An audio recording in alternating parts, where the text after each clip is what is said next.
Suna is a time traveler who, although she has traversed into the world of Harry Potter, has rather awkwardly landed in America. Since she has arrived, she might as well attend classes.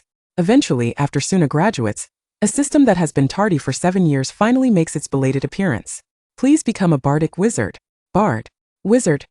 Well, with no particular goal in mind, Suna meanders aimlessly for a decade until she finally receives a letter from Hogwarts. Professor of Defense against the Dark Arts? Isn't that a position that comes and goes? No way, ding. Suna. Alright, I'll go. Gritting her teeth, Tom. Pack your bags. Pet. Tomcat from Tom and Jerry. Chapter 1. The Letter from Hogwarts. In the German Black Forest at the edge of the woods, there stands a quaint wooden cabin, its chimney puffing white smoke. Beside it, a blue-gray cat stands upright like a human, laboriously wielding an axe to chop firewood, with a neat stack of kindling already prepared nearby. Even though it is June, the nights beside the forest are still somewhat chilly, making firewood an essential commodity. Suna returns home carrying several fish and skillfully retrieves a pile of letters from the mailbox at her doorstep. Tom, look what I've brought back. Suna shakes the fish and Tom's head stretches towards her like rubber, surveying her with a discerning gaze before his eyes morph into heart shapes. He then scurries over, takes the fish from her, and with an air of importance saunters back to the kitchen, producing a delightful cacophony of sounds. Suna is utterly unfazed by this. She walks inside with the letters, hangs her hat on a hook, and takes a seat at the table to sip her hot milk tea while perusing the correspondence. Most of the letters are reminders from newspapers and publishers, with the occasional greeting from friends. However, today, amidst these letters, she finds an unexpected missive, the emblem of a lion, snake, badger, and eagle awakening long-buried memories. 23 years ago, she had been reborn in America and discovered her special abilities, initially believing she had traversed into the Marvel Universe or the world of the X-Men. Aware of the dangers inherent in these realms, Suna had been exceedingly cautious, refraining from revealing her abilities while gathering information about Xavier's School for Gifted Youngsters.it was not until she turned 11 that she received a letter from Ilvermorny School of Witchcraft and Wizardry, leading her to realize she had actually entered the world of Harry Potter. Yet, as an American, it was implausible for her to journey all the way to England for her studies. Thus, she packed her few belongings and embarked on her magical education at Ilvermorny. She was selected by Thunderbird House and received her wand, spending 7 years in this institution. On the day of her graduation, a notification echoed in her mind. Ding! The Bardic Wizard system has been successfully activated. Please become a renowned Bardic Wizard. Suna. That this was akin to a child's demise only for someone to show up to nurse them back to health. It was as if she had crashed into a wall and was only now being informed of the detour. If the system had arrived any later, she might have been reincarnated once more. Despite her incessant grumbling, the golden finger had come into being, and it was to be utilized, for she was already here. After some exploration, Suna understood the utility of the Bardic Wizard system. Essentially, a Bardic Wizard is a fusion of a bard and a wizard. Based on the destinations provided by the system, the host must travel there, immerse themselves in the local culture, and convey their experiences through various means, thereby garnering influence. Such influence can be converted within the system for various desired rewards. Tom was a pet she had exchanged for, and he was particularly famous, a household name in her past life. If you haven't watched Tom and Jerry, then disregard this mention. Aside from his inability to catch the mouse Jerry, there was nothing Tom could not accomplish. Since his arrival, Suna's quality of life had experienced a remarkable elevation. The manner in which Suna acquired influence was through writing, subsequently publishing her works across various magical worlds. This idea was inspired by Gilderoy Lockhart. However, unlike Lockhart, Suna penned her genuine experiences, which encompass not only the magical realm but also the customs of Muggles, captivating a multitude of wizards. Many of her fans have since adopted travel as a life goal inspired by her books. Thus, the Bardic Wizard profession emerged as a burgeoning career. Numerous newspapers sought to procure exclusive interviews with Suna, yet she declined them all. Why waste time when I could wander to different places and compose more articles? There are so many readers eagerly awaiting my next piece. Suna paused her reminiscence and opened the letter from Hogwarts, curious as to why it had been sent to her, especially since she was now 28 and certainly not intending to attend school again. Upon reading the contents of the letter, her expression turned peculiar, for it was an invitation for a position, specifically that of the temporarily assigned Defense Against the Dark Arts professor. Haha. Suna pondered whether she had unwittingly offended Dumbledore, who was now plotting against her. Would Suna accept? I'd have to be foolish to go. Suna rolled her eyes and tossed the letter into the trash. However, just as the envelope landed in the bin, a voice echoed in her mind, prompting her to retrieve it. Ding! New map updated. Hogwarts School of Witchcraft and Wizardry. Please acquire the new map's prestige as soon as possible. Aha! It seems the system and Dumbledore are conspiring against me. Suna opened the system map, revealing a section of England illuminated with a large exclamation mark. Fine, if I must go, then so be it. Suna gritted her teeth, extracted the letter, and began to draft a response to old Dumbledore. As for the other newspapers and publishers, she cast them aside. If reminders were of any use, why would she need inspiration? Suna resolved to complete her German chapter once she arrived at Hogwarts. After finishing her letter, Tom's lunch was also ready, featuring the fish prepared as grilled fish, fish patties, and fish soup. Tom's culinary skills were unmatched. It was unclear whether he possessed a special bonus, but he could transform even the most ordinary ingredients into exquisite delicacies. Well done, Tom. Receiving praise, Tom puffed out his chest proudly, reflecting on his undeniable prowess as the greatest cat to be. By the way, Tom, we are about to change locations to a magical academy. As Suna ate, she described Hogwarts to him, and Tom ceased his meal, crossing his arms while a white cloud appeared above his head, filled with his imagination. In his mind, he envisioned himself clad in a wizarding robe, wearing glasses and a wizard hat, with every passing student greeting him with utmost respect. Upon seeing this, a glint of mischief sparkled in Suna's eyes as she gently remarked, "Snape will be there too." Snape? Tom's previously enchanted expression froze, and he looked at Suna in disbelief. Suna nodded affirmatively, and in an instant, Tom's imagination morphed into a scene where dark clouds loomed over Hogwarts, with the shadowy figure of Snape appearing like a villain, ominously seizing him and dragging him into the castle. As this vision shattered, Tom began to flail his arms, dropping to his knees beside Suna, looking as pitiable as possible while clutching her clothes. It seems Snape has left quite the impression on Tom. Suna mused silently, continuously soothing Tom. Rest assured, he won't harm you. I promise. Tom remained skeptical. Really? Suna nodded vigorously, her assurance more genuine than gold. Tom finally relaxed, yet he still sipped his fish soup with a heavy heart, occasionally gazing out the window with a heavy sigh. Was Snape truly that formidable? Chapter 2. Meeting Dumbledore. Suna and Snape shared a peculiar camaraderie, perhaps best described as an acquaintance born from conflict. Their initial encounter took place beneath the Bunyip Falls, where a rare herb thrived. Suna stumbled upon it by chance, intrigued yet unfamiliar with its significance, and thus observed it for an extended period. Little did she know that the herb was cultivated by Snape, who visited periodically due to its unique growing conditions. On this particular occasion, he mistook Suna for a would-be thief, leading to a heated altercation that ended in a stalemate. Through Suna's incessant chatter, Snape realized his error. Though an apology was out of the question, instead, he stubbornly warned her against returning. Suna rolled her eyes dramatically, and they parted ways, only to cross paths again in another location. After several encounters, they eventually managed to sit down and converse amicably, resulting in a mutually beneficial agreement. Snape would provide Suna with potions, while she would assist him in sourcing rare materials. Upon discovering that he was the infamous Professor Snape, Suna clandestinely observed him for a few moments.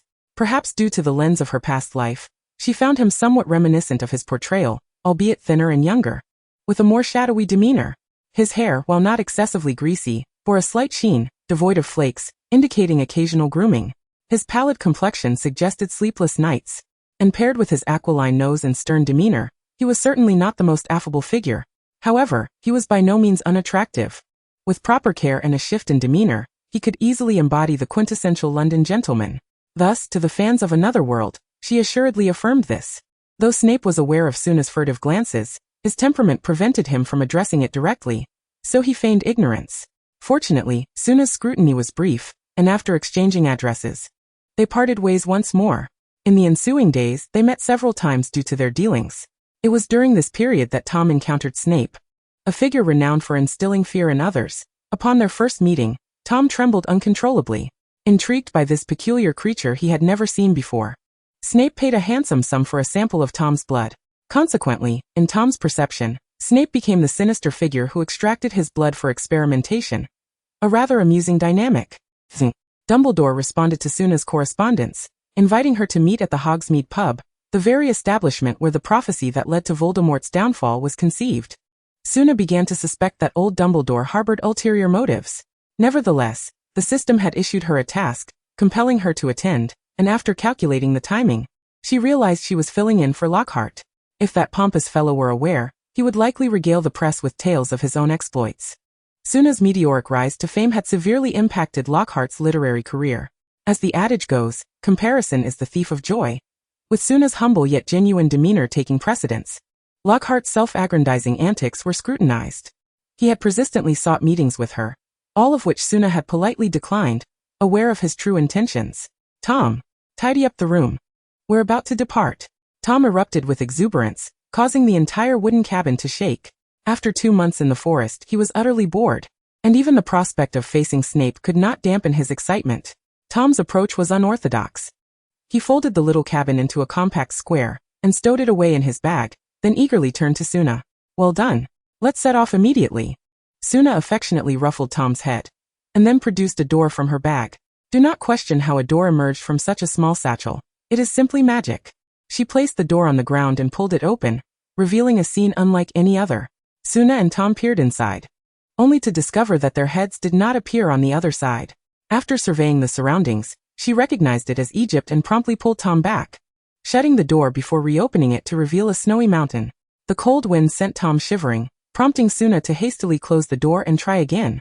This magical door could only lead to places Suna had previously visited and operated randomly, requiring several attempts to find the desired destination. Finally arriving in London, the duo stepped through the door, which Suna then tucked back into her backpack. Breathing in the smog-laden air, Suna was greeted by a familiar scent. Her last visit had been 5 years prior. Navigating with ease, she located the Ministry of Magic, completed her interdimensional registration, and used the Ministry's Flu network to reach the Leaky Cauldron. The pub was quiet during the day, patrons sipping their drinks with little attention paid to Suna, who made her way to Aberforth at the bar. Tom, however, regarded the surroundings with disdain, forced to tiptoe over the thick layer of grime on the floor. His tail draped pathetically over his arm. Hello. Suna greeted cheerfully, lowering her hood to reveal her striking features. Aberforth turned to glance at her, remaining silent as his attention shifted to Tom behind her. Suna shrugged and stated, I am here to see Professor Albus Dumbledore. He invited me. Upon hearing this, Aberforth finally took a proper look at Suna, scanning her from head to toe before nodding and saying, Follow me. He led her upstairs to a small, dim, and exceedingly filthy room, permeated by a strong odor of sheep. The windows were caked in grime, allowing minimal light to filter through, and a rough wooden table bore a few flickering candles. Dumbledore sat nearby, gazing intently at the candles, lost in thought as he gently swayed his head in delight. Clad in a flowing white robe, he appeared almost luminescent in the gloomy surroundings. Aberforth, witnessing this, rolled his eyes in exasperation before descending back downstairs. Upon noticing Suna, Dumbledore's face lit up with a wide smile. Suna? My goodness, you are even more beautiful than I imagined. They say seeing is believing, and I must confess, I am one of your admirers. Dumbledore exhibited no airs of superiority, extending warmth and friendliness to all, save for Voldemort and a certain arsonist. It is my honor. Professor Dumbledore. Suna adeptly engaged in conversation, employing the friendly mannerisms typical in Western culture. Please take a seat. Suna eyed the grimy stool for 3 seconds in silence before pulling a piece of animal hide from her bag to drape over it, allowing her to sit comfortably.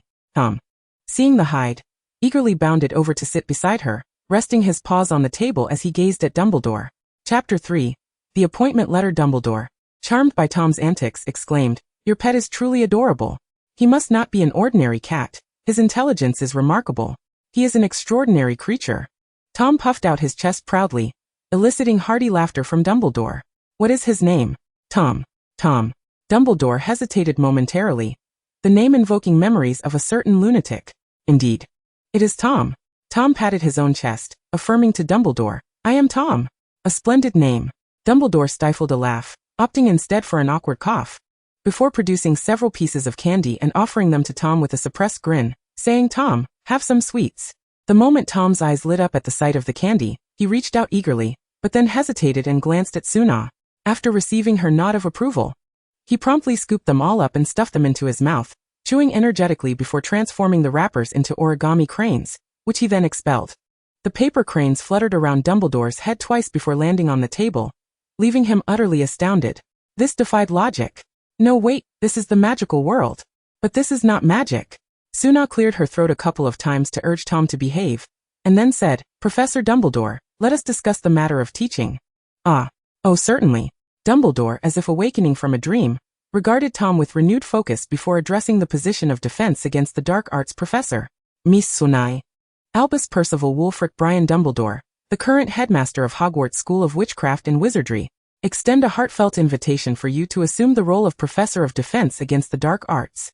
The working environment here is exceptional, with generous benefits such as room and board, as well as teaching materials provided. The salary is 130 galleons per month, And during your tenure, you will not be hindered in your creative endeavors.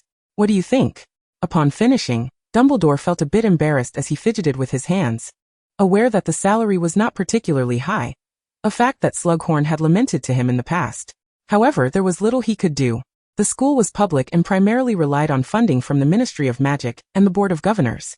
After deducting annual expenses for food, teaching materials, house elf-related costs, and the maintenance of Hogwarts' various facilities, little remained.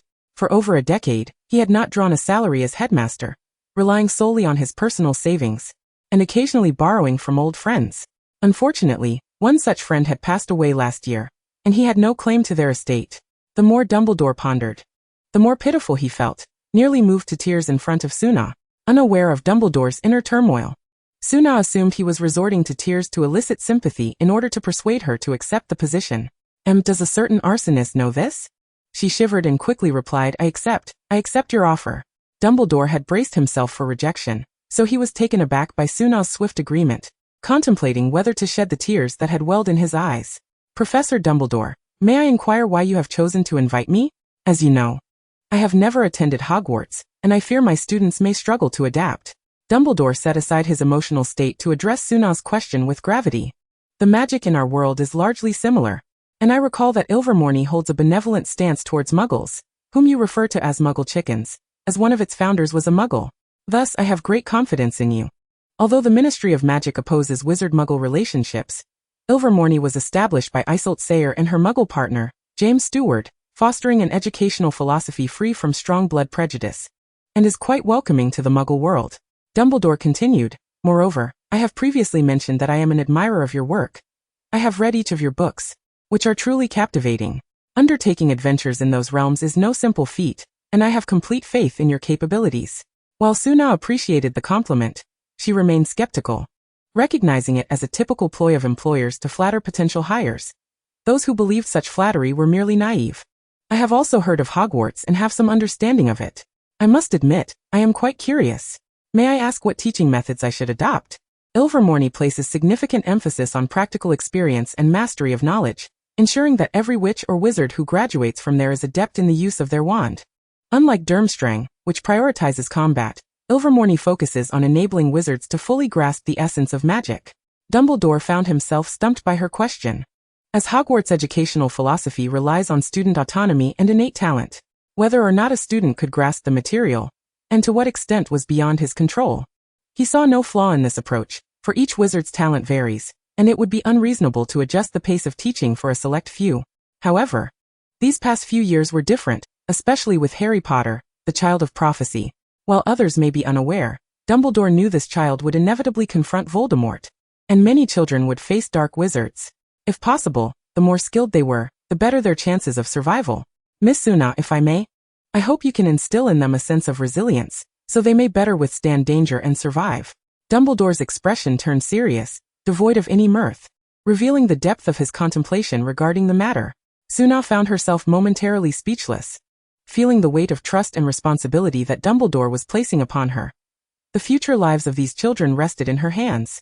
Logically, she could refuse, but she found herself unable to do so. Not only was there her fondness from a prior life, but she also felt a genuine connection to Dumbledore and his love for the magical world. This elderly man, with his hair now grayed, had been silently guarding all of it. He had no retreat, only the burden of supporting it all alone. Very well, I accept your offer.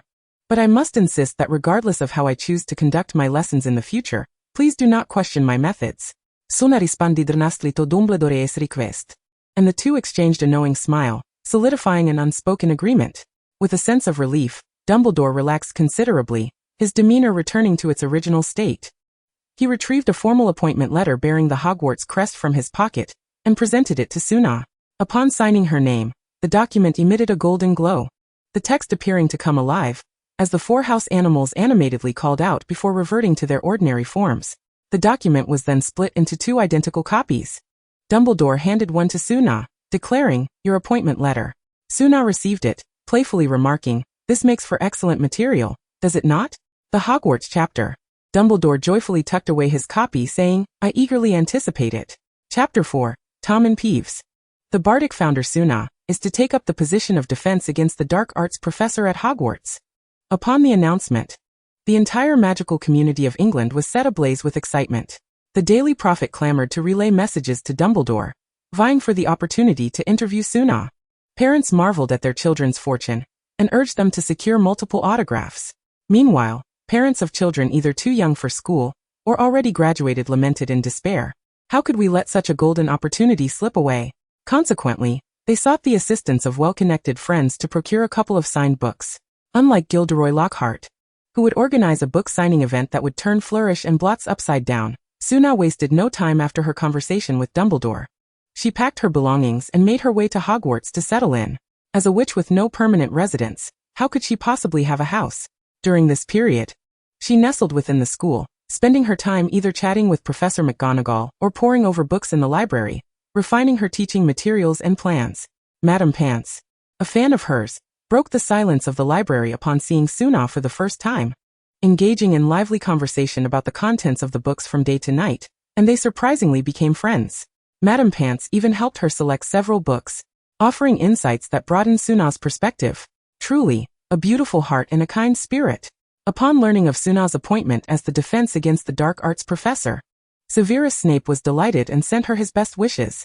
The vigorous strokes of his writing revealed the joy he felt while composing the letter. Suna resolved to circumnavigate him upon the commencement of the new term, a perilous endeavor indeed. Once again, as was her custom, Suna arrived at the library where Madame Pants was quietly engrossed in her reading on the dais. Upon noticing Suna's presence, she nodded slightly before returning her gaze to the pages. After the initial excitement faded, Madame Pants found herself more captivated by the book than by anything else. What could Suna do but forgive her? With practiced ease, she made her way to the restricted section, a repository of perilous dark magic. Suna exchanged pleasantries with Dumbledore.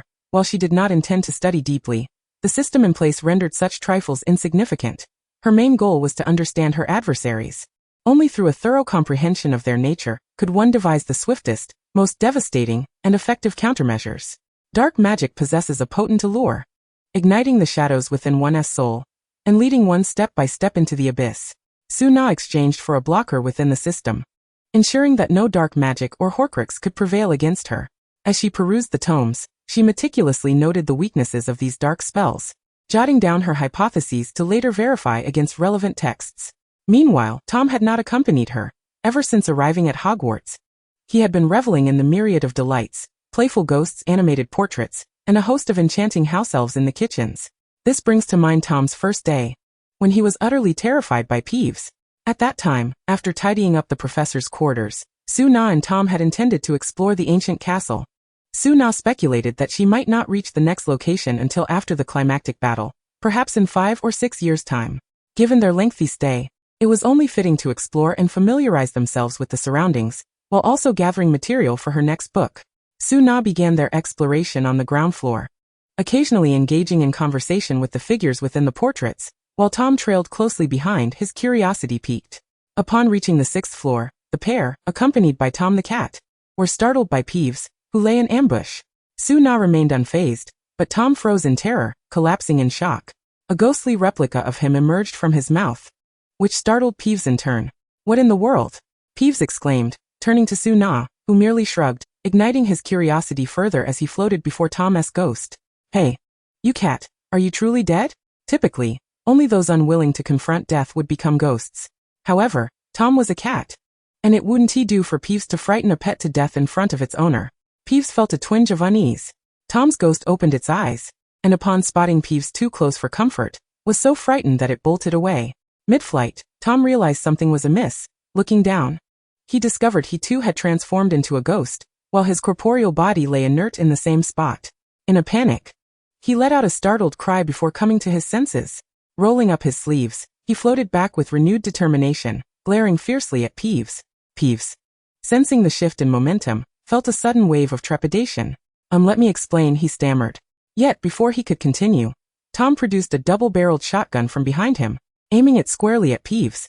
Peeves' eyes nearly popped out in disbelief. "Wait, where did you pull that from?" Although Peeves doubted the weapon could harm him, he drifted behind Tom, tugging at his tail to inspect it closely. "Seriously, how did you hide such a large gun?" Tom, feeling insulted, yanked his tail back and retaliated by swinging the shotgun at Peeves, causing him to stagger, stars dancing in his vision. Why does it hurt so much? Am I not a ghost? Tom realized with a start that the weapon could indeed inflict harm. This isn't magic. However, Tom had no intention of discussing magic. He aimed the dark muzzle of the gun at Peeves, sending the poltergeist scurrying in fright. The sounds of the gunfire echoed against the walls. Though perhaps due to the spectral state, no bullet holes marred the surface. Su-na, unfazed, leisurely unfolded a folding chair, retrieved a cup of cola, and a handful of popcorn, settling in to watch the spectacle of cat versus poltergeist unfold. Isn't this thrilling? It's like a 5D experience. Stop. I didn't mean to. Yowza. Cat brother, I apologize. After taking a shot at Peeves, Tom switched to a large cleaver, relentlessly pursuing him. Other ghosts and portraits flocked to witness the commotion. The ghosts were entertained, while the portraits crowded together, causing Su-na to worry they might topple. The fat friar was seen making the sign of the cross, while Bloody Baron watched with rapt attention, even cheering aloud. Nirlihed lasnik floated beside Su-na, inquiring. Is this your pet? Su-na nodded, inviting him to share in her popcorn, but he declined, glancing at his translucent hand. He was puzzled by Su-na's apparent lack of concern for her pet's predicament. Aren't you sad that your pet has passed? Well, Su-na glanced at the grounded Tom, and then at the lively Tom the ghost. It seemed there was little to worry about. Nick found her demeanor chilling. Unable to comprehend how one could derive joy from witnessing their pet's transformation into a ghost. He distanced himself, beginning to feel pity for the oblivious little cat. At that moment, Peeves, desperate and cornered, seized Tom's cleaver and began to retaliate. After a frantic chase, Tom produced a massive hammer, bringing it down with resounding force upon Peeves, shaking the very foundations of the castle. Chapter 5, The Marvelous Tom. All creatures within the castle trembled with each tremor, while the unsuspecting house elves believed an earthquake had struck, clinging to their ears and wailing in the kitchens. Meanwhile, the portraits that had not ventured to witness the chaos began to scatter, inquiring amongst themselves what had transpired. In the headmaster's office, Dumbledore was jolted from his writing, bewildered at how he found himself positioned at the front of the desk. The dozing headmasters erupted in curses, their voices quaking in tandem with the castle's movements. "Oh Merlin, what is happening? Has the Dark Lord returned?" At that moment, a figure from a portrait rushed over, whispering urgently into Dumbledore's ear, prompting the portraits within the office to exchange messages rapidly before vanishing. Dumbledore, hands on his hips, remarked, "Have you all forgotten something?" Secluded in his own isolation, Phineas Black took solace in witnessing Dumbledore's predicament, chuckling at the thought that even the great Dumbledore could be overlooked. Ha! Who would have thought the illustrious Dumbledore could be forgotten? Ha ha ha! Dumbledore's irritation grew as the castle continued to shake, and he found himself involuntarily drawn into the center of the room. Fawkes had long since flown outside, eyes wide in awe at the spectacle. Ah! Not again. The door swung open, and Professor McGonagall, her hat askew, peered in. "Quickly, come with me." Dumbledore rose to follow, then hesitated to retrieve the Elder Wand. "Hey! Don't leave me behind." Phineas, sensing the need for information, began darting about the castle. McGonagall and Dumbledore danced their way to the scene of the commotion, only to discover that Peeves was battling Tom. Just moments ago, Peeves the poltergeist had knocked Tom down in the corner blind spot, seized the hammer, and was now in hot pursuit of him. "Oh Merlin!" Professors McGonagall and Dumbledore exclaimed simultaneously, recognizing Tom but utterly bewildered at how he had become a ghost. What had transpired? Where did that hammer come from? And what of the gun that had materialized? Dumbledore and McGonagall suspected they might still be dreaming, though McGonagall's thoughts were more intricate. One troublesome poltergeist was already a handful, and with 2 red-haired children yet to start school, now they had an additional cat to contend with. The start of the school year certainly promised to be colorful. Merlin, would Gryffindor even manage to score any points? "Suna. Hey, Professors Dumbledore and McGonagall," Suna called, waving at them. "Would you like some popcorn?" "Oh, thank you." The moment Dumbledore spotted the sweet popcorn, he reached out for a handful, only to have his hand swatted by McGonagall. Her reproachful gaze reminded him of his purpose for being there. "Suna, what is happening?" Dumbledore gestured towards Tom's lifeless form, and then at the chase involving a person and a cat. Peeves had scared the soul out of Tom, and he was seeking revenge. Suna explained as she stuffed half-eaten popcorn back into her bag, and wiped her hands with a handkerchief. The soul scared out. Wasn't Tom a magical creature? Dumbledore and McGonagall's minds struggled to comprehend the situation. Indeed, it was not magic. It was true. However, Tom was also enraged, usually so well-behaved. "Look. They merely made a bit of noise, but didn't he cause any destruction, right? And Tom? Suna continued to defend Tom. Only to have her blood pressure spike when she noticed the object in Tom's hands. He was clutching a bomb, round, dark, and ready to explode, sending everyone skyward. Tom's bomb was as powerful as a missile, which explained Suna's alarm. If he accidentally leveled Hogwarts, she would be unable to bear the cost. Tom had been grinning sinisterly, but upon hearing Suna's furious shout, he dashed to her side, flashing an innocent smile that was as disarming as it was deceptive. Tell me, what is this? You've forgotten everything I told you, Haven to you? Suna pulled out a yellow ruler, and at the sight of it, Tom trembled, hastily concealing the bomb behind him, disappearing from view. Ha! Dumbledore and McGonagall exchanged knowing glances, tilting their heads to see behind Tom. Gone. Just like that? Where could he have gone? Meow. Tom knelt on the ground, grasping Suna's ankle, weeping and pleading for mercy. Peeves, who had been lurking in the corner observing Dumbledore and McGonagall, felt a pang of sympathy at Tom's pitiful state and floated out, prepared to confess. Even the stern McGonagall found it hard to watch and contemplated intervening. However, in the next moment, Suna yanked Tom's spirit, pried open his mouth, and stuffed Tom's ghost directly inside. Suddenly, the ghostly Tom was revived, leaving everyone astonished. Wait, is this magic? You can come back to life after dying? Is it really that simple? Even the ghosts were left flabbergasted, questioning their own existence. Tom, with his hands behind his back, nodded at Dumbledore upon hearing his name. McGonagall quickly confirmed he was alive and warm, nodding at Dumbledore. Dumbledore remarked, "Hold on, this is quite a lot of information to process. Let me take a moment." Dumbledore and McGonagall first dismissed the ghosts and portraits, escorting Suna and Tom back to the headmaster's office. Since McGonagall adored cats and was curious about Tom's extraordinary nature, she cradled him along the way, occasionally grooming his fur. Dumbledore walked silently ahead, his rational mind clashing with his emotions. As Tom's owner, Suna, who was privy to everything, felt no burden. Tom's uniqueness could not be hidden. If others discovered it, so what? This was a 3-in-1 phenomenon. Not even Voldemort could defeat him, let alone Merlin himself. Thus, Suna maintained a laissez-faire attitude, but she had made it clear to Tom that certain behaviors were unacceptable, such as the bomb. Nevertheless, she suddenly recalled that Voldemort had also once been called Tom. The previous Tom had encountered the real Tom. Suna glanced back at Tom, who was feigning sleep in McGonagall's arms, feeling a spark of anticipation. Heh! Would Voldemort be furious to learn there was a cat named Tom? In the headmaster's office, every portrait of past headmasters was present, secretly observing Tom. Suna, Tom he. Dumbledore found himself at a loss for words for the first time. How could he even inquire? Why is your cat so remarkable? Well, indeed, Tom was quite exceptional. His abilities extended beyond mere immortality, including astral projection, conjuring objects from thin air, and much more, which I cannot fully articulate. He is, after all, a one-of-a-kind cat in the world, and is quite friendly towards humans. As evidenced in cartoons, Tom has always exhibited reverence towards humans, displaying aggression solely towards mice, birds, and ducklings. Thus, Suna could confidently vouch for this aspect. Chapter 6, Ilvermorny. Dumbledore felt overwhelmed. He somewhat regretted not selecting Lockhart instead. Did every cat named Tom come with so much baggage? Melancholy and doubt washed over him.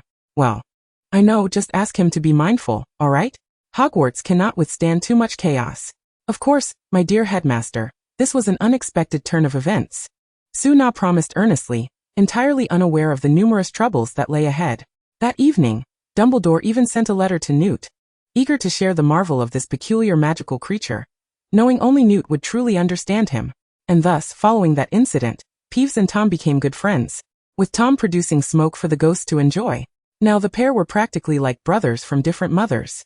Nearly Headless Nick and the Bloody Baron had also approached Tom for a smoke, but Peeves had refused them, and in light of Tom's presence, began to retaliate against the Bloody Baron. That night, Suna had lectured Tom once, and since then he refrained from creating any more earth-shattering events, leaving only the echoes of their laughter or screams within the castle. It became a matter of habit. Professor McGonagall grew increasingly fond of Tom, particularly admiring his skill in making delightful fish soup. Perhaps because McGonagall's animagus form was a cat, Tom, aside from Suna, was most obedient to McGonagall, occasionally accompanying her for walks or fishing. During the holidays, Suna immersed herself in creating PowerPoint presentations. The old projector at Hogwarts utilized film, a relic long obsolete in the Muggle world. After much searching and at great expense, Suna found an artisan who could transform her presentations into film format. Wait, why don't I let Tom give it a try? However, the thought of Tom always inventing strange things made her reconsider. Maybe next year. She would let Tom attempt it. The Defense Against the Dark Arts class had 2 classrooms, one for practical activities and the other for lectures. The practical classroom allowed young witches and wizards to experiment with spells, such as third years confronting boggarts. The lecture room was purely for instruction, and upon informing Dumbledore, the projector became a permanent fixture in that space. Aside from Snape, no other professor utilized it, not even the Muggle Studies instructor, who couldn't be bothered to activate it. Once Sue Na had completed her preparations, the young wizards eagerly awaited the commencement of the new term. Aboard the Hogwarts Express, Hermione and Ginny animatedly discussed their new defense against the dark arts professor, Sue Na. To their astonishment, their new instructor was none other than her, who had always been Ginny's idol.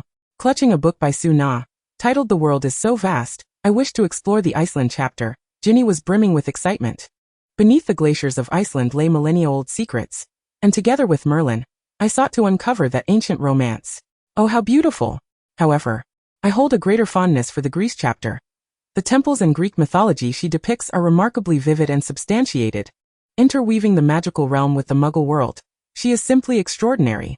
In their fervent discussion, Ginny and Hermione failed to notice that one had lost her brother while the other had misplaced 2 friends. Meanwhile, the forgotten duo was soaring through the skies in a car, with Hedwig, forced to ride along, pleading, "Please let me out, thank you." On the other side, Sue Na was collaborating with other professors to decorate the Great Hall. Hogwarts faculty needed to return 3 days prior to the start of term, while the headmaster arrived a week in advance to inspect the dormitories and welcome the new and returning students. "This flower needs to shift a bit to the left," Sue Na instructed. Standing below, she observed Tom, who was listening to his supervisor as he hung flowers on the wall. Once Tom had finished hanging the decorations, he turned to look at Sue Na. She glanced left and right, still feeling something was amiss, so she took a few steps back to gain a broader perspective. "Oh. Pardon me, good evening," Sue Na exclaimed as she accidentally bumped into Snape. With his trademark scowl, Snape harbored lingering resentment over Sue Na's appointment as the Defense Against the Dark Arts professor. "I hope Professor Sue Na will bring her eyes next time," he remarked coldly before grunting and taking his seat at the faculty table. Upon seeing Snape, Tom began to tremble, and after Snape settled at the professor's table, he scurried under Professor McGonagall's robe, shivering in fear, prompting McGonagall to divert her attention to comfort him. Feeling inexplicably perturbed, Sue Na shook her head, pondering how both of them seemed fixated on the same position. It was rather precarious, wasn't he it? As for her, she was unperturbed. She had her own defenses. "Don't mind him. He's just like that. His tongue may be sharp, but he is not entirely insufferable," Sprout consoled, though she struggled to voice any praise for Snape. Each time she attempted to, a pang of discomfort surged through her chest. "It's quite all right. I understand," Sue Na replied with a dismissive smile. And the two returned to the professor's table together. "Hello, Professor Sue Na. I am Phileas Flitwick, the charms professor," he greeted her amicably. "Good day, Professor Flitwick," Sue Na responded as she settled into her seat. The professors at Hogwarts were generally amiable, with the exception of Snape, whose temperament Sue Na had long since acclimated to through various interactions. Sprout inquired, "How does Hogwarts strike you?" Sue Na raised an eyebrow, contemplating her response before stating, "It is quite splendid, even better than I had envisioned."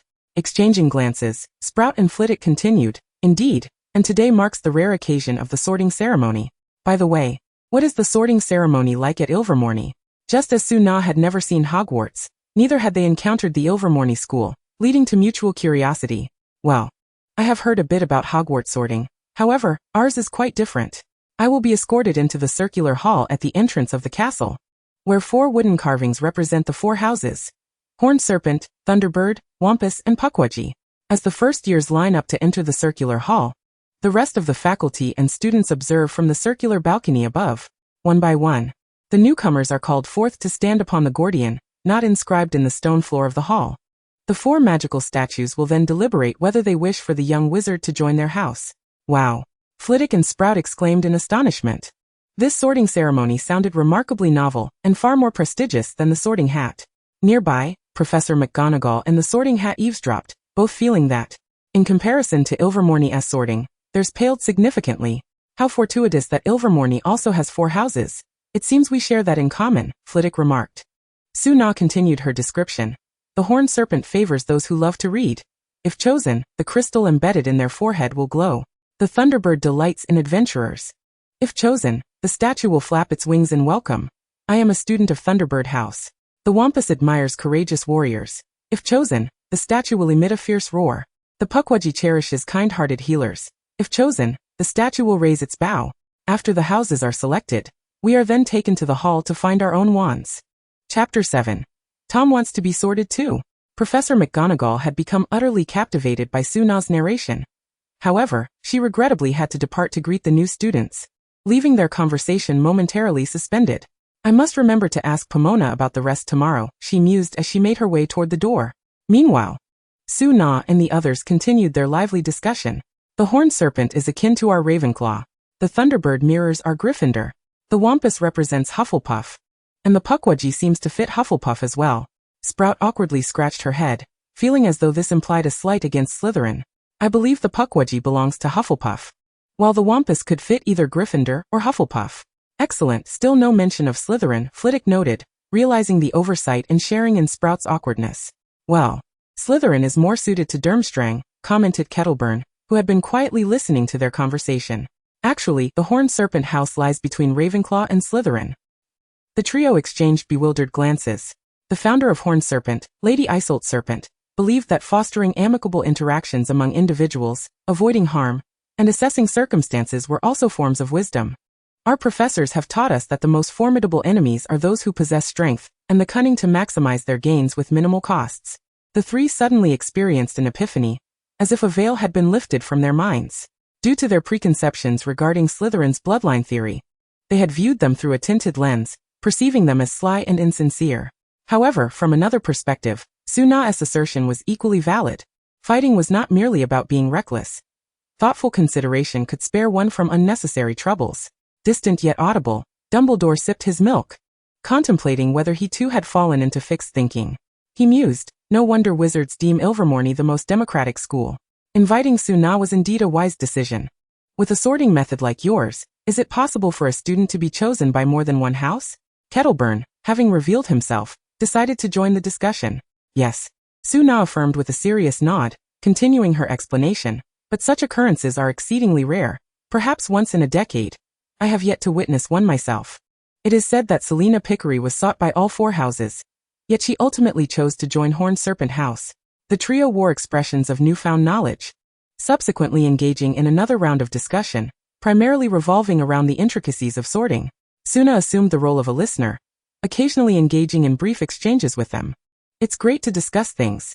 The more we converse, the richer our writing material becomes. As their discussions unfolded, upperclassmen began to trickle into the hall, immediately spotting the unfamiliar Suna engaged in conversation below. Even at the Slytherin table, 4 or 5 students had gathered to discuss matters, while Draco, who had little fondness for reading, scoffed at the scene. Isn't it just writing? If the teaching is subpar, I shall certainly write to my father and demand her removal. Goyle and Crabbe nodded in habitual agreement, their thoughts occupied with when they might be allowed to eat. Pansy, a secret admirer of Suna, remained silent out of deference to Draco's disdain, instead echoing his sentiments. Not far from them sat a dark-haired boy, his face adorned with freckles and striking blue eyes, exuding an air of aloofness. He appeared to be part of Draco's circle, yet remained somewhat detached. His gaze was keenly fixed on Suna, his lips pressed together in restraint. When Professor McGonagall returned with the new first years, the welcoming feast commenced in earnest. Although Suna had seen the film in her past life, the live experience was exhilarating, eclipsing the cinematic version. She spotted Ginny, the enchanting Weasley girl, with her signature fiery red hair. Suna discreetly glanced at Snape, who appeared momentarily entranced. How amusing! After savoring her snack, Suna continued to observe the sorting ceremony. Each wizarding house represented the distinct characteristics of different regions, and the number of her contemporaries was rather limited, much like Hogwarts itself. Once the sorting concluded, Dumbledore rose to deliver a speech, but suddenly a flash of blue appeared at the sorting hat's seat. The younger wizards turned curiously toward the sudden apparition of Tom, who sat on the chair, pointing to his head and then at the sorting hat. Do you wish to be sorted? Tom nodded vigorously, puffing out his chest as he assumed a formal pose, ready for his turn. Both the young wizards and professors were amused by Tom's antics. Suna observed, realizing Snape was absent, likely off dealing with some unfortunate souls. Professor McGonagall, ever accommodating, called Tom's name, placing the sorting hat upon his head. Tom gazed up eagerly, awaiting the result. Good heavens, this is my first time sorting a cat. Godric will surely be flabbergasted. The Sorting Hat mused, taking its time to assess. Gryffindor and Hufflepuff both suit you. Which will you choose? When faced with multiple options, the Sorting Hat invariably sought the young wizard's preference. Tom pondered for a moment, clasping his hands together and gazing at the hat. Both. He cheerfully nodded. As if choices were only for elementary students. That won't do. You are a cat, and a cat does not need to adhere to rules, right, mate? Gryffindor and Hufflepuff it is. The two houses erupted in applause, warmly welcoming Tom into their fold. As Professor McGonagall removed the hat, Tom spun around, now clad in a suit, and walked to the front, bowing graciously to each applauding young wizard. The spectacle elicited gasps of astonishment, further piquing their curiosity. Kettleburn's eyes sparkled with excitement, his enthusiasm for magical creatures rivaling that of Newt. He had never encountered such a remarkable cat. Suna sighed in resignation. While Tom was indeed charming, he was also overly vain and somewhat infatuated. After Tom had reveled in the attention for long enough, Dumbledore finally rose to continue his speech. All right, children, as we embark on this new year, I trust you are filled with anticipation for your forthcoming experiences at Hogwarts.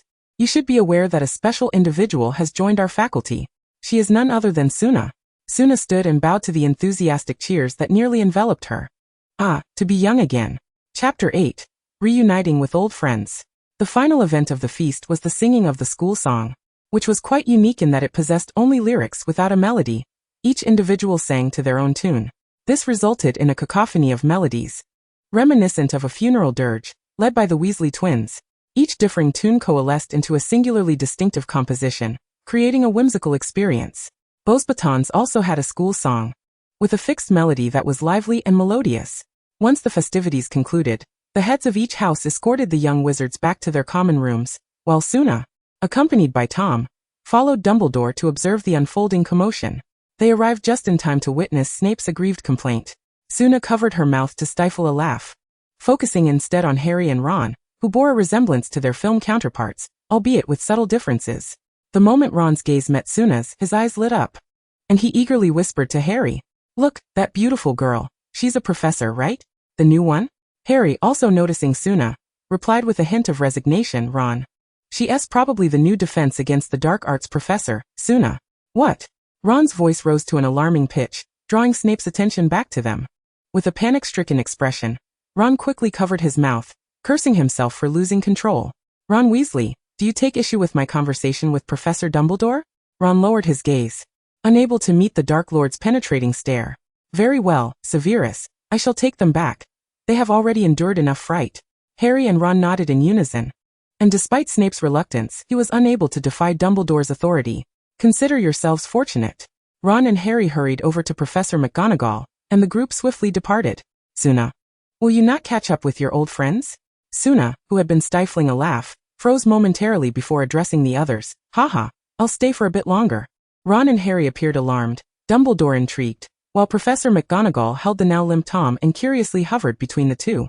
Despite her curiosity, Suna could not possibly explain herself in the basement. Once they had departed, she casually approached the table where Snape sat, his eyes downcast as he scrutinized an article about a flying car, his expression inscrutable. Suna smirked and began to wander around the basement, for if there were any must-see locations at Hogwarts, Snape's dungeon would undoubtedly top the list. Regardless of whether one was a fan or not, curiosity would inevitably draw them to take a look. The dungeon was uniquely characterized by an array of eerie specimens, and an entire wall filled with potion books, with unfinished potions lining the windowsill. This aesthetic was quintessentially Snape.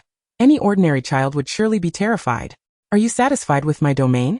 The sudden sound in the previously tranquil environment startled Suna. She patted her racing heart. In such circumstances, no matter how pleasant the sound, it was unwelcome. "My dear Professor Snape, is it not rather unkind of you to startle your old friend?" Snape gritted his teeth, rolling his eyes. "Your heart seems particularly fragile. I could concoct a strengthening potion for you, lest you faint from fright in class someday." Suna tapped her chin thoughtfully. "Perhaps it's best if I decline." Though she said so, she still opened her magical backpack and faced Snape. Snape found her audacity amusing. He had never encountered anyone as shameless as Suna. "Thank you for the compliment," Suna replied, taking the hint to close her backpack and settle down opposite Snape. "So, you kept me here just to be sarcastic, old friend?" Snape inhaled deeply, realizing how foolish he was to have invited her to linger. A curious, free-spirited bard, How had she come to teach at Hogwarts? She had been invited by Dumbledore, not having decided where to go next, and thus came to stay for a while, considering it a form of travel. In the past, Suna had lived in seclusion, avoiding human contact. She had been a hunter in Iceland, a milker in Australia, and had wandered with the gypsies. She had truly immersed herself in these experiences, writing the poignant stories that resonated with others. Bored, are we? Snape summarized directly, earning an exasperated glance from Suna. You uncultured brute. How long do you plan to stay? Our collaboration. Oh right, we do have a collaboration, she mused. Perhaps 5 or 6 years. Or maybe even longer, who knows? But I will have time during the holidays. Snape nodded. Many ancient potions could not be replicated due to the scarcity of ingredients. And Suna had a knack for finding those rare, nearly extinct plants and animals, which was why their partnership had lasted so long. Be cautious. Did I hear correctly? Professor Snape actually cares about someone? Suna's inner self danced with glee, only to be rendered speechless the next moment. If you die, I won't have any reliable tools for potion making. No need, thank you. Severus, has no one told you that this demeanor does not attract girls? Snape's eyes widened as he stared at her, his lips moved, yet he refrained from uttering any biting retorts. Perhaps recalling Lily and how his unfiltered words had driven her away. It's none of your business. Mind your own affairs. Just an old friend's concern. Suna was the type who thrived on others' unhappiness. The moment Snape withdrew, she perked up. Who said we're old friends? You just said so yourself. With Dumbledore and Professor McGonagall as witnesses, plus 2 students. That was sarcasm, do you understand? Snape raged internally, his expression darkening further. Black and yellow, in the dungeons. It was indeed intimidating. Opting for silence, he ultimately could not contain himself. Something will happen here. It has nothing to do with you. Leave early when the time comes. Though he denied it aloud, he did consider Suna a friend. They might not share deep confidences, but with Suna, she would respect his boundaries, which, though irritating, was commendable. As one of his few compatible acquaintances, Snape felt obliged to warn her, lest Dumbledore sell her out without her realizing it. Suna guessed that Snape was referring to Voldemort's return, not wanting to involve her. Well, Snape is such a tough exterior, soft interior kind of guy, but only for those he cares about. In some ways, having such a person as a friend is rather nice, if only he weren't so love-struck. I've heard a thing or two, but having wandered for so long, I must possess some skills, so no need to worry. Don't flatter yourself. Chapter 9. The First Class. Morning. The mouse-shaped alarm clock rang punctually, scurrying about as it did so. Tom, sleeping in his cat bed beside the bed, reached out and caught the alarm clock, silencing it before returning to his blissful slumber. A minute or two later, a pale hand emerged from the covers, feebly nudging Tom. Seeing that Tom did not respond, Suna, with her disheveled hair, lifted her head and groggily mumbled, "Tom, it's time to get up. We have class today." Tom obediently raised his head, spinning around twice in a complete circle before waking up, then quickly prepared Suna's toiletries. Suna lay on the bed, her eyes dull, taking a moment to awaken fully. Oh, this wretched school time. Compared to the young wizards, the professors had their schedules packed. Each subject had but one professor, covering 17 courses. Each year had classes twice a week, occasionally merging for a combined class for all 4 houses one morning or afternoon. Merlin S. socks, this is terrifying, she thought, explaining Snape's considerable grievances. Yet amidst such busyness he still found time to brew potions and deduct points. As she brushed her teeth, Suna glanced at the week's schedule. The first class was for second-year Slytherins and Gryffindors, followed by fifth-year Ravenclaws and Slytherins. In the afternoon, she could take a break, with the second class for fourth-year Gryffindors and Hufflepuffs. After washing up and changing into her clothes, she spiritedly took Tom to the Great Hall for breakfast. The Great Hall of Hogwarts was indeed multifunctional. The start of term was here, banquets were held here, and daily meals were taken here. Many students were already in the hall. Though they spoke softly, the collective buzz was quite loud. Suna lightly tapped the table, and a steaming breakfast appeared before her, with another order for Tom. The house elf's culinary skills were commendable, though a tad inferior to Tom's, yet far superior to anything outside. In England's gastronomic desert, they certainly had it tough. At the professor's table, aside from Suna, only the enigmatic Trelawney was present, whom Suna genuinely feared.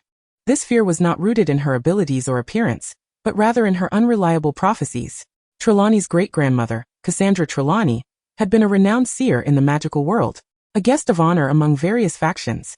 Unfortunately, this gift had diluted over generations, becoming increasingly unreliable by the time it reached Trelawney. who could no longer actively access her visions. To avoid starvation, Trelawney had sought out Dumbledore, who had cryptically prophesied Voldemort and Harry's fate. Suna feared that one day she too would be caught in one of Trelawney's cryptic predictions. Frankly, Trelawney was exceptionally gifted in foretelling death. Though she predicted for never dared to survive. Harry had even faked his own death once. Suna quickly finished her breakfast, hurrying away with Tom. For the sake of her life, she wished to stay far from prophecies.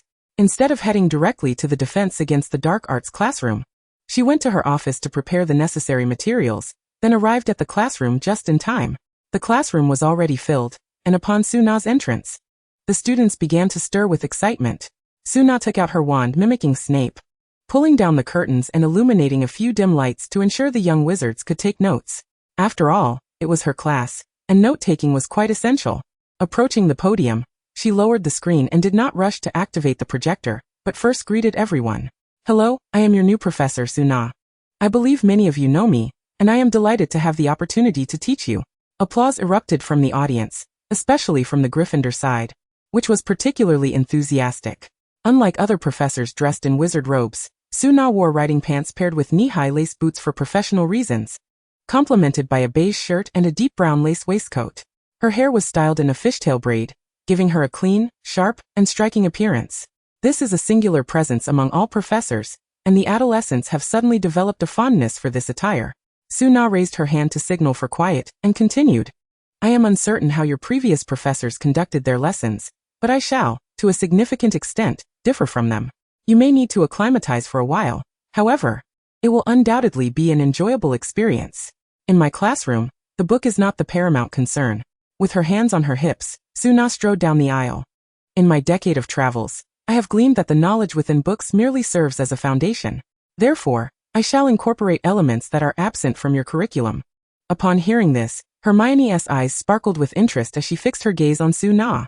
Recognizing Hermione instantly, Suna approached and playfully ruffled her hair, inciting envy among the onlookers.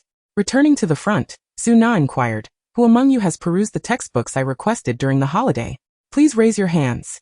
Hermione proudly lifted her hand, joined by Lavender, Parvati, and 2 other Gryffindor students.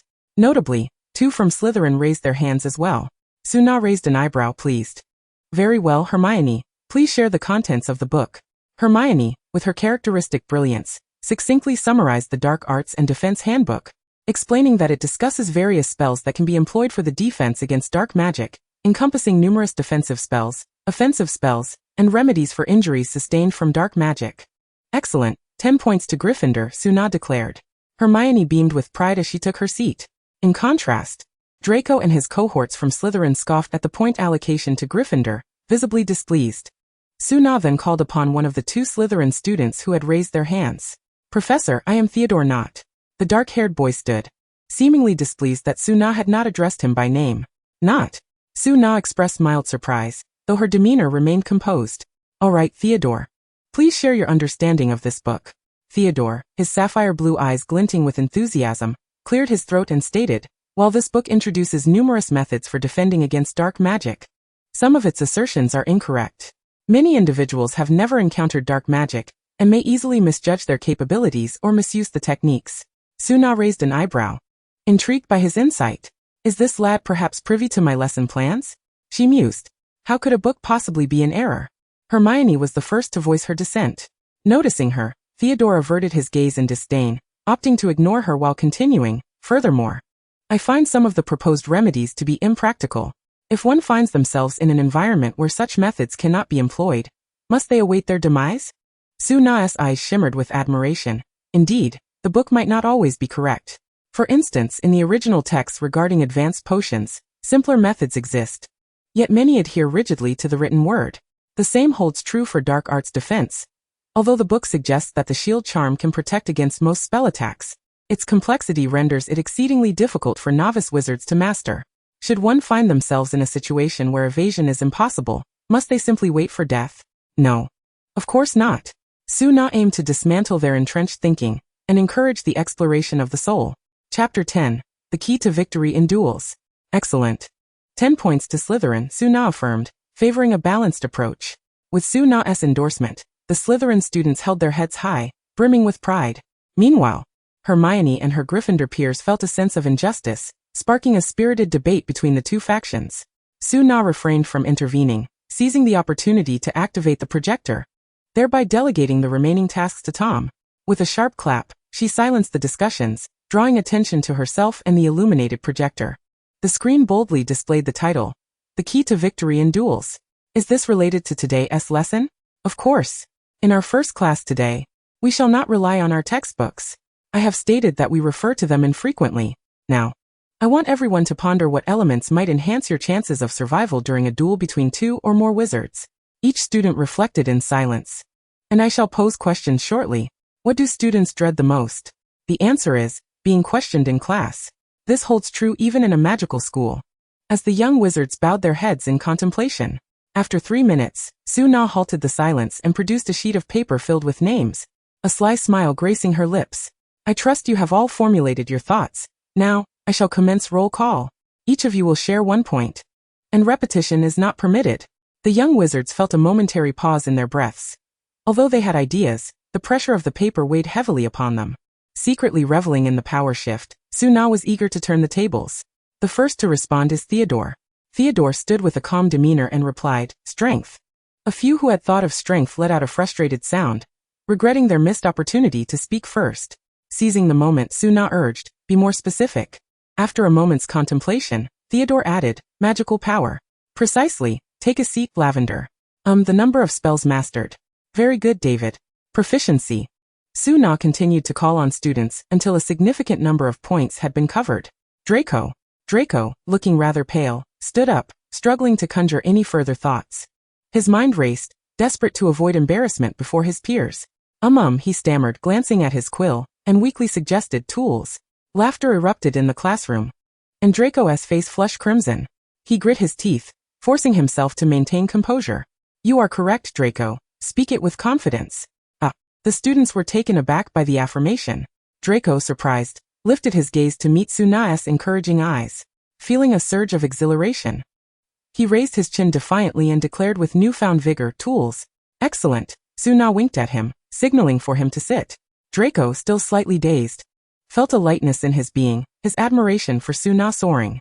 Su-na, with a mischievous glint, called on Harry, clarifying that this was not a ploy for mischief. Su-na eagerly anticipated Harry's response, as the original text portrayed him as particularly gifted in the realm of dark arts, defense, and dueling. True to form, Harry did not disappoint. The speed of casting, Professor Su-na." "Very well," she praised sincerely, rewarding each of the responding students with an additional point. "Just as you have observed, each contribution was astute. The factors contributing to victory in a duel are numerous, and beyond what you have mentioned, there are also many external influences, such as the environment, assistance, strategy, and unforeseen circumstances. My purpose in posing this question is to help you comprehend what you need to master." Tom, following Su-na's lead, turned the page. Magical power. This is the foundation of all spells and the essence of their potency. The amount of magical energy you invest determines the strength of your spells. For example, Su-na conjured a fireball the size of a fist with minimal magical energy, letting it hover above her podium. The fireball, created with a small amount of magic, can be extinguished with water. As she spoke, she doused the fireball with a bottle of water. However, if I were to channel more magical energy into creating a fireball, with a deft flick of her wand, Su-na conjured a fireball the size of a basin that hovered in the air, its searing heat causing the faces of everyone present to flush. Ordinary water would struggle to extinguish such a blaze. It would likely require the combined efforts of several individuals. With a casual wave of her hand, the fireball dissipated, and Su-na approached the blackboard.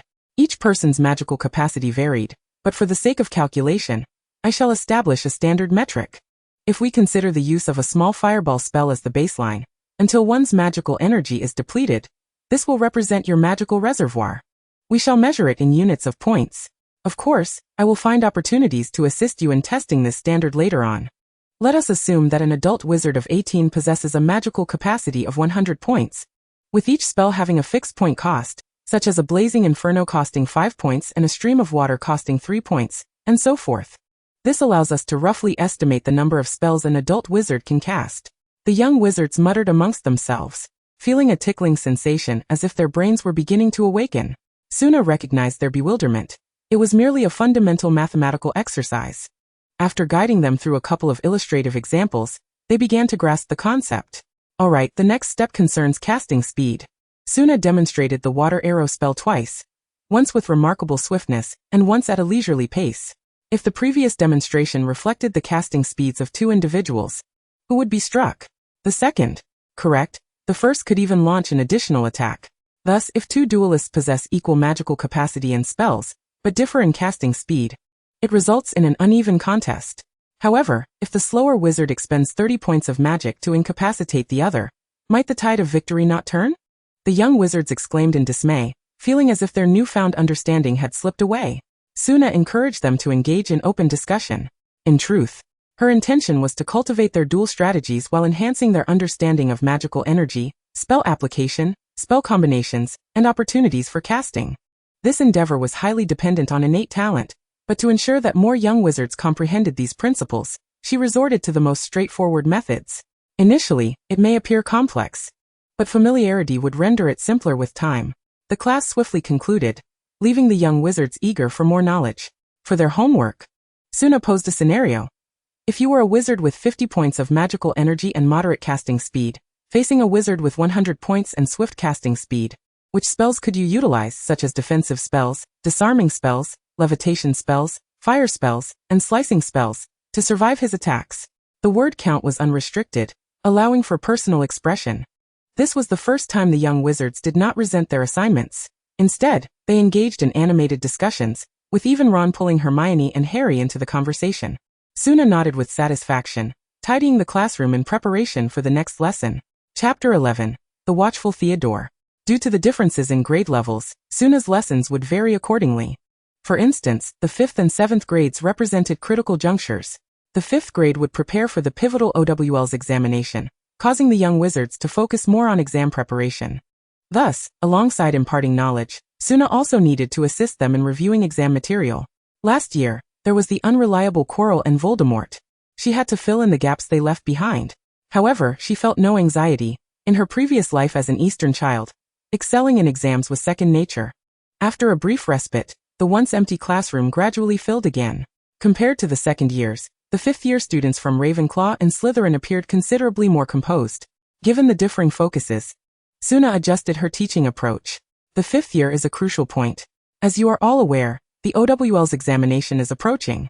In the coming days, I will guide you through new course material while also helping you review and solidify your prior knowledge. Therefore, worry not. I will assist you in your preparations, and I will place greater emphasis on enhancing your practical skills. The OWL's examination comprises both written and practical components, with examiners hailing from the Ministry of Magic, which means there is little room for leniency. There are few jobs in the wizarding world, much like in the great Eastern nation of her past, where obtaining a teaching position is the ultimate goal. However, gaining entry into the Ministry of Magic necessitates exemplary scores on both examinations, particularly in defense against the dark arts for certain positions. Furthermore, those aware of Hogwarts' defense against the dark arts curriculum understand that the annual change in professors results in a lack of continuity in education, as everyone has a different teaching style. If Suna could lead them in unified revision, it would be simply splendid. Even those who were not her ardent admirers found their fondness for her increasing dramatically.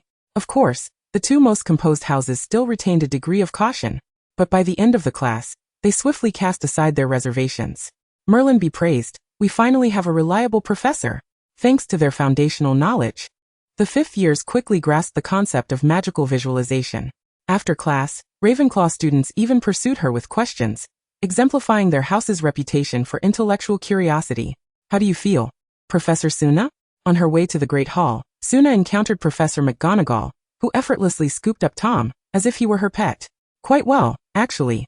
Much better than I anticipated, though the students are exceedingly enthusiastic, which is a bit overwhelming. Haha, that's because they like you, Professor Suna. Children's affections are quite direct. You'll grow accustomed to it. It seems you're adapting splendidly, and that makes me very happy, doesn't it, Tom? Meow. Tom responded in kind, eliciting further delight from Professor McGonagall. Oh, by the way, your night patrol schedule will be arranged in a week. Your task will be to catch students who are not adhering to bedtime. Night patrol? Suna recalled that this role was akin to the position of a disciplinary officer in her past life, a job that Snape particularly relished. That sounds intriguing. I would be delighted to take it on. Professor McGonagall pursed her lips, her expression turning serious. Once you actually do it, you will find it is not at all amusing. If you catch any of my students, especially the Weasley twins, Merlin help you. Just hand them over to me. Do not be deceived by their appearances. Professor McGonagall imparted her wisdom earnestly, concerned that Suna's youth might lead her to hesitate. Suna touched her face, pondering whether she truly appeared so lacking in authority. Disregarding public property will result in a 10-point deduction for Gryffindor. Snape materialized like a ghost, silently deducting points before departing with a fierce countenance, leaving no room for argument. Witnessing the entire exchange, both Professor McGonagall and Suna shared a knowing glance. There is no need to be overly harsh. Snape is an example of what not to emulate. Lunch consisted of garlic steak, which was palatable but somewhat heavy. Suna could only manage a few bites before feeling full. After sipping some juice, she prepared to indulge in a brief afternoon nap. Are you looking for Peeves? Tom asked, approaching Suna with an eager expression, his paws gesturing animatedly. It took Suna a while to decipher his intentions. Tom nodded rapidly, his front paws clasped together, innocently blinking his large eyes. Suna hesitated, contemplating the potential chaos that would ensue if Tom encountered Peeves. It was one thing when there were no students around.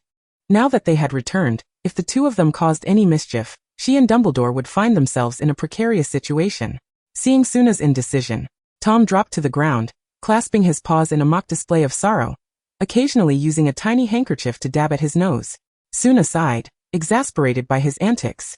Every time I refuse him something, he resorts to feigning pity. All right, go ahead, but don't go overboard or else.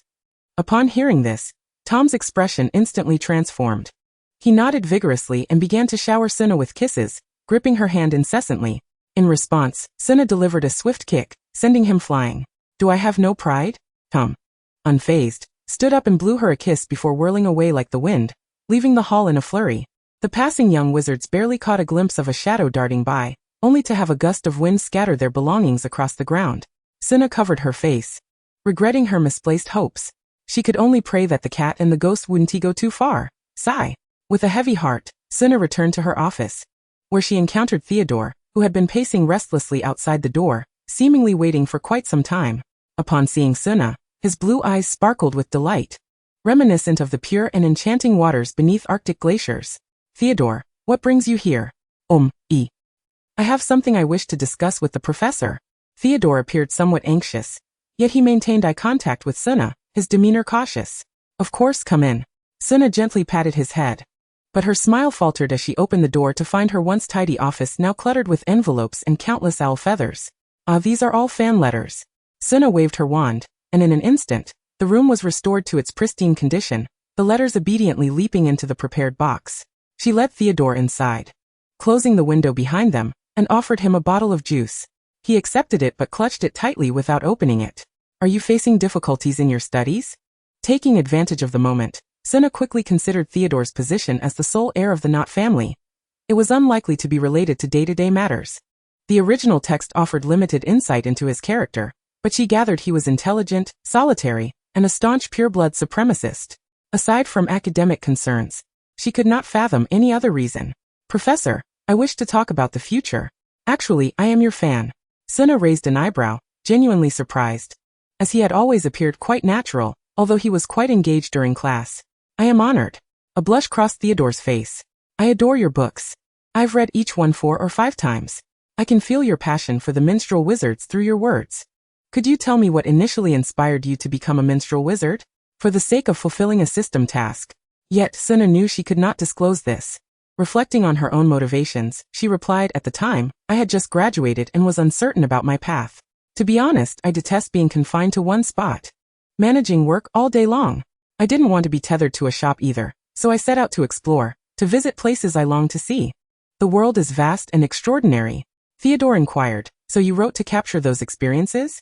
Suna shook her head, then nodded. Not entirely.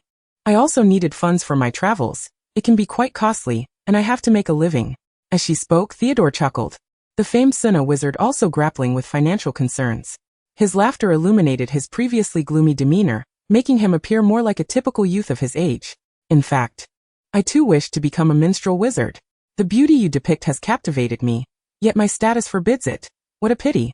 When he mentioned the minstrel wizards, a spark ignited in his eyes, only to be extinguished swiftly. What others deemed a prestigious position felt to him like a shackle. He continued without waiting for Suna's response. My future has been predetermined since the moment I was born. Yet, I do not harbor resentment towards my father. Though he is quite incompetent and often neglects my feelings and well-being, using clumsy excuses to avoid spending time with me, he does love me. He buys me birthday gifts and even orders your books for me despite his distaste for you. It's quite contradictory. A look of confusion flickered in Theodore's eyes. Having lost his mother at a young age, Old Knot was incapable of fulfilling both parental roles. Out of guilt and affection, he could only compensate materially. Yet every interaction regarding Theodore's emotions left him uncomfortable. This led Theodore to shy away from social contact, his father's failures instilling a degree of self-doubt within him. Thus, maintaining a distance became his best means of finding balance. Of course, part of the reason was his belief that Draco was immature, always lowering himself to provoke Harry Potter. Suna nodded in understanding. This stemmed from childhood trauma. The absence of emotional feedback from those closest to him made him resistant to other intimate relationships. If memory served correctly, Old Knot would eventually be imprisoned in Azkaban. And Theodore would have to uphold the family legacy at the tender age of 16, bearing pressures no lighter than Draco's at that time. However, few would notice, as Theodore was remarkably transparent enough that his character was scarcely mentioned in the original text. Well, it's not entirely impossible. Everyone deserves a few days off. I believe rewarding oneself with 2 short trips a year is entirely feasible, and surely you won't lack funds. Both shared a hearty laugh, the atmosphere lightening considerably. Everyone has their misfortunes, but one must not fixate on that misfortune, believing it defines their entire existence. Theodore, life is brimming with infinite possibilities. Really? Absolutely. Under Suna's encouragement, Theodore suddenly found the future less daunting. He even felt a flicker of anticipation for the landscapes he might explore. But I haven't decided where to go yet.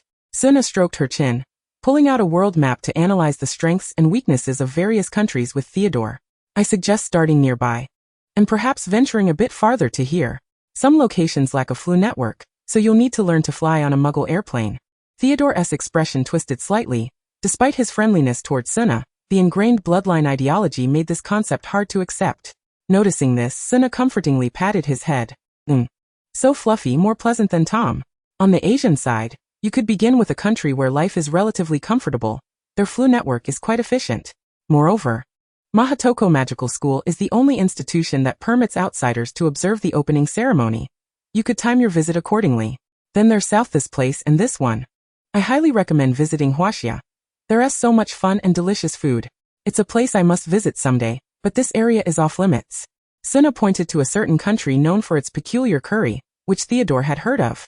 I understand. Then she marked another country known for its deceitfulness with an X, remarking, even the mighty bull demon king would have to plow through 2 miles there. Imagine a wizard without a wand. Utterly useless. What's south wrong with this place, Professor? You simply wouldn't be able to handle it, my young friend. Suna reiterated the warning for Theodore's safety. Due to Theodore's presence, Suna couldn't take a break. After seeing him off, she headed straight to her class with a book in hand. Yawning deeply, she wiped the corners of her eyes, contemplating her earlier discussion with Dumbledore about seeking a psychologist. Yet, upon considering the salary at Hogwarts, she thought better of it. No need to make old Dumbledore go bald. The afternoon's 4th-year class was rather relaxed, and Suna remarked, "What lovely children they are." However, as soon as the class ended, she was surrounded by a throng of young wizards clamoring for autographs. Not just 1 book per person, but each student held at least 7 or 8, if not more. In the brief silence that enveloped Suna, she pondered whether her hand would become useless. However, refraining from signing would seem rather ungracious. "My dear friends," she declared, "I shall sign a book for each of you. Subsequent rewards will be distributed in class, and those who excel will receive autographed copies. Furthermore, the student with the highest marks at the end of the term shall be granted a manuscript." Suna commended her own sensibility and urged, "Let us roll on, young wizards." Meanwhile, Tom, having reunited with Peeves, embarked on an exhilarating escapade, disregarding Suna's admonitions. "Faster, even faster," Tom exclaimed, reveling in the thrill. At that moment, Tom, in his ethereal form, maneuvered a small vehicle with Peeves careening through the castle, engaging in reckless 360-degree spins that provoked ire from the portraits lining the walls. "Hey, watch it. Don't damage my house. You stepped on my foot. What a racket." In response to their complaints, Tom and Peeves provocatively removed their hats, embodying mischief personified. Being in a spectral state, they posed no threat to anyone, yet they intentionally charged towards the crowd, sending young wizards scurrying in terror. Harry, Hermione, and Ron, who had been conversing, were startled by the sudden uproar, glancing at the ensuing chaos with perplexity. "What's going on? Have monsters appeared?" Ron inquired. "Unlikely," Harry replied. "They seem more agitated than frightened." "It must be Peeves. He always stirs up trouble at the start of term," Hermione remarked, her tone accustomed to such antics. Having completed her other assignments, she was diligently contemplating the question left by Suna. "They need the Bloody Baron," Ron lamented. "Unfortunately, I can no longer intimidate him." Suddenly, the head of the Bloody Baron emerged from the adjacent wall, startling the trio. "Goodness, you gave us quite the fright. I almost suspected you were in league with Peeves," he said, appearing somewhat disheveled. "What's wrong with you? What did you mean earlier?" "Isn't Peeves afraid of you?" Harry queried. "Indeed he was. But ever since Professor Suna's arrival, things have changed," the Bloody Baron responded. "What? How does Professor Suna factor into this?" Hermione, an ardent admirer of Suna, was more curious than Harry and Ron. The Bloody Baron recounted Tom's peculiar behavior, and shared the recent happenings within the castle. "Merlin! How astonishing! Remarkable!" exclaimed Hermione. As it turned out, the duo that had sneaked over were the Weasley twins, who were old friends of Peeves and often engaged in mischief together. They were surprised to discover an even more extraordinary Tom. Their interest in Suna was limited, as they were not fond of reading, often merely listening to their mother and Ginny discuss her. "When did you appear?" Ron inquired, frowning at Tom's description, filled with an uneasy foreboding. "Just now. A minute ago." Didn't he notice?" The twins lamented dramatically, as if heartbroken. After sharing their grievances, the Bloody Baron retreated into the wall, while Harry and his friends paid little attention to Tom and Peeves, exchanging a few words before heading back to the common room. However, Fred and George were brimming with excitement. "Did you hear that, George?" Fred asked. "Yes, it's absolutely fascinating," George replied. The twins exchanged glances, sharing a devious smile, and made their way to an empty classroom on the 4th floor, where they found Tom and Peeves smoking. Upon their entrance, Peeves extinguished his cigarette and casually tossed Thomas aside. Tom exclaimed, "They're children," Peeves retorted, then turned to the twins. Hey. The twins raised their hands in response, linking arms and bouncing over, their eyes fixed unwaveringly on Tom. "It seems you've heard the news," Peeves observed. "Of course. It's so incredible. I'm Fred, and he's George," they introduced in unison. Tom, bewildered by their introduction, struggled to distinguish between them, craning his neck back and forth until he collapsed in a heap on the floor. The twins were taken aback, but as Tom remained in his ghostly form, they could not touch him and looked to Peeves for guidance. "Don't worry, he'll be fine soon." No sooner had the words left Peeves' lips than Tom awoke, pressing his face against the twins to discern who was who. Amused, the twins continued to confound Tom with their banter, inciting his frustration to the point of stomping and cursing. Suddenly, an idea struck Tom, and a light bulb appeared above his head. He produced a seemingly ordinary marker from behind, yet his expression turned wickedly mischievous. Without hesitation, he soared above Fred and George, inscribing their names atop their heads. Fred, George. Their names shimmered with a golden glow, vividly conspicuous, rendering them akin to NPCs in a game. Satisfied with his handiwork, Tom returned to admire his creation. "On your heads. I have one too." The twins gaped in astonishment, mimicking one another's movements as if gazing into a mirror. They reached out to touch the glowing names, only to find their hands passing through. "How extraordinary!" they exclaimed, their eyes shining with excitement as they turned their gaze upon Tom, or more accurately upon the pen. "Could we borrow that pen for a while? We can trade," Fred offered, producing a plethora of prank items, including their own handmade trinkets. Yet none could compare to the allure of the pen. Tom, bouncing on his toes, ultimately agreed to their request and handed over the pen, charmed by the duo. However, as the pen had been conjured in his ghostly state, the twins were unable to grasp it. Peeves, who had been suppressing laughter, finally burst forth, having anticipated this moment. "What do we do now? I adore that pen. But it's a ghost pen. We could become ghosts." "But ghosts are dead," Peeves countered, suddenly serious, shedding his usual jovial demeanor, and adopting a somewhat intimidating presence. "Becoming a ghost requires death, do you understand? You're far too young, and it is not a matter of amusement." "But what about him? You seem to be having fun with him, and I recall he was alive just yesterday. So he must have a way, right?" George increasingly found his argument persuasive. They shifted their focus and began to plead with Tom. In a flurry, Tom shook his head and hid behind Peeves, acutely aware that if Luna found out, there would be consequences. But would the twins relent? Certainly not.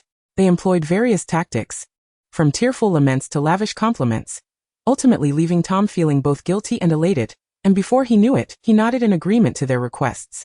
Peeves, the twins, having achieved their aim, embraced one another in jubilation, then eagerly crouched before Tom, filled with anticipation. Tom recognized he had erred. Pacing back and forth with his hands clasped behind his back, contemplating how many chances he would have to survive Luna's wrath. Tom, dashing, charming, and irresistibly handsome Tom, was the subject of their ongoing flattery, which only served to elevate his spirits, causing him to dismiss Luna's warning entirely. He produced a colossal ruler from behind him, signaling for the twins to prepare. With a deep breath and mutual encouragement, the twins closed their eyes, bracing themselves for the transformation. With a swift motion, Tom struck each of them with the ruler, sending them crashing against the opposite wall, perfectly embedded. Their faces still bore expressions of eager delight. Tom, uncertain of his success, approached alongside Peeves to inspect the outcome, but the twins showed no signs of life, appearing as if they were merely asleep, and the anticipated spirits did not materialize. Tom clasped his mouth, trembling incessantly. This was a disaster. Peeves gasped in horror. Just as one ghost and one cat prepared to seek out Luna, a playful voice rang out. The prank was a success. The twin spirits emerged from the wall, imbued with a cerulean hue, cheerfully drifting over to Tom and Peeves. Chapter 14. A sharp crackling sound. The extraordinary experience of becoming ghosts left the twins utterly captivated. I feel so light. George swayed back and forth, effortlessly executing a backflip. It's a bit chilly, like a refrigerator. Perhaps we could sell ice drinks. What a splendid idea. Peeves wore a worried expression, hesitating to speak. Don't wear that face, mate, Fred chimed in, wrapping his arms around Peeves, having long wished to do so. Meanwhile, George lifted Tom and placed him in a nearby ghostly vehicle. Mischievous squad, let's roll. The twins, now in ghostly form, were quite audacious. Fred took the wheel, while George grabbed a pen, and they sped out of the dilapidated classroom with Tom and Peeves in tow. Woohoo! Their jubilant shouts echoed down the corridor. Professor Luna! Professor Luna! Due to a lack of evening commitments, Luna had returned to the common room to continue writing the conclusion of her German piece, which had been urgently requested. She was somewhat perplexed when an urgent knock reverberated through the door. What could it be? Luna set down her manuscript and opened the door to find a visibly anxious Professor McGonagall, sweat beading on her brow, lacking her usual elegance, her lips trembling with concern. Seeing her in such a state caused Luna's heart to sink. What could have happened? Professor McGonagall, please do not fret. Take your time to explain. How may I assist you? I truly need your help. Professor McGonagall recalled what she had just witnessed, her gaze somewhat glazed over. However, it was an improvement from her initial reaction, which had been one of sharp shock. The Weasley twins. They become ghosts. What? Luna emitted a sharp whistle. The Weasley twins are dead. Seeing Luna's reaction mirrored her own, Professor McGonagall felt a sense of solace. It appeared she was not alone in her distress. Now it was McGonagall who sought to comfort Luna. Professor Luna, remain calm. I saw them with Tom and Peeves. And they were. Professor McGonagall's expression turned peculiar. She struggled to describe the scene, pulling Luna to witness it firsthand. Luna, sensing a connection to Tom, who often led her into chaos, felt utterly exhausted. Despite mentally preparing herself throughout the journey, the dazzling golden light upon entering the hall was blinding. Wow, the golden legend. Luna rubbed her eyes, adjusting before taking in the sight of each individual with their names emblazoned in shimmering gold above their heads, strikingly vivid and attention-grabbing. Standing at the professor's table, they all felt like characters awaiting a grand reveal. Suddenly resonating with empathy? Professor Luna, look at this. The young witches and wizards showed no fear. Rather, they found it entertaining, with many eagerly approaching the twins, requesting to have their names or titles inscribed. However, not everyone was pleased. Draco, with spoiled brat hovering above his head, and Crabbe and Goyle, branded as glutton and food waste, respectively, were far from amused. Draco was vociferously demanding a letter be sent to his father. Luna, exasperated, buried her face in her hands. She should never have trusted Tom, fearing unforeseen consequences. Professor McGonagall decided to keep all the young witches and wizards who had requested inscriptions in the hall for easier management, while the twins had already dashed through the walls. Other heads of houses and Dumbledore arrived, albeit tardily, and were immediately struck by the dazzling light. Sprout ventured into the crowd in search of her badger, while Flitwick found the spectacle amusing, even analyzing its principles, and Snape, ever the grump, made his way to the professor's table with a scowl. Luna swallowed hard. Someone save me. Dumbledore first reassured the worried Harry and his friends before leading them to Luna. Professor Luna, where is Tom? In truth, Dumbledore was not overly concerned. He suspected everything was connected to Tom, having witnessed his resurrection firsthand. Headmaster, I only just found out. Luna scratched her head awkwardly. This sounded as if she were shirking responsibility, so she quickly added, I'll go find him now. I'll come with you, spoke Ron, whose head bore the sparkling inscription Ronnie, adorned with little hearts. However, he was too preoccupied to notice, as the twins had transformed into ghosts. And he needed to understand what had transpired. It was about his brothers. I want to go too. Me too. Percy and Ginny insisted on joining. And Harry and Hermione could hardly wait in place. You mustn't make things more chaotic. Professor McGonagall frowned, disapproving of their involvement. That's all right, Minerva. They are their family and friends, and they have the right to know everything, Dumbledore asserted, ignoring Snape's disdainful scoff. In the end, Luna led the trio of seasoned friends, and the 5 eager youngsters in search of Tom and the twins. Upon finding them, a cat and 2 ghosts were earnestly attempting to stuff George's spirit back into his body. Push harder. Oh. Fred, you stepped on mine. You must be jealous. Shut it. George, yours is like a little worm. I didn't see it and stepped on it by accident. You're just jealous. Let us have a competition. Bring it on. Is this something we can hear? Ginny and Hermione blushed furiously at the exchange. Tom. Luna's furious shout startled Tom so much that his eyes and teeth nearly popped out as he bolted behind the curtain, trembling. Peeves and the arguing twins stood at attention. Upon seeing the crowd, Peeves, lacking any sense of loyalty, abandoned them and fled. With the twins now in the care of others, Luna rolled up her sleeves to locate the quaking Tom. He remained behind the curtain, trembling so violently that the entire drapery shook. Suna directly grasped Tom by the tail, pulling him forth and holding him by the nape of his neck to face her. Tom trembled, too fearful to open his eyes, his tail tightly tucked. Observing his demeanor, Suna felt a pang of compassion. After all, it was not entirely Tom's fault. His world was inherently different from others, and it was she who had brought him here, compelling him to live in accordance with his own ways, something that could hardly be criticized. She had not adequately communicated these matters to him. It was her oversight. For she was, after all, his guardian, and any misstep bore her responsibility. With a gentle sigh, Suna located Tom's essence and returned his soul to his body. Subsequently, she brought the complete Tom before the twins, their bodies now detached and lying on the ground. She proceeded to restore them. The now timid Tom obediently nodded, pried open their mouths, and carefully returned their souls. As the souls re-entered their bodies, the twins embedded in the wall opened their eyes, their smiles appearing somewhat eerie. Yet this was not the crux of the matter. The highlight was Fred's exclamation. I can feel your body, George. And your body is quite splendid. The group exhaled a collective sigh of relief, their faces frozen in a peculiar smile. What on earth was happening? Tom offered an awkward yet polite smile. Then, everyone scrambled to swap the twins' souls back. Professor McGonagall summoned them aside, deducting points and imposing confinement. As for Tom, he apologetically addressed the headmaster. I'm sorry. It was my failure to manage Tom properly. What could Suna do? Naturally, she had to bear the brunt of the reprimand. Fortunately, Dumbledore was not a harsh individual. After a few admonitions, he instructed Tom to promptly remove the names hovering above everyone's heads, as the late hour was quite blinding. Snape, however, cast a lingering glance at Tom. Chapter 15 Practice. Good day, Professor Suna. Where is Tom? Upon Suna's arrival, she noticed a Hufflepuff clutching a small fish snack. It seemed the Hufflepuffs had collectively decided to plump up Tom during this time. Ever since the ghost incident, Tom had transformed into a popular star, with both Gryffindor and Hufflepuff vying to take him to their common rooms. Such interdimensional opportunities were rare indeed. It appeared he had gone to the Gryffindor common room. The little badger lowered his head in disappointment, then furiously clenched his fists. Tom was, after all, a Hufflepuff. What right did Gryffindor have to monopolize him? Should they organize a rescue mission? Suna refrained from interrupting the pondering badger, hastily making her way to the classroom. For today marked the first practical lesson. And tardiness was not an option. This lesson was for the fourth-year Slytherins and Hufflepuffs, who had eagerly awaited this moment. Upon Suna's entrance, they greeted her enthusiastically. Clad in a deep green sincere shirt paired with a high-waisted black wool skirt, and with her hair elegantly pinned up, she exuded quintessential British charm. Many young wizards cheered in appreciation, their enthusiasm palpable. Suna strove to suppress the corners of her mouth from curling upward, clearing her throat before waving her wand at the empty space before her. summoning 5 peculiar dolls with screens on their faces. These are magical power measurement dolls. You may attack them with spells, and their faces will display your magical power levels. For example, like this, Suna aimed a lightning spell at the nearest doll, which promptly displayed the number 25.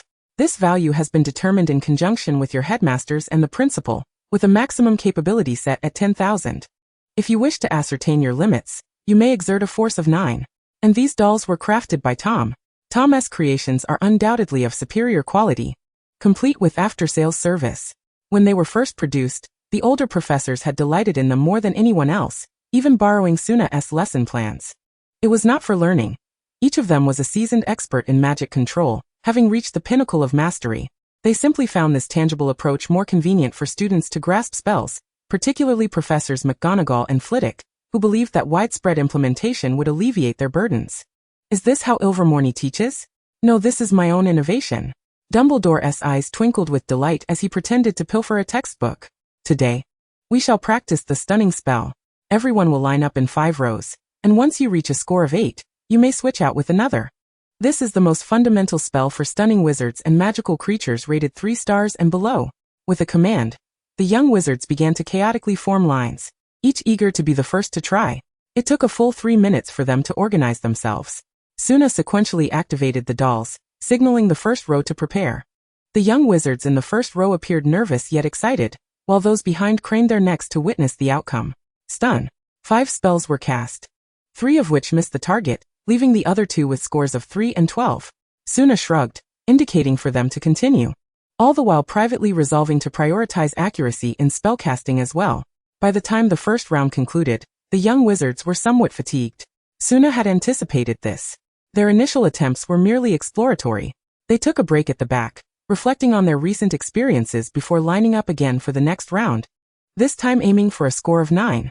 The 5 young wizards nodded, supporting one another as they made their way to the chairs prepared for them.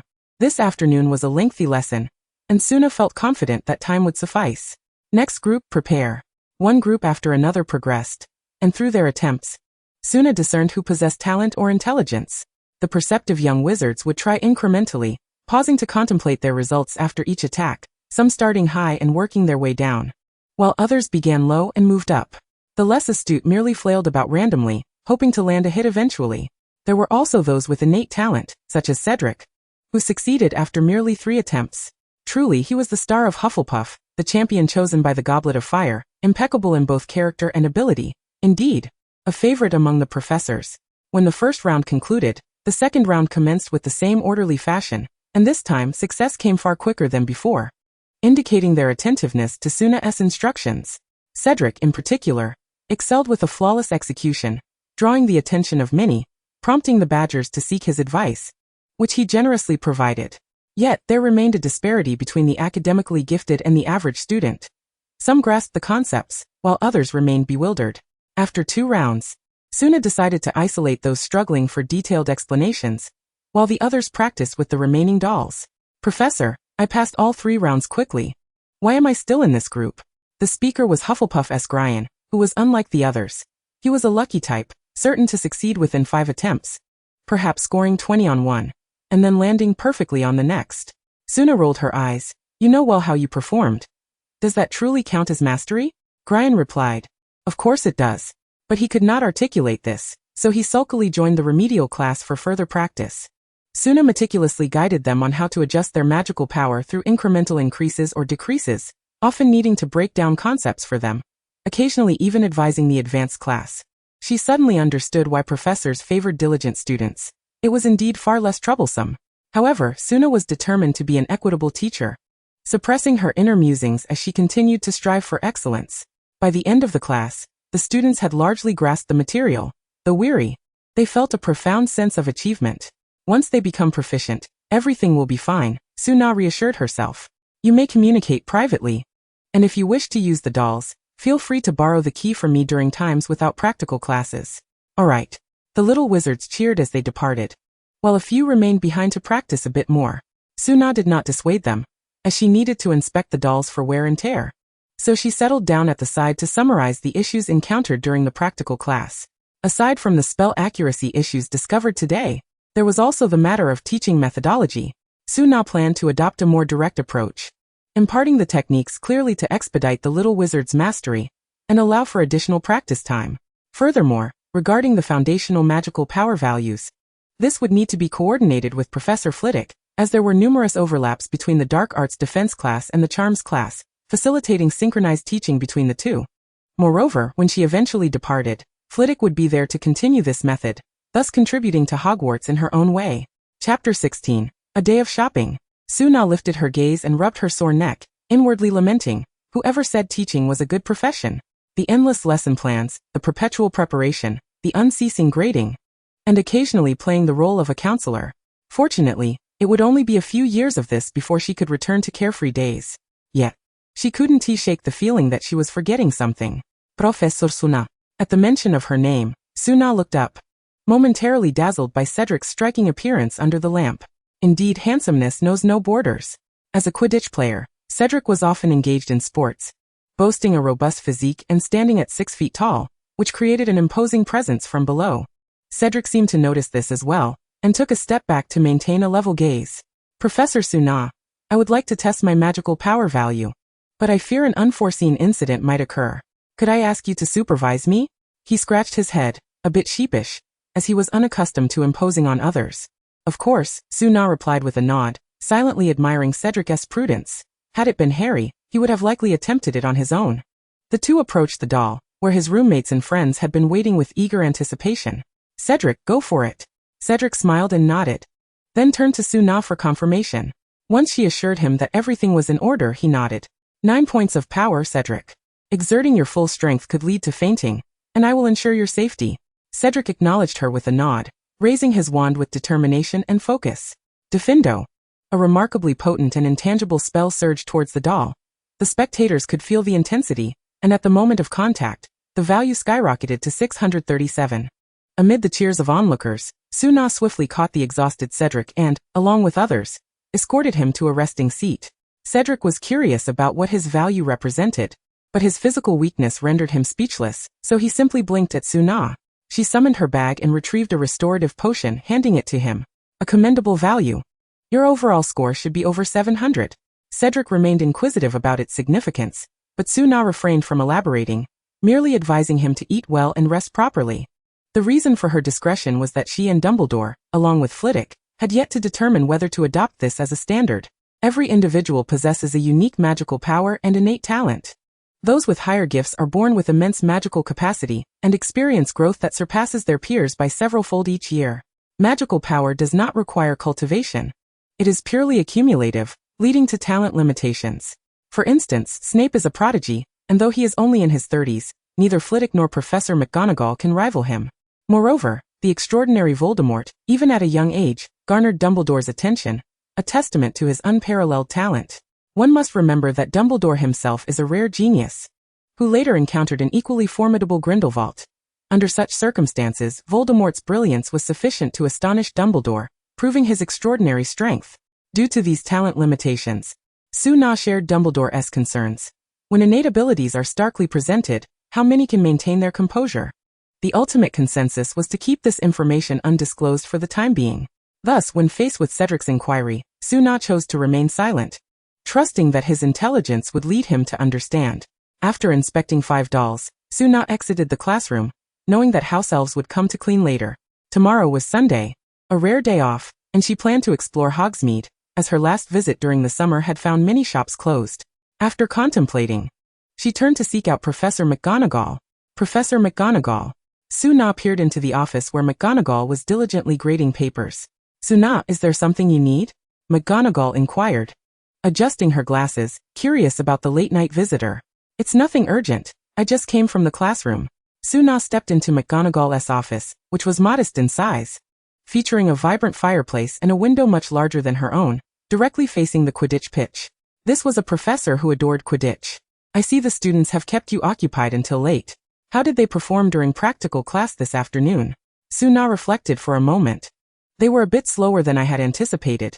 I plan to revise my teaching methods. That sounds promising. It seems you are adapting quite well. I am heartened to have such a responsible instructor. McGonagall winked at Suna and marked a T on a half-read paper, which Suna discreetly glanced at. Ron's work. I find teaching students quite engaging.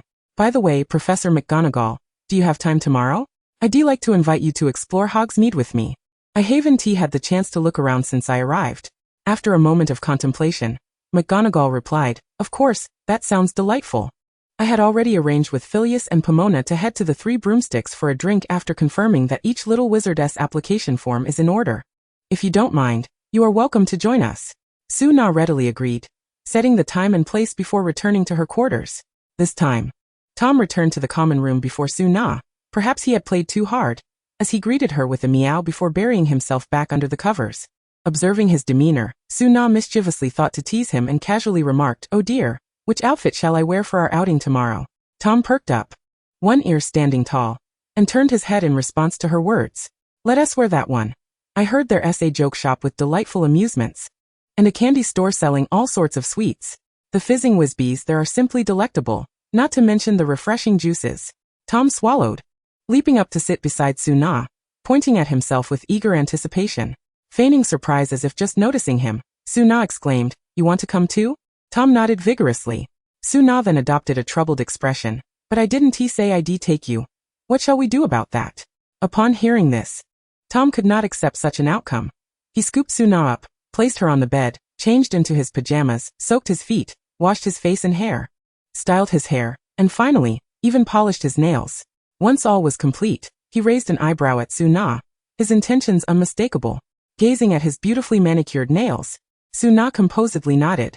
Very well, I shall take you along, but I must insist, no running off. Tom nodded enthusiastically in agreement, and hurried to his wardrobe to select his attire for the following day. Suna paid him no mind, as she was well taken care of and preparing for bed. The next day, relishing an uncommon lie-in, Suna awoke to find that Tom had everything ready. He was clad in a smart set of suspenders and trousers, complemented by a sleek black coat. Suna caught a whiff of his cologne, confirming he had indeed spritzed himself. Upon noticing Suna was awake, he promptly slid the prepared breakfast towards her, with his impeccably pressed clothing set aside. Suna exclaimed, this is sheer bliss. Chapter 17. The Three Broomsticks. The submission of application forms took place in the open area outside the auditorium, overseen by various heads and Felch. Suna arrived half an hour early and exchanged greetings with the busy Severus Snape. Hello, industrious little bee. Silence, you withered leaf. Suna glanced down at her tawny coat, pondering how she could possibly resemble a leaf. Are you envious of me? Snape collected the last application form from a Slytherin student, rolling his eyes in disdain as he entered the auditorium. Suna and Tom exchanged a glance, shrugging in mutual exasperation. Professor McGonagall was still occupied, adorned in a striking azure robe and a round-topped hat. Professor McGonagall, I adore your outfit today. It is both elegant and beautiful. Tom stepped forward with a flourish, took her hand, and bestowed a gentlemanly kiss upon it, presenting her with a flower. Professor McGonagall beamed, her joy evident. One must always dress beautifully when accompanying you. With a wave of her wand, she transformed the flower into a brooch and pinned it to Tom's chest. You look quite dapper today as well. Tom straightened his clothing and puffed out his chest with pride. Do you need assistance? There were numerous young wizards from Gryffindor still in line, and Suna was more than willing to lend a hand to expedite the process. Indeed, you have been a tremendous help. Not only was Professor McGonagall in a hurry, but the line of young wizards was anxious as well. The carriages to Hogsmeade were limited, and if they missed this one, they would have to wait for the next. The newest offerings from the Duke of Honey and the Joke Shop were limited editions, and they were keen to seize them early. With Suna's assistance, they moved swiftly through the process, and once finished, the two of them went to help Sprout before finally reuniting with Flitwick. The faculty had a special carriage waiting to take them to Hogsmeade, ensuring they wouldn't be outpaced by the students. Good morning, Hagrid. Good morning to you all. Hagrid was grooming a thestral and greeted McGonagall and the others with a cheerful wave. The carriage is ready and at your service. Thank you ever so much. This was Suna's first encounter with Hagrid, the most taciturn giant in the original story. They exchanged polite nods, as Hagrid was not one for reading, while Tom, ever the curious one, cast a few extra glances his way. However, his interest was merely due to curiosity. Hagrid preferred more robust magical creatures. Suna approached the thestral and ran her hand along its sleek, cold black coat, feeling the pronounced bones beneath. Can you see the thestral? Hagrid asked in surprise. Then immediately felt foolish for the question. One who frequently roamed outside could hardly be oblivious to death. Indeed, a remarkable creature. The Native Americans refer to them as the Mounts of Death, while some cultures view them as omens. That is utter nonsense, Hagrid retorted loudly, displeased at the slander directed at his beloved steed. Suna smiled at him, offering no further explanation, and turned to board the carriage. It was not an opportune moment for a chat, but she hoped to speak with Hagrid privately at another time. This is the Forbidden Forest's material library. Hagrid was a good soul, albeit quite straightforward. He was always on guard near the Forbidden Forest, and if there were any issues, one could seek him out. He is a half-blood, isn't he? Yes, he was once a student at Hogwarts, but encountered some misfortune along the way. Professor McGonagall sighed as she spoke. Hagrid had once been a student of Dumbledore's. She had heard many tales of the mistakes Hagrid had made in his youth, including the incident of keeping a giant spider at school, even though it may not have been him who committed the murder. McGonagall found it utterly unacceptable. It was far too dangerous. Fortunately, since then, Hagrid had shown much restraint, only tending to the creatures in the Forbidden Forest. Merlin, help us. Misfortune? Wait. Suna suddenly remembered the matter she had pushed to the back of her mind. Horcruxes, Voldemort, the Chamber of Secrets, the Basilisk. Well, it had been quite some time since her arrival, and she had somewhat forgotten the original plot. Now, having taken Gilderoy Lockhart's place, the Chamber of Secrets had yet to emerge, and more importantly, there had been no book signing event. Arthur Weasley and Lucius Malfoy had never crossed paths. And without that encounter, there had been no confrontation, which meant that the diary had never been slipped into Ginny's cauldron. So where had the Horcruxes gone? She had also taught a class to the first years this week, and Ginny appeared to be perfectly fine, still a vibrant and somewhat shy young girl. Suna gasped. This was a serious issue. Are you all right? Noticing Suna's sudden change in demeanor, the other three grew concerned. Professor McGonagall grasped Suna's hand, asking with genuine worry. Oh, I'm fine. I was merely contemplating my book. Perhaps I can gather material from Hagrid. Apologies, I was lost in thought. The three of them sighed in relief, shifting the conversation to Suna's new book, with Flitwick even suggesting he would like to make more appearances. With others present, Suna reluctantly set the diary matter aside, and focused on enjoying the holiday with Professor McGonagall and the others. Unlike the quiet streets of summer, Hogsmeade was bustling with wizards of all shapes and sizes, with Hogwarts students everywhere. Suna even spotted the Weasley twins as they headed towards the joke shop. Upon seeing them, Professor McGonagall's expression shifted several times, but she resisted the urge to march over and reprimand them. You mustn't be too severe, Minerva, Flitwick comforted her, stepping away from Tom, who was nearly the same height as him. Who would have thought a cat could be taller than him? Professor McGonagall nodded, tightly gripping Tom's hand to prevent him from wandering off to join the Weasley twins in mischief. Tom insisted, I still want to buy sweets. The twins are of no importance. The group arrived at the Three Broomsticks, a spacious, bright, and inviting establishment, where the clientele appeared perfectly normal, which brought a sense of relief to Suna and Tom. Hello. Long time no see. The owner, Rosmerta, a graceful and alluring woman, warmly greeted them upon their entrance, even waving kindly at Tom. The moment Tom laid eyes on Rosmerta, his eyes transformed into hearts, and his ears emitted puffs of smoke as he slid forward with a cheeky grin, offering her a bouquet of flowers. Ha ha ha, adorable little kitty, thank you. Rosmerta, unfazed, accepted the bouquet, placing it in a bottle on the bar. Suna, feeling embarrassed, tugged at Tom, chiding him to rein in his antics.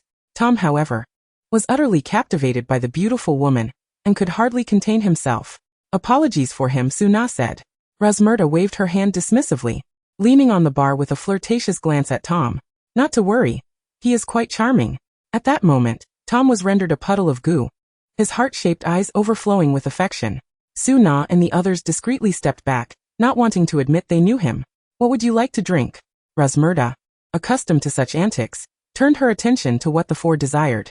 I would like some butterbeer, thank you. Having arrived at the venue, Suna was naturally eager to sample the renowned butterbeer, curious to discern its differences from that of Universal Studios. Chapter 18. The Honeyduke's Confectionery. In truth, butterbeer could hardly be classified as an alcoholic beverage, possessing minuscule amounts of alcohol. Its flavor was enriched with a hint of maltiness, lacking the overwhelming sweetness of the past. Numerous Hogwarts students congregated in the tavern, savoring their butterbeer, their expressions revealing their unbridled delight. Is it truly all right to ignore him like this? Flitwick inquired with a hint of concern, not for Tom's safety, but rather for the tavern's well-being. Suna shrugged in exasperation. Tom's infatuation with beautiful women was unlikely to become excessive. At that moment, Tom was ostentatiously smoking a cigar, the smoke swirling into heart shapes. prompting Rosmerta to erupt into fits of laughter. In fact, Tom exhibited a certain talent for amusing young ladies. Suna, wishing to avoid witnessing his unremarkable display, switched seats with Sprout, turning her back to them, out of sight, out of mind. This childish scene brought a smile to Professor McGonagall's face. You treat him like a child. To me, he resembles a rather immature child. Suna did not dispute this but continued, initially, it was his presence that rendered my travels less tedious. Before he appeared, I ventured into the mountains alone, and after a while, I found myself talking to myself, fearing I might forget how to converse. Haha. I read in your book that you likened yourself to a madman, lamenting to the air while hoping for a response. Indeed.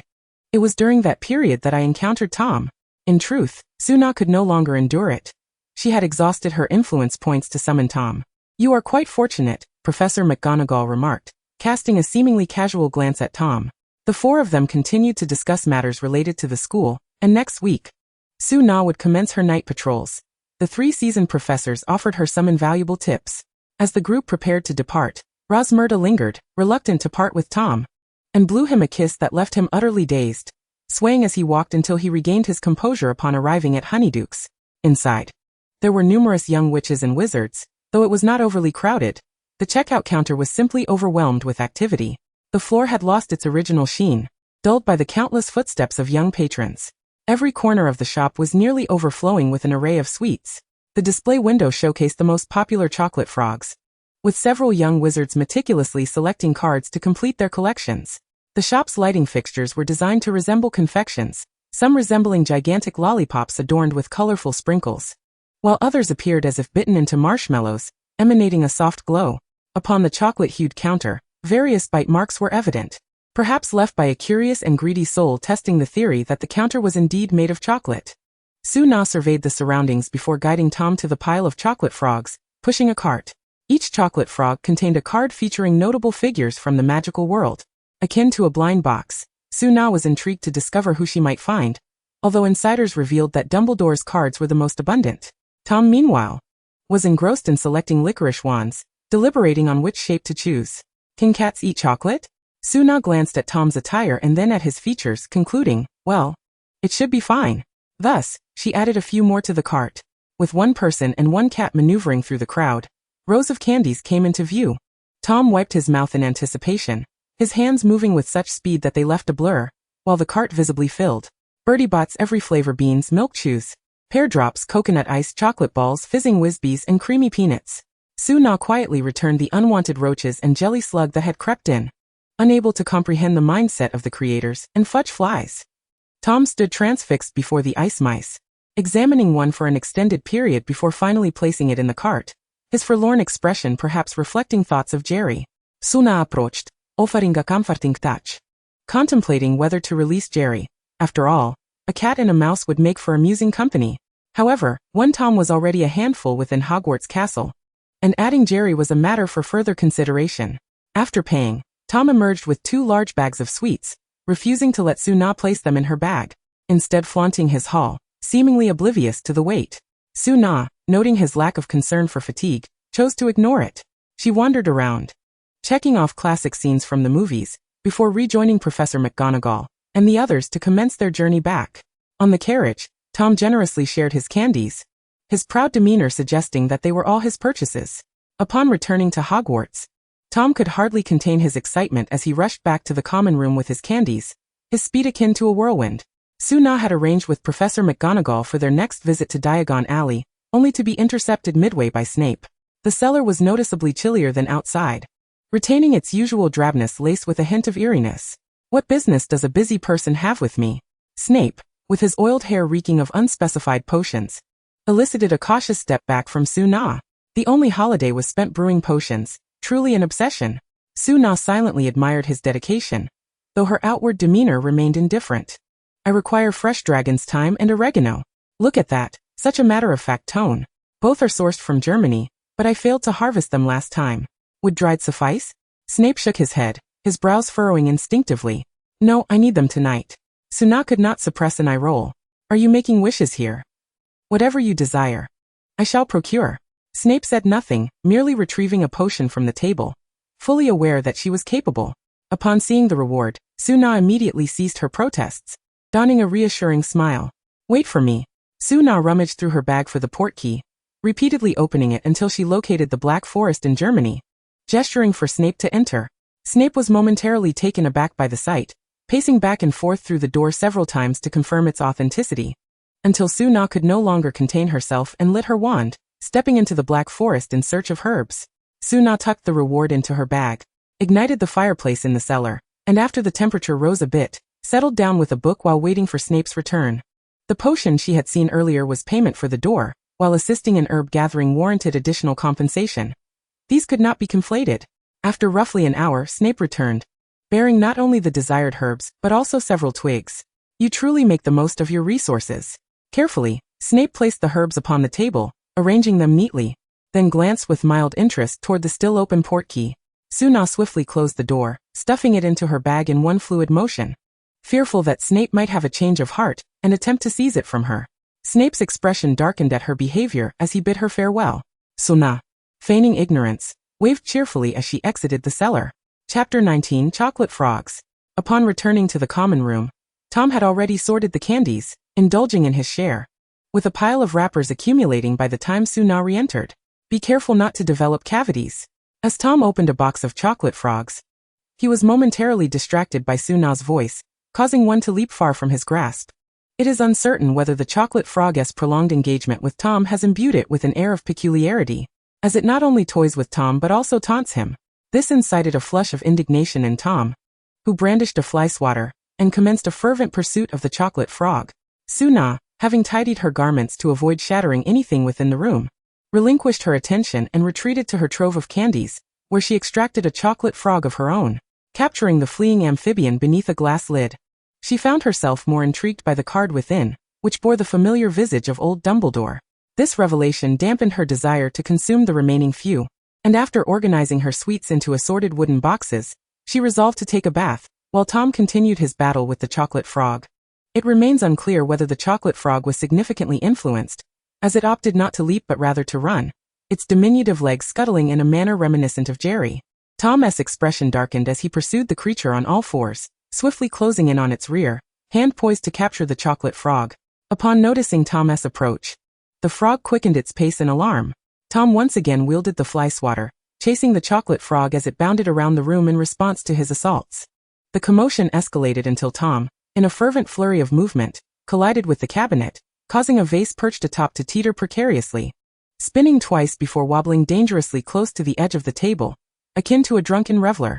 Startled, Tom leapt back, discarding the fly swatter, and hastily sought refuge beneath the table, his gaze fixated on the swaying vase. Meanwhile, the chocolate frog, having bounced around a couple of times, sensed something amiss and shifted its focus to Tom, grasping the implications of his demeanor. It seized Tom's fly swatter, approached him from behind, aimed, swung, and struck. Ouch! Tom yelped, propelled into the cabinet, while the vase could no longer withstand the strain and plummeted to the ground. Ignoring his pain, Tom lunged to catch the vase, becoming an unwitting cushion for its fall. Relieved to find the vase intact, he returned it to its rightful place, patting it gently as a soothing gesture, before his gaze turned perilously towards the chocolate frog. With a singular glance, he nearly leapt out of his skin upon discovering the chocolate frog perched atop the vanity, swaying a beloved perfume of Suna's. In a flurry, Tom waved his hands, gesturing towards the perfume, then to the bathing Suna, and finally mimicking a grim expression. If something were to go awry, both of them would be in dire straits. The chocolate frog, contemplating the situation, obediently returned the perfume to its rightful place. In an instant, Tom's demeanor shifted to one of wicked intent, raising his hand to seize it. Yet the chocolate frog, in a playful bout, snatched the perfume once more, causing Tom to immediately adopt a compliant stance. The chocolate frog, now reveling in mischief, playfully taunted Tom, failing to notice the perfume had vanished entirely. A rich fragrance of mimosa wafted through the air, prompting Tom to sense something amiss. Approaching the chocolate frog, he nudged it gently, trying to rouse it from its stupor. What? The chocolate frog queried, while Tom simply stared wide-eyed in disbelief. Both the cat and the frog were at a loss, spinning in circles in a state of panic. Tom was the first to recover, realizing that the shattered perfume could be attributed to the chocolate frog's antics. He seized the frog and presented it to Suna, hoping this would spare him from her wrath. The more he contemplated this course of action, the more convinced he became. Thus he raised his hands, taking the chocolate frog by surprise, and erupted into laughter. The chocolate frog, in a moment of defiance, spat a morsel of chocolate directly onto Tom's face, and seized the opportunity to flee. Tom's pupils dilated, transforming into slits as he swiped at his face, akin to a windshield wiper clearing away the chocolate, and once again lunged after the chocolate frog. The chocolate frog, seizing objects from the cabinet to hurl at Tom, forced him to divert his course mid-chase, scrambling beneath the cabinet to catch whatever was thrown. The chocolate frog commenced a wild barrage, flinging books, plates, and picture frames with reckless abandon. Tom, adorned with a dictionary atop his head, cradled a flower basket, and had a plate wedged between his legs, while a quill precariously balanced on his nose, its feather pointing downward, provoking an itch that made him want to sneeze. He opened his mouth wide, instinctively closing it out of fear, yet the tickle of the quill proved too much, compelling him to open his mouth once more. The chocolate frog mirrored Tom's movements, raising and lowering its head, until Tom, unable to contain himself, let out a resounding sneeze. Ashoo! The sheer force of it sent him flying backward. After a moment of relief, Tom rubbed his nose, only to realize the chaos that had ensued. The items left in disarray had collapsed to the floor, creating a chaotic scene. The chocolate frog, frightened, dove into the pile of candies, while Tom hid his head beneath the bed, leaving only his quivering rear exposed. Yet Su-na remained oblivious, engrossed in her bath and unaware of the tumult outside. After a couple of minutes, when Su-na still had not emerged, Tom ventured into the candy pile, extracting a licorice wand to poke through the gaps, hoping to coax the chocolate frog out. However, the chocolate frog had stealthily maneuvered around to Tom's rear, using the cat bed as cover, and jabbed him with the licorice wand. Tom exclaimed, soaring into the air, and upon landing, he wielded the licorice wand like a sword, engaging in a playful duel with the chocolate frog, neither willing to concede. Until Tom? Did you just spray my perfume? Su-na's voice cut through the chaos, her towel dropping to the floor as shock rendered her expression immobile. The room resembled a scene of robbery, and her cherished perfume had nearly evaporated. Tom and the chocolate frog simultaneously discarded their licorice wands, embracing each other in camaraderie. My custom-made perfume still retains my favorite scent. Su-na attempted to reverse the spell, but only the glass bottle returned to its original state, while the perfume itself had dissipated into nothingness. Su-na's heart fractured into two. Tom. And that chocolate frog. She seized her wand, intent on lifting the enchantment from the chocolate frog, but Tom interposed himself, cradling the frog protectively in his arms, a look of reluctance crossing his face. Tom? Su-na inquired, tilting her head in confusion. Tom, with tears streaming down his face, theatrically implored to keep the chocolate frog. You may keep it. But what of the consequences? Su-na understood that he had projected his longing for Jerry onto the chocolate frog, yet misdeeds cannot be taken lightly, otherwise they might find themselves in dire straits, as portrayed in the cartoons. Tom, with pleading eyes, glanced at the expectant chocolate frog, then rummaged beneath his cat bed to procure a yellow pouch, pouring out 2 golden galleons into Su-na's hands. This was his saved allowance, diligently amassed over time. To instill a lesson in him, Su-na adopted a stern demeanor, accepting the coins with a reminder to clean up, before departing to pen a letter. She intended to order another bottle from her perfumer friend in Italy, hoping that his workload was light. Despite the pang of loss, Tom felt joy in preserving his friend, and the cat and frog exchanged a jubilant fist bump. Chapter 20, The Explosive Genius. Regardless of her reluctance, Su-na had to rise to attend class. Who claimed teaching was easy? It was hardly different from being a student. Today, she donned a gray sweater paired with a black straight skirt, her hair loosely tied in a ponytail. Tom had made a new friend, Dick, the chocolate frog, whom he had already introduced to the mischievous Pippi.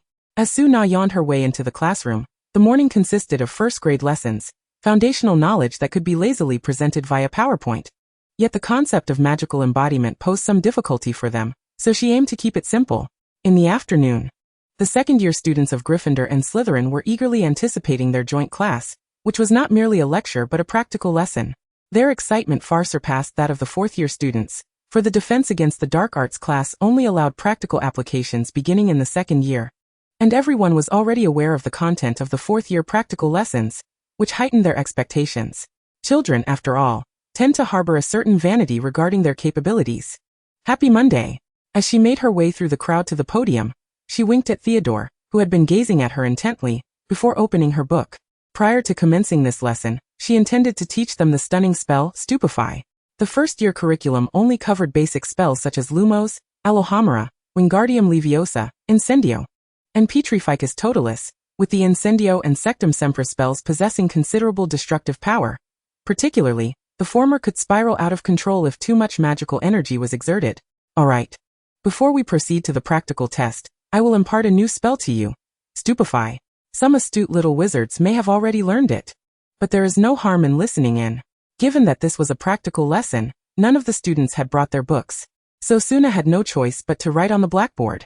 The stunning spell can render a person unconscious or immobilize a moving object, and it possesses formidable offensive capability. Hence, it should not be used lightly against those nearby. Typically, an energy output of around 8 is sufficient for its use. Due to its effects, it is an exceptionally practical spell in duels, and can serve as a decisive blow. However, it requires precise aim. If one fails to hit their target, the spell is rendered ineffective. The young wizards erupted in laughter, likely confident in their ability to aim true.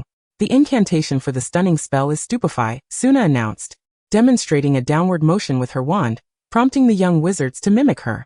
Alright, the stunning spell can be countered with a revitalization spell, and the shield charm can also deflect it, thus reducing the damage. Among currently known species, dragons, giants, trolls, and half-giants are either immune or sustain minimal damage from it. Therefore, remember not to utilize this spell when encountering these creatures. Upon hearing the mention of trolls, Hermione recalled the troll they had collectively subdued in their first year. Casting a curious glance at Ron. "What are you looking at me for?" Ron asked, somewhat perplexed. "Oh, nothing." Suna continued. This spell can also be utilized to block with objects, so during a duel or when escaping, using cover can mitigate damage. Of course, I do not recommend using your companions as shields, as you would receive a severe reprimand for that. After concluding her explanation, Suna waved her wand, conjuring 5 dummies, and informed them of the requirements while imparting the step-by-step method of magical control. Soon, the young wizards began to line up, eager to master the spell while honing their magical control. It became apparent that they were overly confident in their aim. Despite the distance of 6 meters, considered a safe and common range for attacks, nearly half of them missed their targets. Concentrate your focus, stabilize your magic, and do not let external factors distract you. When casting the spell, be resolute, Suna encouraged, moving behind the young wizards. Do not be anxious, Draco. Draco had missed his target twice and was growing increasingly agitated due to his lack of proficiency with the spell. Suna noticed this and gently patted his shoulder before moving to Theodore's side. Theodore, in contrast to Draco, exhibited a great deal of composure. Although he too missed on his first attempt, he successfully hit the mark on his second try, scoring 13 points. Excellent, Suna praised, eliciting a joyful smile from Theodore that nearly shattered his carefully crafted persona. Meanwhile, Harry and Hermione were gradually refining their skills, inching their scores toward 8. However, the 5th student encountered a dilemma. Rather than struggling with aim or magical control, his magical output was commendable. Yet, bang! Suna felt a pang of sympathy for the charred dummy, while Seamus, having failed repeatedly and witnessing the teacher's furrowed brow, was on the verge of tears. "Professor Suna," he implored. After 4 or 5 more attempts, he succumbed to despair, lowering his head in shame. "This is not your fault, Seamus. Go practice the spell on your own for now. I will provide you with individual guidance shortly, alright?" Suna retrieved a standard dummy and placed it a short distance away.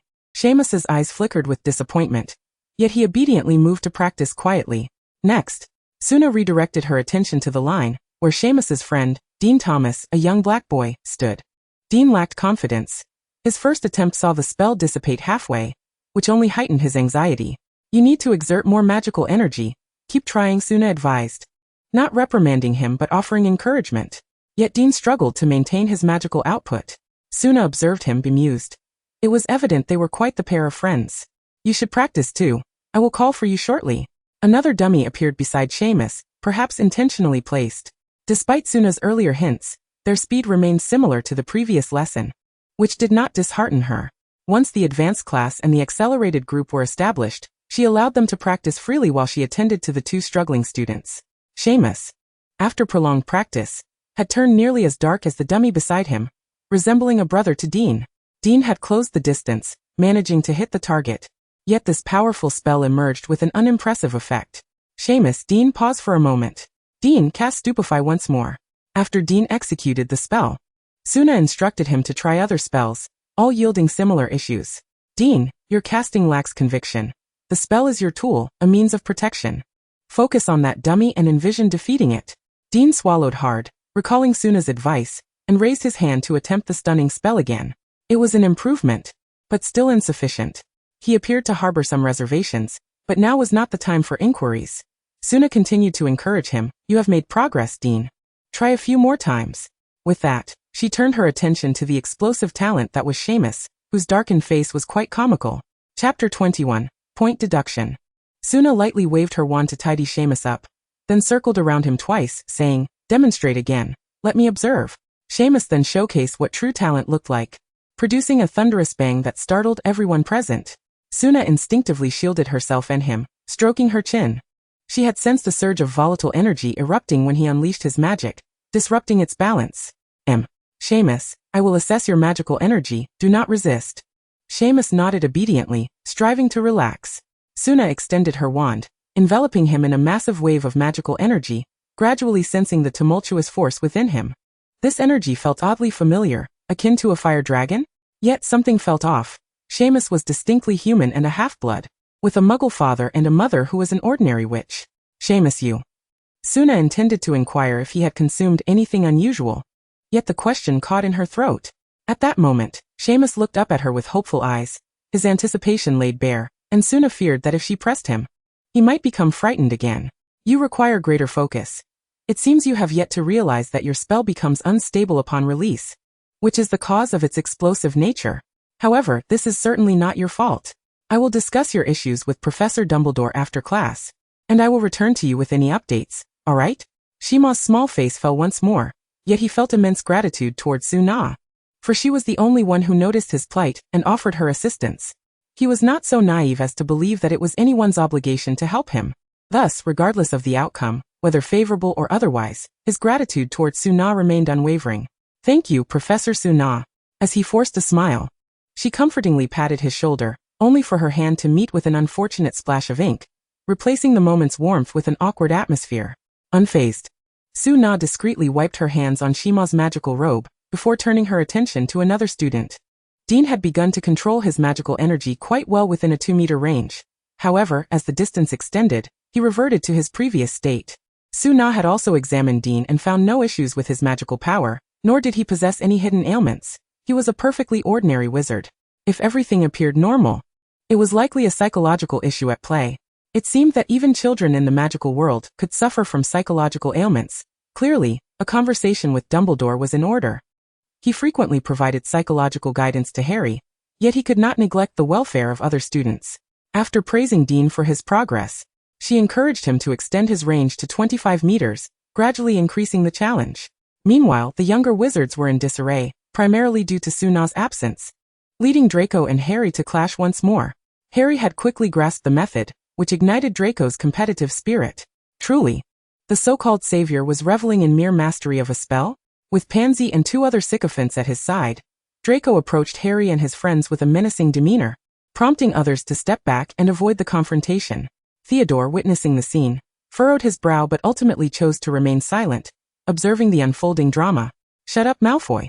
Ron stepped up beside Harry, unwilling to permit anyone to bully his friend. Ha, the infamous Weasley, still struggling to control his magic, I see. Truly pathetic. And you haven't fared any better, missing your targets repeatedly. Are you merely warming up? Draco retorted, his temper flaring at Harry's words, nearly inciting a physical confrontation. You only boast with your words, Potter. Shall we compete and see who achieves a higher score? Draco taunted, pointing at the dummy.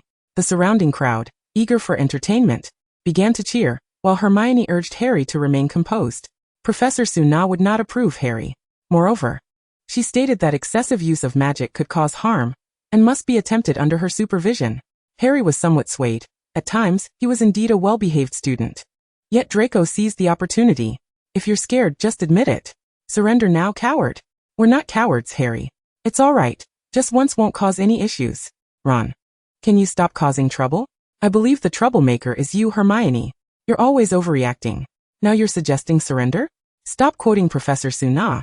If she won't notice this one time, why should you play the obedient child while leaving me and Harry out of it? Ha. Is that so? Of course. Ron proudly lifted his chin, completely oblivious to the irony of his statement. It wasn't until he noticed Draco's fearful expression and Harry tugging at his sleeve that he realized the gravity of the situation. Sususuna. Ron recoiled, cautiously turning his head and forcing a laugh.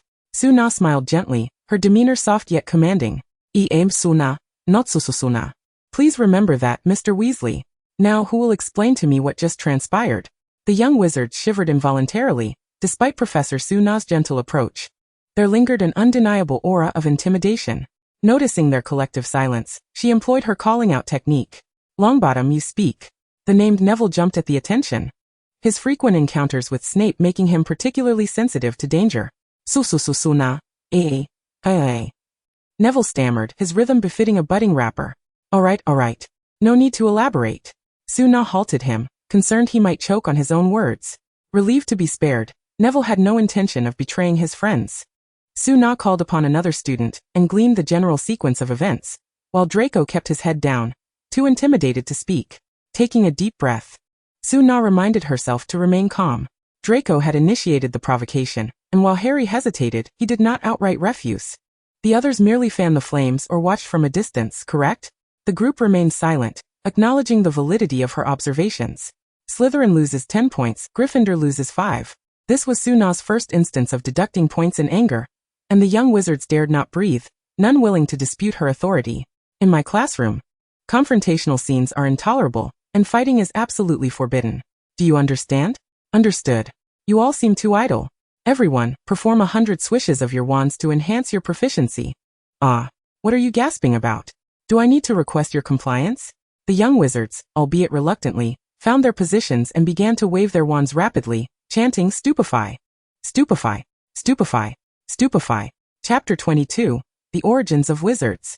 Due to Suna's outburst, all the young wizards left class with sore arms, hastening their departure, while only Theodore remained behind to assist Suna in tidying the classroom.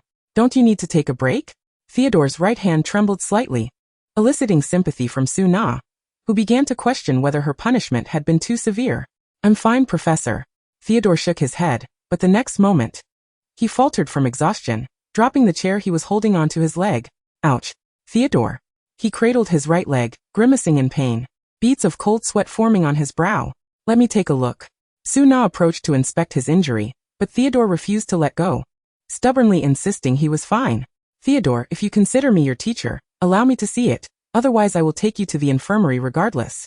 After blinking a few times, Theodore relented, releasing his grip. Suna rolled up his pant leg to reveal a prominent scratch along his calf, clearly caused by the chair's fall. It wasn't severe, merely a superficial abrasion, sensitive to the touch. Helping him to a seated position and casting a healing charm. How does it feel? Theodore tentatively stretched his leg, frowning slightly. It still hurts a bit. It will sting for a while. Here, have something sweet to ease the pain. Suna handed him a lemon sherbet from her pocket while she began to reorganize the room. In a moment when Suna's back was turned, Theodore tucked the lemon sherbet into his pocket, his previously pained expression softening as he watched Suna's busy silhouette with a gentle gaze. Concerned for Theodore's well-being, Suna accompanied him back, before she made her way to find Dumbledore. At that moment, Dumbledore was in his office, sneaking a taste of confectionery, and upon noticing Suna's entrance, he hastily tried to hide it. Ah, Suna, you've arrived. Dumbledore wiped the crumbs from his mouth, feigning innocence as he inquired. Some matters require our discussion. Please take a seat. Dumbledore gestured to the chair opposite him, then tilted his head to sip some tea, clearing his mouth afterward. Is this concerning teaching, or the students? It pertains to the students, specifically about Sybil Trelawney and Dean Thomas during today's practical lesson. Suna swiftly articulated the issues regarding the two and shared her conjectures with Dumbledore. Dumbledore's brow furrowed slightly as he recalled the pair. Dean Thomas is a half-blood. His mother is a muggle, while his father... A shadow of sorrow crossed Dumbledore's face. He has passed away. His father was a wizard. And this was during Voldemort's most tyrannical period, when many mixed families suffered greatly. To protect Dean and his mother, he chose to discreetly leave, drawing the Death Eaters away, something neither Dean nor his mother is aware of. Dean may have harbored resentment regarding this matter. Why not reveal it to him? His mother forbade it. Dumbledore sighed, expressing his helplessness. I disclosed everything to her. She is deeply fearful and wishes to spare Dean from this truth. Her only desire is for him to complete his time at Hogwarts safely. This is indeed a troubling situation. Dean's emotional turmoil stemming from his father's absence has led to his wavering conviction in magic. Suna found herself in a quandary about whether to unravel this knot in his heart. Dumbledore discerned Suna's hesitation and comforted her gently. Every situation unfolds in its own time. Let it progress naturally, Suna. Now let us discuss Sybil.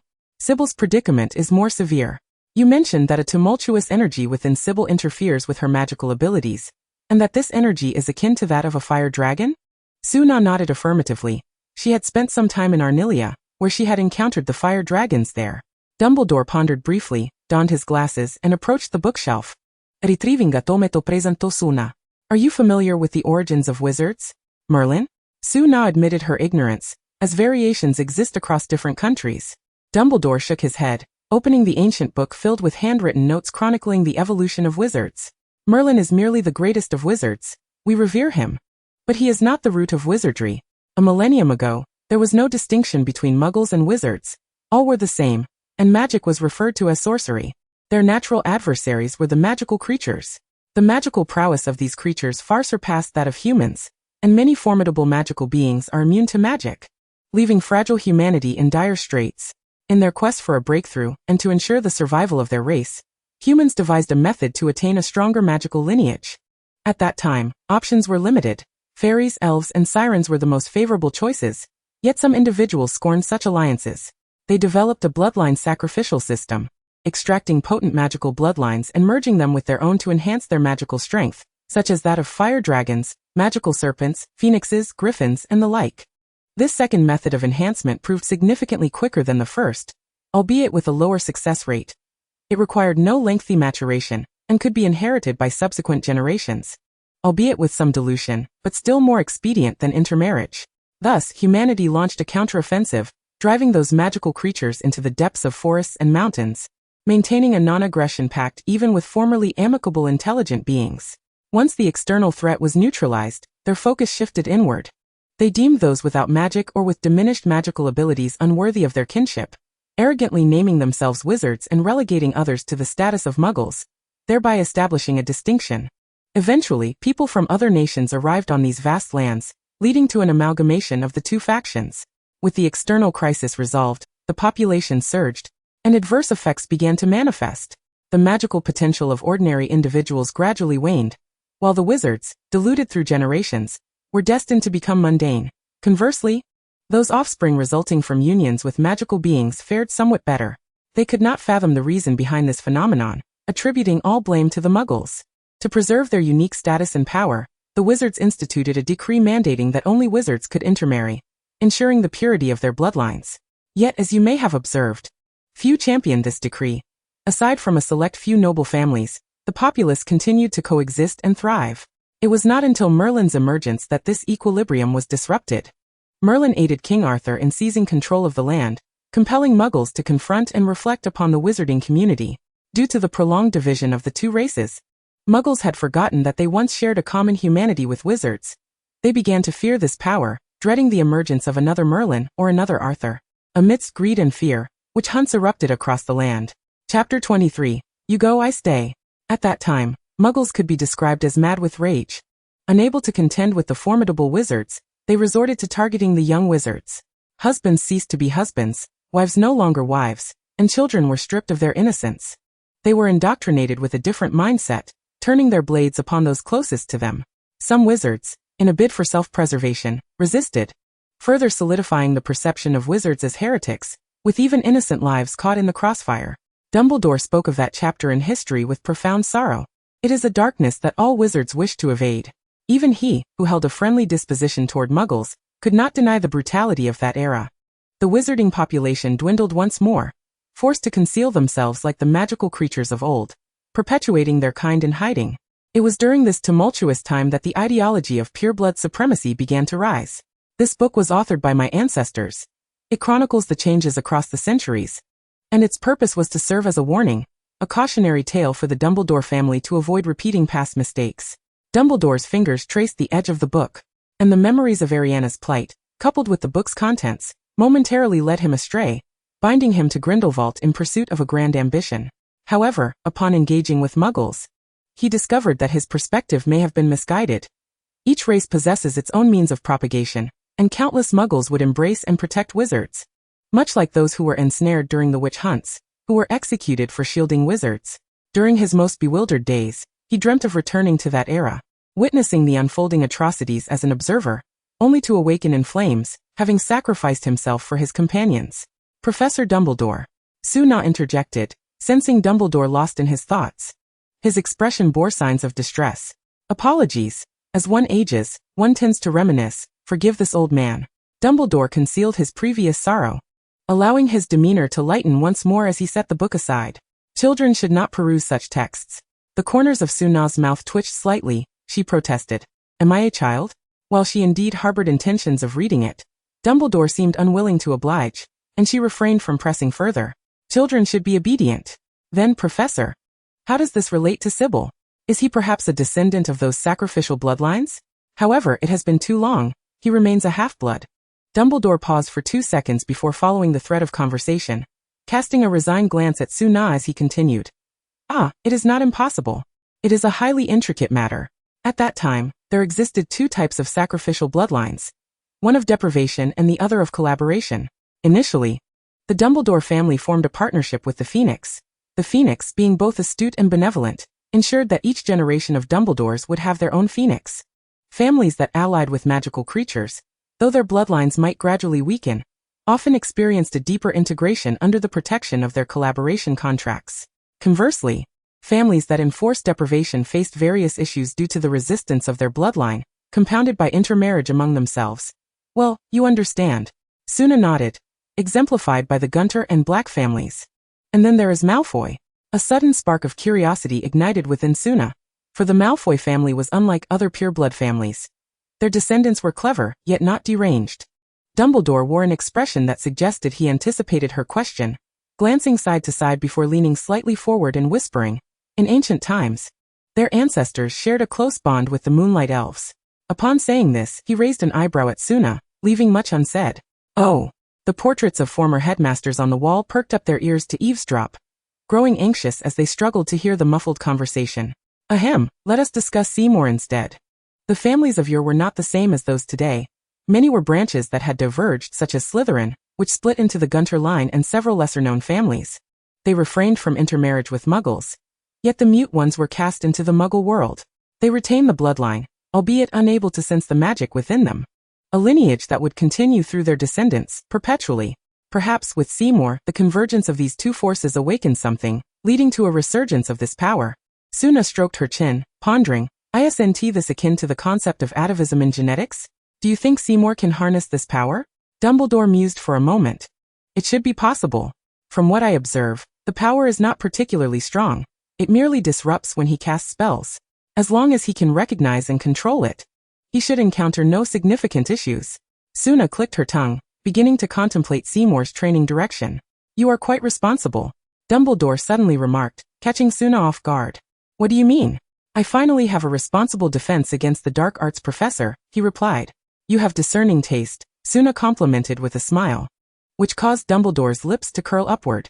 You may seek Severus' assistance to suppress that ability with potions, allowing him to gradually master it. Who? Snape? Are you suggesting I discuss this with him? Suna coughed, reluctant to broach that subject. That man would undoubtedly cast her aside. Dumbledore shifted awkwardly. Well, you and Severus are old friends. You should approach him. No. You are his superior, and Seymour is your student. You go. Oh dear, why do I feel so dizzy? No, I must take a nap. Suna quietly observed Dumbledore's performance, thinking, you're putting on quite the show. Dumbledore blinked innocently. Alas, when Snape gets fierce, he does not care who you are. I shall first guide Seymour in his studies. Unless absolutely necessary, avoid troubling Snape. Very well. Feel free to ask me anything you do not understand. At this moment, Dumbledore appeared completely awake, ready for more sweets. Suna took her leave, having gleaned some insights from Dumbledore's words. By restraining that power, once Seymour's control over his magic improves, she could allow him to gradually harness it. It seems promising. If potions prove ineffective, perhaps an alternative like alchemy could be explored. Suna considered herself fairly competent in that field. While she may not rival Nicholas Flamel, it should suffice. Suna referenced the system's inhibitor and sought Tom's assistance in crafting it, taking 3 days to complete. Seymour, come here. After class, Suna hurried to the Transfiguration classroom, where Seymour, predictably, wore a sullen expression. Suna tidied him up, exchanged greetings with Professor McGonagall, and led him away. The two made their way to the office. where Tom was engrossed in a joke book with the chocolate frog Dick. Tom was laughing with a certain mischievous charm. Chapter 24, Night Patrol. Suna had long since grown accustomed to such antics. She greeted the cat and the frog, who in turn acknowledged Seymour. Seymour waved awkwardly as he followed Suna into the room. Suna retrieved a peculiar red watch from her drawer and handed it to him. The watch was odd, displaying only the number 110, devoid of minute and second hands. This is an adjustment device I crafted for you. I have discussed your situation with Professor Dumbledore. There exists an energy within you that influences your spellcasting. Professor, I can't. Fear not, it is not malevolent. Seymour sighed in relief upon hearing this. You may consider it akin to atavism in your bloodline? After careful consideration, Suna confirmed this term, as it pertained to the unscientific aspects of genetics. Is it powerful? Seymour inquired, suddenly excited. Was he, in fact, remarkable? If you can master and utilize it fully, it is indeed formidable. Recall Seymour's extraordinary feat of blowing up the bridge. Not just anyone could achieve that. Yes, I am also a chosen one, am I not, Professor? Suna wondered if all boys of this age were so melodramatic. This is a possibility. Perhaps there are others like you who have successfully harnessed it without realizing it. Oh, Seymour's excitement waned. He had hoped to be unique. More special than the savior Harry Potter. Suna silently applauded herself before proceeding to explain the watch. All right, let us focus on the present. Once you master it, I will explain how to use it. Suna instructed Seymour to wear the watch and channel his magic into it. As he did so, the numbers illuminated sequentially, followed by the bezel. Once the light dimmed, the watch transformed, emanating a radiant glow from within. This indicates successful activation. The crystal dome can be opened manually by moving the hand.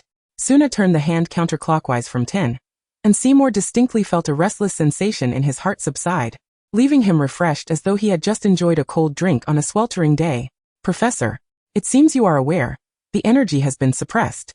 Turning clockwise opens it, while counterclockwise closes it, with each number corresponding to the amount of energy present. So, I can now freely cast spells without fear of an explosion?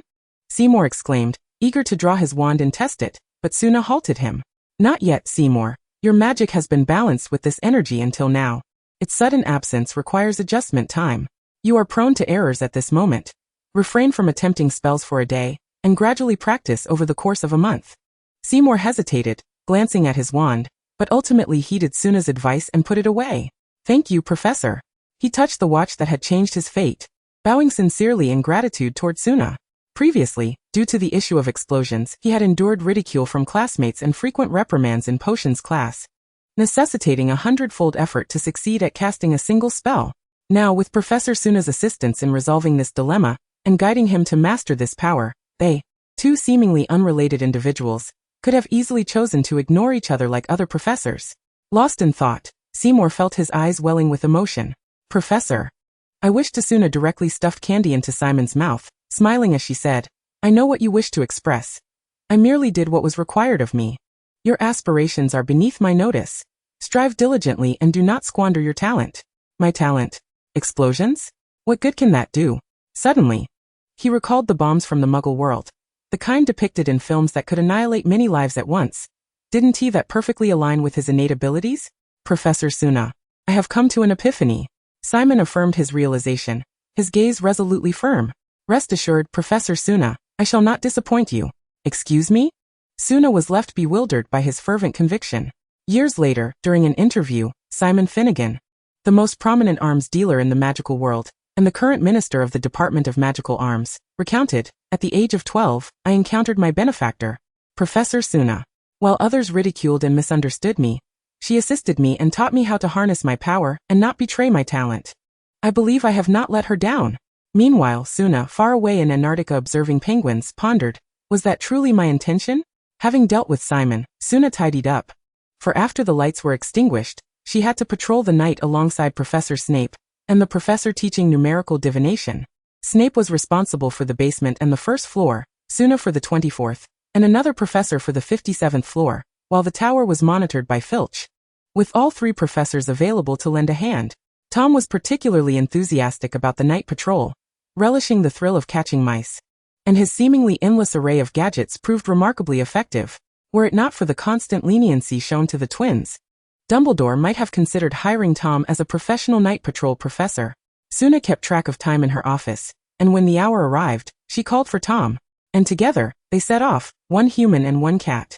Tom placed Dick atop his shoulder, brandishing a rope, and resolutely followed Suna. Their hunt was underway.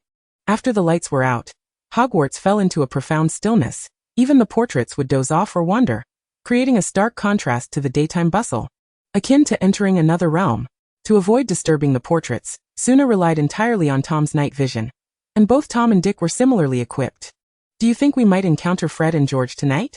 Suna suddenly recalled the expressions of the twins she had caught last time, which were quite amusing. During the week of night patrols, Gryffindor had been the most frequently caught, causing considerable headaches for Professor McGonagall. The little lions were resolute in their defiance, declaring, "I shall only listen, absolutely no changes." Occasionally, they would encounter Ravenclaw and Hufflepuff students, a young couple sneaking out for a rendezvous, lost in an embrace. At this thought, Suna chuckled softly, startling the focused Tom, who then sulkily nudged her leg. "Apologies, I was merely recalling the couple from the other day." A small cloud appeared above Tom's head, replaying the scene in his mind. "Quite amusing, isn't it?" Tom nodded enthusiastically, but suddenly, a faint sound emerged. His ears became attuned like radar. Confirming the source, he fashioned a loop with the rope, spinning it twice before casting it forth. The rope surged forward as if animated, swiftly leading to a flurry of hurried footsteps. Suna and Tom exchanged glances and followed the rope in pursuit of the little mouse. Chapter 25. The Mysterious Figure. A silhouette, shrouded in a black cloak, stealthily navigated the second floor, cautiously seeking her destination under the cover of night. The wall paintings merely lifted their gazes momentarily at the commotion before returning to their feigned slumber. Just another sneaky little wizard, a familiar sight. This figure was venturing out for the first time at night, her body tense with anxiety, her heartbeat echoing in her ears. Could it be Fred? A distant voice echoed, causing the figure to press herself against the wall, silencing her breath. She carefully tilted her ear, gauging the distance by the volume of the sound. "Hey, please refrain from touching me. I am already betrothed." A wall painting, long subjected to her unconscious grasp, could no longer contain itself and exclaimed, embarrassed as its girlfriend was nearby. "Silence." The figure swiftly withdrew her hand, hissing in irritation. The knight in the painting was indignant, launching into a tirade. "You dare scold me? This is clearly your fault. Which house do you belong to? I shall inform your headmaster." The surrounding portraits stirred awake at the knight's outburst, particularly the knight's beautiful shepherdess girlfriend. "What's wrong, darling?" she called out with concern. "I am fine, my dear. Merely dealing with an impolite individual." Oh, the audacity of today's young wizards. As the surrounding voices grew louder, the figure realized her cover was blown. With a furious glare directed at the loquacious painting, she secured her hat and fled. At that moment, Thomas Rope arrived, ensnaring the figure, and causing her to tumble to the ground. "Damn it, what is this?" The figure struggled fiercely, hearing Suna's footsteps approaching. Flames arise.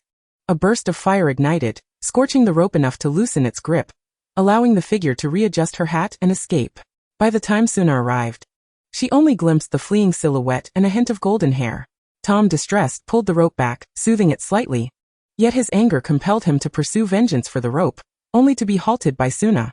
"Something feels amiss," she remarked, sensing this was not a mere nocturnal escapade, but rather a quest for something. Could it be the owner of that notebook? Yet, so little time had passed since the notebook's Voldemort had absorbed sufficient magical energy. Suna activated her wand-shaped flashlight, scanning the area where the figure had fallen, but found nothing amiss. "My apologies for disturbing your slumber. May I inquire what transpired here?" asked the knight. "It was he who raised such a ruckus that roused us." "Thank you." Suna expressed her gratitude and approached the knight, who was now engaged in a tender moment with his arriving girlfriend, oblivious to Suna's presence. Clearing her throat awkwardly, Suna startled the pair into a hasty separation, feigning busyness as they averted their gazes. Tom bashfully covered his eyes, though his wide fingers left room for a chocolate frog. "I sincerely apologize for the interruption." Suna felt slightly embarrassed. "No worries." The shepherdess blushed, retreating behind the knight, who wiped his mouth and adjusted his beard. "What transpired just now?" The knight, recalling the mysterious figure, bristled with anger, nearly leaping to his feet. A young wizard crept up, seemingly searching for something, then suddenly approached me, her hand unconsciously grazing me. It was terrifying. I merely asked her to be cautious, and she yelled at me. "Shh! Goodness darling, she touched you." The shepherdess's voice became sharp but fell silent upon seeing Suna. "Where did she touch you?" "Just on the thigh, my dear. You know my heart belongs solely to you." I knew it. You truly care for me. Suna and Tom exchanged a glance, both visibly nauseated. Any other details worth mentioning? The knight pressed the shepherdess down, pondering seriously. Very fierce, quite young, but obscured by a cloak, making it difficult to see. Fierce young golden hair girl. Thank you for your cooperation. Good night. Suna rubbed her fingers together, concluding that these were likely the only clues available, and bid farewell to the mural. She led Tom along the path taken by the shadowy figure that had just fled, only to encounter Snape midway, his black attire rendering him nearly invisible in the night. Were it not for the deep sounds of his breathing, Suna might have collided with him once more. I have grown weary of commenting on your attire. Does your cloak not constrict your neck? Tom, upon recognizing Snape, instinctively hid behind Suna, too intimidated to utter a sound. Suna, ever the benevolent professor, certainly had her hands full. Under the cloak of night, Snape's deliberately lowered voice took on a sultry edge. If only he had a different visage. Suna lamented to herself, envisioning him as her beloved Keanu Reeves. A reversal might not be out of the question. Lost in her thoughts, a smile crept upon her lips. Snape, observing this, wore an expression of disdain. What repugnant thoughts occupy your mind? Suna's exhilaration was doused with a bucket of cold water. You, with your narrow-mindedness, would never comprehend. Snape chose to ignore the often perplexing words that spilled from Suna's lips. Aren't you supposed to be on the first floor or in the dungeons? How is it that I can hear the ruckus from here? Suna shrugged. When you passed by, did you happen to see a figure? Not tall, cloaked in black. Fleeing in haste? She gestured vaguely, and Snape frowned, casting a cursory glance before shaking his head, a habitual sneer gracing his lips. You failed to capture a mere little wizard? Suna rolled her eyes at him, sensing something amiss. Snape, what brings you here at this hour? Though I am a student of Hogwarts, I suspect you harbor ulterior motives. Snape abruptly halted, his obsidian eyes resembling an abyss, perhaps betraying a hint of anxiety? Searching for something? I inquired with the mural. They mentioned a search but were uncertain what was sought. What could possibly necessitate a nocturnal quest? The Gryffindors engage in adventure and exploration, but this is different. Snape furrowed his brow, recalling last year's quarrel. Voldemort had invaded through his mind. Had he not yet relinquished his pursuits? But why not seek him out? Snape's thoughts spiraled into worry over Voldemort employing unknown means against Harry Potter. A conundrum reminiscent of his father's troubles. I shall inform Dumbledore. Any distinguishing features? A girl, in her 3rd year, with golden hair. Golden hair? Ah, she fell. And I caught a glimpse as I approached. Snape frowned. Brown hair might appear golden under the moonlight. Snape, I merely caught a fleeting glance. It would be challenging to ascertain with certainty. Indeed. With vital information in hand, Snape hurried away, neglecting to utter a word of thanks. What an ill-mannered fellow. Suna and Tom muttered as they made their way to the girls' lavatory on the 3rd floor. Chapter 26. The Bullying Phenomenon. The regular NPC Myrtle was absent. It was uncertain whether she had ventured out for leisure, or was frightened away by her encounter with Snape.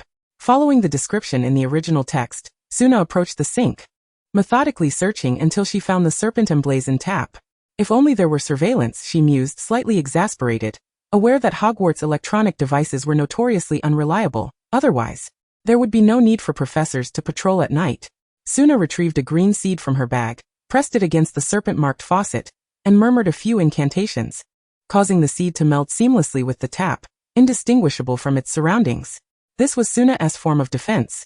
Once someone activated the mechanism using Parseltongue, the seed would instantaneously sprout into a vine, ensnaring the individual. Release a serpent? What kind of serpent?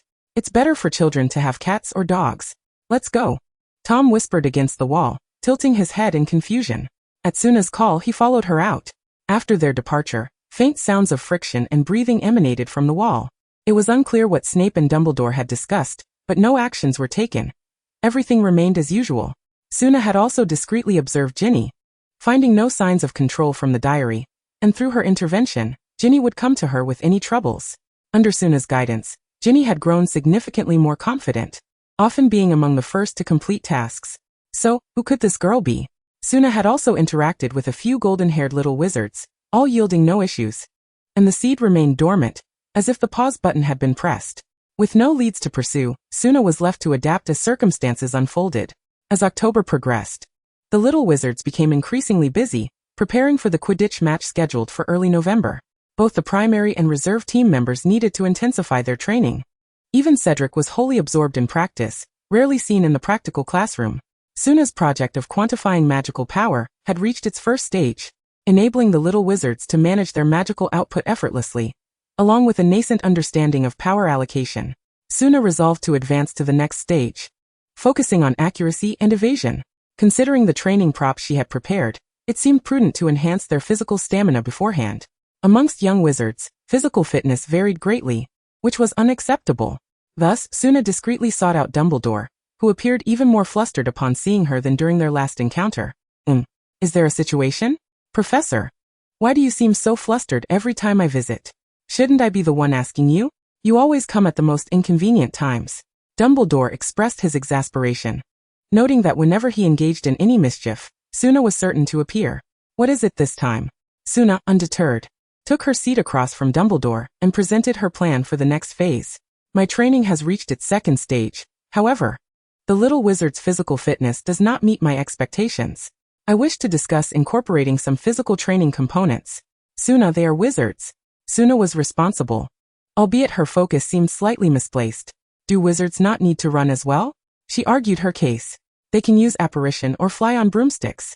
My dear headmaster, without a broomstick constantly at their side, and with many areas prohibiting apparition, such as Hogwarts. But Hogwarts is quite safe. What if that day should come? Dumbledore's previously jovial demeanor gradually shifted to seriousness, his expression sobering. What have you come to know, Suna? Suna remained unwavering, her stance resolute. No, I do not know. But it is imperative. Are you certain? I am fulfilling our agreement. Dumbledore gazed intently into Suna's eyes, the azure depths reminiscent of a lake, clear yet concealing secrets. Very well, how may I assist you? Dumbledore reluctantly averted his gaze, unable to harden his heart when it concerned the future safety of the little wizards. First, my practical class will include physical training, conducted alongside my second stage. Additionally, I wish to restart the dueling club, overseen by myself and Professor Flitwick. The first is agreeable. But the second? Dumbledore considered this to be a significant hurdle. He would need to confer with the Ministry of Magic and the Board of Governors. Then it is settled. No, I did not express my agreement. Suna covered her ears, adopting a defiant posture, muttering to herself, it can commence upon our return after Christmas. I shall seek out Professor Flitwick. Goodbye. Dumbledore extended his hand in an attempt to intervene, yet he failed to halt a solitary cloud, leaving him exasperated with his hands on his hips. I should never have summoned her. She brings me nothing but trouble. Meanwhile, the letter he had stowed away was forgotten in the recesses of his mind, along with the flicker of a desire to respond. Suna stepped outside to seek out Flitwick, whose office resided atop the Eagle Tower. Along the way, she encountered groups of young eagles engaged in animated discussions, with a few occasionally indulging in mischief. What are you up to? Suna's voice startled the trio, causing their magical powers to falter, and a pair of shoes tumbled from the ceiling. Professor Suna. The three were clearly flustered, revealing their misdeeds. Suna retrieved the fallen shoes, adorned with flamboyant decorations, unmistakably belonging to a girl. A quick glance at the trio's footwear confirmed they were not theirs, and her expression darkened. Whose are these? The heads of the three young eagles drooped even lower. They dared not speak, for Suna was well known for her disdain towards disputes among students. Not going to answer? They exchanged glances, shaking their heads in unison. Yes. They belong to Luna. Luna? A face flitted across Suna's mind, one that was often elusive, causing her brow to furrow. Why did you do this? Stolly. The singled-out young witch visibly trembled, her voice tinged with a whimper. She is always so eccentric and out of place so. The remaining explanation dissolved into a series of sobs, yet Suna felt no pity, only growing irritation. Out of place? What does that even mean? Must one conform to your standards to be deemed normal? By what authority do you judge others? The victim hasn't shed a tear, yet you culprits are the ones crying. Do you not feel ashamed? This marked the first time Suna had expressed such fury. The onlooking young eagle shrank back, silenced by her wrath. The three bullies, caught between the urge to cry and the fear of reprisal, stifled their sobs in vain. You three will each lose 20 points and serve a week of detention. I will discuss the matter with Professor Flitwick, and I hope you three can serve as a warning. Bullying is a crime. Suna waved away the surrounding students, resolving to communicate the situation to Flitwick, leaving the educational aspect to their housemaster. She then stopped Autumn Zhang, requesting her assistance in returning Luna's shoes.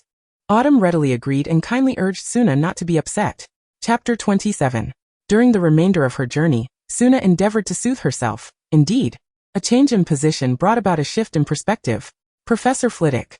Ah, Professor Suna, what brings you here? Flitwick tilted his head at her. His desk cluttered with papers towering even higher than he. I do have something to discuss, and it is quite positive. Suna cast aside the paper at hand and presented her lesson plan. I am preparing to revive the dueling club. The current crop of young witches and wizards lacks adequate practical skills. I have already spoken with Dumbledore, and you and I will co-manage it after this Christmas. Flitwick, momentarily taken aback by this cascade of information, remained frozen in the act of turning a page, his face gradually brightening with joy. Really? Of course. One must have faith in Dumbledore. If that Gilderoy Lockhart could revive it, why shouldn't I? This is splendid news, Professor Suna. Indeed, the young ones do lack this aspect of skill. Thus, I may need your keen oversight. Suna replied with a smile. Flitwick dismissively waved his hand. It's no trouble at all. I remember when I participated in the dueling club, I managed to juggle multiple tasks simultaneously. Those were fond memories. In his time, he had indeed been the dueling champion of his year, albeit in a modest manner. Then I have come to seek your wisdom, as I have never participated before. And I wish to know what to be wary of. Suna pulled out a notebook and quill to record the key points. All right, I shall reflect. It has been quite some time. Flitwick fiddled with his wand before continuing. Dueling is a ceremonial act governed by rules. Before a duel commences, both parties must express their resolve, intent, and declare war through gestures such as bows. As he spoke, Flitwick stood to demonstrate the pre-dueling ceremony. During the duel, both must utilize wands, refraining from underhanded tactics or ambushes. It must be an open and fair contest. No spectators may intervene. Only the referee can interrupt. As the party in distress has essentially lost. Suna nodded in understanding, jotting down notes before inquiring, what are the requirements for a referee? Referees usually belong to the audience. Yet they must promptly intervene in cases of ambush, lethal attacks, or if one party is incapacitated. Thus, it is wise to select someone of considerable capability. Suna penned down the names McGonagall, Dumbledore, Flitwick, and herself, dismissing Snape from consideration. By the way, do you wish for individual duels or team duels? Suna's eyes widened in surprise. There are team duels? Indeed, though rare, they do exist. A glimmer of pride and confidence sparkled in Flitwick's eyes as he relayed this information to Suna. Typically, duels are individual to showcase personal skill. However, in the early 1970s, wizards introduced team duels, emphasizing cooperation. Team dueling is straightforward. Two individuals register together to assess their abilities and teamwork, and they are permitted to use restorative potions, making potion masters popular duel partners at the time. Group dueling is limited to 5 participants, and their matches are often more vibrant and captivating than individual or team duels. The initiator back then was the Soviet Union with simpler rules. The last team standing is victorious. The restrictions are considerably relaxed, barring only the unforgivable curses and exceedingly malevolent spells, allowing even physical combat. However, due to the high casualty rates in each match, they gradually ceased, despite their significance. Suna's eyes gleamed with excitement. This was content absent from the original text, emanating from the organic evolution of this world. What do you think about incorporating all 3 formats? Flitwick pondered seriously. It could be feasible, yet we may lack the energy for it. Unlike individual duels, team and group dueling require learning spell combinations, synchrony, timing, and positional strategies, demanding considerably more effort. Suna fell silent, contemplating whether she could manage it all. The flickering candles in the room occasionally crackled, mirroring Suna's thoughts. Flitwick, choosing not to interrupt, perused a lesson plan he had yet to examine. Professor Flitwick, let us initially focus on individual and team duels. If that proves unmanageable, we can eliminate the team dueling. How does that sound? I certainly have no objections. Flitwick was rarely one to refuse a request, and he was known for indulging in his students' light-hearted banter, making him the most affable of professors. That is truly wonderful. By the way, I encountered some matters on my way here. Suna succinctly recounted her earlier encounter, and Flitwick's expression shifted to one of anger and sorrow as she spoke. I cannot believe my students would behave in such a manner. Flitwick felt disheartened, questioning his competence as a housemaster. This is not your fault. Everyone has been too busy, and the hurt children are often silent and sensitive, unwilling to report to professors, making it difficult to define the issue. The courageous individuals retaliated. Yet, from the perspective of the teachers, it appeared as mutual combat, resulting in punishment for both parties, a manifest injustice towards the victim. No, Suna, this is my oversight. It seems I must find time to properly manage Ravenclaw. Flitwick, profoundly affected, had reddened eyes after such a brief moment. Do you require my assistance? No. I shall discuss this matter with Minerva. It is evident that Luna is not the sole victim. There are others suffering in silence, and this is not solely your burden.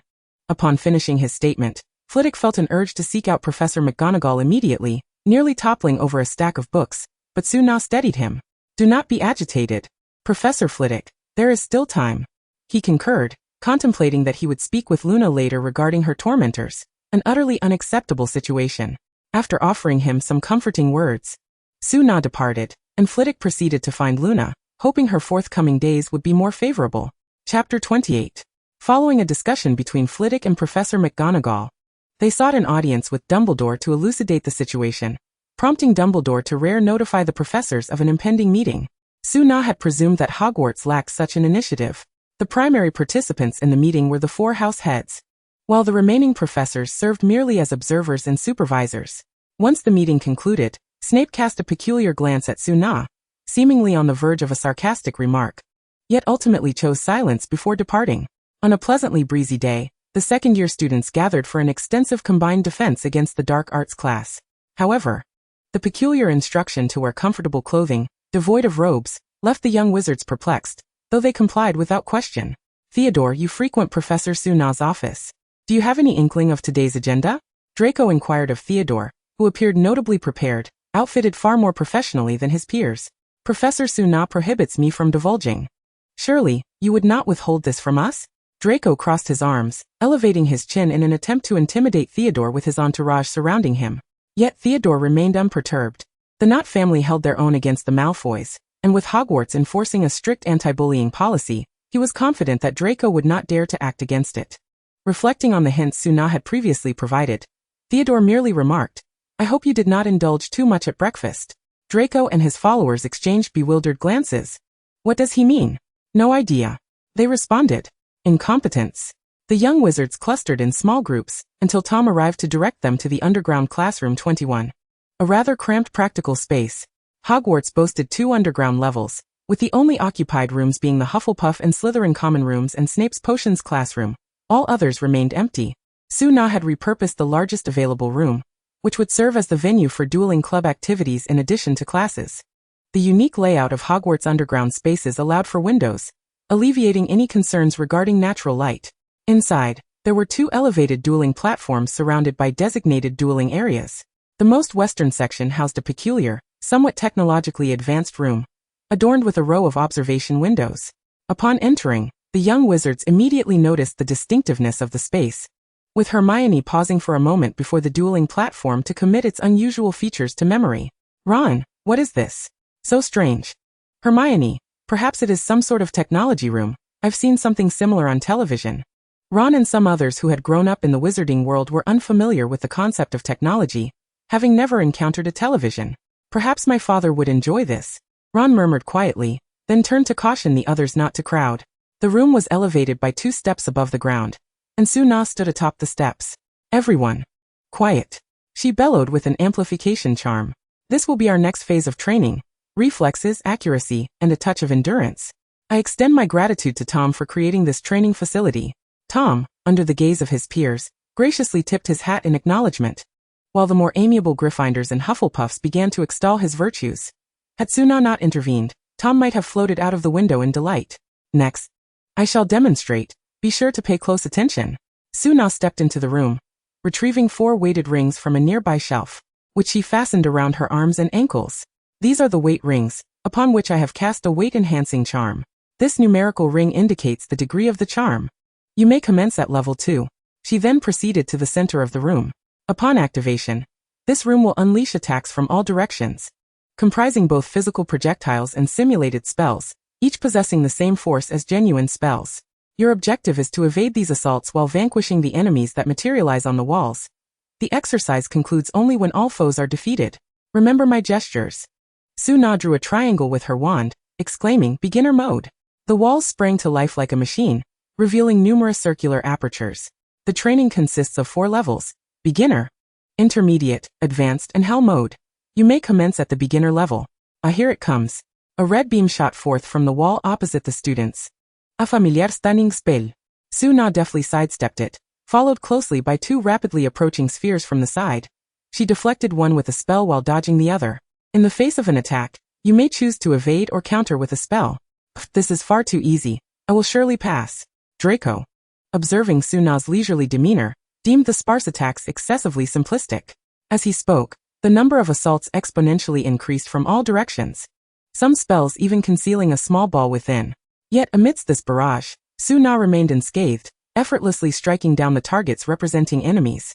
Her skill prompting cheers from the young wizards. So cool. Can I be like Professor Suna? Draco's previously confident expression paled when he locked eyes with her. For nothing was more daunting in school than this moment. Consequently, Draco flamboyantly became the first volunteer. Relax, I believe you can succeed, Suna encouraged, smiling as she patted Draco's shoulder, who wore a bemused expression.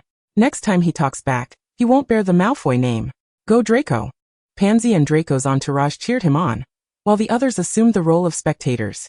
Draco attempted to move his limbs, feeling the weight of the rings. Though it was manageable and did not hinder his mobility, the initial attacks were relatively straightforward, and the ample space within the room allowed for easy evasion. However, before Draco could boast about his prowess, the frequency of attacks escalated, with some angles so tricky that even the onlookers could not perceive them. Draco emitted a pained scream. He clutched his stomach, nearly losing his breakfast from the last blow. The surrounding young wizards empathized, instinctively covering their own bellies. Draco continued to endure the onslaught. Every curse he failed to evade sent him flying a considerable distance. Before he could rise, a barrage of attacks followed in rapid succession. At that moment, it was not even about retaliating against the enemy. Merely managing to stand was a testament to one's resilience. The once eager young wizards had begun to waver, taking a moment to mourn for the agonizing Draco. Chapter 29. You are the worst class one have ever taught.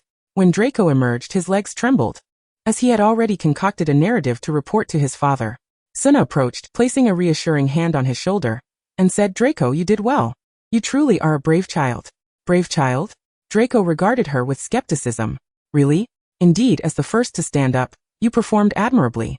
Unconsciously, Draco puffed out his chest, discarding the draft of his complaint as mere waste. She called me a brave child and praised my efforts.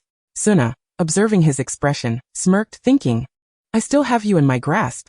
Having successfully reassured Draco, Suna sought her next victim. Those caught in her gaze instinctively took a step back, and Harry emerged dramatically. Since you are so eager, Harry, come forth.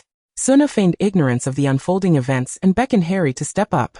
He followed in Draco's footsteps, and Draco laughed heartily, momentarily forgetting his recent pain. Well, isn't this a form of affection? After everyone had taken their turn, none could remain upright. Leaning on one another, their eyes glistening with tears, Suna stood on the platform, shaking her head in disappointment at their performance. You are truly the worst class I have ever taught. The group retorted. Doesn't he that weigh on your conscience? Tom could easily surpass the basics. Shouldn't you reflect on that, Tom? Suna replied. There's no need to compare us to Tom just to critique us. Exactly, Draco added, supporting Pansy. Just a moment ago, you called me a brave child, and now you've changed your tune. Noticing the group's sentiments, Suna summoned Tom. Tom. Tom darted from the back to the front, clad in a tight black outfit that made him resemble a thief. Demonstrate. Tom nodded, striding into the room. With a flick of his tail, for gravity rings encircled his limbs, he positioned himself in the center, signaling Suna to commence. Suna activated the basic mode and stepped back. While the other young wizards watched in anticipation, Tom, without even glancing, effortlessly evaded the initial wave of attacks. As the assault intensified, his body became a fluid line, navigating the onslaught with grace. Before the young wizards could collect themselves, Tom soared into the air, using gravity-defying angles, landing on one foot while evading small projectiles with his tail. Regardless of his maneuvers, his expression remained nonchalant, infuriatingly so. Since Tom lacked spells, he pulled a frying pan from behind him and used it to deflect the small balls, achieving victory.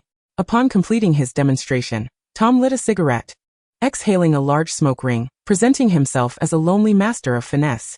Elegant, utterly elegant. The young wizards gaped in astonishment, utterly unprepared for the realization that they were outperformed by a mere feline. By Merlin's enchanted stockings, this was terrifying. The young wizards ceased their previous bravado, ignited instead by a spirit of competition.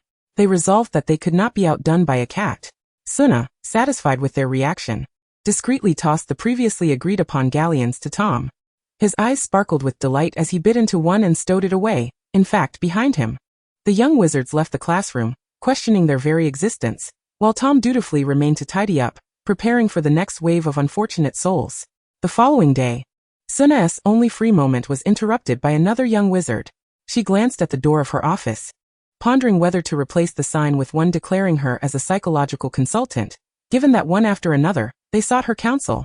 This time, it was Hermione, the intellectual backbone of the trio. The events of the Chamber of Secrets had yet to unfold, leading Suna to wonder why she had come. Professor Suna, are you planning to restart the dueling club?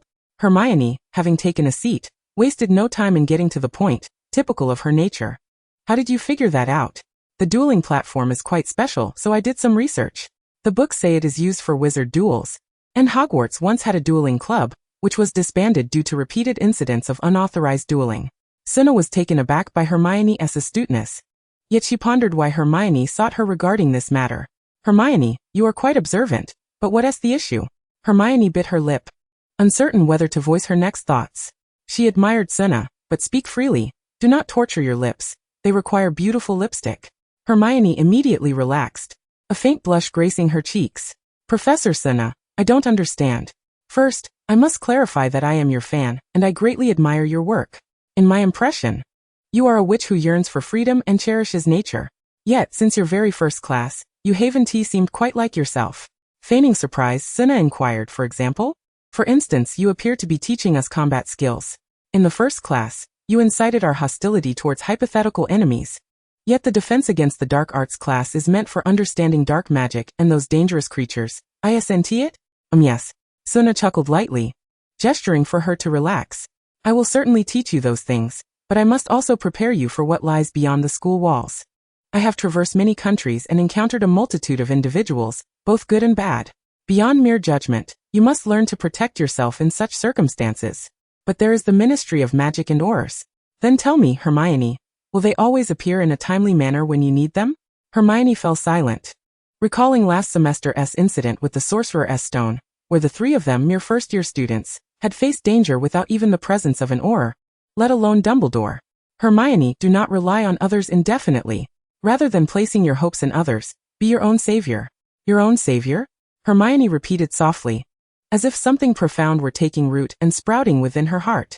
Hermione, you are a clever child. You have learned much in the Muggle world. You should understand that in every historical narrative, only the strong leave their mark. Whatever you endeavor, choosing strength will never be a mistake. Only by becoming strong will anything you wish to achieve become simpler. Look at our headmaster. Do you think he became headmaster solely due to age, acquiring those accolades? Dumbledore? He is revered as the greatest wizard for having defeated Grindelwald. Even the Ministry dares not provoke him. So her previous notion of mastering all knowledge was indeed misguided. When you become strong, all truths will bend to your will. She understood. Professor Suna, I comprehend now. Thank you for your guidance. Suna smiled and nodded, gifting her a tube of lipstick as a token. You are beautiful as well, Hermione. Chapter 30, A House Elf Named Dobby. Time swiftly advanced to early November, heralding the much-anticipated Quidditch match among the young wizards. Suna's interest in the sport was rather lukewarm, especially on such a frigid day when she arrived at the venue just in time for the finals. The match was between Gryffindor and Slytherin, and Suna found herself not taking sides. With the insufferable Lucius Malfoy hovering around Professor Snape, she opted to sit with the Hufflepuffs. It was not that she wished to avoid Professor McGonagall, but rather that Snape's piercing gaze was daunting. Should he perceive her as an ally of Gryffindor, she would be deemed an adversary. Thus, she squeezed in with the Badgers, taking the opportunity to snack on their provisions. The competition on the field was fiercely intense, accompanied by the enthusiastic cheers of the crowd, and the commentary ringing in the air, not to mention Tom's head bobbing back and forth in excitement. Suna chose to raise her binoculars only during the most thrilling moments. Crunch, crunch, crunch. She had to admit, the Hufflepuff special biscuits were quite delectable. In no time, she had polished off a couple of packets. Suddenly, the collective gasps of the audience shifted in tone. Suna deftly lifted her binoculars to her eyes. Oh, the golden snitch had appeared. Harry and Draco were engaged in a monumental chase, with a bludger looming behind them. Ah, she had almost forgotten about that little menace. Grabbing Tom by the scruff, she whispered something in his ear, causing his eyes to whirl before morphing into the visage of a house elf. Tom glanced at Suna, who held up 2 fingers, and he saluted in agreement, producing a chocolate frog from his scarf and handing it to her before scampering off like the wind. What is Tom up to? Cedric mused as he retrieved his scarf and his friend's hat, showing no signs of irritation. Secret mission, Cedric. What do you have behind you? Let me have a taste. Oh, nothing, Cedric replied, stashing the fish-shaped biscuits. Suna is quite the eater. This is our last rations. I saw that. Hand them over, you sly dog. Cedric, you've been naughty, hiding biscuits from me. I ought to double your training next time. Suna ni baldona fish biscuit. Savoring its vanilla flavor, quite delightful. As she munched, she kept an eye on the bludger until it settled down. At which point she handed the last crumb of her biscuit to Cedric. Here you go. Cedric looked at the 3 remaining biscuits in his pocket, and suddenly felt less inclined to keep them. Suna brushed the biscuit crumbs from her hands, following the trail left by Tom, and stumbled upon a scuffle between 2 peculiar creatures. Evaluating their species was indeed a challenge. There was Tom, tugging at Dobby's long ears, now nearly half a meter in length due to his unique nature, while Dobby, unable to reach Tom, yanked at his fur, each tug eliciting a howl from Tom. In no time, a significant patch of fur had been pulled out. Dobby, amidst his struggle, hurled insults. You foul cat. Weak cat. Let go of Dobby's ears. Tom remained silent, intent on pulling the ears, determined to earn those 2 galleons. Ah! Dobby's ears. Dobby cried, his ears standing tall. Suna rushed forward to separate the 2, while Tom rubbed his sore backside and Dobby cradled his ears, sobbing. Upon hearing Dobby's cries, Tom grew displeased. Marching over to face Dobby, jabbing a finger at him and then at his own bald patch, clearly stating, I'm not crying. Why are you? That's what you get, you big foolish cat. Woe is me. Dobby has turned into an ugly elf. Suna realized for the first time that an elf's beauty might be tied to their ears. To her, they all seemed the same. Dobby. She called gently, causing him to realize there were others present. He attempted to apparate away, only to be ensnared by Tom's quick reflexes with a birdcage. What is happening? Why can't Dobby leave? Dobby tried to snap his fingers multiple times, but nothing changed. Accepting his fate, he curled up in a corner, hugging his ears and quietly weeping, even blowing his nose. Suna and Tom exchanged bewildered glances. Tell me, Dobby, why are you here? And why would you harm Harry Potter? Suna tapped the cage, urging him not to wallow too deeply in despair. Dobby cannot say. Dobby did not mean to harm Harry Potter. Dobby is protecting Harry Potter. Dobby is a bad elf, a very bad Dobby, stricken by his origins as a Malfoy house elf. He resorted to punishing himself, despite having banged his head on his own ears. I am Harry Potter's teacher. Dobby, tell me, in whose possession is that diary? I can protect Harry Potter. The diary, Dobby exclaimed, immediately covering his mouth, knowing he should not reveal such information. Dobby is a brave and honest elf. This does not count as betraying your master. Tell me, Dobby. Suna continued to coax him, eager to uncover the whereabouts of the diary. Dobby, the diary. Dobby's large eyes spun in turmoil, torn between protecting Harry Potter and his loyalty to his master. Finally, in a moment of resolve, Dobby bit through the bars of the cage and fled. Suna intercepted Tom, who was intent on pursuing him. Let it go. Harry, didn't he get anything out of him back then? It's only natural I wouldn't he either, and who knows how Dobby would punish himself. Suna, Professor. Why are you not at the match? Suna rolled her eyes, turning to face Severus with a smile that belied her earlier demeanor. What a coincidence, Professor Snape. She mimicked his speech pattern, punctuating her words for amusement. You still haven't answered me. What were you doing with the bird? Snape approached, eyeing the damaged cage with skepticism. He was certain Suna was concealing something from everyone, capturing a rather unruly pet. A pet? Snape shot a glance at the now petrified Tom, smirking. I thought one was sufficient for you. Suna shrugged non-committally. Snape sighed in mild exasperation. Ensarme, Suna. She blinked innocently, dodging his grasp just in time. Well, it pertains to Harry. Harry? Snape furrowed his brow. How old is Harry? You saw the strange bludger earlier, didn't you? It was orchestrated by a house elf, aiming to lure Harry away from Hogwarts for his protection. Snape wore an expression of disbelief, but upon reflection, he considered it might be a plausible strategy. Whose little creature is it? Malfoy. Malfoy. Lucius was just beside him. It seems there are no flaws in this plan. Or perhaps the order was given long ago. Snape recalled Harry and Ron's escapade in the flying car, thinking someone had closed the entrance. He had assumed it was merely an excuse. Suna paid no mind to Snape's contemplations as she carried the petrified Tom back to her office. Chapter 31. Falling into the cauldron. Upon returning, Tom gradually thawed, beginning to pace with his hands behind his back, clearly still preoccupied with Dobby. Perhaps sensing a rival, his hunting instincts had kicked in. He muttered to a chocolate frog for a moment before casting a furtive glance at Su-na, tiptoeing as if to sneak away. Ahem. Tom froze, flashing a toothy grin, indicating he was off to find Peeves. You think I would believe that? If you wish to avoid being taken by Snape, behave. Perhaps Severus Snape and Albus Dumbledore are currently in search of Dobby, so he ought to refrain from causing any disturbances. Tom shrugged his shoulders and obediently returned to his lair with the chocolate frog, languidly lying down. Su-na shook her head in exasperation. Tom was akin to an animated coffee bean, brimming with inexhaustible energy each day, occasionally venturing to Hogsmeade to seek out Rosmerta, which was the very reason Tom had been seen with Galen. Without money, one cannot woo the ladies. Later that night, after Su-na had drifted into slumber, Tom opened his eyes and illuminated the room. To avoid arousing Su-na's suspicion, he adjusted the brightness to a low glow. The chocolate frog, having been prepared long ago, leapt from the porcelain plate on the table and hopped onto Tom's head, signaling him to hurry on his way. Tom cautiously glanced at the sleeping Su-na. Then, on all fours, he carefully maneuvered towards the door, oozing out like a liquid through the crack, and with a soft pop, he resumed his form. With a devilish grin, Tom set forth, his spirit soaring as he embarked on his quest for Dobby.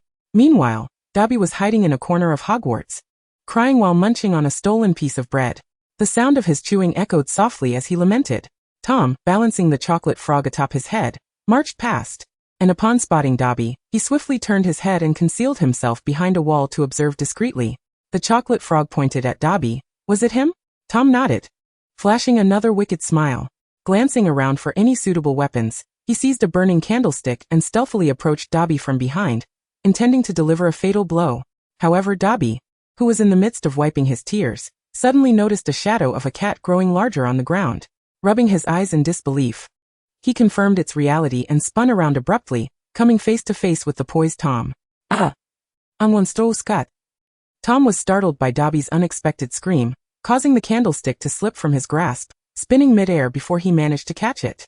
Both Tom and Dobby sighed in relief, but soon Tom realized something was amiss, for he had grasped the flaming end. He tossed the candlestick aside, blowing on his red, swollen hands. Dobby, taken aback by Tom's tenacity, abandoned his half-eaten bread and fled. Observing Dobby's retreat, Tom quickly removed the chocolate frog from his head, aimed, and threw it, whoosh. The chocolate frog collided with Dobby's head and then bounced back, sprawling across Tom's face. Tom yanked the chocolate frog off, and the two exchanged grievances. The chocolate frog pointed at the swiftly disappearing Dobby, prompting Tom to stow away his earlier frustrations and pursue Dobby. Dobby, while running, shrieked, "Why are you chasing Dobby? You wicked cat!" Tom, fueled by determination, swiftly closed the distance, and as he watched Dobby's ears fluttering before him, he stepped forward, causing Dobby to careen backward like a small cannonball, crashing into Tom. The two of them, propelled by an unstoppable force, smashed through a wall, landing squarely in Snape's office cauldron. Snape remained poised, stirring his concoction, his greasy hair slicked with freshly brewed potion. Tom, oblivious to Snape's presence, immediately seized Dobby's ears, attempting to fashion them into a bow. Dobby, in turn, tugged at Tom's ears, as if wishing to transform him into a long-eared creature. The chocolate frog, nearly melting in the potion, quickly jumped onto the nearest black cloth, wiping itself clean. As it cleaned, it felt an alarming chill in the air. Where was this place? The chocolate frog discarded the cloth, glancing around, feeling a sense of dread. Surely this wasn't the specimen room? It raised its gaze to meet Snape's eyes. The chocolate frog glanced at the ongoing tussle between Dobby and Tom, swallowing hard in fear. It pulled out paper and a quill, hastily writing its last will before jumping onto the table, and tugging at the two still engrossed in their scuffle. Stupid cat. Meow. The chocolate frog distinctly felt the temperature drop further, and thus gave both a slap, turning their faces towards Snape. The expressions of both shifted from E to A. Tom and Dobby trembled, covering their eyes, unwilling to believe the reality before them. Tom, skeptical, peeked through his fingers and gasped. Oh, this was dire indeed. He erected a gravestone for himself, inscribing the sentiment. The charming and delightful Tom met his demise here, to be remembered. In moments of exasperation, one can indeed find humor, and Snape was currently experiencing such a moment. How long had it been since he found himself in such a predicament? The most vexing part was that the potion he had been brewing for 3 months was now wasted. Yet Snape remained unnaturally calm. So much so that he contemplated how to slice Tom into pieces. If you do not wish to be dispatched by Malfoy, do not move. Dobby obediently halted, adorned with a grand bow atop his head. And you, Tom. Snape's voice dripped with danger, prompting Tom to bite his hand and cry out in a trembling voice. Oh, Tom, I dreamt that you were buried in segments by Snape. How frightful. Suna, rolling over, instinctively reached for Tom by the bedside. It's rather cold. Skeptical. She felt around, and upon looking up, realized he was truly absent. Turning on the lights yielded no results either. Tom, in a flurry. Suna donned her outerwear and flung open the door, nearly colliding with the cold emanating from Snape. Whoa, what are you doing at my door? Suna instinctively recoiled. Her previous dream, making her wary of Snape. I bring you some surprises. Surprises? Suna cocked her head in suspicion, wondering how this stoic man could possibly prepare surprises. Perhaps shocks were more likely. Snape yanked Tom and Dobby from behind him, tossing them before Suna. Upon seeing Dobby's adorable bow, she nearly burst into laughter. Ahem. Thank you for returning Tom and capturing Dobby. But what of Dick? Snape produced a chocolate frog from his pocket and forcefully tossed it into the room, causing it to scurry beneath Suna's bed, silenced by fear. Then we can discuss compensation. Compensation? What compensation? Suna felt an ominous premonition, as Tom dared not meet her gaze. Chapter 32. A candlelit night of compensation. In Suna's dormitory, a man and a woman found the atmosphere decidedly non-ambiguous. A cat, a frog, and an elf were as cowardly as one could imagine. Tom and the elf had collectively damaged 4 walls, in addition to the walls of the cellar and the biological materials affixed to them. Snape paused before adding, and 1 cauldron of restorative potion that took 3 months to brew. With each item Snape enumerated, Suna's mental calculator subtracted, leaving her with an empty pocket and an impoverished feeling. Propping her chin on her hand, she appeared vexed, contemplating the feasibility of incapacitating Snape and fleeing. I can sense you are contemplating something nefarious. Snape cast a sidelong glance at Suna, her intentions tightly guarded. You are mistaken. Suna stubbornly denied any wrongdoing, maintaining a facade of indifference. Then let us continue discussing compensation. I have no money. Suna clutched Tom to her chest, who in turn held Dobby tightly. With Dobby clutching the chocolate frog, playing the role of the mischievous trickster, Snape closed his eyes, silently repeating to himself that she was a colleague. When he opened them again, he was considerably calmer. You must also acknowledge the Malfoy household, he pointed at Dobby. Ah yes. A solitary figure accompanied by a cat and a frog gazed upon Dobby, a sight that did not belong to their household. Tears welled in Dobby's large eyes, which tugged at Suna's tender heart. True to Lucius's nature, there was no time to spare. In the blink of an eye, Dobby could very well meet a tragic end in the streets. Although this little creature had caused quite a stir in the past, it was all done with good intentions. However, Suna truly lacked sufficient funds. Could she barter with something else? She seized Dobby, who attempted to flee, preparing to shoulder this burden. That door. Snape revealed his true self. What about the message? What door? What door did she possess? What message? Snape raised an eyebrow, truly believing he was unconcerned about any moral boundaries. Wait a moment. Suna quietly gathered the 3 to the side, whispering. Initially, Dobby was reluctant to divulge the information about the diary, but Tom twisted its head a full 180 degrees, gesturing toward Snape and mimicking a beheading motion. His meaning was unmistakable, refused to speak, and faced dire consequences. Dobby shivered, contemplated for a moment, then nodded in agreement, confiding in Suna all it knew. Suna's casual demeanor transformed into one of profound shock. It was actually her? With a solemn expression, Suna approached Snape. Do you remember when I mentioned that it was preventing Harry? Snape nodded, arms crossed, adopting a look of feigned disbelief. Suna recounted the entire affair concerning the diary, revealing that Voldemort's target was none other than Harry, presenting an opportunity ripe for exploitation. The owner of that diary was none other than Daphne Greengrass, a close friend of Pansy from Slytherin. Lucius's choice of her was straightforward. She was easily approached, and Daphne was an extreme blood purist, selfish and easily manipulated. Lucius had merely hinted at the diary's existence while Daphne and Pansy visited the manor, subtly guiding her to discover it, leading her unwittingly into a trap, thus bringing this source of calamity to Hogwarts.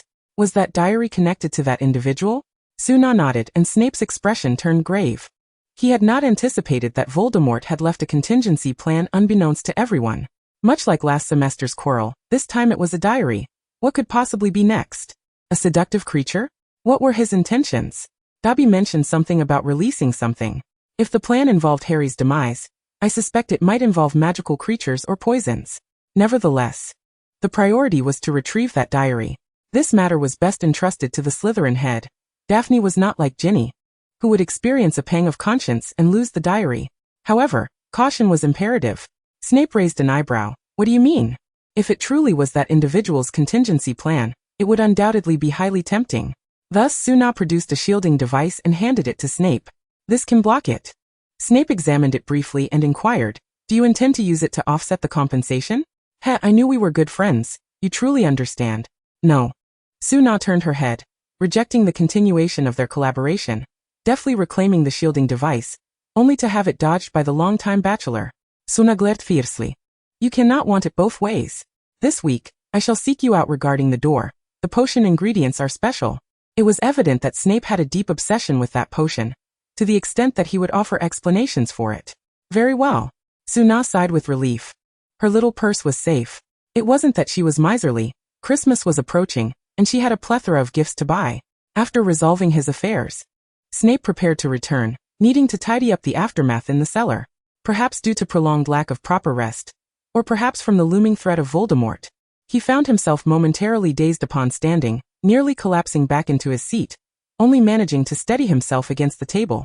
This caused Suna's table to almost collapse. Suna was torn between feeling concern for the table and worrying about Snape, ultimately supporting Snape with one hand while stabilizing the table with the other. Snape regained his composure, feeling the warmth of her arm, as if some terrifying entity had latched onto him, and he forcefully shook her off. Very well. The table that had supported Suna's fall creaked ominously and finally gave way. Suna steadied herself against the chair, hands on her hips, one foot tapping on the floor, letting out a deep sigh. All right, very well, splendid. What madness are you indulging in now? Snape, taken aback by the turn of events, glanced at Suna with a hint of confusion, opening his mouth to explain that he had no intention of causing such a scene, yet he felt it unnecessary. He was simply that sort of detestable individual, sensitive, selfish, reclusive, with no friends and unworthy of affection. Snape felt a sense of disinterest and turned to leave. However, his typically flowing cloak suddenly stiffened, causing him to roll his eyes in exasperation. Suna, unperturbed, retrieved her foot and stepped forward, forcefully inserting a pill into Snape's mouth, allowing it to slide down his throat with his cough. What did you make me consume? Just as Snape uttered this question, his eyes rolled back, and he collapsed to the floor, releasing even breaths of slumber. Something to ensure you have a good night's rest. Fuming, Suna kicked him, one kick not being sufficient. She kicked again until she was out of breath. Let you act mad, let you fall ill, let you be contradictory. Suna felt a sense of satisfaction. Yet the question of how to transport Snape back to the cellar loomed. She turned her gaze to Dobby, who blinked in understanding. With a snap of his fingers, the two were transported into the cellar. Suna briefly lamented the state of the ruined cellar, before searching for the door to Snape's bedroom. To her surprise, the door was hidden behind a bookshelf. Exhausted, she unceremoniously tossed Snape onto the bed, haphazardly covering him with a blanket, disregarding his clothes and shoes. Sweet dreams. Chapter 33. The moment Snape opened his eyes, he sprang upright in bed, warily surveying his surroundings. Is this my room? He checked, finding his clothes in order and his shoes still on his feet. Shoes. Snape adjusted the blanket back onto the bed, waved his wand, and noted it was just past 7 in the morning, perfect timing for breakfast. He discovered that his mind felt clearer than usual. The fatigue of the previous days swept away. Snape smacked his lips, recalling that he had eaten too quickly the previous night, failing to discern the ingredients. Otherwise, he could have replicated them. Upon exiting, he found the cellar walls had been restored, but the heap of discarded materials still lay strewn about. Unable to conjure an appropriate description, he decided it was best to seek trouble with Gryffindor. No, first he needed to find Dumbledore. No, wait, the diary in Daphne's possession. How frustrating. The next day, Suna attended her classes as usual, feeling no guilt over the previous night's events. On the contrary, her spirits were remarkably high. Good day, Professor Suna. Hello there. Suna greeted the passing young witches and wizards with nods as she made her way to the classroom, textbooks in hand. Today was a cultural lesson, and the young witches and wizards exhaled in relief.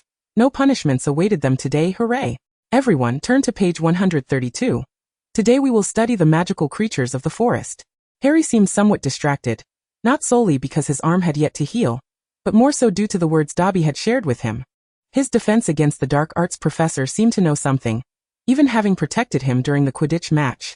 How did Professor Suna know about Dobby? Harry remained preoccupied with these thoughts until the bell rang, only to find a throng of young witches and wizards encircling Suna, creating layers of eager faces. Hermione was engaged in her third circle of practice, while Ron and Harry were outside in the eighth circle. Has Hermione gone mad lately? She spends every day training alone in classroom 21, and even after classes, she insists on crowding with a group of people. Ron observed Hermione's transformation from the sidelines, feeling uneasy about her unconventional dedication, which clashed with his own disinclination towards hard work. Don't say that, Ron. Besides, I have something to discuss with Professor Suna. Harry tiptoed, trying to peer through the throng of people. How could he possibly squeeze through? Harry, are you out of your mind? Ron exclaimed incredulously, feeling as if Harry had caught Hermione's fervor and betrayed him in the process. I have my reasons. What reasons? Ron shot him a skeptical glance, clearly unconvinced. Harry glanced around before pulling Ron aside and whispering, do you remember the house elf Dobby I mentioned? I saw him in the infirmary the other day, and he said Professor Suna had captured him and questioned him about his intentions. She knows a lot. Ron recalled the chaos at the beginning of the term, all instigated by that very elf, which led to a reckless broom ride and a furious letter from his mother. Are you saying Professor Suna knows something? Harry nodded. Ron furrowed his brow, deep in thought. I'll take you inside. Ron protected Harry's injured arm as they navigated through the crowd, enduring scolding along the way until they finally reached Professor Suna. Professor Suna. Suna smiled warmly at the two of them, while Hermione, pushed to the side, glared at them with fury. Speak up, speak up. Ron gasped for breath, nudging Harry to hurry up. I can't believe this. Is this something to ask in front of so many people? Harry protested. What can I say? You're my troublesome friend. I indulge you. Professor Suna. Just then, a deep voice interrupted, and the crowd fell silent as if frozen in time. Severus's authority is indeed formidable. The crowd parted automatically as Snape strode toward Suna, without glancing aside. Dumbledore has summoned you. Dumbledore? Suna raised an eyebrow, surprised by the urgency. Very well, I understand. She offered a brief apology to the surrounding young wizards, who, though disappointed, dared not voice their discontent. After delivering his message, Snape turned to leave, but paused as he passed Harry. It seems our Mr. Potter has yet to learn the importance of respecting his elders. He glanced at Harry's foot, which protruded awkwardly from the crowd. Embarrassed, Harry retracted it, about to offer an explanation, but Snape showed no interest in listening. 10 points from Gryffindor. The Gryffindors present flushed crimson at the immediate deduction. Suna sensed Snape's anger, his pace quickening as if he were on a treadmill, his cloak trailing a considerable distance from her. Tom clutched the hem of Suna's robe, cautiously following behind. After last night's escapade, Tom's fear of Snape had diminished significantly. They ascended to the 4th floor, where Snape flatly uttered the password, Lemon Snowball. It was rather amusing to hear the dark Snape recite such a whimsical phrase. Inside, Dumbledore paced anxiously, troubled by the revelations from the diary that hinted at Voldemort's newfound, unknown methods. This shift had derailed his plans, rendering the future unpredictable. He felt a headache brewing, tugging at his beard in frustration. You've arrived, come take a look. Dumbledore beckoned, revealing a dark diary on the table behind him, perfectly suited to Voldemort's aesthetic. Thanks to the shield, it emitted no peculiar aura. Suna, I am immensely grateful for your shield, but in order to decipher its nature, I intend to release it, so I require your assistance. Snape and Suna exchanged glances, and moved apart to form a triangular standoff with Dumbledore, ready to intervene should any issues arise. You truly trust me? Dumbledore offered a faint smile, though he did not voice that Suna was already part of his plan. I shall begin. Dumbledore instructed Suna to retract the shield, then opened the diary. Nothing changed. It was utterly unlike what he had envisioned. Dumbledore looked to Snape, seeking guidance on how to proceed. Snape rolled his eyes, muttering that the school would be in dire straits without him. Daphne mentioned writing to communicate with it. Wait. She told you that? Suna interjected, astonished at Daphne's willingness to share. The Cruciatus Curse. Oh, what? Severus, how can you treat your students this way? Enough, Oldby. Wipe that kindness off your face and focus on the matter at hand. Otherwise, how do you expect to obtain it? Wish for it. Dumbledore was at a loss for words but stubbornly added, you must not do this again. Not listening, not listening. Suna retorted, it's fascinating, I love it. And I want to see more. Alright, I'm about to begin. Dumbledore finally prepared for serious business, picking up a quill and elegantly inscribing in the diary, my name is Albus Percival Wulfric Brian Dumbledore. Why is there no response? Suna sensed the diary's indifference. Chapter 34, Tom and Tom. Dumbledore seemed to realize the suffocating awkwardness of his actions, and cleared his throat before continuing. I am not Dumbledore. He immersed himself in the endeavor, incessantly scribbling to provoke Voldemort within the diary. Hello? Is anyone there? Give me a sign. Dumbledore persistently harassed the diary for 10 minutes. But it remained as unresponsive as before. Dumbledore felt at a loss. If Voldemort wouldn't reveal himself, he couldn't enter either. Snape and Suna lowered their guards, approaching Dumbledore. All three wearing bewildered expressions. What should we do next, having already startled the snake? What a troublesome fellow Tom is. On the other side, Tom, who had been amusing himself with the headmaster's portrait, perked up at the mention of his name, and rushed over to stand on the table. He stumbled slightly as he halted abruptly. Tom. He nodded. I'm here. Dumbledore, having forgotten about the other Tom in the room, apologized. Sorry, Tom. I wasn't calling for you. I was referring to him. His name is Tom Riddle. Tom looked incredulously between the diary and himself, a question mark appearing above his head. His name is Tom, so what is my name? You are also named Tom. You are good, Tom. Dumbledore pulled out a piece of chocolate and handed it to Tom, as one would to a child. However, this time, Tom rebuffed Dumbledore's gesture, glaring at the diary in anger. Only he had the right to be called Tom at Hogwarts. Tom had an unusual obsession with his name. He snatched the diary, picked up the quill and wrote, I am Tom. You are the false Tom. Finally, the previously unresponsive diary began to stir, slowly revealing 6 dots. From now on, its native language was silence. Yet Tom was not one to relent easily.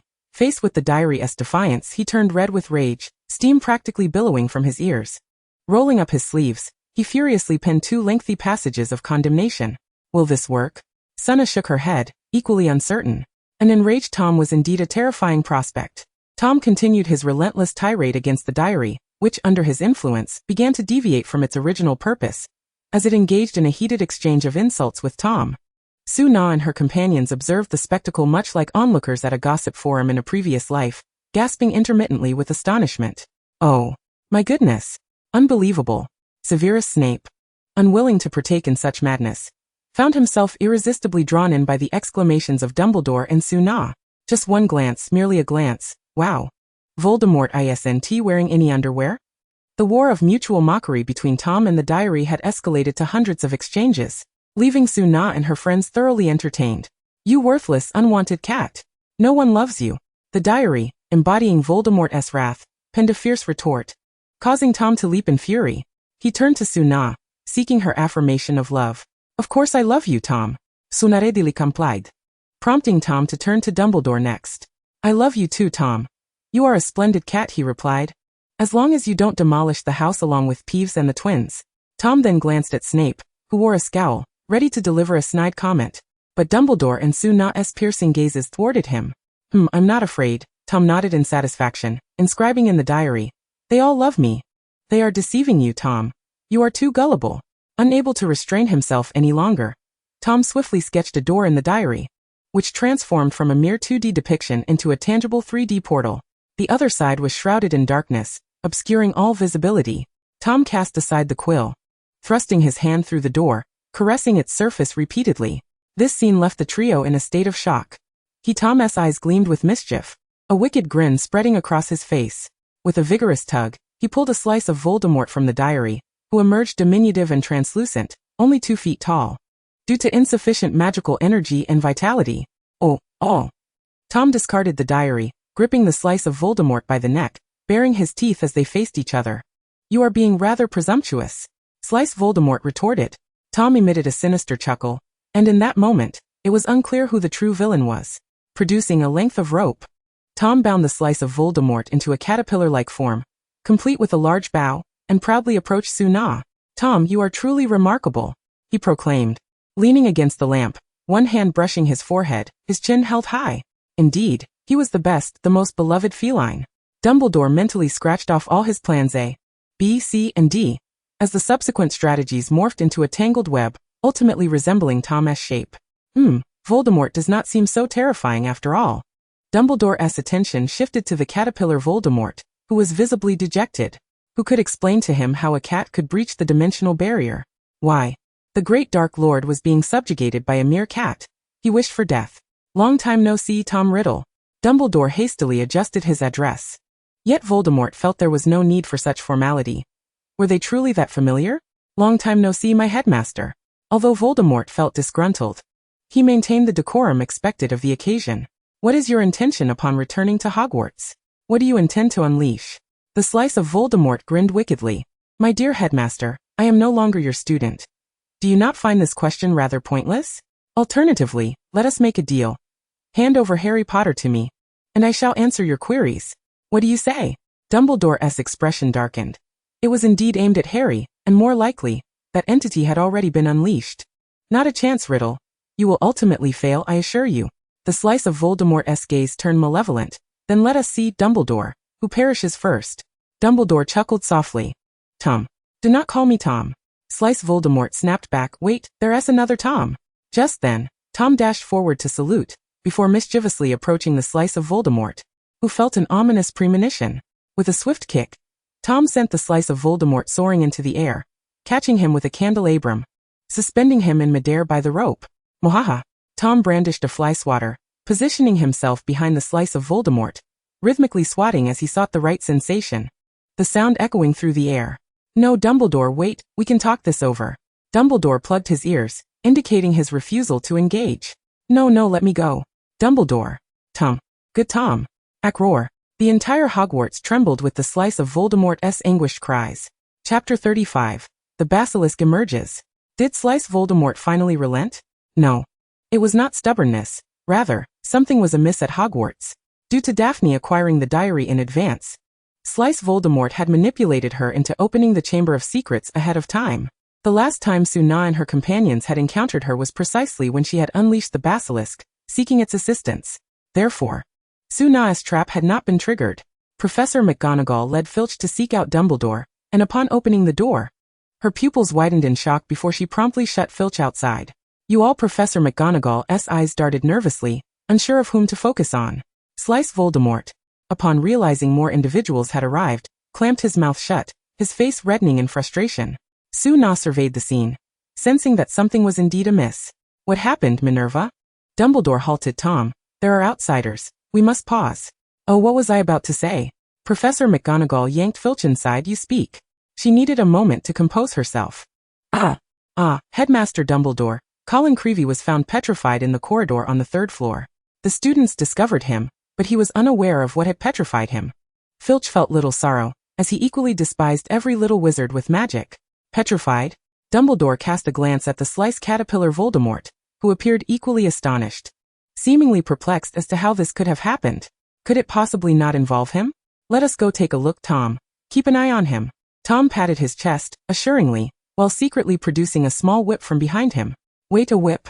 Suna rubbed her eyes, seeing Tom with his hands behind his back. Grinning innocently. Had she just imagined it? Did she see it wrong? Others could not see it, but Slice Voldemort saw it all too clearly. Although he did not comprehend where this cat had procured such items, he noted that besides the whip, there was also a mace. Slice Voldemort wished to scream, but as he opened his mouth, a bun was stuffed inside. Tom grinned wickedly at him, patting his head. Hee, it's just the two of us left. Slice Voldemort. You wretched sack of flour. Suna and the others arrived at the scene where Colin was discovered, which had been cordoned off by Filch, with chalk outlining the area where Colin lay. The first to find him was a Ravenclaw student, who sensed something was off and sought my help. I prepared the scene, and Professor McGonagall also arrived, instructing others to take Colin to the hospital wing. Filch succinctly recounted the events, leaving the rest to them.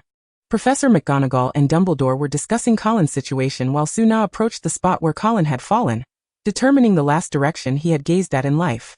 Colin lay with his head facing outward and his feet against the wall. If he had been attacked by the basilisk while filming the wall, it meant that the creature must have suddenly appeared on it. Suna approached the wall and tapped it with her wand, listening intently for variations in sound.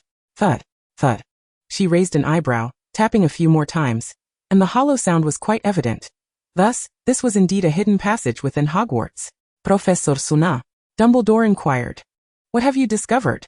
Suna nodded, and Dumbledore understood without further elaboration. Let us proceed to the infirmary to check on Colin. Upon their arrival, they found Harry and his companions standing by Colin's side. Due to his ability to speak Parseltongue, Harry had heard the basilisk's hiss, and felt that the two events were undoubtedly connected. Dumbledore, help! Harry turned to Dumbledore, who gently ruffled his hair while casting a glance at Colin, who remained in his filming stance. Did you capture anything? Madame Pomfrey shook her head in response. The film was destroyed. This is not merely a simple petrification curse. It bears the hallmarks of some creature's doing. It can be treated with mature mandrake juice, Snape interjected, putting away his wand. The others turned their attention to Sprout, who noted that mature mandrakes would take approximately 3 months to grow. Dumbledore frowned. That was quite a lengthy wait. Very well, once they mature, send them directly to the infirmary. Professor Suna. Dumbledore felt she had insights to share. The creature that attacked Colin must be a basilisk. A basilisk? Both Dumbledore and Snape exchanged thoughtful glances, rummaging through their minds for information about the legendary creature. It was said that a basilisk hatched from a magical egg laid by a 7-year-old rooster under a full moon, incubated by a toad. Any creature that met its gaze would die instantly, while those who merely glanced would be petrified. Its venom was highly toxic, and it feared the crowing of a rooster. The first recorded basilisk was bred by a despicable Greek dark wizard named Herpo the Foul, who could speak Parseltongue. Due to its perilous nature, the Ministry of Magic had banned the breeding of basilisks. Legend has it that the founder of Slytherin possessed one. Suna remarked that she had almost revealed Voldemort's identity, and Dumbledore surely understood the implications.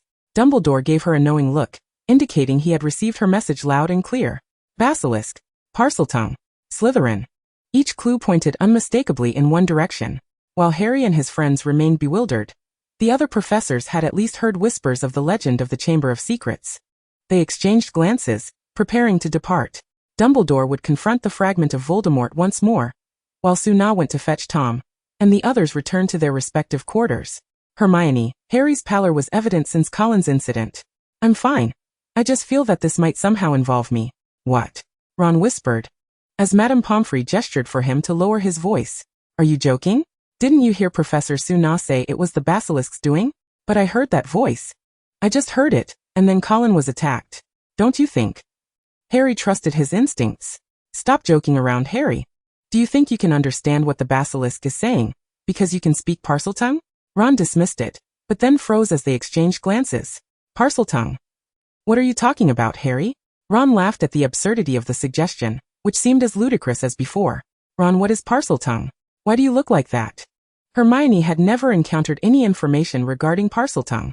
Parseltongue is the ability to communicate with and control snakes, a trait said only to be possessed by the heirs of Slytherin. And Harry. Though it was unspoken, both Harry and Hermione understood that Harry could not possibly be a descendant of Slytherin. So what does this mean? Harry pondered heavily, glancing at Colin, sensing that this term would be anything but ordinary. Chapter 36. The Troubled Few. Suna and Dumbledore returned to the headmaster's office, which was certainly an intriguing sight. Tom lounged against a wall, exuding satisfaction as he puffed on a cigarette. Meanwhile, the fragment of Voldemort appeared as a scorned spouse, nearly shedding tears upon Dumbledore's return. Why did you take so long? One could only imagine the ordeal he had endured.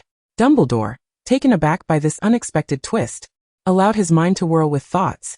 Suna, however, was unperturbed and prepared to depart with Tom. Suna. Upon hearing her name, Suna quickly scooped Tom up and made to flee, exclaiming, "Run! Old Dumbledore has begun to recruit labor once more."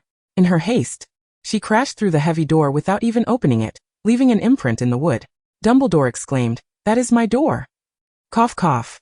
Now we can have a proper conversation. In an effort to regain his dignity, Dumbledore turned his attention to the fragment of Voldemort. Suna sprinted back to her office, tossing Tom a chocolate frog, instructing the duo to enjoy the spectacle, while she contemplated the events to come. The narrative of the second installment had barely begun when they were interrupted. The diary was now in Dumbledore's possession, and thanks to Tom's efforts, the fragment of Voldemort would likely reveal something. As for the basilisk, Suna had elucidated its dangers in detail, and she was confident that Dumbledore would soon find a resolution. Whether that meant eliminating it or allowing Harry to practice against it was uncertain. But it would undoubtedly not wreak havoc as in the original tale. Then again, what else was there? Oh, nothing significant. Would that not mean she could not meander through the plot? Suna rested her head on her hand, her fingers drumming unconsciously against the desk. Professor Suna. She was so absorbed in her thoughts that she failed to notice Theodore entering, startling her in the process. Theodore possessed the privilege of entering without knocking. Theodore? What brings you here? Has something gone amiss? Theodore tilted his face upward, revealing his enchanting eyes. Granger seems off. Oh. Suna raised an eyebrow, surprised that this young lad had noticed something amiss so quickly. Truly, he was a minor antagonist in this side story. She appeared agitated, as though she had lost something, even daring to taunt Malfoy, which led to a rather unpleasant parting in the common room. However, Theodore furrowed his brow, recalling that Granger's gaze had been quite fearsome, suggesting that whatever she had lost was of great importance. It seemed Daphne had discovered the diary was missing, and under Voldemort's deep-seated influence, she had become somewhat unhinged. Might it be that Voldemort had resorted to seduction once more? Considering the fragment of Voldemort's youthful visage, it was entirely plausible. After all, he was quite handsome. Professor, what are you thinking? Theodore inquired, observing the myriad expressions that flitted across Suna's face, his soul-searching question hanging in the air. No, I cannot say. It might corrupt young minds. What is her current demeanor? Theodore tilted his head in thought, scrutinizing everyone with a sinister glare. Oh dear. This is heading toward a dark turn. Snape truly is short-sighted. Best to keep your distance, Suna advised, entirely forgetting that Theodore was merely a novice. Theodore appreciated her concern and nodded obediently. I understand. I heard there have been issues in Gryffindor. Suna rubbed her temples, her head throbbing. News traveled swiftly. If you have any discoveries, simply seek out Snape. After all, he is your headmaster and conveniently nearby. Theodore pouted, reluctant to approach the dungeons, which exuded an eerie atmosphere. Even Draco would grumble after a visit. I dislike that place. He cast his gaze down, fixating on the tips of his shoes, his dark hair swaying with the motion. In front of Suna he maintained an image of candor, expressing his thoughts openly while relying heavily on her. Indeed, Snape had little affinity for children, Suna mused. Recalling her friend, seemingly devoid of warmth towards others, she struggled to find words of praise for him, feeling a sharp pang akin to Sprout's discontent. Never mind. If you encounter any issues, come to me. Keep this on you. It may buy you some time should trouble arise. From her backpack, Suna produced a pocket watch. Pristine and silver, adorned with vintage patterns. She placed it in Theodore's pocket, the chain dangling from his coat, a striking accent against the darkness. Theodore's fingers brushed against the protruding object, his eyes sparkling with delight and a sense of accomplishment. He relished such favoritism. Thank you, Professor. Suna affectionately ruffled Theodore's hair. Fully aware of his subtle manipulations, flowers require nurturing, and she was unbothered by playing the role of a little prince. Professor, does this count as a Christmas gift? A Christmas gift? Suna calculated. There was still over a month to go. It seemed premature. Certainly not. Consider it an extra. Theodore's joy only intensified. What does the professor desire for Christmas? Suna paused, pondering if wishes were permissible. Would it still be a surprise? Theodore tilted his head, his expression slightly crestfallen. It seems not. However, I would cherish anything you choose to give. It is the thought that counts. What is the professor like? I like everything. Well then. That's quite hard to guess. Outside the office of the Defense Against the Dark Arts professor, Harry and his companions lingered in a nearby corner, impatience etched on their faces. Ron could no longer contain himself. How long has that not been in there? Why hasn't he come out yet? Perhaps he has matters to discuss. Harry hesitated. Aware that everyone knew of Theodore and Suna's close relationship, which had even sparked a bout of jealousy in Hermione. Yet, she couldn't fathom idling in Suna's office without a purpose. Maybe Nott has uncovered something. Hermione interjected fairly, though she quickly added. But he has truly been in there for too long. All right, Hermione, don't act as though you're the only one privy to this. Even if Nott discovered something, he wouldn't share it with us. Ron still harbored resentment over Hermione training alone in the practice room. Not that he opposed her self-improvement. It was simply that she had not invited him and Harry, leaving him feeling left out. You shouldn't be like this, Ron. Hermione snapped back, her patience wearing thin after days of his jibes. Ha, and what of it? Ron retorted, crossing his arms with sarcasm. Harry intervened before Hermione could respond, attempting to soothe both sides and prevent further bickering. Constantly caught in the middle, Harry found himself in a difficult position. Inside, Theodore and Suna had nearly concluded their conversation. One preparing to return to the dormitory, the other intending to seek out Snape, conveniently along the way. Harry's trio was left empty-handed, facing an even larger dilemma. Realizing their attempt to speak with Suna had been thwarted, Hermione and Ron exchanged knowing glances, huffed, and turned to leave in the opposite direction. Once again, Harry was faced with a choice. Chapter 37, The Bonfire Festival. Suna escorted Theodore back to the common room before arriving at the entrance to Snape's dungeon. Unfortunately, she lacked the password. The last time, she had relied on Dobby. Knock, knock, knock. Suna rapped lightly on the door. She had been frequenting this area lately. Inside. Snape was irritable, fervently grading papers. Despite his clear explanations and meticulous notes on the blackboard, why were those little trolls so resistant to exercising their minuscule brains? His head throbbed. When would these days come to an end? Knock, knock, knock. The muffled sound of knocking echoed in the quiet dungeon, jarring enough to provoke Snape's ire.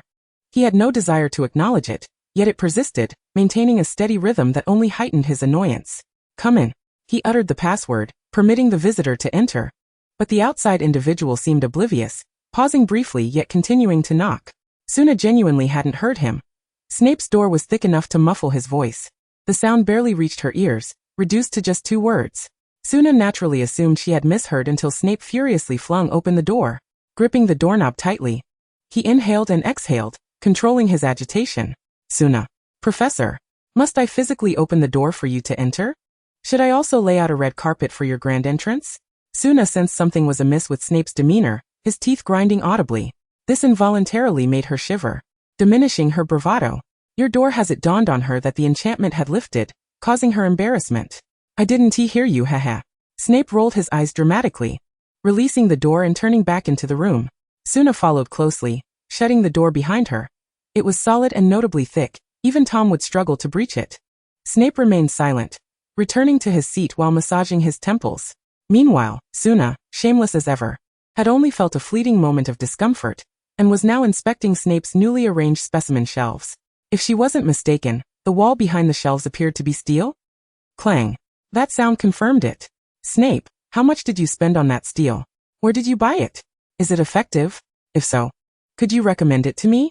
Snape felt a fresh wave of frustration.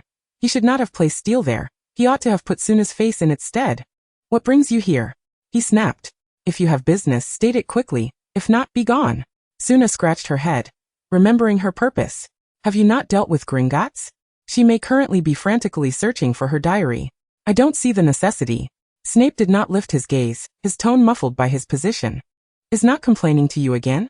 Snape could deduce the culprit without a second thought. He wanted to approach Dumbledore, requesting a separate house for Suna and sending not there. If Suna were aware of his thoughts, she would undoubtedly agree wholeheartedly. Now let us not stray from the topic. This is a serious matter. You are aware of that individual's capabilities. Are you not concerned about Gringotts potentially taking dangerous actions? Snape scoffed derisively at her words. If she could truly accomplish something, I would regard her with a modicum more respect. Suna frowned. While his words held some truth, exceptions existed, and underestimating someone could lead to unforeseen consequences. Enough, Professor Suna.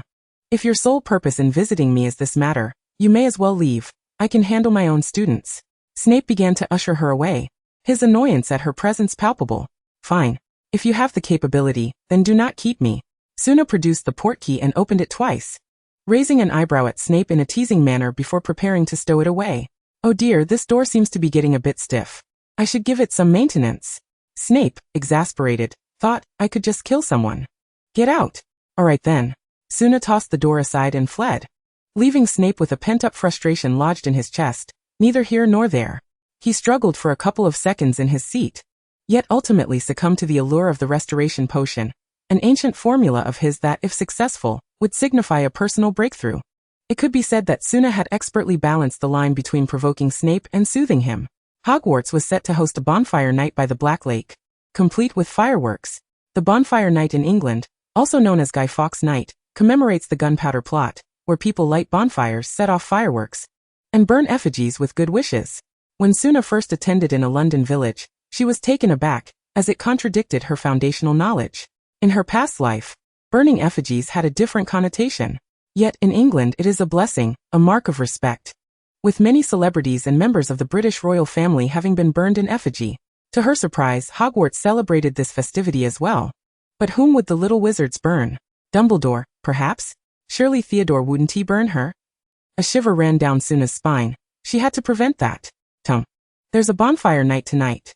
Tom, who had been on the verge of slumber, perked up at the mention of the bonfire and quickly donned a new outfit. He was dressed in a traditional farmer's garb, complete with a hat, looking quite adorable. There was still time before the festivities began at 8 in the evening, by the Black Lake, and he was to bring Dick along to ensure it wouldn't get singed. Tom nodded obediently, stuffing a chocolate frog into his hat, which promptly poked its head out through a hole in the center. Tom tugged at the hem of Suna's garment and gestured towards the door. indicating his desire to seek out his friends. Suna didn't stop him, saying, "Go ahead, but remember, no burning me." Having attended the event with Suna before, Tom was familiar with the program for Bonfire Night. He mentally catalogued his list, intending to carve effigies for himself, Dick, Peeves, the Weasley twins, and a few other acquaintances. Suddenly, a vision of a small yellow mouse invaded his thoughts, shoving aside everyone he had just considered and angrily pointing at himself. Tom's expression darkened, his mood considerably dampened, while the chocolate frog comfortingly patted him. Tom had confided in it about his past, including his friend Jerry, with whom he often fought, yet shared a strong bond. Meanwhile, in another realm, Jerry, deep in slumber, suddenly sneezed, waking up and glancing around. Not hearing any other sounds, he quietly slipped out of his room. Finding Tom's little bed still empty, he climbed up to the windowsill, gazing at the sunset, letting out a sigh. Chapter 38. Fireworks. A massive bonfire was constructed by the Black Lake, large enough that it would take at least 30 people holding hands to encircle it. Yet only Hagrid was at the helm, clearly enjoying the task. Together with his dog Fong, he dragged the chopped firewood to the designated spot, stacking it up bit by bit. The little wizards, excited about the evening's festivities, were somewhat restless after their daytime classes. While the Weasley twins seized the opportunity to make a profit, selling various small fireworks, particularly targeting couples. Due to his unique skills, Tom set up a stall with Peeves, carving puppets for the evening. After dinner, the little wizards gradually gathered by the Black Lake, where small bonfires illuminated the area to prevent it from becoming too dark. The ghosts, unable to leave the castle, could only watch longingly from the windows as the little wizards celebrated. Tom, with a bag full of puppets, had promised the ghosts that he would burn a puppet for each of them. The festivities were not overly formal. Dumbledore merely outlined a few precautions before igniting the enormous bonfire with flames that lit up half of Hogwarts, dispelling the chill in the air for the little wizards. Dumbledore and a few professors stepped aside, relinquishing the space to the students, feeling rejuvenated as they watched the lively scene unfold. Professor McGonagall remarked how seeing the students so spirited made her feel young again. The little wizards began tossing effigies into the fire, with Tom particularly noticeable, throwing them in as if on an assembly line. Had Cedric not intervened, he might have even tossed the chocolate frog in as well. The nearly doomed chocolate frog, quite irate, gave Tom a reprimanding tap before fleeing to Cedric's side. Tom, feeling wronged, rubbed his head, adjusted his hat, and carefully retrieved his final puppet, a lifelike yellow mouse. Reluctantly, he pressed the effigy to his face before casting it into the flames, watching as the fire consumed it. Suna observed this scene, her eyes glimmering. It seemed she would have to spend more money. She was already prepared, but it would take some time. Although she had considered stopping the burning of effigies, the sheer number being burned rendered her powerless. All she could do was divert her gaze and pretend not to see. Just then, she spotted Draco tossing effigies into the fire. First his parents, then Snape? She hesitated for a moment. The effigies were quite unrecognizable. The Malfoy couple was likely carved by Tom, while Snape's was probably handled by Draco himself, exhibiting a distinctly abstract style. How could that not be considered love? Embracing the notion that shared joy is better than solitary pleasure, Suna beckoned Professor McGonagall and others to join her, quickly making them all double over with laughter. As for Snape, he had already melded into the darkness. Once the little wizards finished burning the effigies, they commenced the next segment of the evening, gathering around the bonfire to sing and dance. Tom, now in a fresh outfit, pulled out a guitar, strumming English folk tunes and dancing with Flitwick. The little wizards paired off, regardless of gender. Ron, still at odds with Hermione, dragged Harry into the dance, while Hermione found Ginny, who was far more visually appealing than the two of them. Draco partnered with Pansy, while Goyle and Crabbe formed their own group, leaving Daphne, looking sullen and haggard, cast out from her small circle. Dumbledore cheerfully invited Professor McGonagall, while Sprout sought out the astronomy professor, leaving only Suna and Snape. They exchanged glances, quickly turning away, both shivering at the thought of being near one another. The prospect of dancing with him, or her? Terrifying. Thus, when Theodore approached to invite her, Suna readily agreed without a second thought, as it was merely a casual gathering. Everyone danced to Tom's singing, with many couples sneaking glances at one another, prompting Snape's hand to twitch as he felt an urge to deduct points. Suna accompanied Theodore for a couple of rounds before stepping away, turning to find the Weasley twins, who were in a playful mood. "Hey there, handsome lads." The twins released each other, greeting her in their characteristic playful tone. "Good evening. So, are there any fireworks? The kind you can hold in your hands?" Upon hearing this, the twins rummaged through their robes, producing an array of small fireworks. "What color do you want?" "One silver. Please." The twins' small fireworks resembled those from Tom and Jerry, with some being long enough to burn continuously in hand. Suna, feeling rather indifferent, opted for a grand haul, distributing her bounty among the other professors, even managing to slip a couple of treats to Snape. Let us not make it seem as though she was isolating him. Snape, with a look of disdain, pinched the sweets between 2 fingers. Every time he considered tossing them aside, Suna's fierce glare compelled him to conceal them beneath his cloak. Today was yet another day of vexation for Snape. The young wizards were growing increasingly jubilant, their laughter and songs echoing joyfully, with Tom being tossed high into the air by the exuberant crowd, reveling in the sensation. The ghosts, swaying at the windows alongside the throng, were a sight to behold, with Peeves and nearly headless Nick keeping each other company, much to the exasperation of the bloodless Baron. The young wizards transitioned from pairing off to dancing collectively, with Ron setting aside his usual awkwardness to lean in toward Hermione, as the 3 of them danced and laughed, momentarily forgetting about the basilisk and Voldemort. They were merely young children at heart. Observing that the atmosphere had reached an appropriate crescendo, Dumbledore waved his wand from the pinnacle of the castle, igniting a prearranged display of fireworks that launched into the sky. The crowd, startled by the sudden eruption of sound, was soon captivated by the brilliant display of lights. The fireworks illuminated the heavens, and the young wizards eagerly produced their own, each in their respective house colors, creating a striking visual from a distance. Suna had not given it much thought. Her earlier distributions were random. Dumbledore's were yellow, Professor McGonagall's were green, and hers were blue.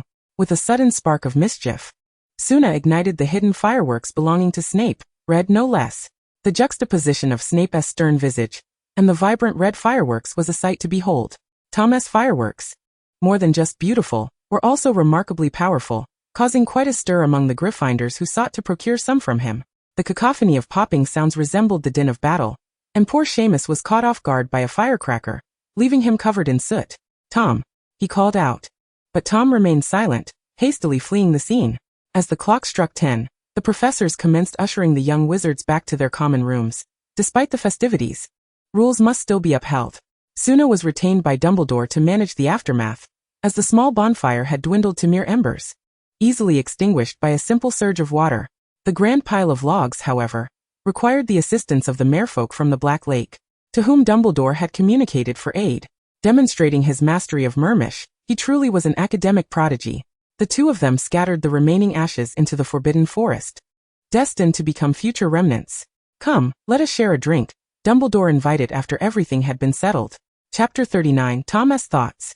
Suna instantly felt her energy wane, waving Tom off to take the chocolate frogs back. Professor Suna, I think it would be better if I brought Tom along," Dumbledore interjected, halting her, which only solidified Suna's suspicions. "Quickly return and tidy my bed." Between Dumbledore and Suna, Tom undoubtedly favored Suna's command, darting back to the dormitory in a flash. Dumbledore sighed in resignation but led Suna to his office, preparing her a cup of sweet cream tea that was almost cloying. After a sip, Suna relinquished any desire for it. Her diary was absent, leaving her uncertain of Dumbledore's handling of it. After a brief silence, Dumbledore was the first to speak. "It seems you are aware of my intentions." Suna replied, her gaze lowered, refraining from engaging. Unfortunately for her, Dumbledore was no Snape. He was unperturbed by the thickness of his own skin, and equally adept. So about Tom, Dumbledore ventured cautiously. "No." Suna promptly rejected the notion, forbidding any such thoughts. Dumbledore was not surprised in the least, appealing to her emotions with reason. "You must recognize the threat he poses. That diary is merely the tip of the iceberg. He will return in the future, and if we could devise a better strategy, we would minimize the sacrifices. I hope you can comprehend my perspective." Suna remained silent, unwilling to argue the matter. "Today's fireworks were beautiful. I hope they grace Hogwarts every year." Dumbledore gazed out the window, conscious that he had overstepped, much like when he had tested Harry or subjected Snape to dual torments. Now he sought to ensnare Suna and Tom in his schemes. "As a professor at Hogwarts, I can protect the students here and extend a helping hand when necessary, but I cannot harm Tom. He is not a mere pet to me but a true companion, irreplaceable in his uniqueness." Suna lifted her head, her expression stern, even omitting the usual titles, now speaking to Dumbledore as an equal. Though Tom would not perish. He possessed emotions. Anyone with thoughts would resist becoming a mere tool or a casualty. Tom, with his volatile temper and sensitivity, would undoubtedly suffer should she choose to act against him. Moreover, Tom held a significance for her that transcended mere friendship. He was the embodiment of her past emotions. I understand, Dumbledore conceded after a moment of silence, relinquishing his attempts to persuade her, as a new thought crossed his mind. I hope you keep your word. Indeed. Suna affirmed, though she disapproved of Dumbledore's intentions toward Tom, she still held him in high regard. Every selfless individual deserved respect. This was also why she had ventured into this sensitive territory. As for the system, there were no penalties. What could be done? In truth, you need not be overly anxious. Time remains, and other solutions will surely present themselves. Let us hope so. Dumbledore feigned a playful shake of his head, reverting to his usual demeanor. That diary has sounded an alarm for me. Where is it now? A secret. Dumbledore winked at Suna, who shrugged and ceased her inquiries, realizing it was likely reserved for Harry. May I borrow that blocker for a while? Suna inquired, her head swirling with questions, reminiscent of Snape's possessiveness. For how long? 2 or 3 years, perhaps? Suna extended her hand toward Dumbledore, demanding payment. The awkwardness hung in the air. Dumbledore was in need of funds. I can exchange something else. How does that sound? Suna raised an eyebrow. Let me see. Dumbledore donned his spectacles, retrieving a book he had previously shown Suna and presenting it to her. How about this? Oh. Suna's eyes widened. Isn't this a tome authored by your ancestor? Are you truly offering it to me? This serves as collateral. It will remain with you while I exchange for the blocker. Do not misplace it, Dumbledore said nonchalantly, accustomed to the art of gift-giving, much like Jacob's faux wand. Rest assured, Suna assured him, tucking the book into her pocket, eager to peruse it later. If one day. Dumbledore's gaze grew distant, signaling the beginning of a solemn request. Suna swiftly silenced him with a hand gesture. No. Good spirits, bad spirits. A close call. She nearly triggered an irreversible fate. Dumbledore, though perplexed, complied, refraining from further discussion. Just remove my beard from my mouth. Suna obediently complied, extracting it, much to Dumbledore's uncontrollable amusement. No worries, I shall take my leave. Oops, she had pushed too hard. Suna once again collided with the door as she exited. Dumbledore remarked, my new door. My beard. Suna returned to her dormitory, where Tom had meticulously prepared everything, even squeezing the toothpaste and placing it in the mouthwash cup. Suna praised Tom for his efforts before swiftly returning to her bed after washing up. How delightful. The bedding was warmed by a hot water bottle, enveloping her in a cocoon of warmth, elevating her happiness to new heights. After a moment of reflection, Suna climbed back up to gently pat Tom's head. Due to Dumbledore's influence, she found herself unusually contemplative. Tom, do you enjoy being with me? Suna inquired, leaning over the edge of the bed, fiddling with Tom's tail. Tom's eyes sparkled as he nodded affirmatively. He cherished Suna as his master. Though she could be unreliable at times, she treated him with great kindness. Do you wish to return to your world? Suna asked, a hint of anxiety in her voice, for she had summoned Tom without consulting him and feared he might be unhappy about it. However, Tom misinterpreted her question, believing that Suna no longer wanted to care for him, and he clung to her hand in terror. Don't say that, Tom. I would never abandon you. I merely. Suna reassured him, stroking his head. I fear you may not like this unfamiliar world, especially since your friends and companions are in your own realm. Tom paused, resting his paws on his head, his eyes swirling in contemplation. He took out paper and pen to express his thoughts, handing them to Suna. Dear Master Suna, it matters not where I am. In that world, I lingered among several households as a champion mouse catcher. I yearn for stability, or rather, to be needed. Thus, I do not resist when my friends tease me, and I playfully tussle with Jerry. Since arriving here, though I have been scurrying about, I am quite content, for you require me, and no matter how angry you may become, you would never cast me away. Occasionally, I think of Jerry, of Spike, and of my former world. But the condition remains. I cannot leave you. Tom. Suna pouted, nearly shedding tears. Indeed, cats are the finest companions in the world. She pulled Tom onto the bed, burying her face in his belly, sobbing, Oh Tom, how wonderful you are. Tom, who had never been on a bed before, was startled, his ears flopping in confusion, uncertain of how to respond to Suna's emotions. Had he said something wrong? Tom, you are my most cherished companion, immensely important in every way. Chapter 40. The History of the Dumbledore Family. After openly discussing her feelings with Tom, Suna felt a weight lift from her heart. During the day, she attended classes, and at night, she delved into the chronicles of the Dumbledore family. Indeed, it was the history of the Dumbledore family, penned by each generation of its patriarchs, chronicling the evolution of the magical world alongside the Dumbledore lineage. One cannot deny, It was rather enthralling, particularly the section on the ancient wizard's reforms, which proved even more captivating than Dumbledore's narratives. All families sought new methodologies. The Dumbledore family, too, was compelled to evolve. The conservatives opted for intermarriage, while the radicals resorted to plunder. Alas, I found myself unwilling to align with either camp. I could not accept the notion of coupling with non-human beings. Yet I could not bring myself to cruelly strip magical creatures of their lineage. Perhaps it was my cowardice, my wretched empathy. Regardless of my resistance, for the sake of the Dumbledore family and its future descendants, I grasped my wand and ventured into the forest. I was uncertain of my emotional state as I sought suitable beings. I encountered many, yet each time I raised my wand, I found excuses to negate my choices. I recognized I was deceiving myself. I was a sinner of the Dumbledore line, yet I could not bring myself to act. For to sever bloodlines necessitated harming innocent offspring. And in their innocent, pure eyes, I saw reflections of myself akin to their parents. I spent the entire day in the forest, too afraid to return and face the children's hopeful gazes. Someone please tell me what I should do. Ancestors of the Dumbledore family, please illuminate my path. Suna stroked her chin, noting that kindness was a hereditary trait in the Dumbledore line. The struggles and anguish of the former patriarch, Noah Dumbledore, were palpable in his writings. Under a tree, I reflected on myself, gazing at the stars above, pondering the future of the Dumbledore family.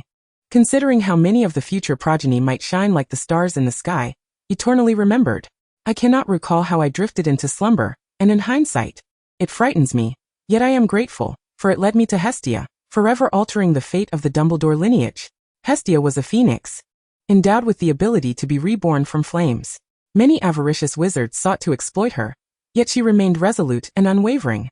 Thus Hestia chose me. Having observed my struggles from the shadows, devising a mutually beneficial magical contract, we opted for a harmonious arrangement. I received a magical lineage devoid of adverse effects, while my family and descendants would bear the responsibility of protecting a young phoenix for each generation. The lifespan of a phoenix is profoundly extensive. Our time together is but a fleeting moment. What better solution could there be?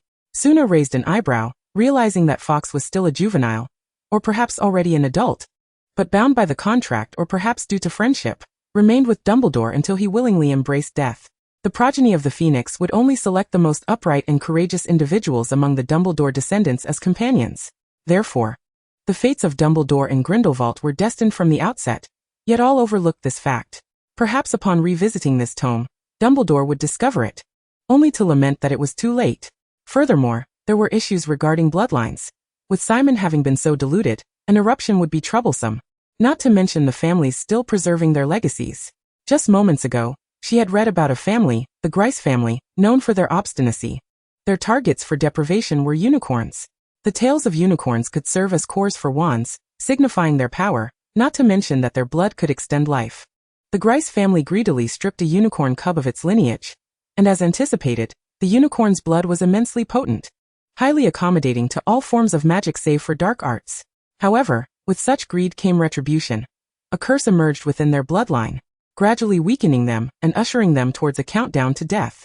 The Gryce family, gripped by fear, sought assistance from countless families and potion masters. Yet none could provide a solution. The unicorn's curse was insurmountable.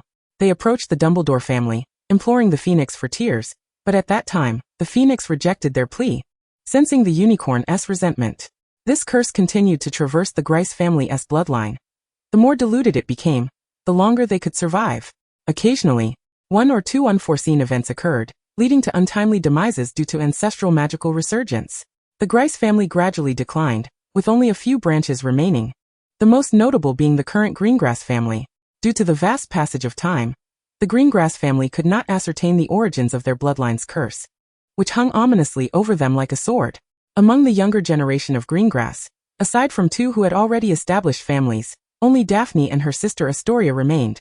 Presently, there were no signs of the curse manifesting, save for Astoria's frail health since childhood.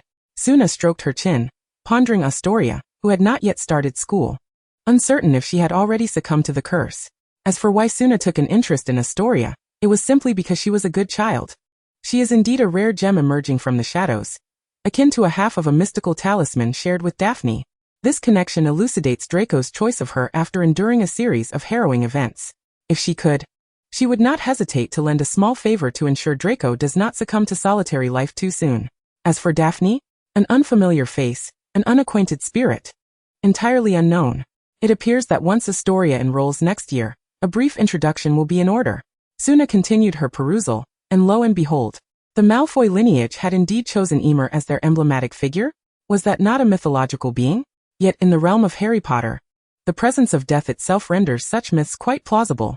The text merely speculated, for the Slytherin crest is a serpent, and it is surmised that Slytherin's family engaged in a pact with Emer. Suna scratched her head, sensing the stirrings of intellect. The magical world intertwining with myth and legend. How exhilarating! In that instant, she perceived Voldemort's ambitions as rather trivial. What significance does the magical realm hold, if one could aspire to challenge the divine? Of course, such thoughts remain mere fantasies. If he possessed that capability, fear of death would be obsolete. Chapter 41. What on earth? Suna meticulously noted the connection between Slytherin and Emer, for who could resist the allure of gossip? She continued to delve deeper, finding subsequent accounts detailing the expulsion of magical creatures until the passing of Noah Dumbledore, at which point his second son, Ulysses Dumbledore, inherited the tome. He was one of his generation privileged with a phoenix. Ulysses continued the legacy of his family, unlike Noah's sentimental disposition. He was a shrewd and decisive patriarch. During the outbreak of the human civil war, he expelled those who sought to exploit the chaos against the Dumbledore family, retreating with his kin to a secluded forest in the north for recuperation, while also offering sanctuary to the wizards who sought refuge. Eventually, as Hogwarts was established, they received an invitation from Gryffindor to send their young heirs for education. Gradually, the Dumbledore family settled in Godric's Hollow. Suna discovered that since forging a pact with the Phoenix, an unspoken rule had arisen within the Dumbledore lineage. The bearer of the Phoenix would invariably become the next head of the family. Thus, it could be inferred that the lineage was not singular, much like how Dumbledore's uncle had been the previous Phoenix bearer. Furthermore, the book abruptly ceased at the account of Dumbledore's uncle, with the subsequent pages evidently torn and concealed. Who were they safeguarding against? Suna was well aware of the tales surrounding Dumbledore. Yet, would Dumbledore truly inscribe in this tome about harboring feelings for his own brother? The next Dumbledore might ponder the meaning of existence for quite some time. Suna carefully placed the history of the Dumbledore family back in its rightful place. This tome was exceedingly precious. Tonight marked Suna's patrol, and to be frank, she was not keen on it. She yearned to indulge in idleness. The chapter titled "The World is So Vast," I wished to see the German edition was complete, having undergone 3 revisions, now merely awaiting publication. Suna hesitated to release it. Once published, she would be compelled to prompt the next installment, and the Hogwarts chapter remained untouched. She had become rather lackadaisical, engrossed in her role as a professor. Tom. We embark on our nocturnal patrol tonight. Upon hearing this, Tom sprang to life, producing a double-barreled gun from behind him, eager to engage. Must we be so extreme? We are not hunting criminals, merely night wanderers. Tom stroked his chin and opted for a revolver instead, but Suna shook her head. He then scratched his head and switched to a water gun, the kind that sprays. After contemplating, Suna requested, "I shall take one." Tom produced another for her, and also provided a smaller one for a chocolate frog, before they prepared to set out. Accompanying them were Professor McGonagall and Professor Sprout, who were momentarily taken aback by Tom's water gun. "Would you care for one?" Suna asked as she stylishly extinguished a candle with her water gun. Professor McGonagall seemed intrigued, and Tom, ever perceptive, handed each of them one. "Is this appropriate?" McGonagall inquired, her curiosity piqued as she fiddled with the water gun, though her authoritative demeanor prompted her to feign reluctance. Sprout, testing the weapon, was astonished by its long-range capabilities, exclaiming her delight, "This is fantastic, Minerva." She then subtly claimed McGonagall's water gun as well. "Enjoy yourselves. I shall take my leave," Suna announced, as she was assigned to manage the 57th floor, where many empty classrooms lay, drawing in young witches and wizards eager for adventure. The patrol on the 5th floor presented no issues, but upon ascending to the 6th, she distinctly heard faint rustling sounds. Tom's ears, akin to radar, rotated 360 degrees before he pinpointed a direction. Exchanging a glance with Suna, they stealthily approached the source of the sound, navigating through the corridors until they arrived at the door of an old classroom. Through the window, they could see 2 figures bent over, their movements suggestive of the Weasley twins. Suna could only catch a glimpse of their erratic gestures, but the muffled voices confirmed it was indeed Fred and George. She gave Tom a knowing look, signaling him to take the lead. With a mischievous grin, Tom transformed into a piece of paper and slipped beneath the door, reverting to his normal form with a soft pop. The twins paused their antics, exchanging accusations. George, did you just fart? How can you blame me? It must be you. It was definitely you. I saw you munching on carrots earlier. George rolled his eyes, then blinked as a glimmer of water caught his attention, prompting him to look down at Fred, who appeared to have urinated. George erupted in laughter, unable to contain himself. Fred, it's you. And you've made quite the mess. Oh my goodness, you're impressive, mate. Fred, bewildered, questioned what mess. George pointed out the sudden appearance of water, startling Fred.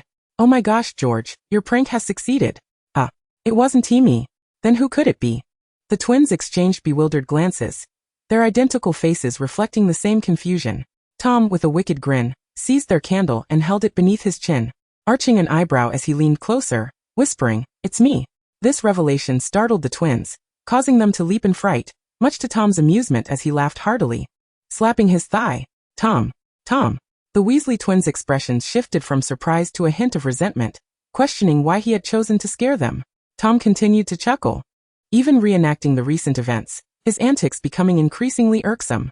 However, in his unmindful revelry, the flame from the candle ignited his shirt, and he remained blissfully unaware.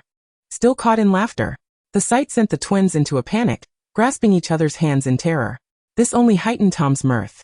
George, with concern, pointed at Tom's chest before tactfully stepping back alongside Fred. Confused, Tom ceased his laughter, following George's finger to his own chest.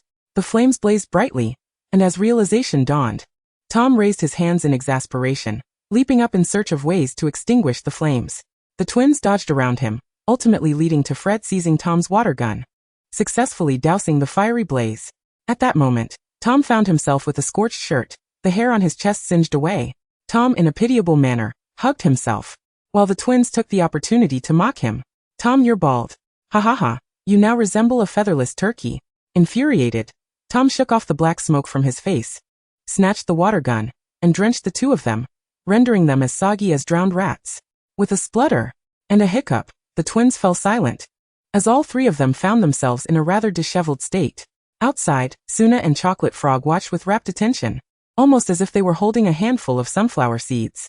Once the commotion seemed to have reached its peak, Suna entered the room and apprehended the twins. Not like this. The beautiful Professor Suna. The moment the twins laid eyes on Tom, they realized they had been discovered by Suna. Otherwise, they wouldn't have been so gleeful. Yet, the necessary procedures must still be followed. Regrettably, the handsome Weasley brothers, your headmaster is on night patrol as well, and you shall soon cross paths. No. The twins cried out in despair. Amidst the noise, the faint sound of scraping against the wall was hardly noticeable. Yet Tom keenly sensed it and alerted Suna. Shut up. The twins, seeing Suna's serious expression, obediently fell silent, but the sound of their concealed movement grew increasingly distinct. It was coming from within the walls of this very room. Terrified, the twins huddled together, and Suna drew her wand, instructing, "Close your eyes. I did not say to open them. No peeking." Chapter 42. It's the basilisk. Tom, the sunglasses. Suna could not be certain whether she would completely evade the basilisk's gaze, so she resorted to using sunglasses as a barrier. Being petrified is far better than death. She couldn't fathom how Dumbledore managed the situation. The basilisk still roamed the castle freely. To be safe, Suna placed a pair of sunglasses on each of the twins. The noise grew louder, the scales of the basilisk scraping against the walls, akin to someone incessantly scratching with their nails, an unsettling sound to behold. The spaciousness of the room made it difficult to pinpoint the source, compelling Suna to grab someone at random and beckon Tom to aid in escorting the twins out. Although Tom felt quite frightened, he suppressed his racing heart for the sake of his friends, carefully taking hold of the other person as they approached the door. Tom was leading Fred, and since Fred had his eyes closed, he walked somewhat hesitantly. Observing his sluggish pace, Tom decided to drag him along, lifting him above his head. "Ha?" Fred queried, puzzled. Tom had no intention of answering. He merely wished to leave that place as swiftly as possible. With Fred hoisted above him, Tom used his toes to nudge the classroom door open, only to come face to face with the basilisk. Roar! Tom, startled, lost all composure and flung Fred out, who slid along the basilisk's slick body, skidding far across the ground until he came to a halt, leaving sparks in his wake. Tears streamed down Fred's face, yet his tone remained cheerful and excited. "Wow. When did Hogwarts install a slide? I can only give it a 5 out of 10. It's not smooth at all." Since Suna had not mentioned that they could open their eyes, Fred rubbed his backside and began to fumble around blindly. Don't move. Tom, having made direct eye contact with the basilisk, was petrified, and upon collapsing, he shattered into pieces, leaving the basilisk momentarily stunned. Am I really that impressive? Suna pushed George behind her, instructing him to hold on to her, while she strategically directed Fred and cast a powerful attack spell at the advancing basilisk, causing its head to jerk sideways in pain, followed by a deafening roar accompanied by a foul stench. EW. The putrid odor was reminiscent of hundreds of decaying corpses, far more offensive than its roar. George, I ought to gift him a toothbrush. Fred, what? Brother, is Slytherin's pet on the loose? Suna rolled her eyes. These two were truly oblivious, still exchanging banter at such a perilous moment. She unleashed 2 more spells to drive the basilisk out of the classroom, leaving George behind before rushing to Tom's side to administer a potion to restore him. Tom's fragmented state required assistance. Otherwise, he would need to transition to another scene to self-repair. After regaining his composure, Tom took a deep breath and looked at Suna with a pitiful expression. Don't look into its eyes, Suna cautioned, transforming the corridor's banister into vines to ensnare the basilisk. Bring Fred over here. I'll clear the way for you shortly, ensuring you safely escort them to Professor McGonagall. Tom trembled, biting his hand, daunted by the massive serpent. Tom is the bravest, most exceptional cat, right? Suna conjured cream to smear across the basilisk's face, and with admiration, praised Tom, bestowing upon him a fragrant kiss. Tom's stature visibly straightened, and at that moment, he felt emboldened enough to produce 2 firecrackers, igniting them with his backside before tossing them into the basilisk's gaping maw, covering his ears. Bang! Bang! Following the 2 thunderous explosions, the previously formidable basilisk found its eyes spinning like incense coils, with 3 little birds circling above its head. Why didn't you use this sooner? Suna, exasperated, retrieved 4 or 5 firecrackers from Tom's fur and, with a swift kick, sent him back to Fred. Tom maintained a crouched position, bouncing across the basilisk's body before landing in front of Fred. Sensing something, Fred tilted his head, and wary of Fred possibly opening his eyes, Tom wrapped bandages completely around Fred's eyes, preparing to lead him to George. Meanwhile, the basilisk regained consciousness, perplexed by the events, and opened its mouth once more. Suna, unfazed, tossed 2 firecrackers directly at it, effectively controlling the situation. George sat cross-legged on the classroom floor, uncertain of what to do next, listening intently as someone opened the door. Professor Suna? Yes, it's me, Fred teased in a high-pitched voice, playfully taunting George. You're still alive? I thought you had been swallowed by the snake, George exclaimed, astonished, seemingly having believed just that. Thank you, my mate. I truly was engulfed. How did you escape? It found me unappetizing and spat me out. EW. Tom grimaced alongside George. Enough already, mate. Fred, perched on Tom's shoulder, shrugged, feeling rather pleased with himself. Tom hastily bound George with bandages, and in his urgency, neglected to remove George's sunglasses, giving him an odd appearance, akin to a goldfish. Tom hoisted both of them, and dashed over the basilisk's body, springing away. QQ bounce. As Tom departed, the basilisk's presence diminished, and the firecrackers had lost their efficacy against it. Suna withdrew a considerable distance, for the true battle was about to commence. The basilisk's scales could withstand most spells. Defeating it required a sharp weapon. As she rummaged through her bag while dodging the basilisk's attacks, she finally pulled out a solid brick made of pure iron, quite hefty in weight. Suna was unaware of how she came to possess it. Ever since Tom arrived, she found herself inexplicably accumulating bizarre items. Testing its heft, she deemed it satisfactory and delivered a decisive blow to the basilisk. The strike landed squarely, leaving the basilisk dazed and shaking its head in an attempt to halt the spinning world around it. Suna, however, did not fare much better, as the basilisk's tough hide sent a reverberation through her hand, causing it to tremble. Suna took a moment to berate Dumbledore, lamenting that not only had the basilisk not been dealt with properly, but he had also failed to equip her while Harry received a phoenix and a hat. She was left feeling quite aggrieved. Once the basilisk regained its composure, it too became fearful of the titanium brick, opting instead to attack with its tail. Suna found herself leaping like a skipping rope, bouncing like a small ball, and executing high kicks, all the while shouting, "Take that, you brick!" She and the basilisk were thoroughly enjoying the playful skirmish. Meanwhile, Tom had located Professor McGonagall while accompanied by the Weasley twins, who were on patrol. Upon seeing their unconventional attire, McGonagall's heart raced. Merlin's beard, what was happening? Tom, George, and the creature with the bulging eyes? George's ensemble was truly avant-garde, far beyond her comprehension. I am George, Professor McGonagall, the large-eyed creature asserted, crossing its arms and addressing a nearby statue. Excuse me, but what is with your eyes? McGonagall fell silent for a moment, unwilling to acknowledge them as her students. Tom, not having the time to explain, exchanged glances with McGonagall before swiftly retreating. Upon returning, Tom found Suna diligently searching for the basilisk's weak spot. Who knew how one would locate a snake's Achilles heel? Suna could only probe cautiously. Suddenly, Tom produced a massive hammer from behind and swung it with force, delivering a blow far more impactful than Suna's attempts. Striking the tail.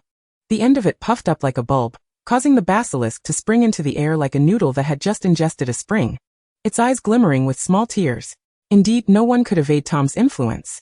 With the hammer swinging vigorously, the basilisk's agony only amplified Tom's bravado. Suna felt as though her presence was no longer necessary, so she stood aside, clutching a brick and watching. The basilisk, in its pain, attempted to bite Tom. But due to its speed, it could only snap at the air behind him, occasionally receiving a retaliatory strike from Tom. How pitiful. Tom weaved through the constricted space until the cacophony of what sounded like 1,000 serpents crying out filled the air, and the basilisk's eyes dimmed, rendering it exceedingly docile. Still skeptical, Tom prodded the basilisk, witnessing it obediently close its eyes and lie still, which released a sigh of relief from him. Turning to the newcomer, he said, "Headmaster, you owe me an explanation." Upon realizing it was Dumbledore, Suna's frustration flared. Her right hand still trembled from the earlier encounter. "I apologize, Suna. But you must consider the elderly.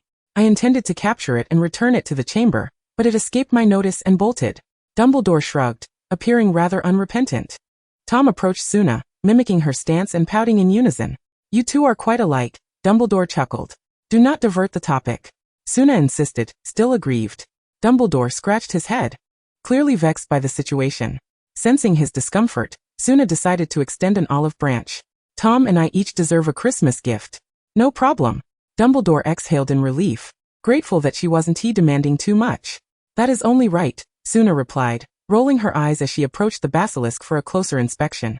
In the newly revealed light, the basilisk's wounds were now starkly visible, revealing both the bruises inflicted by her and Tom, as well as several severe burn marks, undoubtedly left by Dumbledore's powerful fire magic. Dumbledore's flames were indeed formidable. One could only wonder if they were taught by an old flame. "Are there others besides you?" Suna inquired. "We first encountered the Weasley twins. They were unharmed, as I instructed them to keep their eyes closed. Eventually, I had Tom escort them to Professor McGonagall," she explained, raising her wand toward Tom, who nodded in affirmation, gesturing to illustrate the situation. It seemed Professor McGonagall was also aware of the incident. Suna felt a pang of schadenfreude, realizing this would surely trouble Dumbledore. His attempt at discretion had now become common knowledge. With the Weasley twins aware, it was as if the whole school knew. Suna thought, well, if you had managed things better, there might not have been any issues had I not discovered the twins. "All right, I'll return the basilisk to the chamber. Will you accompany me?" Suna pondered, deeming it essential to check in at such a significant location. "Let us proceed." Dumbledore once again commanded in Parseltongue, guiding the basilisk to obediently follow them up to the 3rd floor. Along the way, Tom frequently glanced back at the basilisk, puzzled as to why the once ferocious serpent now appeared so docile. As a considerate owner, Suna felt compelled to enlighten him. Dumbledore used Parseltongue to control it. After the continuous battles and prolonged hunger, the basilisk lacks the strength to resist. Whoever speaks in Parseltongue commands its attention. "Would you like to learn?" Tom blinked, a small cloud of thought appearing above his head, indicating that he had been buried by a constricting snake while trying to use Parseltongue, quickly shaking his head in refusal. Dumbledore found Tom's thought cloud fascinating, likening it to a pensive, indeed intriguing. The area they entered was originally patrolled by Professor McGonagall, but she was absent, likely tending to the Weasley twins. As they stepped into the girls' lavatory, Myrtle had initially intended to see who was there, but upon spotting the basilisk, she screamed and leapt into a toilet to escape. Encountering the weapon that had once taken her life was a bit much, to say the least. Dumbledore had learned the truth about Myrtle's demise from the fragment of Voldemort, but alas, too much time had passed. He sighed softly, turning to the sink and lightly tracing the faucet. It seemed that Voldemort had divulged quite a bit, but Suna felt as though she had forgotten something crucial. As Dumbledore became ensnared by the vines, Suna realized what she had overlooked. Tom burst into laughter, and Suna offered a smile that was both awkward yet polite. Dumbledore shook his head in resignation. "Professor Suna."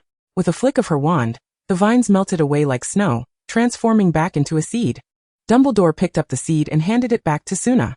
A most intriguing method. Suna continued her awkward smile. It was clearly intentional. For how could a mere vine restrain him? If it were truly that easy, certain individuals wouldn't need to keep sending letters. Dumbledore opened the entrance using Parseltongue, leading the basilisk in first as he floated down. Suna and Tom donned their masks before following with a levitation charm. Below lay countless bones, remnants of the basilisk's past meals, and upon returning to a familiar environment, the basilisk joyfully wagged its tail. The scent here mirrored that within the creature's maw, causing Tom to cling to Suna, reluctant to walk on his own.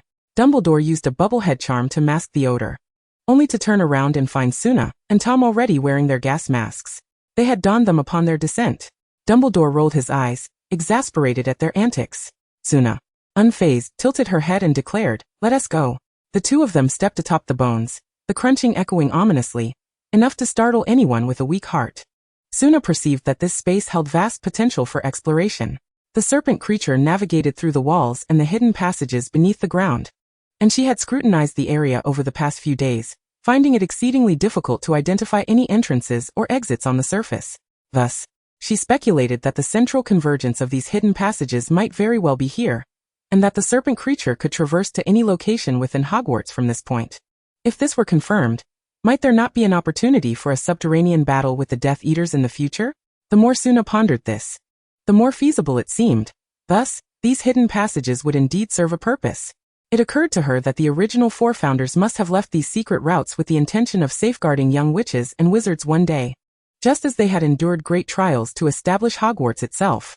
Despite Slytherin's obsession with blood purity, the desire to protect the future of wizards was genuine.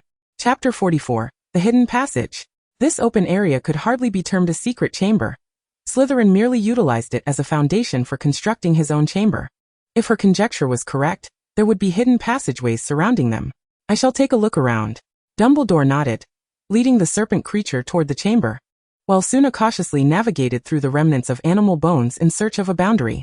The space was far larger than Suna had envisioned, comparable in size to a football field. Growing impatient, she produced 2 bamboo dragonflies, placing them atop her and Tom's heads, conserving a considerable amount of magical energy. As she approached the boundary, the remains of animal carcasses diminished, and the environment became relatively cleaner, albeit only comparatively so. On the ground and walls, a growth, perhaps moss, revealed unmistakable signs of the serpent creature's passage. Following a distinct trail, Suna discovered an entrance, tall enough for a single person and wide enough for 2. Obscured in darkness by ascending steps, the destination unknown. Hesitation washed over her as she considered whether to enter, for the steps had been rendered uninviting by the serpent creature's presence. Tom nudged her, pointing to the stone wall encrusted with moss, where letters could be discerned in the crevices. Suna motioned for Tom to stand aside, wielding her wand to conjure a high-pressure jet of water, effectively cleansing the wall and revealing the inscription behind it. "Future wizards, should you encounter insurmountable challenges, escape through this hidden passage. Do not feel shame, for living carries hope, and living begets a future. Salazar Slytherin." Salazar Slytherin? Suna raised an eyebrow, sensing something amiss, and began to search along the wall once more. The entire space was elliptical, with 2 entrances at either end, each bearing identical messages left by Slytherin. This indicated that Suna's previous assumptions had been erroneous. This space, along with the extensive network of hidden passages throughout Hogwarts, had been solely constructed by Slytherin, unbeknownst to the other 3 founders. Suna found it difficult to fathom the emotions that must have compelled Salazar Slytherin to create this place, to establish a secret chamber. He had left a glimmer of hope for future generations, while simultaneously bequeathing them immense trouble. Perhaps, in the early days of the castle's construction, he feared that this idyllic sanctuary would one day fail to protect young witches and wizards, thus clandestinely constructing these passages without informing anyone. Ultimately, his obsession with blood purity overshadowed the goodness within him, leading him to establish a chamber based on that very foundation. A complex array of emotions surged within her as she returned to the spot where she had previously stood with Tom, awaiting Dumbledore's return. Once Dumbledore had orchestrated the serpent creature's performance, Suna promptly led him to the entrance of the hidden passage. Dumbledore gazed at Slytherin's inscription, remaining silent for an extended period. "Human nature is indeed intricate," he mused. "How many entrances are there?" "2," Suna replied. "There's another on the right. One leads upward, the other downward. I'm uncertain about the specifics of the interiors, but I will return to the original location the moment I confirm anything. Her description was succinct. Yet her spirits were not high. Dumbledore glanced back. Do you think Voldemort is aware of this? I suspect he is not.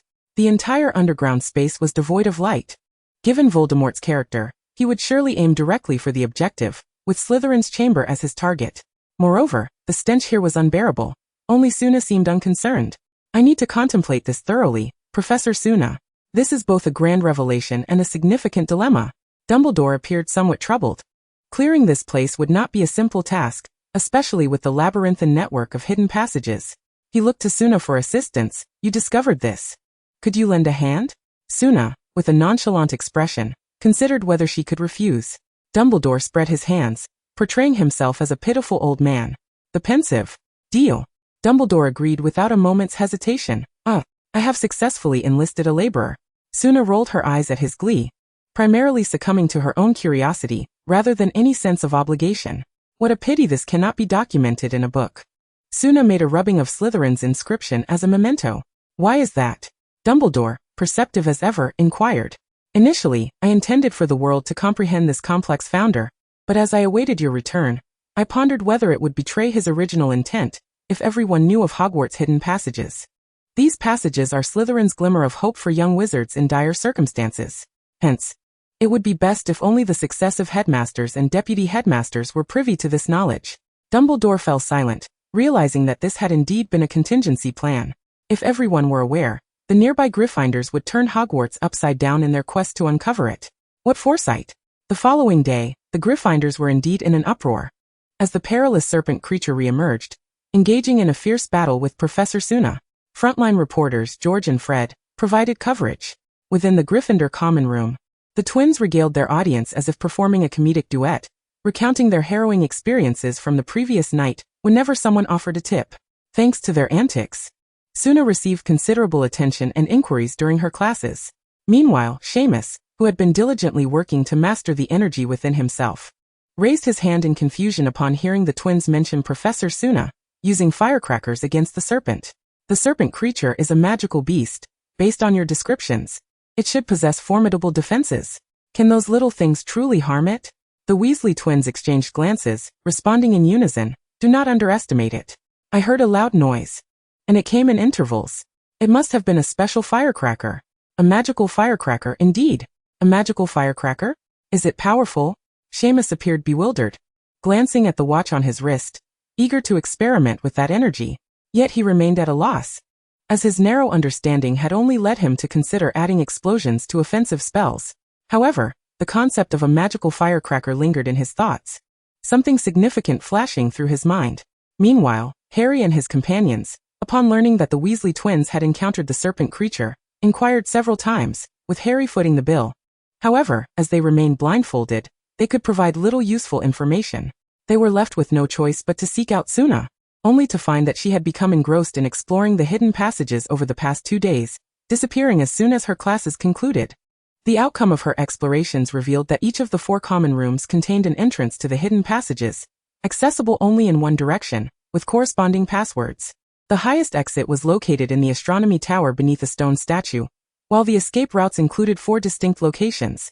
The center of the Forbidden Forest, the forest by the Black Lake, Hogsmeade Village, and the Hogwarts train station.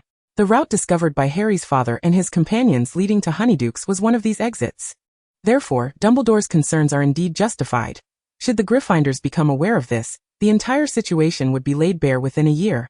Chapter 45. The Pensive. With a resounding thud, the door to the headmaster's office was flung open as Suna strode in with great aplomb. Upon hearing the door slam, Dumbledore felt a sharp pang in his heart. Replacing the door could be quite costly. Suna placed a suitcase on the desk, having accomplished her task with flair. She had spent a full fortnight exploring, and to prevent Harry from sensing something amiss, Dumbledore had refrained from cleaning the basement, which meant Suna had to spend a considerable amount of time tidying herself up after each venture, lest the odor become unbearable. Dumbledore opened the suitcase, and a miniature version of Hogwarts and its surrounding environment sprang forth. This inspiration was drawn from a pop-up book, but the material was not mere paper. It was a magical substance that mimicked the texture of paper, yet allowed for superior three-dimensional creations, being lighter and less prone to deformation when folded. This model had taken 3 days to create in collaboration with Tom, followed by the addition of hidden passages. Suna extracted her wand and tapped the suitcase, rendering the model of Hogwarts semi-transparent, with the hidden passages highlighted in a gray hue. Dumbledore donned his spectacles to scrutinize the pathways. Even the portraits of former headmasters crowded together, eager to uncover secrets they had previously been oblivious to. Why was I not informed of this during my tenure as headmaster? Have you concealed something from me? Are you daft? I hardly know how to relay this to you. Enough of your bickering. The walls are hardly privy to such knowledge. Even Fawkes, curious, fluttered over to perch by the Black Lake, observing the model. Suna's hands itched with eagerness. She had never had the chance to stroke a phoenix before and yearned for the experience. Acting on impulse, she retrieved a handful of nuts from her bag and placed them before Fawkes. The phoenix regarded her for a couple of seconds before selecting 2 pistachios from the assortment, leaving the rest untouched, and then fixed his gaze upon Suna. Understanding his silent request, Suna swiftly exchanged all the nuts for pistachios. A glimmer of delight sparkled in Fawkes' eyes as he turned his body, presenting his tail towards her. Was he inviting her to touch him? Tentatively, Suna reached out and, upon sensing no objection from Fawkes, boldly stroked his back. In that instant, her eyes narrowed in joy. The warm, smooth texture was undeniably delightful. Fearing that Fawkes might forget her once he finished his snack, she used both hands, transforming into a lovesick admirer. Dumbledore looked up, somewhat surprised at the sight of the duo, one human and one bird, growing quite fond of each other. Fawkes is notoriously discerning. Not to worry. I have enough pistachios to keep him content. Suna smiled with her eyes squinted in glee, believing that any issue easily resolved with pistachios was hardly a concern. By the way, how do you find the model? While continuing to pet the phoenix, she conversed with Dumbledore, multitasking without missing a beat. I see this is no small undertaking. It can be addressed in the next semester, though the colors of these doors. Suna cast a glance and explained, the blue signifies entry from the outside but no exit. The green allows for passage both in and out, while the yellow indicates exit only without entry. Some doors require a password, which I have stored in the suitcase's compartment. Reluctant to waste time fetching it, she gestured with her chin towards the approximate location. Dumbledore glanced at it briefly before placing it back, reclaiming Fawkes and setting him on a shelf behind him. Very well, it is time for you to return. Where's my reward? Suna asked, her curiosity piqued. Dumbledore pointed at the pensive, indicating she could use it as she wished. Why the sudden politeness? Politeness? Suna exclaimed, lifting the pensive into her arms and preparing to make her exit. Stop! Dumbledore exclaimed urgently, halting her in her tracks. What are you intending to do? To claim my reward, of course, she replied, her expression one of entitlement. The water in the pensive appeared quite enchanting. I never said it was yours. I merely lent it to you. Dumbledore stepped forward in an attempt to reclaim the pensive, but Suna refused to relinquish her hold. This is my only possession. Dumbledore lamented. At the time, you didn't specify that you were taking it all. Sunarimentre salut. That's because you didn't allow me to finish my explanation. My apologies. Dumbledore conceded. The two remained locked in a stalemate for half an hour, both unwilling to yield, still clinging to the pensive while seated on the floor. How about I lend it to you for a few days? Would that suffice? Dumbledore suggested. His heart aching. Suna pondered for a moment before declaring a month. Dumbledore's eyes widened in disbelief. You truly have the audacity to ask for such a span. Fine, a week it is.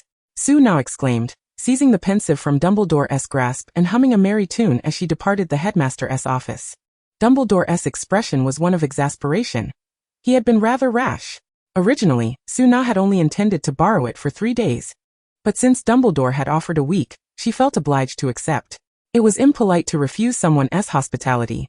Upon returning to her office, Suna placed the pensive on a shelf she had prepared in advance, casting a series of protective enchantments over it.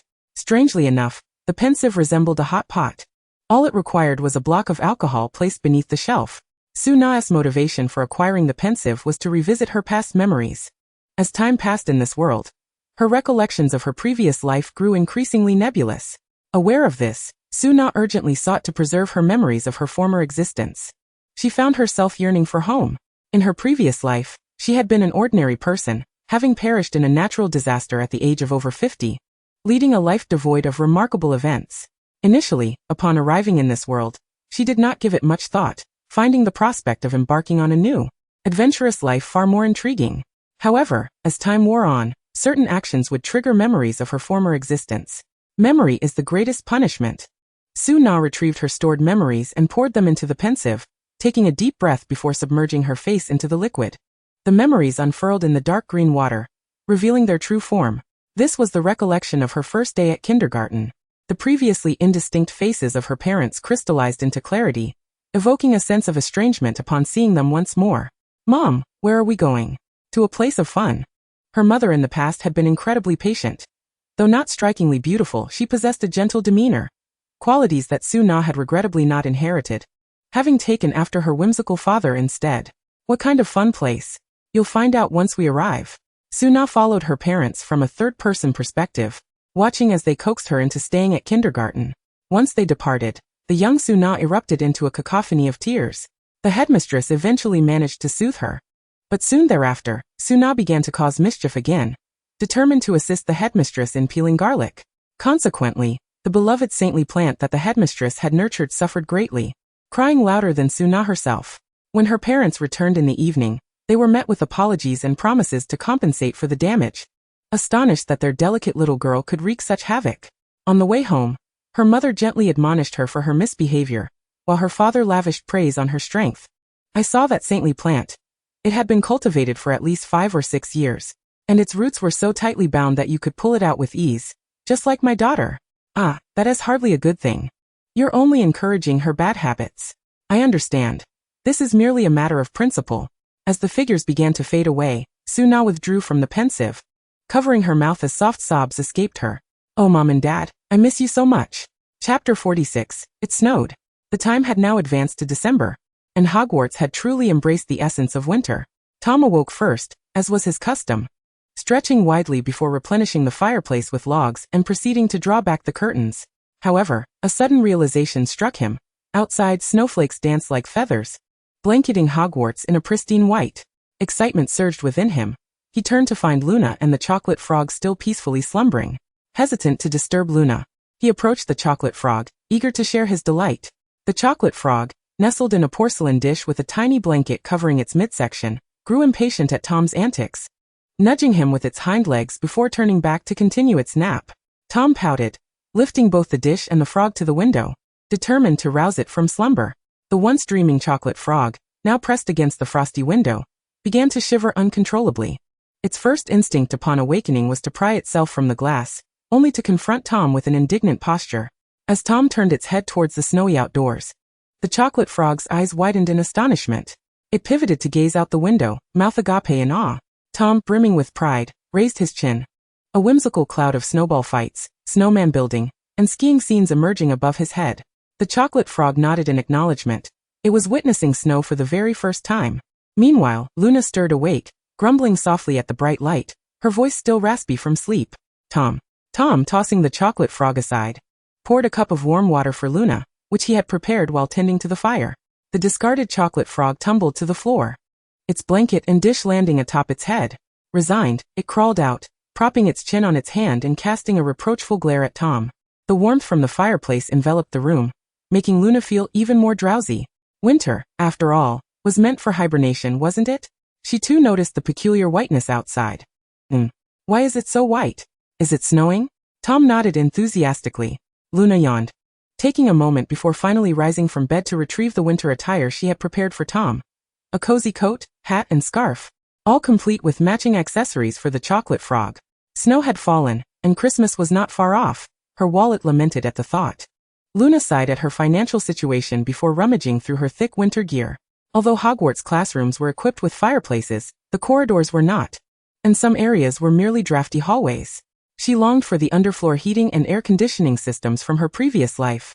After donning a classic British layered outfit and a cashmere neck warmer, she stepped outside, only to be jolted by the icy wind, her mind instantly snapping to attention. This dreadful weather and loathsome duties made her contemplate taking a day off. Yet, despite her grievances, she hurried to the great hall for breakfast. The young witches and wizards inside had donned their thick winter garments, huddled together discussing the remarkable snowfall. "Good morning, Professor Luna. And you too, Tom." Professor McGonagall greeted them. Tom, together with the chocolate frog, scampered over and sat down eagerly, only to quickly shift to sit on Professor McGonagall's robes, finding the floor too cold.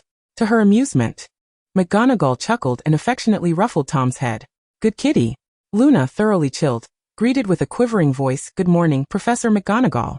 What's on the menu today?" "Warm mushroom soup and sandwiches.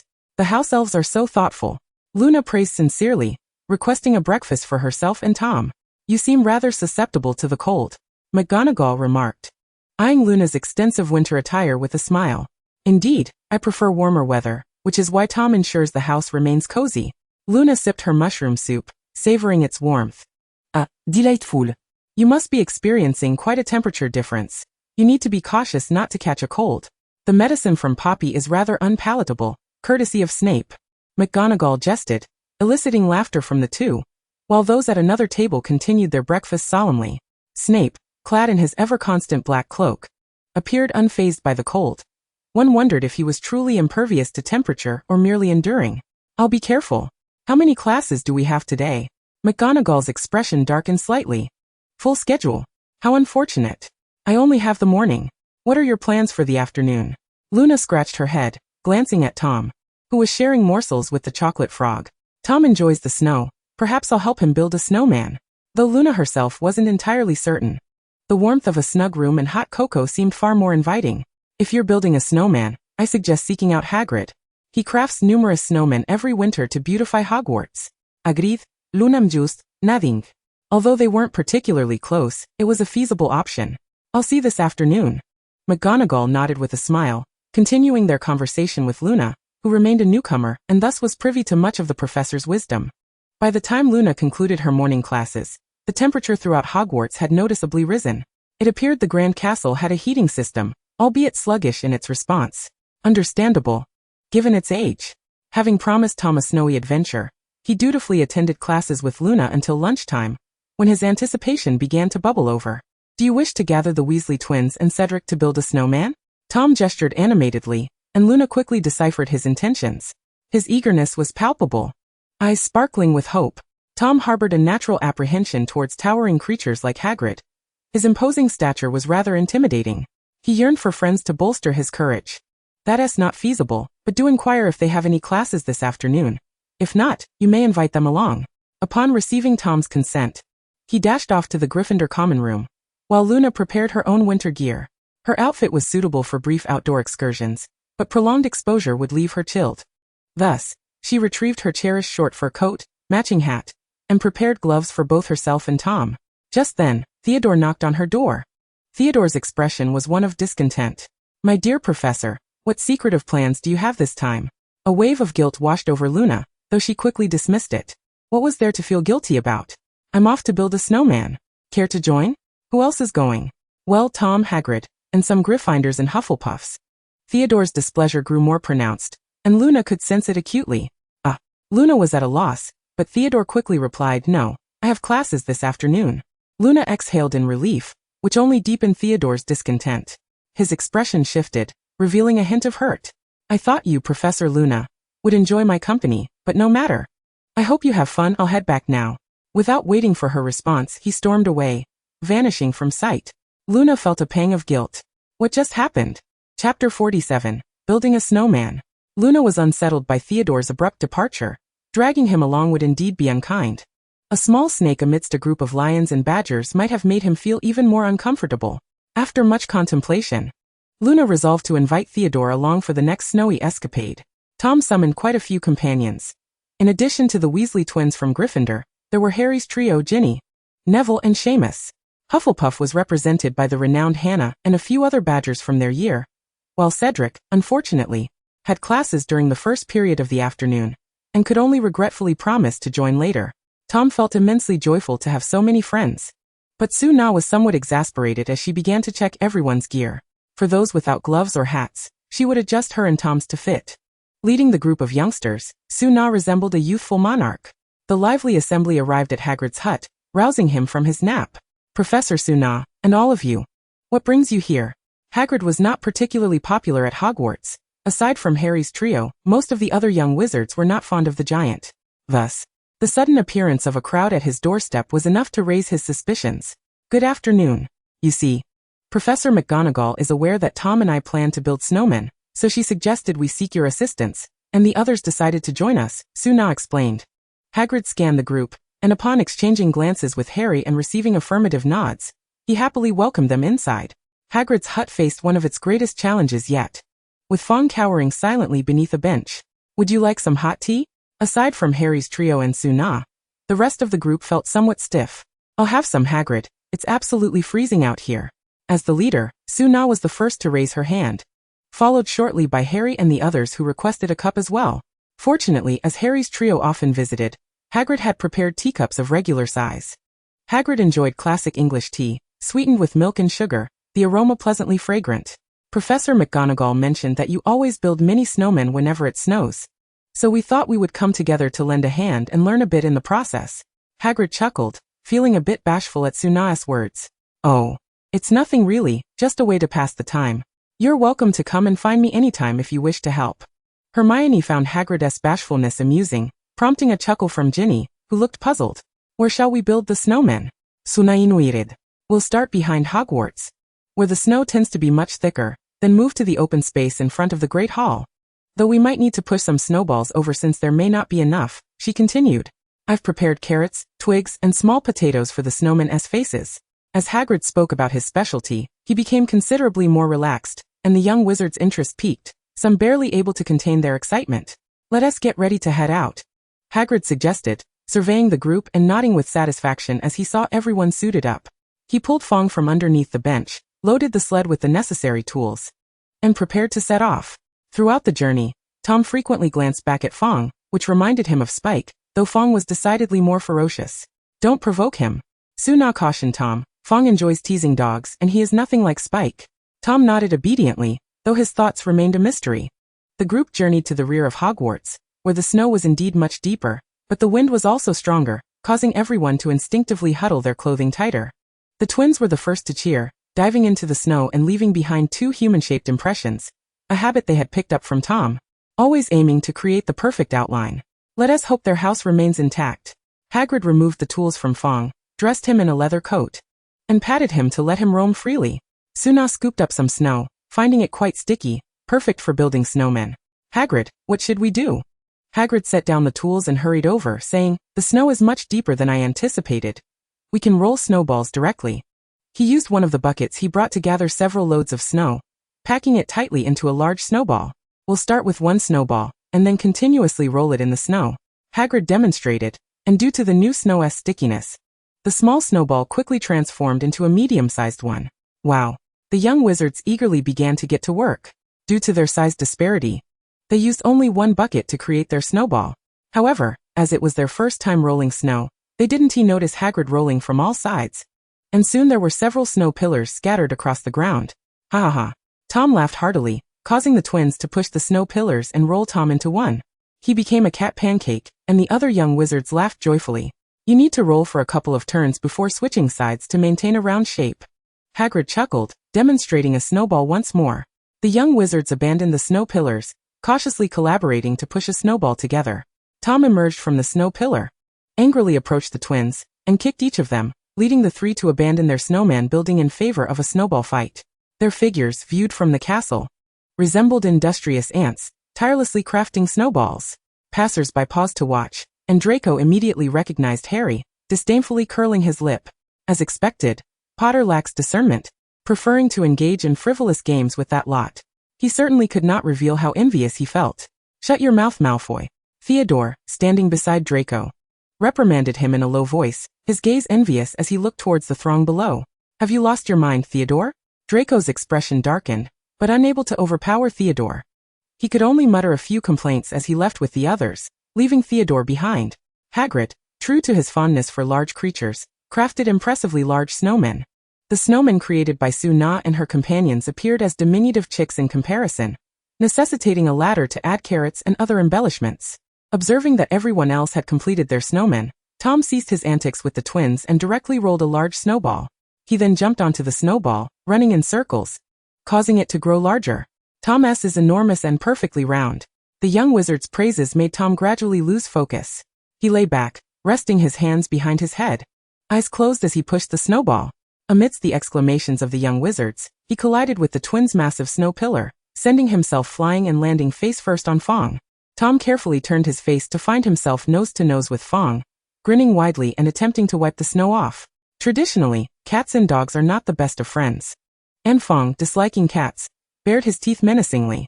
Tom yelped, leaping away and crashing into Neville's snowman, displacing its eyes. Neville, holding a potato, was at a loss, unsure whether to place it on the snowman or not. Chapter 48. Stay calm, stay calm. Tom sheepishly emerged from the snowman, causing Neville's creation to become hollow in the center, appearing on the verge of collapse. In a flurry, Tom stuffed snow back into it, managing to stabilize it just before it could fall apart. He wiped non-existent sweat from his forehead, breathing a sigh of relief. Neville also exhaled a breath of relief. However, they had relaxed far too soon. The snowman collapsed at an indescribable speed, leaving only a carrot nose perched atop the heap of snow, an utterly comical sight. Tom, the portly Neville, in a rare fit of anger, let out a roar, but then fell silent. Nevertheless, Tom was quite frightened, persistently attempting to reconstruct the snowman. Yet the snow seemed to conspire against him, transforming into a gooey mess. Without his earlier rage, Neville pouted, his eyes red like a rabbit's. Whether from the cold or sorrow, it was hard to tell. This tugged at Tom's conscience, and ultimately, he had no choice but to stealthily relocate the snowman that Harry and Ron had built to cheer Neville up. Upon returning from their quest for twig arms, Harry and Ron were met with a snow pit. The once grand snowman vanished without a trace. "Where's our snowman?" Harry queried, bewildered. Could it have run away because it was too cold? Ron pondered, his confusion evident, suspecting the Weasley twins might be involved. "George, was it you?" Fred, busily rolling a dragon egg nearby, shot a bemused glance at his adorable brother. "What would I want it for? To create a snowman from a dragon egg?" George, who was constructing a massive ollie, shouted back, "I'm George. Little Ronnie." After Tom had surreptitiously taken the snowman, he assisted Neville in adorning it. While Ron faced off against the twins, he nonchalantly whistled, holding up the snowman as if oblivious to the situation. Witnessing this, Luna threw a snowball at Tom, who stood frozen in place, his eyes darting before he toppled straight into the snow. "Harry, Ron, come help me." Luna could do little but clean up after Tom, luring the two over under the pretense of assistance, and together they set about rebuilding a snowman. Hagrid's snowman was undoubtedly the king of the lot, followed closely by the twins' gigantic dragon egg and ollie, which everyone found distasteful yet oddly charming. Hermione and Ginny crafted a cat-eared snowman, inspired by Tom, which thrilled him to no end, as he pulled both Hermione and Ginny's hands, showering them with kisses. Luna constructed a medium-sized snowman, unique in its tilted head, resembling a snow doll grinning foolishly from a distance. To keep the head secure, it was joined by a wooden stick. After some playful antics, Tom returned to Luna's snowman and created a smaller one, holding hands with her creation. Chocolate frogs, rendered stiff by the cold, were mostly hidden in Luna's hat. But she also took the opportunity to make a mini snowman, which she placed on Tom's snowman's shoulder. "Alright, we should head to the hall now. But we must roll our snowballs there." The open space had been trampled into a large clearing, the snow nearly depleted. Hagrid gathered his tools and rallied everyone to shift locations. "Let us have a contest to see who can roll the largest snowball, with the finish line set at the front of the hall. What do you say?" Seamus brushed the snow off himself. The snowfall had persisted throughout the day without signs of abating. "Sounds good." The other young wizards agreed, beginning to work on their snowballs, with even Luna joining in the fun. Hagrid, needing to manage his tools, declined Luna's invitation, much to the relief of the young wizards. However, Tom and Yaya also wanted to participate. Tom eagerly volunteered, while Yaya, seeing Tom roll a snowball, insisted on joining as well. Hagrid affixed a sled to himself, and crafted a modest snowball for Yaya. "Go play with them." Hagrid was always indulgent with his creatures. All participants gathered at the starting point with their snowballs, each one eager to begin. Hagrid raised his shovel, and with a decisive clang against the sled, everyone sprang into action, even Yaya straining to nudge the snowball with her head. The crowd erupted in joy, rolling snowballs while cheering, though Luna pondered whether they weren't concerned about catching colds. Just as they had traversed a third of the course, a significant problem arose. There wasn't enough snow. Their route had been predetermined, and to roll a larger snowball than the others, they would need to be faster and gather more fresh snow, igniting a spirit of competition. Thus, Luna witnessed a magical twist on snowball rolling. The instigator of the chaos was unknown, but the spells for tripping legs began to fly, even catching Luna in their wake. Luna, thrilled by the unfolding mayhem, brandished her wand amidst the frightened gazes of others, adopting Tom's devilish grin. "Professor Luna, you must remain calm," Ginny shouted, pushing her snowball away from Luna, tacitly agreeing not to attack the snowballs. "Professor Luna, it was all just a misunderstanding." Hermione, sensing the rising tension, hurriedly retreated, feeling an ominous premonition. Luna let out a mischievous laugh. I don't care. You all attack me first. Sticky adhesive. Luna declared defiantly. Having endured long enough, unleashed a freezing spell that rendered the entire track exceedingly slick, causing the young wizards to lose control of their snowballs. Let me see the fruits of your training, my little darlings. The situation spiraled out of control. Hagrid, sensing the impending chaos, bolted from the course with his tools. Yaya, equipped with claws, managed to maintain some control despite slipping, while the others struggled. They could neither manage their own slides nor the out-of-control snowballs. Everything was heading toward an irrevocable climax. The latter half of the course was downhill, initially manageable. It became perilous once coated in ice. The snowballs rolled away from the young wizards. My snowball. Harry barely had time to mourn his lost snowball before another crisis loomed. Positioned at the front, he was surrounded by others and their snowballs. Hannah and her companions could only shout for those ahead to clear the way, while Harry and his friends employed every ounce of balance to narrowly evade the snowballs, occasionally being knocked into dizzying spins. Luna, witnessing the chaos, thought it unacceptable. Where there were no challenges, she would create them, conjuring numerous snowballs. Professor Luna. That's too much. Neville shouted in despair, wishing he could charge forward like Yaya. The others gasped, their feet scrambling. The twins coordinated seamlessly, pushing each other forward until they swiftly overtook the crowd, reaching the front. The rest devised their own strategies. The clever Hermione froze the soles of nearby shoes to reduce friction.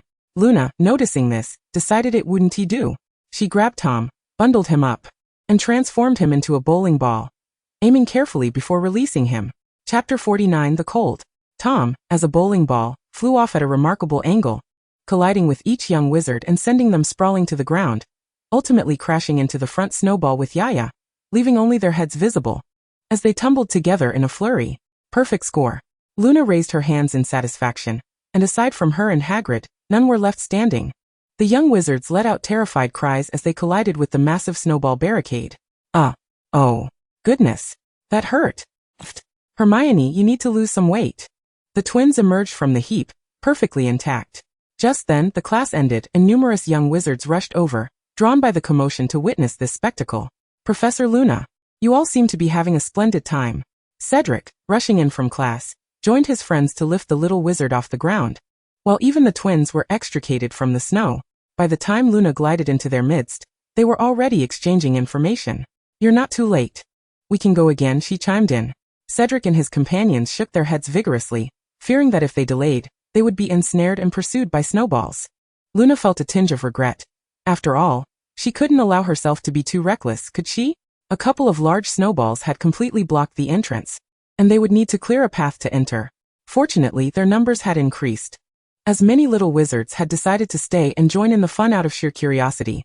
Witnessing the little wizards working together to excavate the snowballs filled Luna with a sense of accomplishment. Tom howled as he burst forth from the snow, his backside adorned with Yaya. It turned out that once Yaya regained her senses, she recalled that it was Tom who had caused her predicament, and in a fit of indignation, she bit down on Tom's rear. Thus, the cat and dog saved themselves from being dug out. Yay! Hagrid exclaimed, dropping his tools and reaching out. But with Tom present, the flight time for both the cat and dog was interminably extended.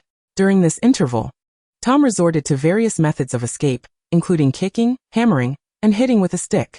Yaya, being a boarhound, was genetically predisposed to never let go, leaving Tom in tears of frustration. Hagrid had adopted 8 different positions by then, and ultimately, he was so exhausted that he dropped his hands. Just at that moment, Tom and Yaya landed on Hagrid, causing him to crash into the snow and begin to question his existence. Who am I? Where am I? What am I supposed to do? Finally back in his master's arms, Yaya released her grip on Tom's hindquarters, which had turned a shade of red. Seeing Tom shamelessly lounging in Hagrid's embrace, Yaya growled and barked. Tom, startled and filled with PTSD, leaped 3 feet into the air and darted back to Luna. His face awash with fear as he looked around, his paws still clutching his crimson trousers. I told you not to provoke her, he lamented, rubbing his head against Luna. His pitiful demeanor made several young witches' eyes sparkle with admiration. Luna handed Tom over to Cedric and approached Hagrid to see how he was faring. The combined weight of the cat and dog was no trivial matter. When Luna arrived, Hagrid was still staring blankly at the sky, while Yaya incessantly licked his face. Are you alright, Hagrid? Hagrid seemed to snap back to reality, his expression shifting from confusion to clarity. He pushed Yaya away and sat up, rubbing his head. I'm fine. Just didn't he expect Yaya to be this heavy? Yaya lowered her head in guilt. She hadn't meant to be so burdensome. But whenever she got close to that peculiar cat, things became quite strange, and she lost control. I'm sorry, Tom is just too mischievous. Luna reached out to help Hagrid, but he declined. I can manage on my own. My physique isn't suited for your assistance. Luna glanced at her hand, and then at Hagrid's robust frame, chuckling as she withdrew it. Are you really okay? Of course, Hagrid replied, rising and brushing the snow off his clothes and hair. He continued, Aragog was significantly stronger than this, along with its offspring. Hagrid abruptly clamped his mouth shut, cursing himself for being so indiscreet. Aragog? That sounds familiar. Which magical creature is that? Luna struggled momentarily to recall, feeling a tickle of curiosity. Aragog? Ah. It was a spider I once raised. Yes, a spider. Oh. Harry is calling me. I must get back to building the snowman, or we won't finish before nightfall. Hagrid indeed spoke the truth. His face betrayed a hint of guilt, as if he were afraid others might realize he was lying. Luna chose not to press further, as she recalled that Aragog was the boss of the eight-eyed giant spider dungeon, a must-have experience for every fanfiction protagonist. Wow. How could I have forgotten about those adorable creatures? Luna pondered, stroking her chin. Should she also venture to revisit that dungeon and partake in the experience? But then she reconsidered. Why should she go? Was she in dire need of money? Indeed she was. Nevertheless, she rationalized that she would merely observe, perhaps alleviating some of their burden. But do spiders hibernate? In the end, the courtyard in front of the Great Hall was filled to the brim with snowmen of all sizes. Flitwick had even procured decorative lights to transform every little snowman into a glowing figure. Meanwhile, Filch rejoiced at the prospect of not having to shovel snow, as the area had been thoroughly trampled by the little wizards, leaving only a fresh layer of snow remaining. In high spirits, Filch playfully pinched Mrs. Norris's paw. But unfortunately, Mrs. Norris was too busy sneaking glances at the newly adorned Tom. She favored Tom, but he did not reciprocate her affections. Tom had a bit of a penchant for appearances. The snowfall persisted for 3 days, blanketing Hogwarts in a serene stillness, and inevitably, the young wizards who had ventured out to build snowmen caught colds. Over the next few days, Luna found herself frequently crossing paths with Snape and Madame Pomfrey. Tom too succumbed to the illness, appearing rather listless, with his eyes reflecting little stars dancing about. Luna prepared a warm bath for him, swaddling him in a towel, and using the hot water to provide him warmth. She even attempted to have Tom hold a thermometer, which escalated to a dangerously high reading before it erupted with a loud pop. Tom, this is quite serious. I must fetch you some medicine. Tom gazed at Luna with his wise yet innocent eyes, nodding, shaking his head, then nodding again. Before long, he had disoriented himself, lying in his cat bed, counting stars. Luna sighed and instructed the chocolate frog to keep an eye on Tom before heading to the infirmary. The infirmary had never been so crowded, and Madame Pomfrey had never been so busy. Thus, the daggers in her gaze directed at Luna were palpable. Luna wore a sheepish grin, which left Madame Pomfrey at a loss for how to respond. Madame Pomfrey, do you have any invigorating potions? Madame Pomfrey's eyes turned even more perilous at the mention of the potion, but Luna continued to smile foolishly. Eventually, Madame Pomfrey relented, leading Luna past the petrified Colin to retrieve the potion. It was still fresh. 2 doses should suffice, but it's wise to prepare an extra. Thank you, madam, Luna said, offering a charming display of affection akin to Tom's before swiftly returning to her dormitory. Life was not easy, and the cat sighed. Chapter 50, A Hasty Exit. Luna returned to the dormitory with the invigorating potion, finding Tom still diligently counting stars, while the chocolate frog dutifully replaced his towel. Tom's forehead felt as hot as a sizzling grill. The damp towel could barely withstand 8 seconds before becoming dry. However, under Tom's influence, the chocolate frog seemed increasingly lifelike. It appeared that Tom would be keeping a frog for a lifetime. Dick. The chocolate frog, upon noticing Luna's return, wiped the sweat from its brow, utterly exhausted. You've worked hard. Take a rest, Luna said, gently patting Dick's head. Its sweat is chocolate. Should I take a taste? Luna hesitated momentarily, but ultimately refrained. She wasn't that greedy. Tom. The clear, foolish version of Tom stirred his head, presenting his rear to Luna, as if inquiring what was amiss. She realized she shouldn't have held any hope. Administering the medicine was seamless. Extracting the cork, prying open Tom's mouth and pouring. The entire motion flowed effortlessly, as Tom's yellow eyes gradually filled with the potion, only to leak out like a leaky bucket. Tom still bore his wise expression, leaving Luna to question whether this medicine was indeed effective, or if she needed to consult a veterinarian instead. Does Hogwarts have a veterinarian? Is Hagrid considered one? Before Susan could ponder this further, Tom finally showed a reaction. He abruptly sat upright, his eyeballs uncontrollably darting wildly within their sockets, accompanied by a series of crackling sounds emanating from his brain. Susan and the chocolate frog took a fearful step back. What sort of mystical chemical reaction was this? Soon, the reaction intensified. Tom's head resembled a malfunctioning machine, sparking and flashing as his eyes shifted incessantly. Susan drew her wand, prepared to take necessary measures if the situation demanded. Do. Tom's eyes froze, one gazing leftward, the other upward, while his ears emitted white steam like a boiling kettle, accompanied by a sound akin to a train whistle. The chocolate frog scrambled away from Susan in alarm. Was Tom merely ill? Surely this wasn't necessary? Fortunately, Tom soon provided an answer. A series of thumping noises issued from his head, and the entire cat returned to normal, collapsing limply into his bed, looking somewhat more spirited. Tom. This time, Tom could meet Susan's gaze properly. Susan breathed a sigh of relief. It seemed her efforts had worked. The chocolate frog fluttered onto Tom's face, gently touching his forehead. Finding it no longer scalding enough to melt it, the creature happily embraced Tom, showering him with affectionate kisses. Tom patted its head reassuringly, signaling that there was no need to worry. Susan prepared a bowl of milk for Tom, indicating that he should drink it later. It took 2 days of medication for Tom to show improvement. However, once recovered, he feigned illness to scam large portions of ham. After Susan discovered his deception, she put him on a 2-day vegetarian diet, leaving Tom's face sallow and discontent. Driven to desperation, Tom sneaked off to the Hufflepuff common room to scrounge for food. Susan didn't intervene too harshly. After all, he was like her own child. How could she deny him meat indefinitely? Currently, her most pressing concern was the vanishing cabinet in Snape's possession. Forgive her for having forgotten about it recently, having left it entirely out of mind. And Snape was certainly not one to remind her. Humph. Susan straightened her posture, squared her shoulders, clenched her fists, and marched off with determined fury to confront Snape. He had no idea whom he was dealing with. Yet the moment she stood before the dungeon door, her courage deflated. She meekly knocked. Snape, having learned from past experience, opened the door directly and allowed her entry. Susan entered with crossed arms and a resentful glare, seating herself opposite Snape. When he looked up, her expression startled him visibly. What in the world? Where is my door? Susan scanned the room, but found no trace of the vanishing cabinet. For the first time, Snape felt a twinge of guilt. Averting his gaze, he muttered, I put it away. Oh, you put it away? So you weren't going to return it unless I came asking? We agreed on 7 days.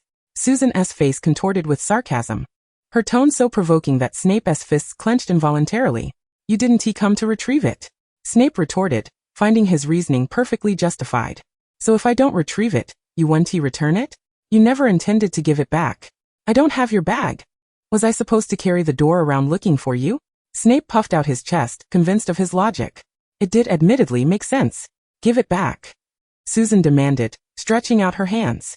She watched as Snape retreated into his bedroom and returned carrying her vanishing cabinet. Suddenly, she wasn't so eager to have it back. But of course, that was merely a passing thought. She had exchanged influence points for it. Why shouldn't she take it? With a haughty tilt of her head, Susan snatched the door and stormed out, quite literally, without another word to Snape. In her haste, she had forgotten her bottomless pouch. But no matter, with the door shielding her. Who would recognize her? Professor Susan. Susan's hurried steps halted abruptly. Oh no, her image was ruined. Staring fixedly at the patterns on the door, she dreaded facing Theodore. Theodore tilted his head in confusion. It wasn't unusual to see Professor Susan in the dungeons, but why was she carrying a door? Had her office door broken? He called out again softly, forcing Susan to paste on a smile and turn around. Good evening, Theodore. Why are you back so late? I thought I might have mistaken you, Theodore murmured before explaining. I was training in the practice room. I took your advice and increased the weight rings to 4. Susan was impressed that Theodore had progressed so far. That's excellent. But remember not to push too hard. You could injure yourself. Theodore's eyes curved with happiness at her concern. I always warm up before exercising and cool down properly afterward. What a model student. Susan once again marveled at Theodore's diligence, patting his head and urging him to return early for rest. Theodore nodded obediently, so unlike a typical Slytherin. Leaning against the door, Susan watched him head back toward the common room. Remembering their previous conversation about building snowmen, She called out to him just as he reached the entrance.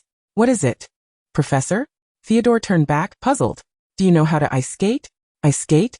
Theodore shook his head blankly, unsure why she would ask. The Black Lake has frozen over. Theodore's expression shifted to disbelief, his blue eyes sparkling with starlight once more. When Susan nodded in confirmation, his joy soared to its peak. Susan placed a finger to her lips, signaling secrecy. Theodore, now certain of her intentions, floated dreamily back into the common room. Once he was out of sight, Susan's expression shifted to one of resignation as she resumed her door-carrying ordeal. What a calamity. Chapter 51. Duong. The night was silent, but the children were stirring. Theodore's roommates were Draco and Blaise Zabini. Zabini often stayed out overnight, likely rendezvousing with some witch, much like his mother. That was the consensus among all the pureblood children. Theodore lay within his bed curtains, counting the minutes until the hands of his pocket watch aligned at 10 o'clock. As soon as the time arrived, he cautiously peered out.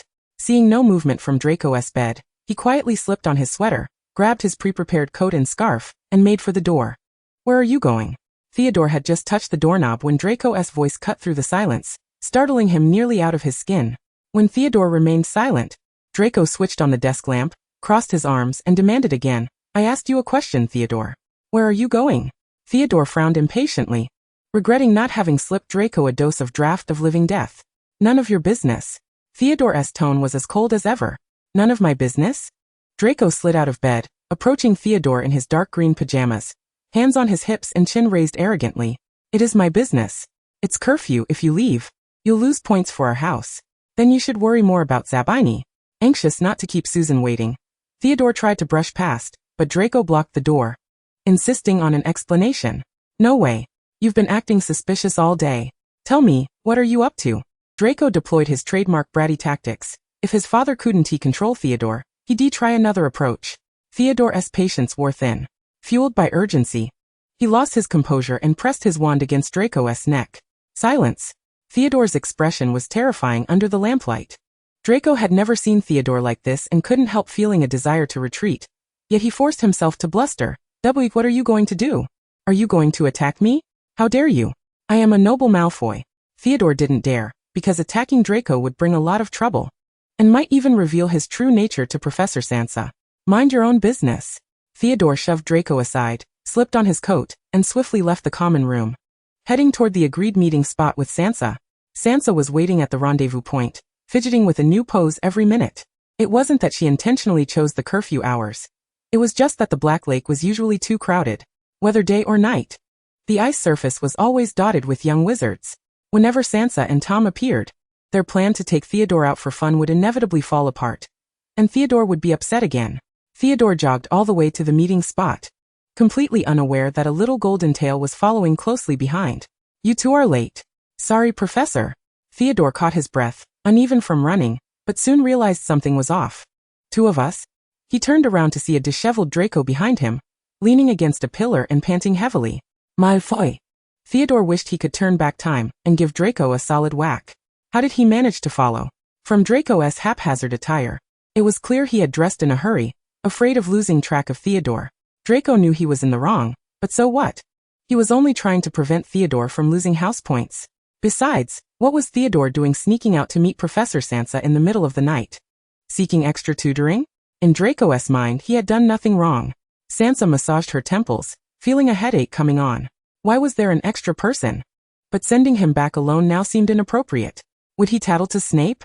Head of house, Professor Sansa is luring Theodore out for a nighttime stroll. Oh well, since he was already here, one more wouldn't make much difference. Sansa stepped forward and wrapped an arm around Theodore's shoulder. The dangerous glint in Theodore's eyes instantly softened into that of a gentle lamb, and he looked at Sansa with a pitiful expression. Professor Sansa, I didn't know. Draco, witnessing the entire scene, was dumbfounded. Merlin's beard, your face-changing skills are ridiculously smooth. I'm not blaming you. Since you're here, you might as well join us. Sansa patted Theodore reassuringly, then approached Draco to straighten his clothes, making him look less disheveled. From an angle Sansa couldn't see, Theodore glared fiercely at Draco. Draco felt a chill down his spine, screaming internally, Professor Sansa, turn around and look. But when Sansa glanced back, Theodore had resumed his meek and obedient posture. Draco sighed inwardly, I'm done. Just end me now. Alright, let us go. We're going ice skating. Sansa grabbed both boys by the hand and led them toward the Black Lake. Tom, unable to wait any longer, had already dashed ahead with a chocolate frog in tow. Thanks to the rare heavy snowfall, the Black Lake had frozen over with the thickest ice in recorded history, providing the young wizards with a new outdoor activity, gliding on the ice. Hagrid had also been tasked by Dumbledore with drilling holes to allow the lake's inhabitants to breathe. On the ice, Tom, wearing ice skates, proudly demonstrated his skating skills to the chocolate frog, which was still struggling to maintain its balance.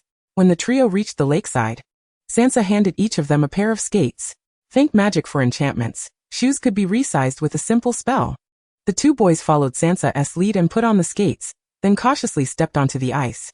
Their attempts to stand resulted in a comical duo leg-kicking dance before they tumbled over in a heap. Sansa couldn't help but laugh unkindly, even though she wasn't much better at skating herself. Come on, I'll teach you. She pulled them up. Theodore hung his head in embarrassment over his earlier performance, while Draco rubbed his sore backside. Though displeased, he kept quiet. After all, he had invited himself along. It would be impolite to complain now. Besides, he genuinely wanted to join in the fun. He had been envious when they built snowmen earlier, but as a pureblood, he couldn't mingle with Gryffindors. Don't worry. Follow my lead. Bend your knees slightly, keep your feet in a V shape, and straighten your back. Sansa had each boy hold one of her hands as she guided them to stand steadily on the ice. Good. Once you're balanced, try marching in place slowly. Keep your knees bent. Once they grew more comfortable, Sansa began leading them in slow glides across the ice. Both boys were visibly tense, gripping her hands tightly for security. Yet whenever their eyes met, they stubbornly looked away, neither willing to concede defeat. Tom circled back after a few laps, shaking his head at the sight of the two beginners.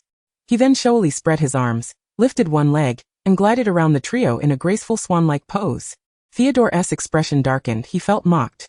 Draco, however, lost his composure completely, and yelled at Tom to go away. Get lost. Sansa rolled her eyes and shooed Tom off. Tom shrugged, pushed off forcefully, and slid far away, showing off by alternating poses, and even executing a quadruple spin. See? That's how it's done. Thud.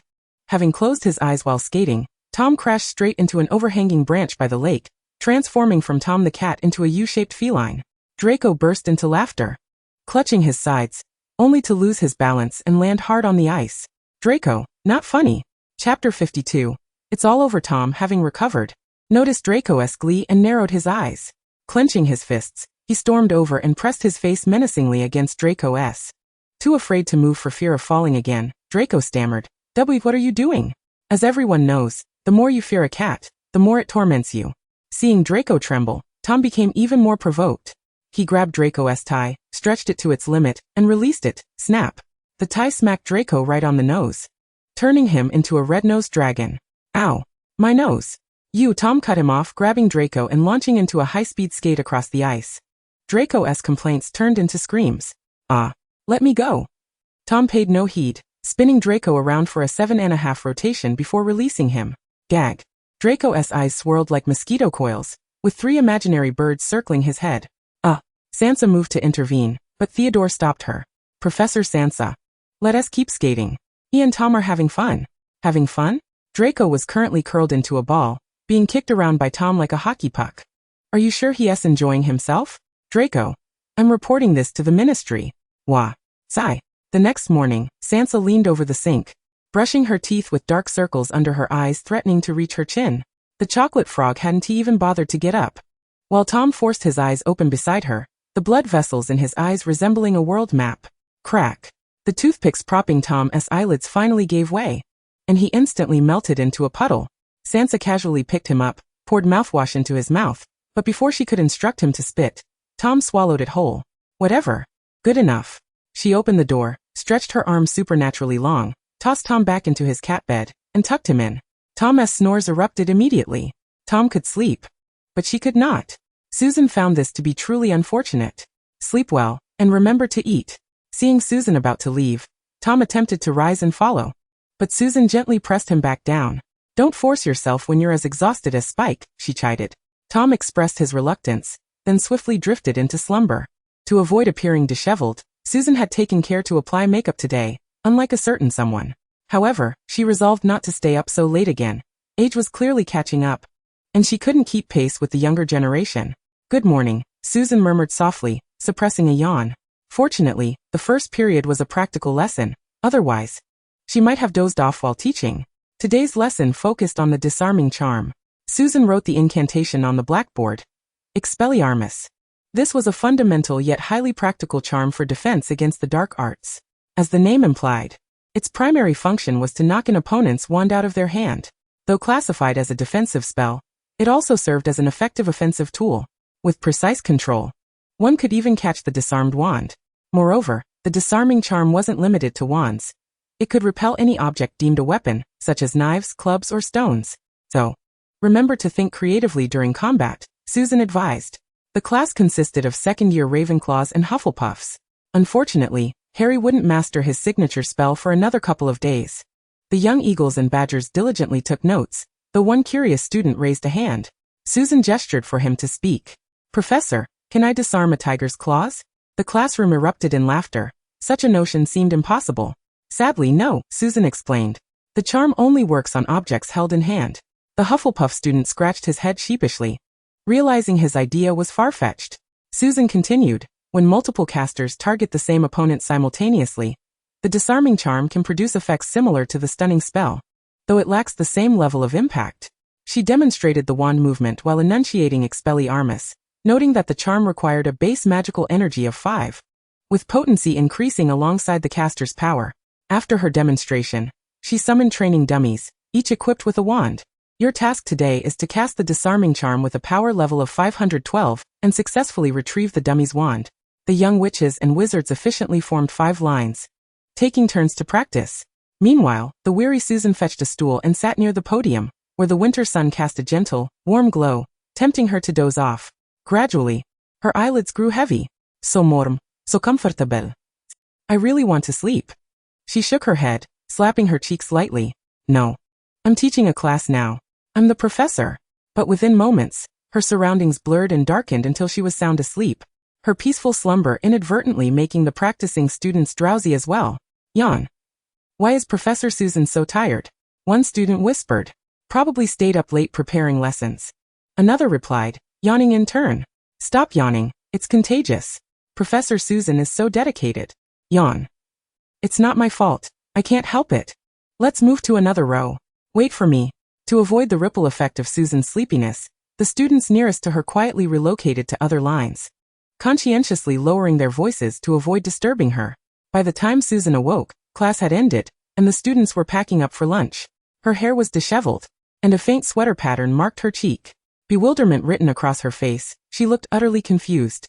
Noticing she was awake, the students waved goodbye. "Goodbye, Professor Susan." "Goodbye?" Susan's mind was still foggy, but her body responded automatically. Amused by her dazed expression, the students chuckled softly as they departed. Once the classroom emptied, Susan's awareness gradually returned. Her eyes widened in horror. "Did I fall asleep during class?" She pulled out her wand to check the time. It was indeed noon. "Merlin's pants!" She cried out in dismay, covering her face, only to feel the uneven texture left by her sweater. Her expression froze as she quickly retrieved a small mirror. One glance was all it took for her to slump into a corner, tracing circles on the floor. "What do I do? Should I ask Dumbledore for a time-turner to redo this?" She lamented.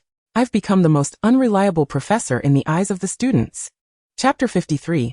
Departure for Diagon Alley. After considerable self-pep talks and reassurance, Susan finally mustered the courage to leave the classroom and head to the Great Hall for lunch. Yet, the memory of her earlier state made her cringe inwardly. So embarrassing. She vowed never to stay up late again. No sooner had she made this silent pledge than she locked eyes with Draco, who looked uncharacteristically disheveled. His usually slicked-back hair was tousled, his nose slightly red, and dark circles faintly shadowed his eyes, so subtle that one might miss them unless looking closely, which explained why he'd let his hair down. Spotting Susan in the corridor, Draco averted his gaze and quickened his pace to avoid her. "Wait," Susan called, stopping him. She peered closer, confirming her observation. "Draco, your eyes." She pointed at the discoloration around his eyes. A mix of grievance and frustration flickered across Draco's face as he pursed his lips, refusing to speak. "Was it Tom?" Susan guessed. At the mention of Tom, Draco flinched and shook his head vigorously. "No, not him." "Then who? I ran into something last night." Draco interjected, cutting her off. "Ran into something? What could leave such perfectly round bruises?" "It looks like someone hit you." "Was it?" "It was not." Draco raised his voice, desperate to end the inquiry. The truth was, Theodore not had punched him. Retribution for Draco interrupting his alone time with Susan. Back in the dormitory, Theodore had challenged Draco to a wandless duel. Eager to vent the frustration Tom had caused him, Draco agreed without hesitation. If I can't outmatch him in spells, surely I can in a fist fight? But reality proved otherwise. Theodore, nearing a weight class of 5, surpassed Draco in both reflexes and physical strength. Underestimating Theodore's endurance due to his formerly frail health, Draco ended up with a black eye. After the fight, neither exchanged harsh words. They simply returned to their beds, and by morning, things were back to normal. But Draco, humiliated, insisted to everyone that he'd injured himself by accident, secretly vowing to reclaim his pride someday. It really was an accident. I bumped into my bedpost, Draco affirmed with a nod. All right then. Susan considered offering him a healing salve, but Draco, fearing further questioning, backed away hurriedly. I'm fine really, Professor Susan. Wait, don't, I'm perfectly fine. I swear. See cow. Stop backing up. Susan extended a warning hand, intending to alert him to the steps behind him. Draco rose to his feet with a face contorted by resentment, poised to unleash a torrent of curses at the staircase. Yet, the awareness that Suna had witnessed the entire scene caused his complexion to shift like a painter's palette, and he swiftly retreated to the common room. Suna suddenly felt that dozing off in class might not be such a grave offense after all. Inexplicably, she found herself somewhat comforted. With light footsteps, Suna made her way to the Great Hall, where she encountered Professor McGonagall, who had just taken her seat. Why so late today? She wondered. Normally, Professor McGonagall would have finished her meal long ago, as she adhered strictly to her schedule. A fleeting shadow of gloom crossed Professor McGonagall's face, as she reluctantly explained. The Weasley twins crashed a hole through the door of the History of Magic classroom. She then bit forcefully into a piece of sliced steak. Baffled by the twins' boundless energy and constant mischief, Suna remained silent, thinking to herself, this is Tom's fault. Professor McGonagall had no intention of interrogating Suna. She was merely exasperated by her students. If only they could be as well behaved as the Hufflepuffs, she mused. But then they wouldn't be Gryffindors, would they? Professor McGonagall and Suna exchanged a knowing smile, acknowledging that this was, after all, a distinctive trait of Gryffindor House. By the way, Professor McGonagall added, the Christmas holidays begin this Sunday. Would you like to join me for a trip to Diagon Alley to pick up some gifts? Hogwarts celebrated Christmas with a 2-week break. Indeed, 2 full weeks. The holiday started a week early, on the 18th, and students who remained at the castle could partake in a grand feast on the evening of the 25th. Of course. My wand could use some maintenance as well. Suna agreed with a nod. Wizards were known for their frugality, preferring to maintain their wands rather than replace them. Certainly not because wands were too expensive to buy anew. Now that you mention it, my old companion here could do with some care too. It has served me for so long, Professor McGonagall remarked. A wizard's wand typically accompanied its owner for a lifetime, and sometimes even beyond. May I ask what gift you have in store for me? Suna inquired. Professor McGonagall chuckled mischievously. That's a secret. Professor, you've been corrupted by Dumbledore, Suna teased. After enduring 3 arduous pre-holiday days, the castle's population dwindled by 2/3. Yet, thanks to the presence of the Weasley twins, the atmosphere remained as boisterous as ever. Truly, they were the life of Hogwarts. On the eve of their departure, Suna asked Tom if he would like to join them. Tom shook his head decisively. He had already completed his shopping in Hogsmeade. Suna urged him to behave himself and, above all, refrain from blowing up the castle. The following day, Suna and Professor McGonagall traveled to Diagon Alley via the fireplace in the headmaster's office. Suna had always assumed it was merely decorative, never realizing it was connected to the Flu network. Perhaps due to the Christmas rush, Diagon Alley was bustling with crowds, especially outside the various boutique shops, where throngs of people made it difficult to even close the doors. Will we have to squeeze through that as well? Suna asked. Professor McGonagall nodded regretfully, though she shared the sentiment. The British wizarding world had only 2 major commercial streets, both of which were inevitably overrun during peak seasons.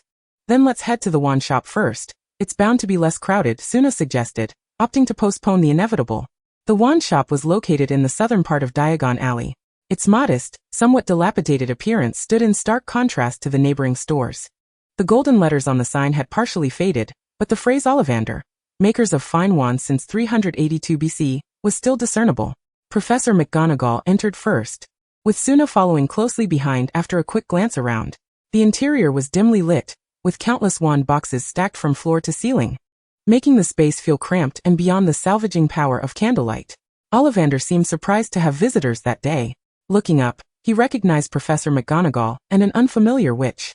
"Good morning, Professor McGonagall." "Good morning, Mr. Ollivander." Ollivander chuckled, his gaunt face and wild white hair lending him a somewhat comical appearance. "Not bringing a young witch or wizard today. My colleague and I are here for wand maintenance. This is Professor Suna, the new defense against the dark arts instructor." "Oh." Ollivander adjusted his chin, peering at Suna over his spectacles. "Younger than I imagined." "Pleased to meet you, Mr. Ollivander," Suna said with a polite smile, though internally she quipped. "Ding. You have discovered the weapon distribution NPC, Mr. Ollivander." Chapter 54, Gifts. The three exchanged little small talk. Although Professor McGonagall was a frequent visitor, she and Ollivander were not close friends. Fir wood, dragon heartstring 9.5 inches, exceptionally well maintained, with only minor imperfections. Ollivander remembered every wand that had ever left his shop, a testament to his formidable memory. After inspecting the wand, he commenced the maintenance process. It had to be said, the Harry Potter world was one where magic both solved and complicated matters. For instance, wand maintenance was a task that couldn't be entirely handled by magic alone. Ollivander began by wiping the wand with a cotton cloth, then carefully applied a potion to the scratches, rubbing them gently. Next, he retrieved a plant resembling string beans from under the counter, peeled one to reveal a creamy, mud-like pulp, mixed in some powder, and wrapped it around the wand like a beggar's chicken. Suna felt inexplicably hungry. "There, we must wait 10 minutes. Professor Suna, your wand, please." And so, her wand was about to undergo the beggar's chicken treatment. Suna handed her wand to Ollivander, who pushed his glasses up and examined it closely. "Ah, the work of Violette," he remarked. Violette Beauvais, a renowned American wand maker, was famous for her bold use of magical creature hairs as wand cores. "Yes. My dean informed me that this wand is about 30 years old, and I was the one who chose it," Suna explained, a trace of melancholy crossing her face as she recalled the dean's peculiar expression. "Ha, he always had a penchant for unusual creations. Rare beechwood with a core of—" Ollivander hesitated, unsure whether to continue. Suna shrugged casually. "It's all right, I can handle it. A purebred measles whisker." Professor McGonagall glanced meaningfully at Suna, who simply nodded. "At least it's not a troll's foot hair." "Ha ha ha, that would indeed be dreadful," Ollivander laughed, relieved that Suna wasn't upset. "But the wand chooses the wizard, which means you are well suited to it. You are an excellent witch." He left it at that before subjecting Suna's wand to the same maintenance ritual. Suna couldn't help but feel her wand had become somewhat appetizing. During their subsequent conversation, both wands were eventually ready. After maintenance, the wands were polished with essential oil, leaving them sparkling and seemingly joyous to the touch. The two professors left the wand shop, only to find the crowds in other stores had grown even larger. "Professor McGonagall, what do you say we grab some ice cream?" Suna proposed. "Well, I suppose that wouldn't be amiss," Professor McGonagall replied after a moment's contemplation, readily agreeing. The ice cream parlor was filled with young witches and wizards chatting over treats, evidently sharing the same idea. With a resigned glance at each other, Suna and Professor McGonagall ordered their ice creams and retreated to a corner, where they began exchanging gossip they had each gathered. After dawdling for over an hour, the crowd at the opposite supply shop finally began to thin. Susan led the elderly lady on a frenzied shopping spree. "This decorative item is lovely, buy it. This feather cat teaser, buy it. Is that a Vila illustration? Should I get it?" Susan scratched her chin in contemplation for a moment before succumbing to temptation, tucking it into her basket at the very bottom. After all, a little glamour never hurts. Then the pair headed to the Quidditch boutique, where Susan purchased some Quidditch merchandise before proceeding to the magical menagerie to pick up supplies for the little creatures. It was only when dusk began to fall that they reluctantly returned to the school, both brimming with the sheer joy that spending money brings. After delivering Professor McGonagall's items to her quarters, Susan finally made her way back, realizing that wrapping presents and composing messages was quite an undertaking. Fortunately, time was on her side. By the eve of Christmas, all the gifts had been dispatched via owl. For Dumbledore, she prepared a box of Muggle sweets along with the woolen socks he had long coveted. Professor McGonagall received a custom-made magical robe of cashmere, with a matching hat, while Professor Sprout was gifted rare plant seeds and specimens. Professor Flitwick got an automatically adjustable chair, and as for Snape, a few rare potion ingredients sufficed. It must be mentioned that Snape had gone home for the Christmas break, though the reason remains unknown and certainly not something to inquire about. The gifts for the little ones were quite similar, with only Theo's requiring a bit more thought. Even Hagrid received a present, a collection of recipes for various pastries and delicacies, in gratitude for the small Christmas tree he had helped her acquire. On Christmas morning, Tom, contrary to his usual habit, did not sleep in. At precisely 6 o'clock, the cat sprang upright from the blankets. Having made many friends at Hogwarts, his gifts formed a modest pile. He first retrieved the box labeled with Susan's name, and also handed Chocolate Frog its present. Chocolate Frog's gift was an exquisite ceramic plate, serving as its new bed. It adored the gift so much that it immediately settled in and refused to budge. Tom's present was a large box. He shook it first, hearing a muffled sound from within. Unable to contain his excitement, Tom bit his tongue and tore open the wrapping, only to find another box inside. Undeterred, he continued unwrapping layer after layer until finally, a small brown mouse appeared, sporting a large bow tie and lying dizzily in the box with spirals for eyes. Tom could hardly believe it. He placed the mouse on his palm, hesitant to touch it, fearing it might be an illusion. Jerry woke up groggily. He had intended to surprise Tom, but the foolish cat had shaken him relentlessly. Frowning, Jerry stood up, hands on his hips, and glared at Tom. Jerry? Tom still couldn't believe it. His Christmas gift was his dear friend. This infuriated Jerry, who grabbed Tom's whiskers, pulled his head close, and delivered a punch that sent Tom's eye into a vibrating mode. The familiar sensation instantly confirmed it. This was indeed Jerry. An indescribable joy flooded Tom's heart. Ignoring the lump on his head, he cupped Jerry's face and showered him with kisses, leaving Jerry utterly embarrassed. Susan, awakened by the commotion, watched the scene with heartfelt satisfaction. Before exchanging for Jerry, Susan had used her influence to briefly communicate with him. Without a second thought, Jerry packed his bags and agreed to her request, leading to this touching display of friendship. Chapter 55. Dobby's gift. Good morning, Tom, Jerry, and Dick. Susan approached in her pajamas, marveling at how the household was growing. Jerry bowed his head shyly. It was his first time joining the family with his owner's permission. Did you like the gifts I gave you? Tom and Chocolate Frog nodded happily. Without any fear, Susan picked up Jerry, gently tapping his belly. I have a gift for you too. Jerry pointed at himself in surprise. He had one as well? Of course everyone does. Susan led Jerry to a small cabinet by the bed, opening it to reveal a miniature furnished home, complete with a bathtub on the second floor. Jerry gasped in delight. It was an exact replica of his former abode. Your little home. How do you like it? Jerry nodded, grabbing Susan's hand and planting a kiss on it. He adored it. This cabinet is all yours. You'll need to add the door yourself. Make yourself at home. Susan patted Jerry's little head, utterly charmed. Tom watched with a hint of jealousy, though thrilled to see Jerry. He felt Susan's attention had been diverted. Noticing Tom with his arms crossed and a sulky expression, Susan chuckled and ruffled his fur, instantly brightening his mood. Get along well. All of you, she said before turning to unwrap her own gifts. Jerry contentedly explored his new home, pacing up and down before measuring where to install the door. Chocolate Frog, curious about Jerry, approached and nudged him, startling Jerry so much that he leaped onto the cabinet handle. Chocolate Frog scratched its head, wondering if it appeared that frightening. Jerry, calming his racing heart, slid down cautiously and extended a hand in greeting. Chocolate Frog responded cheerfully. Tentatively, Jerry took large steps toward Chocolate Frog and, seeing no hostility, grew bold enough to circle it and even give it a touch. It really is made of chocolate? How amazing! Jerry leaned in to sniff, the rich, sweet aroma overwhelming his senses, causing drool to escape. So fragrant, I want to eat it. Tom, seeing Jerry drool over Chocolate Frog, panicked and covered his face. In a flash, he snatched Chocolate Frog into his hands and bonked Jerry on the head. Jerry's eyes rolled, and he collapsed stiffly, startling Chocolate Frog. Dick, our friend, Tom said, pulling Jerry up and introducing Chocolate Frog with a stern warning. Jerry, realizing his mistake, apologized by taking Chocolate Frog's tiny hand. Chocolate Frog magnanimously accepted, feeling quite fond of Jerry, who was similar in size. Soon the mouse and frog became fast friends.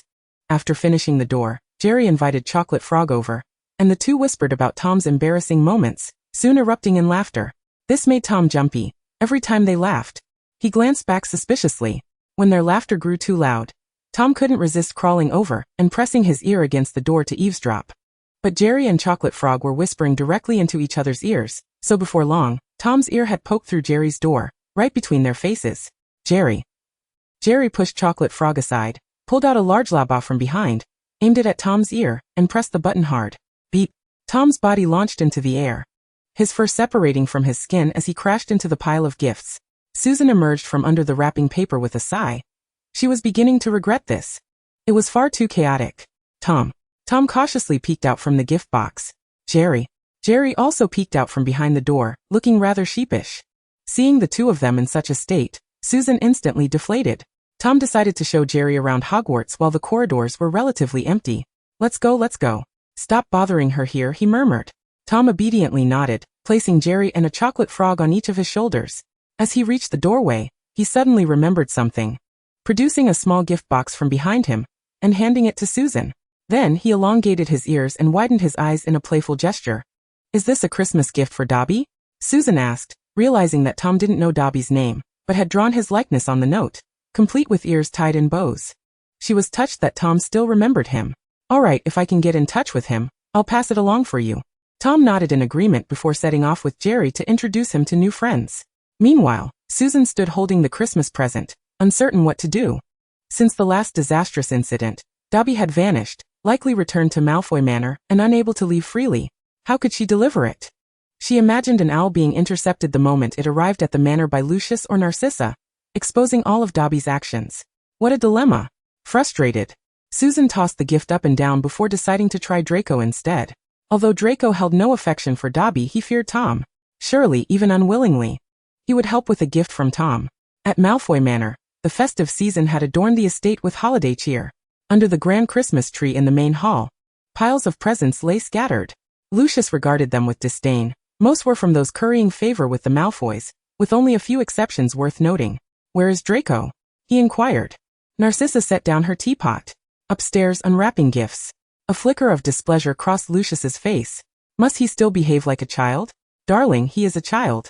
Narcissa gently reminded him, pouring Lucius a cup of hot tea and handing it to him.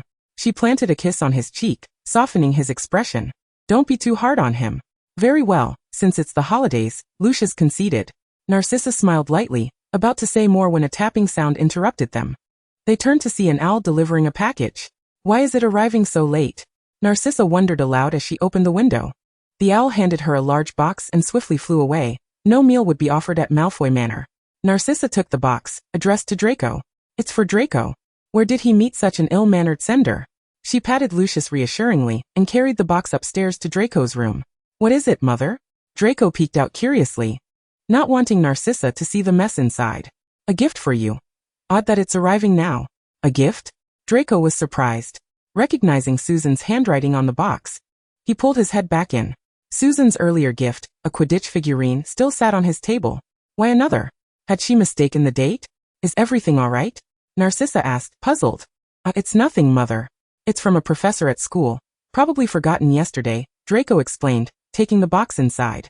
If Professor Susan had indeed mixed things up, he wouldn't mind keeping it. Very well, Narcissa frowned, hesitating but holding her tongue upon seeing Draco's delighted face. Don't forget to come downstairs later. Your father is taking you out. Yes, Draco closed the door and eagerly opened the box. Inside was a wooden piggy bank designed as a chibi version of himself, sporting a band-aid on his forehead and looking quite cross. Draco's expression twisted momentarily. What is this hideous thing? Despite his words, he happily placed it on his windowsill, dropping a dozen galleons inside. Then he noticed an envelope in the box.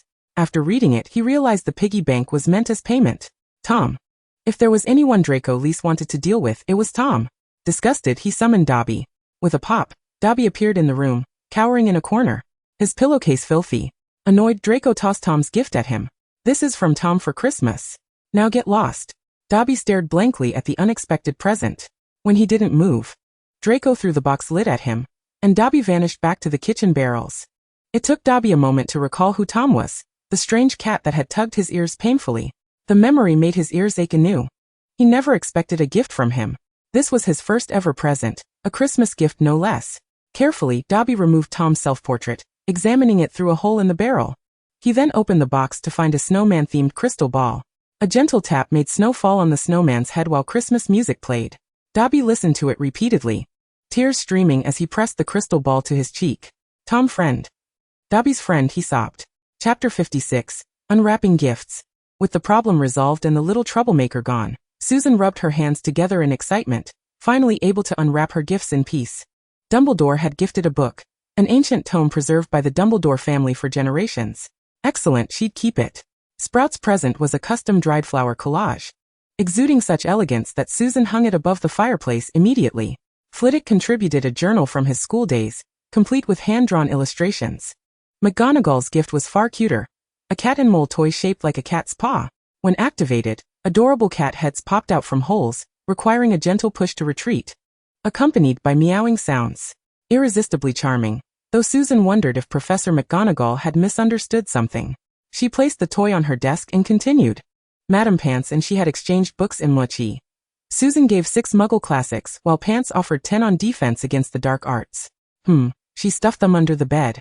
Each was thicker than an Oxford dictionary. Snape's gift was a tree branch? Susan picked it up for closer inspection. The bark was smooth and verdant, unmistakably just a branch. With a rubber band, it might serve as a slingshot. Accompanying it was a small black box without any wrapping, merely labeled SS on a tiny square of paper.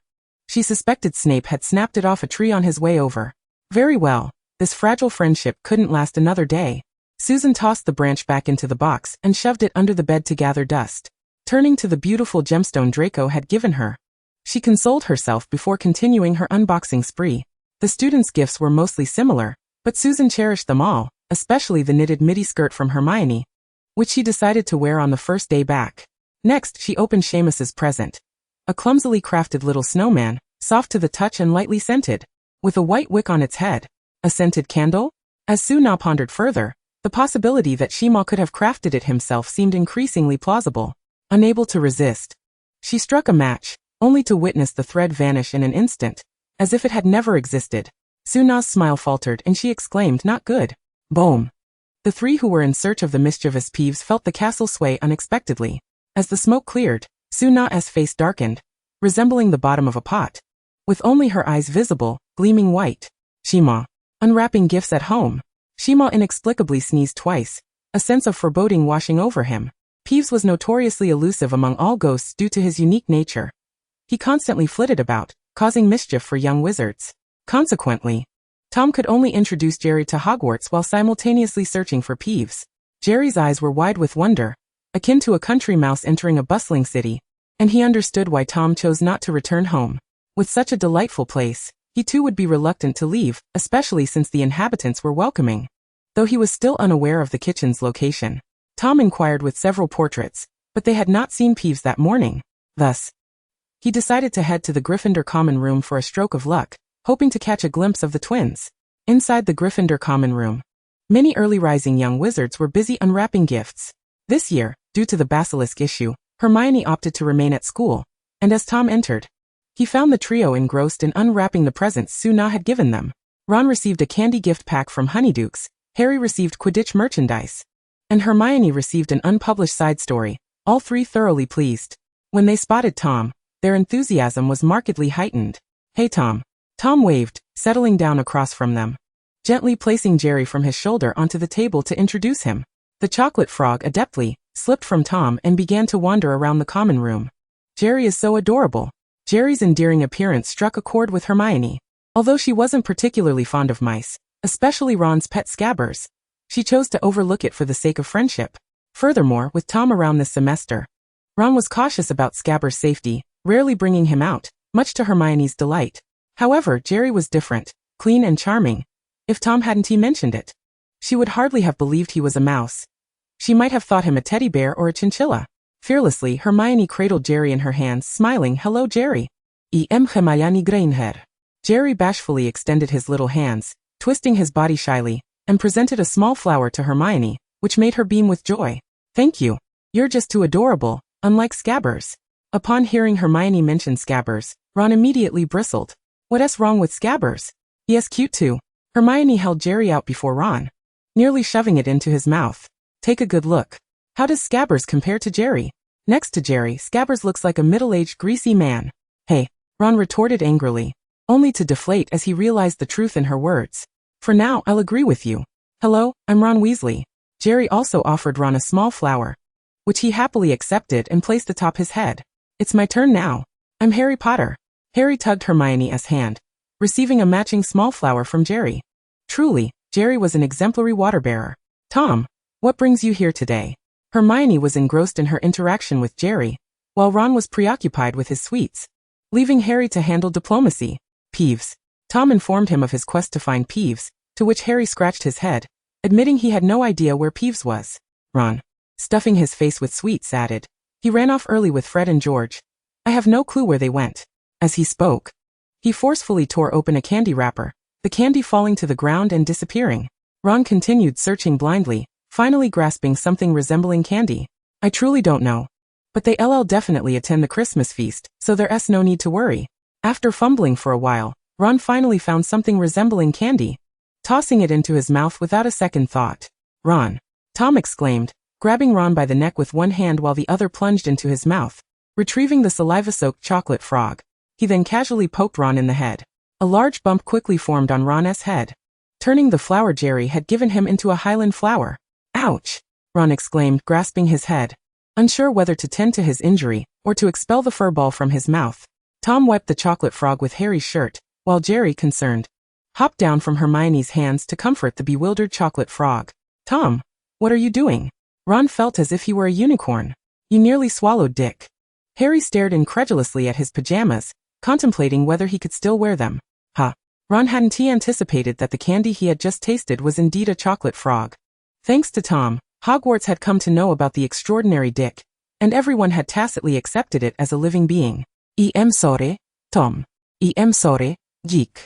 He recognized that this was his fault. The chocolate frog shook its head, unconcerned, though it did find the taste of saliva rather unpleasant. Seeing that the chocolate frog was unharmed, Tom pressed down on the bump on Ron's head, causing him to yelp once more. Chapter 57, The Hall Decoration. After introducing Jerry to everyone, Tom intended to continue his quest for Peeves with the two little ones in tow. Unlike others who merely played pretend, only Peeves could outshine Suna, Jerry, Dick, Professor McGonagall, Tara, the twins, and others. However, Harry detained him, eager to inquire about the basilisk incident that day. The twins had kept their eyes shut throughout, with some details being mere figments of imagination, thus offering no assistance in their investigation. Tom stood on tiptoe, stroking his chin as he began to recall the scene, and soon the three witnessed a memory replaying like a movie. Starting from when he and Suna had just arrived outside the twins' door, the trio watched intently. Even Jerry stood on Hermione's shoulder, occasionally hiding his face behind her hair out of fear. Meanwhile, the chocolate frog, smelling of saliva, found a small knife on a nearby table, and began to scrape its skin, leaving a trail of chocolate shavings. Just then, Scabbers, awakened and out searching for food, stumbled upon the chocolate remnants, unceremoniously following behind to gobble them up. Thus, the frog and the mouse continued their antics of scraping and munching, until the chocolate frog sensed something amiss. It abruptly turned around, only to find a greasy, plump, and hairless rat trailing behind, glaring hungrily. Terrified, the chocolate frog leaped up, flinging the knife away, and hurriedly raced towards Tom. Scabbers, momentarily dazed by the knife, shook off the confusion and, driven by hunger, caught up with the chocolate frog, pouncing on it. Greedily licking its lips, Scabbers opened wide to take a bite, while the chocolate frog cowered, covering its face. Surely it was in for a calamity. Jerry, inadvertently witnessing the scene, was frightened, his tail standing on end. He leapt from Hermione's shoulder, sliding down her clothes, and delivered a kick to Scabbers, rescuing the chocolate frog. The chocolate frog nestled in Jerry's embrace, shedding tiny chocolate tears. Scabbers, feeling quite incensed, huffed, "Bushgom. Who are you? Just because you're a mouse?" Jerry thought to himself, "With that appearance, how can you even call yourself a mouse?" Jerry extended his hand to halt the advancing Banban, gesturing towards the chocolate frog, and then indicating himself. "He is under my protection, understand?" Banban retorted, "I comprehend your point." Upon noticing Banban's lack of respect, and due to their size disparity, Jerry had no choice but to tug the chocolate frog and dash towards Tom. Banban, flexing his limbs, declared, "You may not perceive my strength, but I am no mere trifle." With a mighty leap, Banban positioned himself before Jerry and the chocolate frog, swatting Jerry aside with a claw missing a digit, and pinning the chocolate frog down, grinning malevolently. Seeing this, Jerry scrambled atop Banban's head, grasping his whiskers to prevent him from snapping down. The two mice held their ground until Banban's whiskers began to snap one by one, causing Jerry to roll backward into Tom's vicinity. Jerry glanced around, failing to find any suitable objects, and clutched the tip of Tom's tail, narrowly interposing himself between the chocolate frog and Banban's relentless jaws. Ow! Tom, who had been lost in memories, turned a vivid shade of crimson and let out a howl, leaping into the air. "Tada!" Jerry pointed at the bewildered Banban, indicating that it was he who had bitten. Tom, furious, approached Banban, thrusting him towards his own face. "What do you intend to do?" Banban's rodent visage displayed a human-like eagerness as he cupped Tom's face and planted a few quick kisses. In response, Tom delivered a swift slap, sending Banban's head spinning freely. "Is it permissible for you to kiss Banban?" Ron, upon realizing that the object in Tom's grasp was his pet Banban, shouted, but was silenced by the perceptive Harry who covered his mouth. "Do not offer a head." Hermione nodded in agreement. Tom then transformed Banban into a sphere, gripping his tail and spinning him several times before hurling him against the wall. Banban's rotund form bounced like a rubber ball in the common room, ultimately sliding to the floor, tongue lolling, unconscious.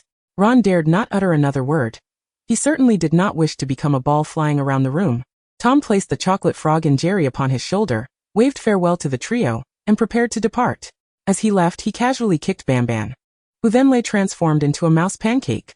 Despair flickered across Ron's face. "My Banban." Tom searched the castle for a couple more rounds, but was unable to locate Peeves or the twins. Thus he made his way to the Great Hall. At that moment, the hall was being adorned by Flitwick and his crew, with the choir rehearsing in the background. Tom unceremoniously dropped off the two little ones, donned a suit, and, wielding a conductor's baton, stood before the choir with utmost seriousness, ready to direct. Flitwick, upon seeing Tom's appearance, smiled knowingly while diligently decorating the Christmas tree. As the choir caught sight of Tom, they chuckled briefly before following his lead in song, and soon the hall was filled with jubilant melodies. Jerry stood atop a table, marveling at the starry sky within the hall. It was Christmas, and snowflakes danced in the air, while thousands of candles floated beneath the festive canopy, adorned in red and green. On either side of the hall stood grand Christmas trees, with Flitwick installing colorful lights, baubles, and small gift boxes atop them. Although Jerry was well aware of the enchantment surrounding him, he could not help but be astounded by the sudden wonders. Regaining his composure, he surveyed the scene. Tom was frolicking with the choir, and the chocolate frog had scampered to a pair of young wizards engaged in a game of wizard chess, leaving Jerry to ponder his own idle state. Scanning the area, he fixed his gaze upon Flitwick, who was busy decorating the Christmas tree. With determination, Jerry slid down from the table and approached Flitwick, coming face to face with him. Flitwick nearly cast a spell in surprise, but his resolve softened upon seeing Jerry's adorable visage. "Ah, you are a mouse?" Flitwick adjusted his glasses, repeating the question several times before daring to speak, though still uncertain. Jerry nodded and, with an air of familiarity, introduced himself. "Oh, so you are Tom's friend.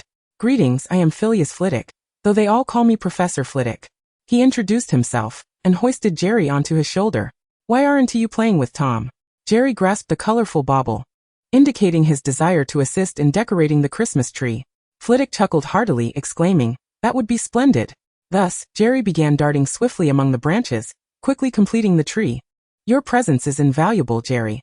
You have been a tremendous help." Jerry stood proudly upon Flitwick's shoulder, and they set off towards the next tree. Chapter 58. Throughout the day, the castle remained unusually quiet, causing Suna to feel a tinge of concern. The children were silent, which suggested mischief was afoot. Fortunately, upon arriving at the Great Hall, she found both Tom and Jerry seated obediently at the professor's table, which eased her worries. Tom was nestled in Professor McGonagall's lap as she dressed him in a new outfit, while Jerry and Flitwick had become fast friends, happily chatting away. Suna casually scooped up the chocolate frog, placing it on her shoulder as she made her way to the table, where they exchanged greetings. Particularly, Sprout gazed at Suna with eager eyes, making her feel somewhat bashful. Suna tentatively offered the chocolate frog, which Sprout hesitated to accept, but ultimately took and placed on her own shoulder. Thus, Suna found herself alone. The Christmas feast did not adhere to any strict order. It simply served as an occasion for the professors to play the roles of parents for the young wizards, ensuring they did not feel too forlorn during the holiday. Once most had settled, Flitwick led the choir in a song, marking the commencement of the feast. Tom, who had been comfortably seated beside Professor McGonagall, suddenly noticed Jerry standing on Flitwick's shoulder, conducting alongside him, and his expression shifted dramatically. McGonagall, flustered, could not restrain the overzealous Tom. Suna stepped forward to assist. But Tom's strength was overwhelming, leaving her and McGonagall with nothing but the catsuit as he dashed into the choir. This scene momentarily stunned the young wizards below before erupting into laughter, including Flitwick, who could not contain himself, laughing alongside Jerry, not to mention the choir of young wizards. And even the choir's toad croaked in amusement. Tom, perplexed, looked around before glancing down at his attire, instantly feeling shy and unsure of where to hide. He awkwardly grinned, then dashed back to the professor's table, snatching the catsuit from McGonagall's hands, and vanished in a flash. "Ha ha." McGonagall leaned against the table, laughing uncontrollably. Shedding her usual demeanor, even Dumbledore couldn't help but chuckle heartily for 2 or 3 minutes before wiping away tears and rising to address the gathering. We thank Tom for the joy he has brought this Christmas. Ooh. The young wizards cheered and applauded, the atmosphere becoming even more vibrant. The choir could not continue their singing, yet they were not angered by Tom's antics. Rather, the mere thought of his recent appearance made them stifle giggles. Tom sheepishly emerged from behind the curtains, bashfully returning to Suna's side. As soon as he settled, Professor McGonagall scooped him up, placing him on her lap, delightfully pinching his paws. How can our Tom be so adorable? Tom grinned broadly, nuzzling McGonagall's chin affectionately, prompting her to produce a necklace and drape it around his neck. Suna observed in awe, wow, what a magnificent cat's-eye stone. Jerry returned with Flitwick, standing atop the table, continuing to mock Tom and mimicking his earlier embarrassing moment. Tom, with his hands on his hips, marched across the table with 2 fingers, then delivered a sharp slap to Jerry. Jerry, instantly incensed, attempted to confront Tom, only to be effortlessly kicked away. Tom proudly lifted his head and made a grand, mocking face at Jerry, who, unable to contain his irritation, retaliated with a face of his own. Thus, the cat and mouse stuck out their tongues at each other while the intervening Suna braved the localized downpour. Suna seized both of their tongues with one hand each, tying them in a tight knot, then playfully smacked each of them before pulling their tongues with force and releasing them. Bang! Tom and Jerry, still with their tongues out, collapsed onto the table. Who is the most well-behaved little kitty? Suna grinned as she leaned towards Tom, who sprang back to sit upright beside McGonagall. And who is the most well-behaved little mouse? Jerry mimicked Tom, moving to sit next to Flitwick, neatly tying a napkin around his neck as he awaited his meal. Suna pouted, declaring herself superior to Tom and Jerry. The other professors watched the spectacle with bemusement, as Suna's presence had always infused the atmosphere with joy. Professor McGonagall carefully wiped the water from Suna's face and tidied her hair, saying, still as lovely as ever. Suna beamed at the compliment. You look lovely too.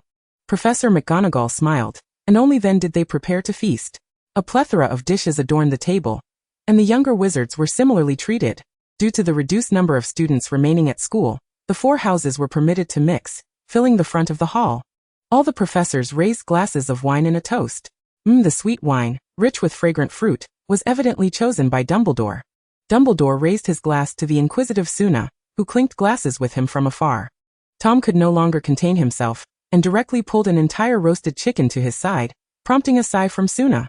Turning around, she saw Jerry gnawing on another roasted chicken. No worries, we can always get another.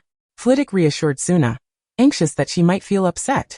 Their tolerance for Tom and Jerry far exceeded that for the younger wizards. And who is that little mouse? During their meal, Professor McGonagall inquired about Jerry, her cheerful expression ambiguous in its affection. My other little companion, Jerry, is also Tom's friend. They hail from the same place. Oh, Professor McGonagall glanced at Jerry again. Is he just like Tom? Soon, McGonagall shared the new tidbit with Dumbledore, who frequently cast glances at Jerry. At that moment, Jerry remained blissfully unaware, swiftly finishing an entire roasted chicken, patting his belly, now feeling quite full. Flitwick's plate of lamb chops remained untouched as he observed Jerry conquer the whole chicken with his diminutive frame, seemingly with no effect on his stomach. Is your belly stretchable without a trace? Jerry rubbed his little belly, declining Flitwick's offer of food, and instead set his sights on the mushroom soup beside Tom. Seizing the opportunity while Tom was engrossed in his chicken, Jerry stealthily approached, leaning over the bowl and slurping the soup, catching Tom's attention. Tom, noticing Jerry brazenly drinking his soup, angrily grabbed a spoon and knocked it on Jerry's head. Bang! Jerry managed to gulp down 5 or 6 more sips before his body caught up, his eyes widening in shock as he collapsed onto the table. Tom lifted him up, placing him before himself, only to receive a face full of soup from the awakening Jerry, instantly turning Tom's face white. Realizing he had caused trouble, Jerry jumped off the table and fled, while Tom, shaking the soup off his face, chased after him, leaving only the spoon to spin in the air before dropping back into the soup. Meanwhile, Suna and Professor McGonagall, both splattered with mushroom soup, reacted. Chapter 59, Chaos Unleashed. Tom and Jerry invited everyone present to watch an episode of Tom and Jerry. Only a few younger wizards recognized Jerry, leading to a greater number supporting Tom. As Suna watched the 2 figures darting about the table, she wished to intervene quickly, but was halted by Dumbledore. Professor Suna, it is Christmas. Let them be a little wild, it won't hurt. Really? Of course, if anything happens, I am here. Suna bowed solemnly to Dumbledore, thankful for his support, blissfully unaware of the havoc they could wreak. Is ignorance not a form of courage? Suna returned to her seat, no longer worried, knowing Dumbledore had her back. Dumbledore recalled the mischief Tom had caused in the past and deemed it insignificant, as long as no explosives were involved. A group, completely oblivious to what was about to unfold, was intently watching the antics of Tom and Jerry. At that moment, Jerry was deftly weaving through the legs of the crowd, while the younger wizards occasionally alerted Tom of Jerry's position. However, wherever Tom tread, the younger wizards gasped and lifted their feet, for a misstep could be quite painful. With the ground untenable, Jerry leaped onto the table, using the food as weapons against Tom. As the items on the table dwindled, Jerry was caught by a hand. Hey, you've ruined our dinner. That was our last food. Jerry stared blankly at the two identical faces before him. Who are you? He was dazed. Fred. You are much cuter than Spot. The twins held Jerry before him, one poking and the other prodding, leaving Jerry to hug himself in despair.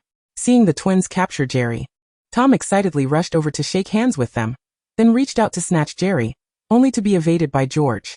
Not so fast. This is our prize.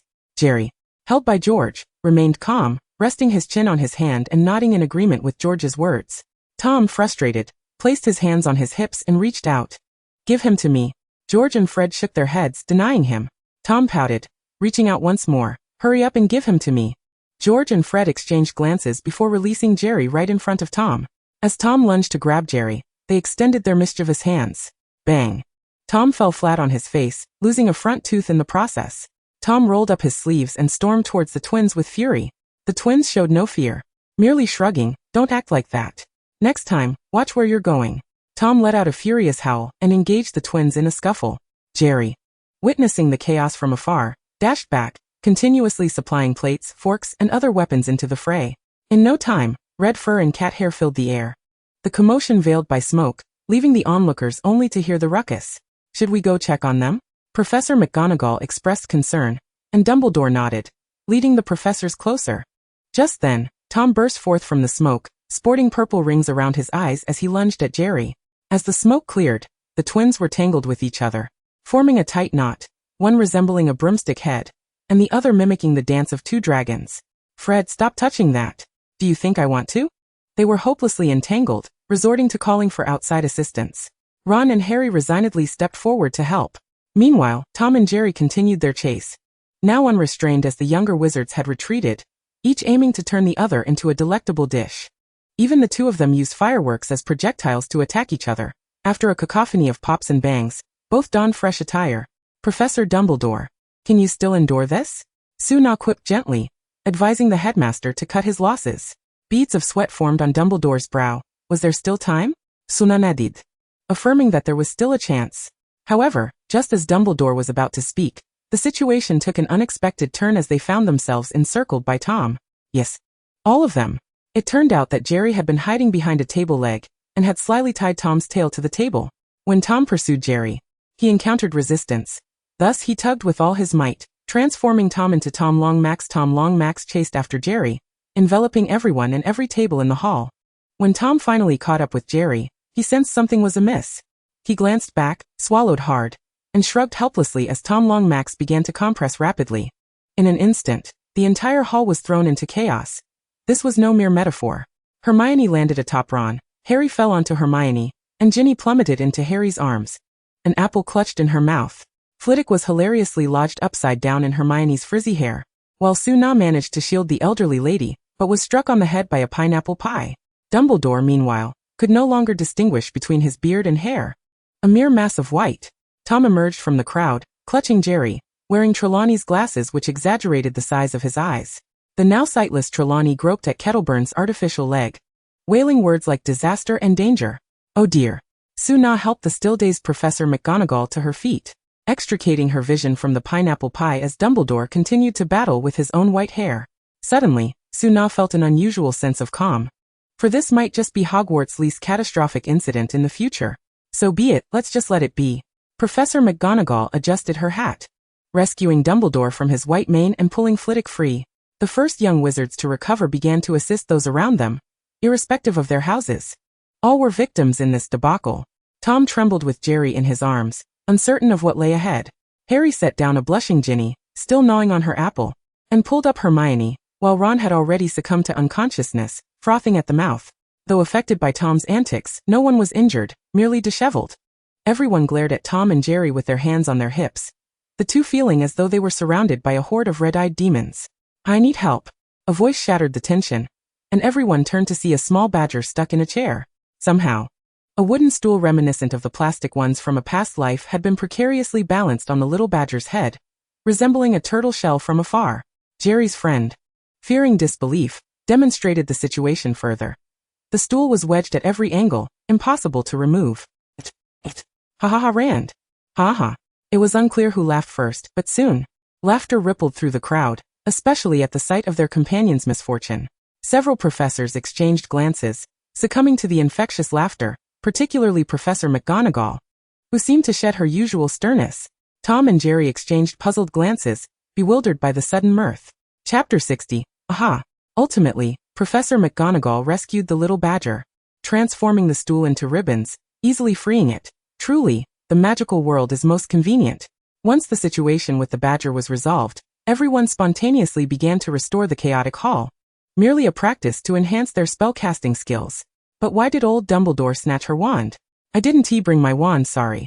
Dumbledore returned the wand to Suna, his face devoid of any semblance of remorse. He could have performed magic without a wand. It was deliberate. Seeing Suna's irritation amused Dumbledore. Tom and Jerry, witnessing the hall return to normalcy, exchanged joyful high-fives, preparing to resume their meal, only to be halted by Suna, who pointed at them. "You too." Tom and Jerry wore matching embarrassed expressions, with Tom even attempting to kiss Suna's finger in a bid for forgiveness. Suna remained unmoved, her heart colder than a fish being slaughtered at a market. Just as she was about to speak, Professor McGonagall grasped her finger, intervening. "He is still just a child." Suna. "Indeed, they have recognized their mistakes." Flitwick chimed in, particularly touched by the duo's pitiful demeanor, pulling them into a comforting embrace. "You must indulge them. You'll spoil them." No, I believe in Tom, and in Jerry."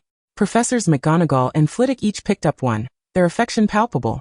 Upon hearing this, the twins exclaimed, "That is not how you talk to us." What could Suna do?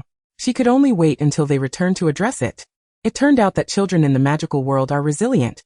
Despite the earlier chaos, they still harbored an enthusiastic fondness for the duo. At that moment, a young witch and Tom and Jerry had already begun to play, and to make things easier, all four houses sat together without a hint of animosity. Who would have thought such a result was possible? Dumbledore too found it remarkable. The deep-rooted prejudices among the four houses had been shattered by Tom and Jerry. After all, they were just children. Sprout planted a kiss on the obedient chocolate frog, declaring her newfound affection for the little creature. Suna rested her chin on her hand, observing the harmonious scene of young wizards below, thinking this was how a school ought to be. With a flicker of inspiration, she pulled a guitar from her magically spacious backpack. Bard. How can one be a bard without song? Yet Suna felt that conventional methods yielded little influence. Hence she rarely employed them, unless in desperate need, when she would venture into the muggle world for a little extra income. "Professor Suna can sing?" "Of course. I am a bard. On such a splendid day, I shall compose a song on the spot to commemorate it." Suna tuned her instrument and settled among the young wizards, beginning to hum a tune inspired by the scene before her. In the Scottish Highlands, there lies a mysterious castle. Its name is Hogwarts School of Witchcraft and Wizardry. Here magic abounds, and a lively group of young wizards thrives. Jerry produced two small maracas while Tom pulled out a saxophone. The cat and mouse, in perfect harmony with Suna's rhythm, played and swayed, prompting giggles among the young wizards, some of whom boldly joined in the dance. Tom and Jerry have arrived here, becoming friends. Friends who share laughter and joy every day, creating beautiful memories. The professors at the head table, including Dumbledore, clapped along to the music, swaying their bodies, relishing the delightful atmosphere. Suna's remaining days transitioned into a cozy routine, nestled in her warm bedroom, reading books, replying to letters, and keeping Tom and Jerry's antics in check to prevent them from going too far. Having exhausted their initial giddiness upon meeting, they resumed their playful rivalry. To ensure she could support them in the future, Suna had already sent the German chapter to various newspapers. Indeed, raising children incurs significant expenses, particularly with a second child. Suna nestled in her armchair, basking in the warmth of the fireplace, engrossed in a romance novel set in the magical realm that made her teeth ache and her complexion slightly sallow. Occasionally, she had to lift her feet to evade the rambunctious antics of Tom and Jerry. A chocolate frog perched on the cabinet, absorbed in Tom's joke book. "Professor Suna?" Both Suna and Tom turned their gaze toward the voice, only to find, oh, no one. Upon glancing down, she realized it was Professor Flitwick. What brings you here? Professor Flitwick? Suna inquired, intrigued, as this was his first visit to her. Dumbledore has summoned us to discuss matters concerning the dueling club. You mean? Suna's eyes widened in surprise. She hadn't anticipated that old Dumbledore would actually secure the arrangement. Indeed. It appears the Board of Governors has quelled the Ministry of Magic's opposition. They seem to possess some utility after all. Very well. Suna nodded. Comfortable in her coral fleece loungewear. Considering it was merely a meeting with Dumbledore, she felt no need to change, and simply threw on a jacket to prepare for departure. I can wait for you a moment, Flitwick gallantly offered, recognizing Suna's concern for her appearance.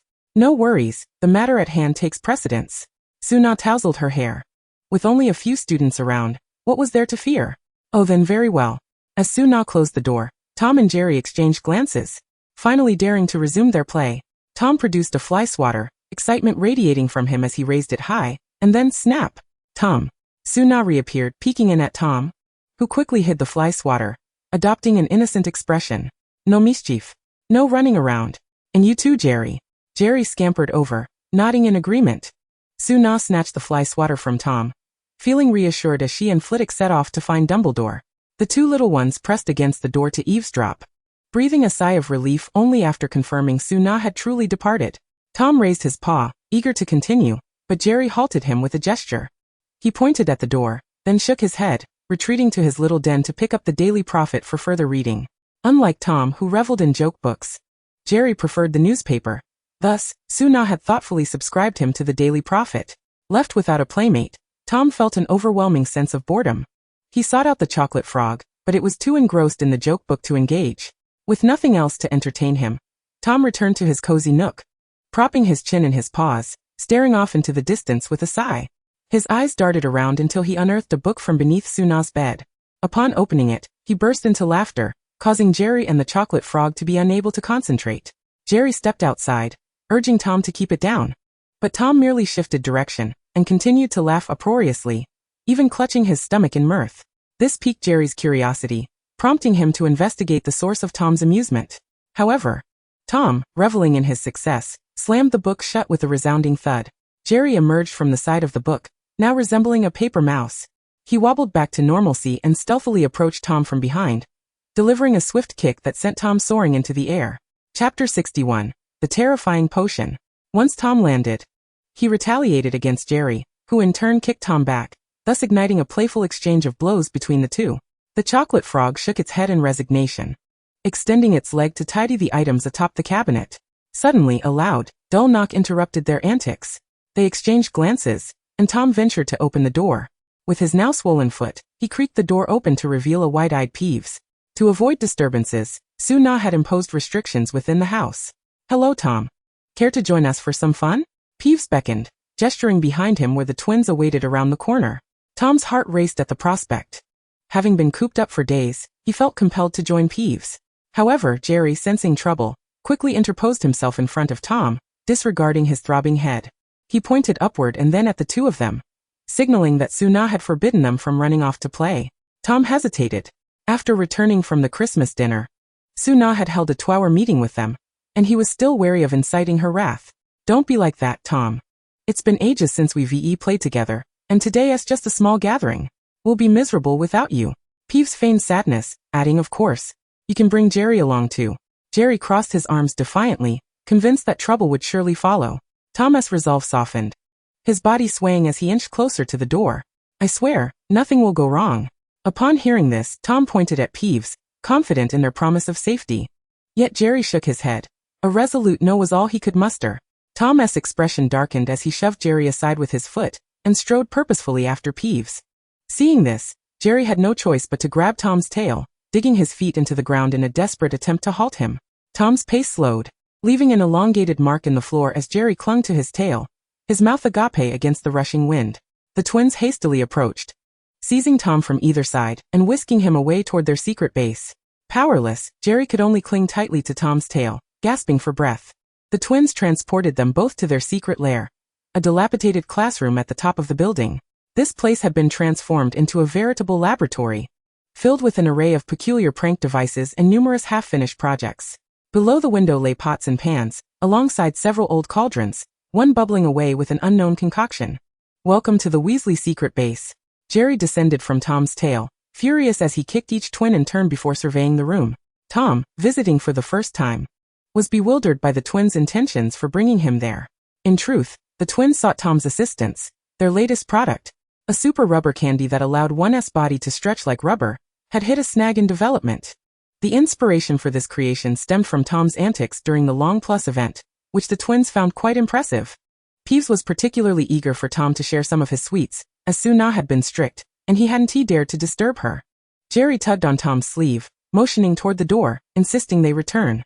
George seized Jerry, offering him a piece of chewing candy, which Jerry chewed incessantly, his mouth working like a metronome. However, the diminutive candy seemed never-ending, leaving Jerry frustrated and speechless. Finally, exasperated, he placed his hands on his hips, glaring at George. "Sweet little Jerry, be a good sport." With that, they placed Jerry atop the table, where he sat, still chewing in silence. Meanwhile, Tom had already supplied Peeves with a generous amount of sweets, leading him to the third cauldron in line. "How did you manage to stretch it that long?" Fred gestured dramatically, recalling the Christmas dinner event. Tom shook his head, uncertain of how it had happened. After settling Jerry, George approached, wrapping an arm around Fred's shoulders. Tom, the dashing figure, found himself at a loss. With a shrug of his shoulders, he conceded defeat. The twins exchanged glances, and in perfect synchrony, they forced a spoonful of half-finished potion into Tom's mouth. Upon drinking the concoction, Tom clutched his neck and, with a howl, transformed into a gelatinous slime version of himself. His four appendages resembled the length of a rabbit's tail, endowing him with a rather endearing appearance. Jerry erupted into unrestrained laughter, his amusement punctuated by the sounds of chewing. Tom glared furiously at the twins, his eyes alight with indignation. Undeterred, the twins tugged at him, discovering that Slime Tom was utterly unyielding, bouncy and resilient enough to be used as a basketball. Fred, indeed, proceeded to do just that.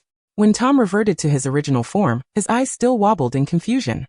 Seeking to regain his dignity, he promptly administered a spoonful of the potion to each twin, thereby triumphantly transforming them into slime twins.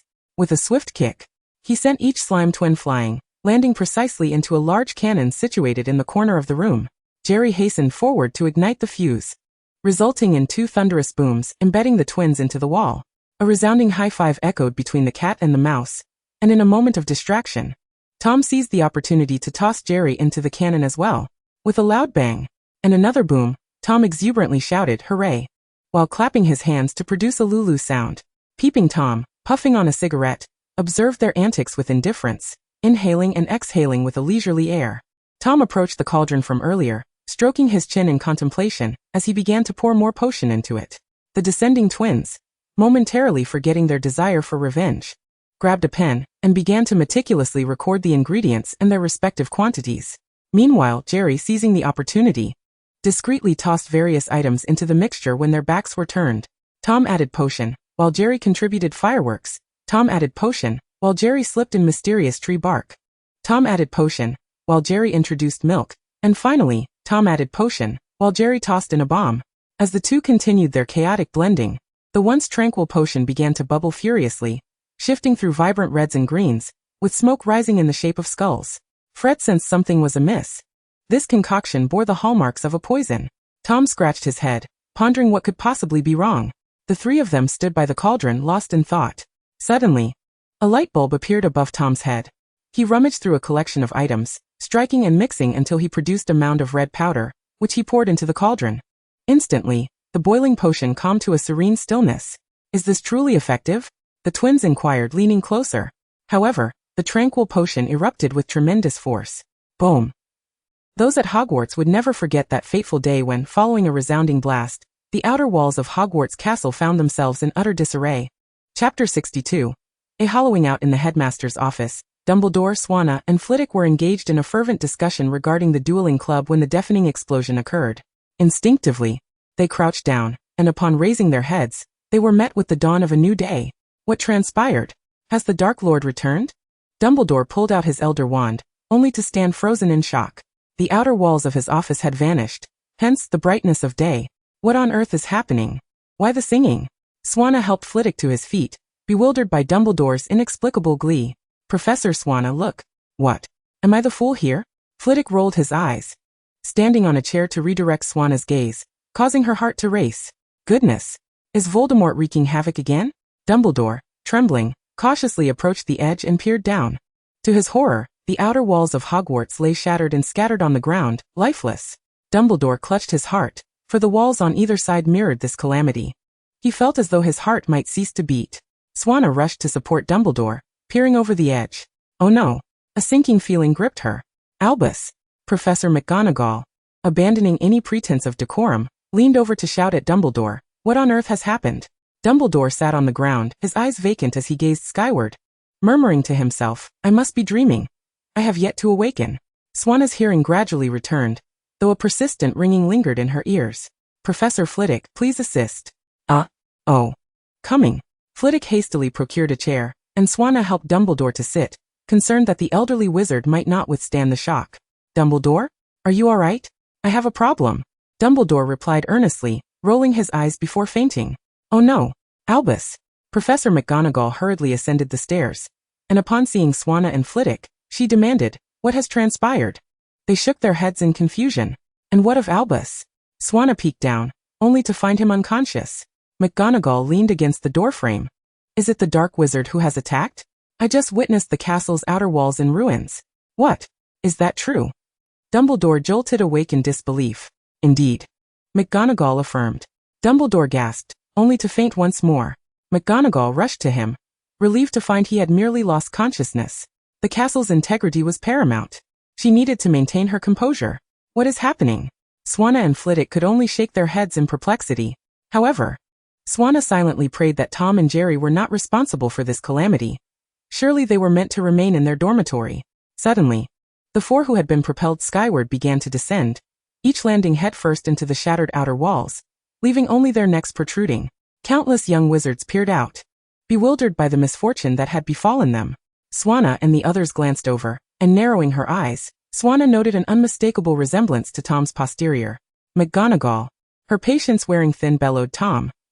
Upon hearing his name, Tom exerted himself, pulling his head from the wall and waving at McGonagall and the others above, only to quickly realize the gravity of the situation. Hogwarts resembled a half-finished building, the outer walls entirely absent. Tom swallowed in disbelief, rubbing his eyes to confirm the reality before him. With a shrug and an eye roll, he succumbed to unconsciousness. Not only Tom fainted, Swanna did as well. What a catastrophe. A true disaster. Swanna. Deceased, please do not disturb. Professor Swanna. McGonagall, having no time to chastise Tom, scrambled to support Swanna alongside Flitwick. Jerry and the twins regained their senses, extricating their heads from the wall. The twins had initially intended to exchange words, but Jerry's piercing scream drew their attention. They quickly recognized that the dilapidated structure before them bore a striking resemblance to Hogwarts. Could this be our doing? George Fred? Upon realizing their involvement, McGonagall's blood pressure surged, and she too fainted. Miller, Minerva, Swanna, and Dumbledore. Should he succumb to unconsciousness as well? The twins, shocked by the enormity of their blunder, clung to one another, weeping inconsolably. Meanwhile, Jerry helplessly tugged at Tom, hoping for him to awaken. Yet Tom, having reclaimed his hind legs from Jerry's grasp, continued to feign lifelessness. Hagrid stood before the cabin, staring blankly at the unfinished Hogwarts. Could it be that the mushrooms I consumed at noon were undercooked? I shall return and sauté them once more. In the headmaster's office, the architect of the calamity stood at the center, flanked by Dumbledore, the furnace safeguarding his heart, McGonagall, tirelessly monitoring blood pressure, and a pallid Suna. Oh dear, the burdens of life. What on earth transpired? Dumbledore, trembling slightly as he uttered this line, shivered in the chill. The twins recounted the events, the cause, the process, and the outcome, exchanging words in a lively manner. Upon hearing their tale, Suna and the others synchronously thought that had Snape been present, he would undoubtedly have commended their potion skills. Alas! Dumbledore sighed, at a loss for words. Setting aside Tom and Jerry, if the Weasley twins were to pay for their misdeeds, their family would have to sell their humble abode and live on the winds of the Northwest. Moreover, Dumbledore found himself unable to broach the subject. It seemed he would have to take matters into his own aged hands. 100 points were deducted from Gryffindor, and they were sentenced to 2 months of detention. Hoping they would learn a lesson, the twins dutifully lowered their heads, aware that they had been spared. Dumbledore waved his hand, directing Professor McGonagall to escort them away. Then turned his gaze toward Suna and the two little ones. Accepting her fate, Suna crouched between Tom and Jerry, sharing in both fortune and misfortune, sobbing quietly. Tom and Jerry knelt, weeping profusely, rendering Dumbledore speechless with his reprimands. Ultimately, Suna found her entire salary for working at Hogwarts revoked. From that moment forth, Suna was free. Heart-aching, she could not voice her distress, instead brandishing a fly swatter to strike Tom and Jerry's behinds. Dumbledore shook his head and stepped outside the castle to restore the outer walls. It felt as though her very essence had been drained. Chapter 63. I have the answers on my face. Suna, with bated breath, awaited the arrival of the new school year. As a Suna more liberated than even Bido, she still harbored enthusiasm for her role. In the past few days, Tom and Jerry had not only faced Suna's teachings, but also Professor McGonagall's incessant admonitions. Perhaps believing the two young ones were merely led astray by the twins, she had spent 3 consecutive days lecturing them on Hogwarts rules, insisting they memorize them upon their return. For the past few days, the cat and mouse had resembled wilted eggplants, and once again, Suna had confiscated their little treasury. Consequently, Tom found himself unable to afford a visit to Madame Rosmerta in Hogsmeade, resorting instead to sending messages via flying cat. Suna sighed with relief, glad that someone could manage the two little troublemakers.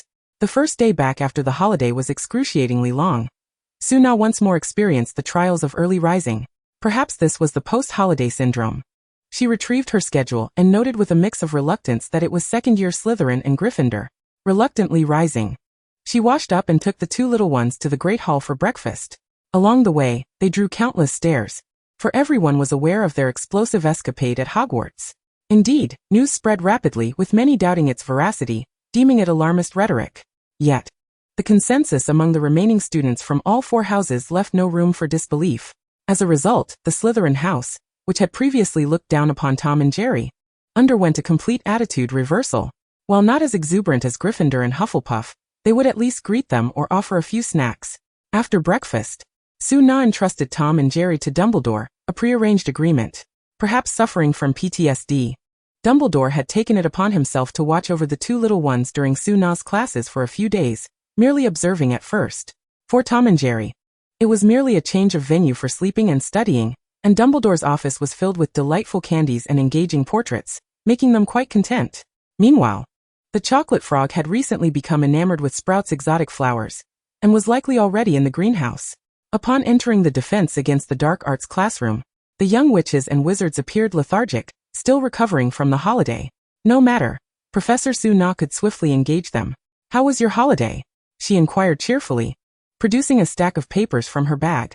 The students who had returned home expressed their delight, while those who remained at Hogwarts wore peculiar expressions. Having experienced an eventful break, Suna feigned ignorance, silently distributing the papers. In order for you to enjoy your holiday, no homework was assigned. However, learning is akin to a snowball. It either grows or diminishes. Thus, on the first day back, we shall review. The young witches and wizards emitted groans upon receiving the papers, filled to the brim with multiple choice and fill-in-the-blank questions, with only the latter half reserved for true-false and essay questions. What? Has it only been a short time? And you demand knowledge back? They resigned themselves to their fate. Forget it, you needn't complete it. The students' expressions brightened. This was indeed favorable, affirming Suna as the best professor. Let us get started with the answers. That was the sound of their hearts breaking as they retracted their earlier praise. Suppressing a smirk, Suna surveyed the classroom and declared, "Let's begin with you, 1 question each, and when we reach the end, it will circle back. Incorrect answers will yield delightful surprises."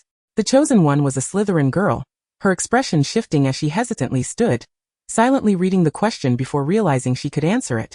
Releasing a sigh of relief. "See very well next." Suna nodded, signaling the next student to proceed. The Slytherin students began counting questions, eager to determine which ones they could answer, and those unable to do so hurriedly sought assistance. Unlike the tension in Slytherin, Gryffindor was more in a spectator mode, as their questions were fill-in-the-blank and true-false, leaving them ample time. Thus, those who were not called upon frantically flipped through books and notes in search of answers. Draco meticulously counted the students and confirmed that he was on question 13, one he knew well. This is too easy." Draco crossed his arms confidently, awaiting his turn. Suna cast a glance his way, and as the student before him finished answering, she halted the line. "We can't have only Slytherin answering. Let's start question 13 with Gryffindor. Ron, you're up. What? Me? Ron exclaimed in disbelief, pointing to himself. Yes, indeed you. Go ahead. Caught off guard, Ron stood up, reading the question twice in silence. The more anxious he became, the less he could recall, ultimately resorting to a random guess. B. Suna looked at him with surprise. Well, would you look at that, you were correct. Next. Ron sighed in relief, his body sagging as if he had just completed an 800-meter run. His heart racing in his throat. You actually knew that? Harry inquired, counting questions as he glanced at Ron. I guessed. Ron said quietly, casting a glance at Suna. Harry could only sigh inwardly at his stroke of luck. Suna adhered to a principle of balancing the number of respondents from both houses, often switching things up unexpectedly, much to the dismay of the young witches and wizards. A slight smile graced Suna's lips. This was merely the beginning. The thrill of teaching was a game of heartbeats. After finally concluding the true-false questions, the young witches and wizards thought, surely, we won't have to stand up to answer this time? Indeed, they needn't stand, for Suna had reserved a grand finale for them. For essay questions, I will select 4 individuals to come to the board and write. Aside from a handful of high achievers, the heads of the other young wizards drooped low, fearful of being called upon. Not me, please, not me, they silently pleaded. Suna stroked her chin thoughtfully. Pansy, you shall tackle the first question. Sveal, you will handle the second. The Gryffindor cubs fixed their gazes upon the exam paper, resolutely unwilling to approach the front. After a few seconds of silence, Neville curiously lifted his head and managed to meet Suna's eyes. No way. Suna smiled slightly. Neville, you shall take the third question. And Harry will handle the last. Harry, wide-eyed with terror, protested. No, I didn't even raise my hand. I have faith in you, hurry up. Sunain kriut. Harry and Neville reluctantly made their way to the blackboard, exchanging a glance with Pansy. At that moment, the rivalry between the houses was the least of their concerns. They were united in their shared plight. The expressions of the 4 at the front were ashen, while the young wizards below wore faces of relief, reveling in the stark contrast. Should any of them fail to answer, I shall call upon another. The expressions of the young wizards stiffened, and they silently took up their quills. The 4 at the front could not afford to wait idly. They began to write, disregarding correctness, jotting down whatever came to mind, occasionally glancing back at Suna's expression. Why do you keep staring at me? Is there an answer written on my face? They thought. Bring back the Suna professor from before the holidays. Chapter 64, A Letter. After the lesson, the young wizards wore expressions of dismay. They would have preferred holiday assignments instead. Suna was in high spirits as she announced, 15 minutes before class ended, the news of the dueling club. To further enhance your spellcasting skills, Professor Flitwick, Headmaster Dumbledore, and I have decided to revive the dueling club. The despondent young wizards finally received a piece of good news. While Hermione and Theodore, who had known in advance, were visibly excited, the moment they had been waiting for had finally arrived. Of course, participation is voluntary, as it will be a club. Some of the languid young wizards breathed a sigh of relief, but Suna added a caveat. However, the dueling club will also be part of your defense against the dark arts curriculum. Occasionally, practical lessons will coincide with spell classes and transform into dueling lessons, so it all depends on your willingness. The young wizards pondered. Is it truly voluntary? The dueling club will be co-managed by Professor Flitwick and myself, operating on Monday and Wednesday evenings from 7 p.m. to 9 p.m., and all day Sunday, in room 21. In addition to Professor Flitwick and myself, Professors McGonagall, Snape, and Dumbledore will occasionally provide guidance. The young wizards collectively chimed, please, exclude Professor Snape, thank you. Duels will be held in both individual and pair formats, so you may want to find partners in advance to cultivate your synergy. Upon hearing this, Pansy looked at Draco, while Draco turned to Theodore. Naturally, one would seek the strongest as a partner. Meanwhile, the trio of friends faced a dilemma. Being 3, they could not form pairs. Shall we draw lots? Ron suggested. As no matter how they chose, it seemed to alienate one of them. Harry found this approach agreeable, as it spared any feelings. I think that works. What do you think, Hermione? No, you two can team up. I have other plans.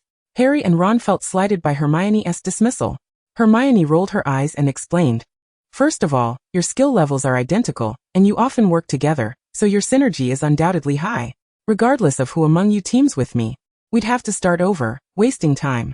Moreover, I prefer to focus on individual work. I haven't considered pairing for now. Harry and Ron were left speechless, but still felt slighted. After class, Hermione approached Suna directly, eager to pose a multitude of questions, mindful of the ticking clock. Professor Suna, Suna looked up to see a transformed Hermione. Having previously complained about the inconveniences of her frizzy hair, Hermione had received a powerful hair straightening potion as a Christmas gift. Today she sported sleek, straight hair tied in a high ponytail, looking notably refreshed. What is it? I have a few questions I need to ask. Suna glanced at the clock. Half an hour was ample time. Go ahead. Hermione, without hesitation, presented her inquiry succinctly. Professor, what is the best form of defense? With the imminent Real duels approaching, she felt somewhat lost. Attack. Attack. Hermione blinked, convinced Suna must have misspoken, and repeated. I asked about defense. I know, the answer is attack. Suna pinched Hermione's cheek gently and elaborated. The best defense is always a strong offense. Have you ever heard of combat style? Hermione nodded, then shook her head. She wasn't particularly attuned to vigorous activities. Combat style refers to the strategy and personal habits one employs during a fight, such as which spells one excels at, preferred spell combinations, and the rhythm of dueling. I prefer swift resolutions, and passive defense can easily lead one into the opponent's rhythm, making defeat inevitable. Hermione scratched her head, grasping the concept yet feeling perplexed. So, I must continually attack for them to fail, correct? Not entirely. Defense is a prerequisite for offense. This does not negate the importance of defense, but emphasizes the need to take the initiative to control the situation, wear down the opponent, create opportunities, and ultimately achieve defensive objectives. Hermione felt even more bewildered, uncertain if it was offense or defense. You'll understand after a few matches. Hermione diligently noted their dialogue, preparing to absorb the insights during the duels. What's your next question? Let me check. Hermione had meticulously recorded all their questions, truly embodying the model student. In the headmaster's office, Dumbledore resembled a grandfather supervising two of the most mischievous children. Tom was interacting with the portraits of previous headmasters on the wall, while Jerry nibbled on Dumbledore's candy stash at the desk. Dumbledore, meanwhile, was perusing a letter. It was a missive from Numengard, containing the same complaints, nostalgic musings, and a roundabout request to meet. Sigh, Dumbledore lamented. He believed he had moved on from the past, yet each letter stirred a subtle turmoil within, however slight. Observing Dumbledore's melancholy demeanor, Jerry put down the half-eaten candy and approached to read the letter. Noticing Jerry's focused attention, Dumbledore chuckled and asked, Can you understand it? Jerry nodded and scribbled with a quill on the table. He wants to see you. Dumbledore was taken aback. Even a small mouse could discern that? Jerry, perplexed by Dumbledore's inner conflict, inquired, Why not meet? Dumbledore pondered for a moment. Because he is a villain. We once clashed and we are enemies. Jerry's head was filled with question marks. He looked back at the letter, sensing a disconnect. This letter doesn't seem like it was penned by an enemy. Rather, it resembles. Jerry glanced at Tom, who was amusing himself with the portraits. More like the correspondence between you and Tom. Jerry tugged at Dumbledore, pointing at himself. Then at Tom, and back at the letter and Dumbledore, clearly conveying his thoughts. Dumbledore erupted in laughter, shaking his head. It's not the same, Jerry. Our relationship differs from yours with Tom. Jerry sat down with his arms crossed, perplexed by the disparity. It was a matter long past, one that a little one like you could hardly comprehend. Dumbledore placed a half-eaten candy into his hand, and tucked a letter into the drawer beneath the desk, which already contained several similar letters. Jerry's keen eyes caught this detail, and with a quick glance he leaped off the table to Tom's side, whispering into his ear. Tom's eyes darted around as he followed Jerry's words, then he nodded vigorously. Chapter 65. The Reply. Tom, Jerry. We are about to head to classroom 21. Dumbledore rose, tidying up the desk and taking the Elder Wand, preparing to escort the two little ones to the first lesson of the dueling club. Tom and Jerry, who were engaged in a clapping game, exchanged a glance and swiftly nodded, obediently trailing behind Dumbledore into the somewhat crowded classroom. Due to the number of attendees, Swona divided the young wizards into two groups, Year 14 and Year 57, for otherwise, there simply wouldn't be enough space. Dumbledore greeted the young wizards and managed to squeeze to the front of the crowd, standing beside Professor McGonagall, who was flanked by the brooding Severus Snape. Because it was Swona, he was spared the role of Gilderoy Lockhart's assistant, something he would undoubtedly appreciate if he knew. Upon seeing Dumbledore's arrival, Swona nodded at him before preparing for their demonstration with Flitwick. The duel between Swona and Flitwick, with Dumbledore as the referee, promised to be quite a spectacle. The young wizards shared this sentiment, eagerly anticipating the event. Thus, no one noticed as Tom and Jerry slipped away like water through the crowd, making their way to the headmaster's office. Dueling was a ritualistic and regulated act, and before commencing, one must complete the formalities. With that, Swona and Flitwick advanced to the center of the dueling platform, raised their wands, lowered them, bowed, retreated 5 steps, then turned back to raise their wands once more. Ready for the duel. Dumbledore watched with satisfaction and declared, "Begin." Simultaneously, Swona and Flitwick cast spells that counteracted each other, eliciting gasps from the audience below. They exchanged glances before commencing a highly structured display of dueling, engaging in a captivating back and forth. Dumbledore and Professor McGonagall were thoroughly entertained, while Snape merely rolled his eyes, already familiar with Swona's capabilities from their numerous encounters. Since this was merely a demonstration, both participants kept things light. The audience erupted in applause. It was their first experience witnessing a duel between wizards, and they were astonished by the excitement and flair it brought. Thank you to Professor Flitwick for showing restraint. What you witnessed was a very formal and standard duel. In the time to come, you will pair up and practice using the spells you have learned. Professor, can we be as formidable as you? Inquired a 4th-year Gryffindor, raising his hand. Swona nodded affirmatively. Of course, perhaps even more so in the future. Regardless of the truth of her words, it sufficed to inspire. Indeed, upon hearing Swona's response, the young Gryffindor eagerly led his companions off to find a practice area, with the other young wizards buzzing with anticipation. At Swona's command, the crowd dispersed, and due to the limited number of dueling areas, they had to group together and take turns. Ron promptly pulled Harry along, while Hermione pondered whether to seek out upperclassmen for practice. Just then, she turned to find Theodore approaching her, furrowing her brow in caution. She was wary since Theodore was part of Draco's circle, and likely shared his disdain for her as a Muggleborn. Theodore halted a few paces away from Hermione, his brow furrowed as if suppressing something, yet his words astonished her. Care for a duel? Us. Yes. Professor Swona mentioned that only you and I reached level 6 in 2nd year. Hermione understood he was referring to the gravity rings in the training room, and after a moment's deliberation she agreed. Meanwhile, Ron, upon hearing that Hermione was to duel Theodore, abandoned the area he had just claimed, dragging Harry to the dueling ground where Hermione and Theodore would compete. Aren't we going to practice? Harry queried, glancing at Ron. Waiting a bit is fine. We need to support Hermione. What if those Slytherins bully her? Ron clung tightly to Harry, refusing to let him go. Harry rolled his eyes in exasperation. But your presence seems more likely to earn her a beating than anything else. Ron, irritated, elbowed him, his gaze filled with concern for Hermione in the dueling area. On the other side, Tom and Jerry stealthily returned to the headmaster's office, having successfully blended in thanks to the password Dumbledore had mentioned that morning. As they entered, the two made their presence known before slyly approaching the spot where Dumbledore had placed the letters. You two little rascals know. The portrait of Armando Dipet, who had been dozing, awoke to find the two troublemakers and understood their potential for mischief. He attempted to intervene but was halted by Phineas Black. Stay out of it. He whispered to Armando, then turned to Tom and Jerry. Continue, pay him no mind. He is just dozing away.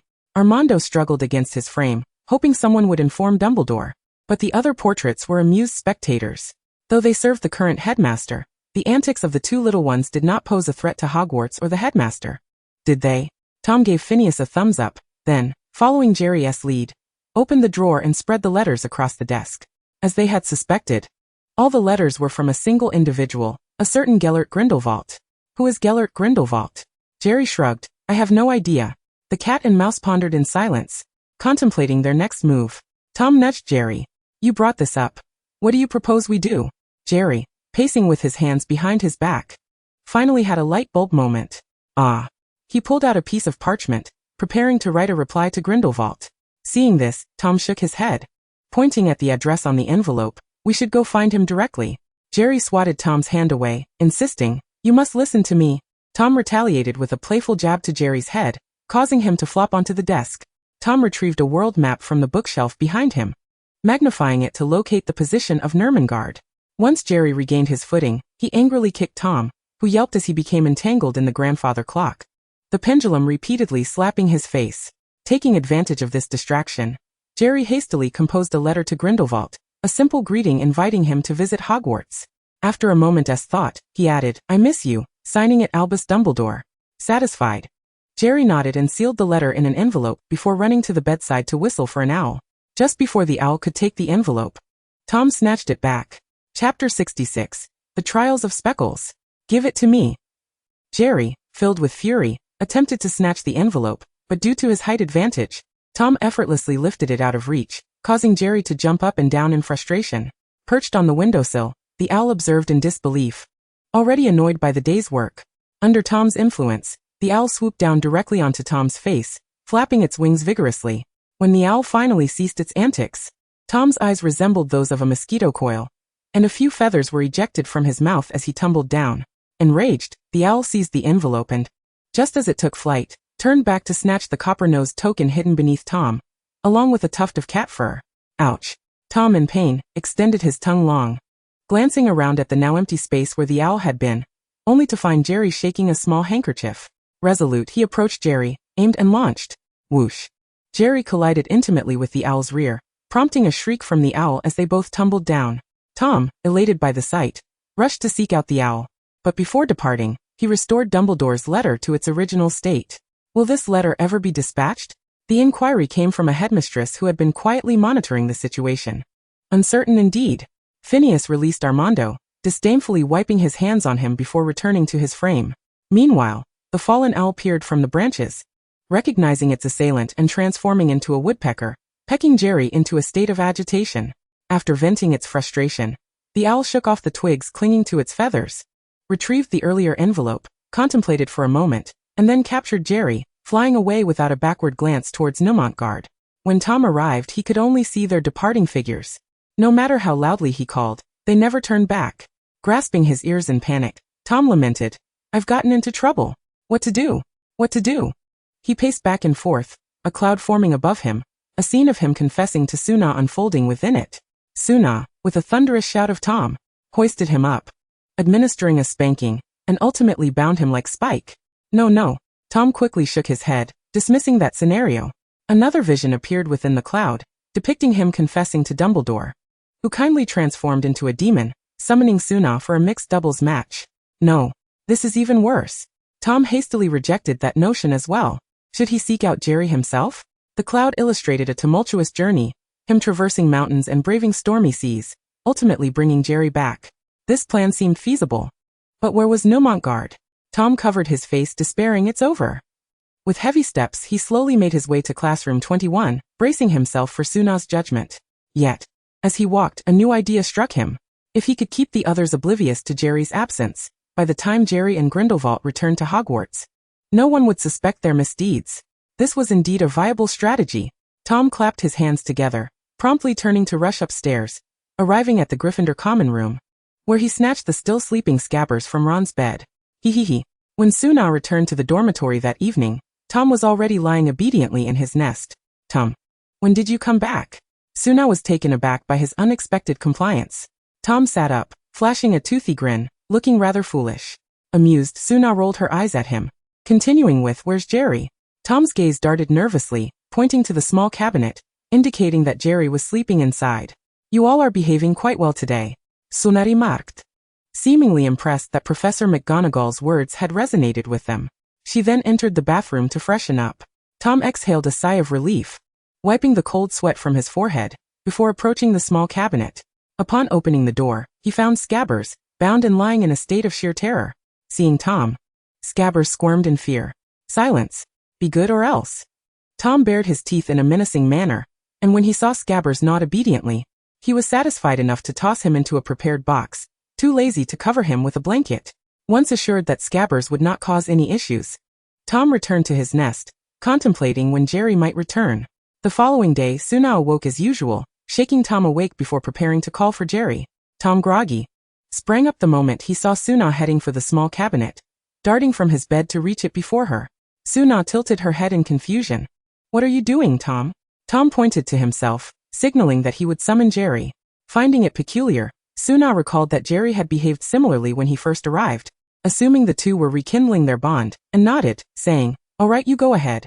Tom sighed in relief, retrieving the still-dazed Scabbers from the cabinet. He scrutinized him carefully, then took some dye to color him brown, trimming his tail, and fashioned 2 large ears of chocolate to affix to Scabbers' head. Without glasses, one could easily mistake him for Jerry. Tom nodded in satisfaction, issuing a warning to Scabbers, who trembled slightly, cowed by Tom's authority and dared not retort. Tom escorted Scabbers to the bathroom for grooming, personally attending to everything since Scabbers was bound. This spectacle left Suna astonished, remarking, "You two seem to be warming up to each other." From Suna's perspective, She could only see the back of Scabbers' head and his tail. Yet something about Jerry's head appeared a bit bald. Suna attempted to reach out and touch it, but Tom quickly dodged. Tom! Suna's eyes narrowed, and Tom chuckled, planting a kiss on Scabbers' head, prompting Suna to roll her eyes in exasperation. Alright, I know you two are close. With that, Suna lost interest in examining Jerry's head, trusting there would be no issues. Why had they suddenly become so amiable? Typically, Tom and Jerry would eat breakfast separately, but today was different. Tom was hand-feeding Jerry, vigilantly surveying the surroundings, as if someone might try to snatch Jerry away. Suna, witnessing this, couldn't help but smile wryly. I don't know. It just happened this morning. I woke up to find you calling him to rise and helping him wash up. Professor McGonagall chuckled softly. Such is the nature of childhood friendships. After breakfast, Tom followed Dumbledore back to the office as usual, but Scabbers, realizing he would be alone with Dumbledore, nearly lost his nerve and, disregarding his fear of Tom, struggled to escape. Tom clenched his fists, preventing Scabbers from fleeing, and seizing a moment when Dumbledore was distracted, delivered a punch that rendered Scabbers unconscious, successfully bringing him into the headmaster's office. Chapter 67. Scabbers' true identity revealed. In fact, the portraits in the headmaster's office were all curious to know if last night's letter had been dispatched, so they were all present today. Upon seeing Tom, they cast inquiring glances his way. Tom, unable to speak candidly, merely held Scabbers close, standing dumbly at his usual spot. Meanwhile, Dumbledore took his seat. Attending to matters as per usual, he was not as leisurely as one might imagine. Though Professor McGonagall assisted him with some school administration, there remained plenty of tasks. Additionally, he was a member of the International Confederation of Wizards and Wizengamot, frequently participating in decision-making and meetings at the Ministry of Magic, while maintaining contact with officials and wizards to receive timely information and support. Each day he sat down to manage a myriad of correspondence. Perhaps Dumbledore truly needed a computer. However, Dumbledore's busyness afforded Tom an opportunity. He firmly restrained the awakening speck, ensuring that it did not reveal itself. Frustrated by its incessant disturbances, Tom bound it into a ball with rope and pressed it down with his foot, allowing himself the peace of mind to extract his joke book. Tom's laughter was irresistibly infectious, so much so that Dumbledore could not concentrate. He looked up to see the disheveled Tom and called out, "Tom!" Tom's laughter abruptly ceased, and he turned to Dumbledore, curious about why he was summoned. "Lower your voice," Dumbledore admonished. Tom obediently nodded and rolled Speck in a different direction. Dumbledore chuckled and resumed his writing with a quill. "Ha ha ha. The beautiful G has successfully morphed into G. Splendid. This half-page of the letter is rendered useless." Dumbledore was baffled as to how Suna managed to write amidst Tom's antics. "Tom!" Dumbledore called out again, unable to contain himself. Tom glanced back with a glimmer of intelligence in his eyes. "What is it?" Dumbledore's irritation lingered, and he reiterated, "Be quieter, you're disturbing me." "Oh," Tom acknowledged, covering his ears, yet continued to laugh heartily. Dumbledore watched as the portraits found amusement in his predicament, laughing without restraint. With a resigned sigh, Dumbledore set aside his quill. Deciding to cease writing for the time being, he neatly packaged the completed letter, summoned an owl to deliver it, then marked the unanswered correspondence. Preparing to continue once Tom had departed in the evening, he then retrieved a book, indulging in both reading and candy, his spirits finally lifting, perhaps due to the absence of work. After consuming several pieces, Dumbledore suddenly recalled that Jerry also had a penchant for sweets and had been consuming his stockpile over the past few days. Why hadn't he shown up today? Jerry?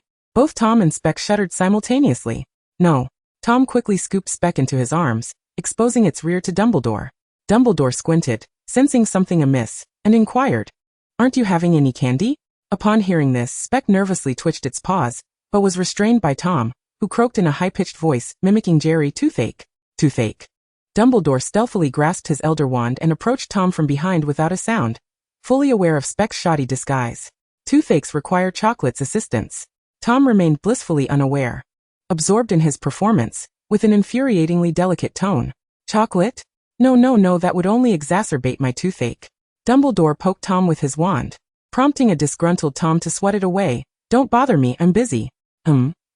Wait. Tom turned around, trembling, and was met with Dumbledore's cheerful face. "Ah!" he yelped, leaping back in surprise, causing Speck to fly from his grasp. In a flurry, Tom ran in circles, eventually resigning and halting, hands behind his back, innocently grinning. Speck bounced on the ground a few times, its bindings scattered, and upon realizing Dumbledore was now face to face, It cursed Tom's unreliability internally, quietly plotting its escape. Dumbledore raised his hand, stopping Speck in its tracks. Tom, is this Jerry? Tom, sweating profusely, nodded vigorously. Yes. Dumbledore beckoned with his fingers, and the Speck version of Jerry floated between them, its grotesque features unmistakable. Are you certain? Tom's eyes darted, gulping nervously, yet he still nodded. Then are you Jerry? Dumbledore used his wand to remove Speck's false ears, questioning why it was so obstinate when the evidence was clear. Speck was now desperate, wishing for death. Avoiding Dumbledore's scrutinizing gaze, aware that prior to becoming headmaster, Dumbledore had been the Transfiguration professor, and might discern the truth. Dumbledore indeed sensed something was off. This mouse bore an uncanny resemblance to a human, especially in its eyes, which reflected fear, anxiety, and trepidation. Dumbledore did not attribute this to Tom's influence, recalling that this mouse had resisted before, presuming it was merely Tom and Jerry playing around. Thus, Dumbledore waved his wand, causing the paint on Speck to vanish, revealing its hairless body and the missing toes on its paws. Tom, where did you find it? Faced with Dumbledore's grave expression, Tom felt compelled to reveal everything. Jerry was taken by an owl? No, he needed to focus on the immediate issue. Tom cleverly concealed his correspondence with Grindelwald, reasoning that Jerry's letter had nothing to do with him. Dumbledore formed a hypothesis and cast a spell on Speck. With a loud pop, Tom felt a weight in his hands. Upon inspection, he found a bald, portly, greasy man nestled in his embrace, behaving like a mouse. Tom screamed, dropping Peter to the ground and hiding beneath Dumbledore's robe, trembling and pointing at Peter. Dumbledore's expression darkened ominously. He spoke to Tom as if to himself. Indeed, he is Speck and also Peter Pettigrew. Tom pointed at him, then at himself, recalling the kiss he had given Peter that morning. My robe. Dumbledore yanked Tom out, cleaning himself off with a wave of his wand. However, when he looked up, Tom was already poised near the pensive, ready to spring into action. Dumbledore swiftly stepped forward, covering Tom's mouth, who swallowed back his intentions. The sight elicited a sense of nausea among the portraits, and Dumbledore himself found the situation distasteful, resolving to place it on the windowsill for the time being, prioritizing the preservation of the pensive. He then turned to Peter, who was attempting to sneak away, deciding it was time to explain to the already valiant Mr. Pettigrew. Chapter 68, The Distressed Old Dumbledore. On her way, Suna reflected on all the mischief that Tom and Jerry could conjure, contemplating how to plead for mercy when facing Dumbledore. This apprehension intensified when she encountered Snape outside the door. What kind of catastrophe had she unleashed? Snape, as always, wore a stern expression, casting a sidelong glance at Suna without a hint of gentlemanly decorum, leading the way inside while ensuring his cloak remained far from her. What is destined cannot be avoided. Suna clenched her teeth, resolving to resort to pettiness if necessary. She followed Snape into the headmaster's office and collided spectacularly with his back, causing him to stumble slightly, shattering the composure he had been cultivating. Suna clutched her nose, wincing in pain. Snape, are you cosplaying a wall? She shot him a glare, vowing that if her mother had a broken nose, she would deplete his potion stockpile. You ought to watch where you're going, Snape retorted sarcastically, stepping aside to reveal what had caused him to halt. This was. Suna momentarily disregarded her nose as she noticed a thoroughly bound figure on the floor, resembling the diminutive Peter Pettigrew. That bald head, those teeth, that demeanor. What was happening? Suna and Snape simultaneously glanced at Dumbledore, who was cradling a listless Tom, his expression grave. If one were to describe the scene, it would be akin to a tempest brewing beneath a shroud of ominous clouds, hinting at an impending thunderstorm. If I am not mistaken, he should be the diminutive Peter Pettigrew, who has been deceased for over a decade. Severus Snape clenched his fists tightly, sensing that the forthcoming events might transcend his wildest imaginings. Indeed. Dumbledore nodded calmly, entrusting Tom to Suna. Bewildered, Suna accepted the charge, perplexed as to how this pertained to her. Severus, allow me to elucidate. We are allies. Snape abruptly knocked Pettigrew unconscious, aware that revealing his undercover operation could complicate matters with Voldemort in the future. Once Pettigrew was subdued, Snape turned his gaze towards Dumbledore, his expression menacing. Tom had curled up in Suna's embrace, visibly frightened, his tail tucked away. Perhaps we had all been mistaken. The true traitor might indeed be he. Snape's body tensed, hatred surging from his eyes, yet he quickly suppressed his spiraling emotions with a mental barrier. Are you certain? I must confront him. Dumbledore closed his eyes momentarily, pondering the implications if his suspicions were correct. Oh, Sirius. Snape let out a cold chuckle, whether in mockery of Sirius's voluntary journey to Azkaban, or of Dumbledore's naivete remained unclear. Suna, meanwhile, had shifted her legs multiple times in discomfort. If there were no pressing matters, she would take her leave, feigning ignorance of the unfolding drama. I will liaise with the Ministry, but before that, I need to extract some information from him. Snape averted his gaze, aware that Dumbledore sought to administer Veritaserum. Yet he was reluctant to comply, irked by nearly allowing the true culprit to escape. Dumbledore, observing Snape's reticence, sighed. He has been lurking near Harry all this time. Indeed. Snape reacted, casting a piercing glance at Dumbledore, his lips curling into a familiar sardonic smile before he swept out of the headmaster's office. Suna felt an awkwardness envelop her. Had she perhaps learned too much? Professor Suna.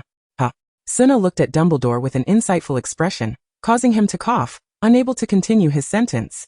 If there is nothing more, I shall take my leave. There was no time like the present. However, fate had other plans.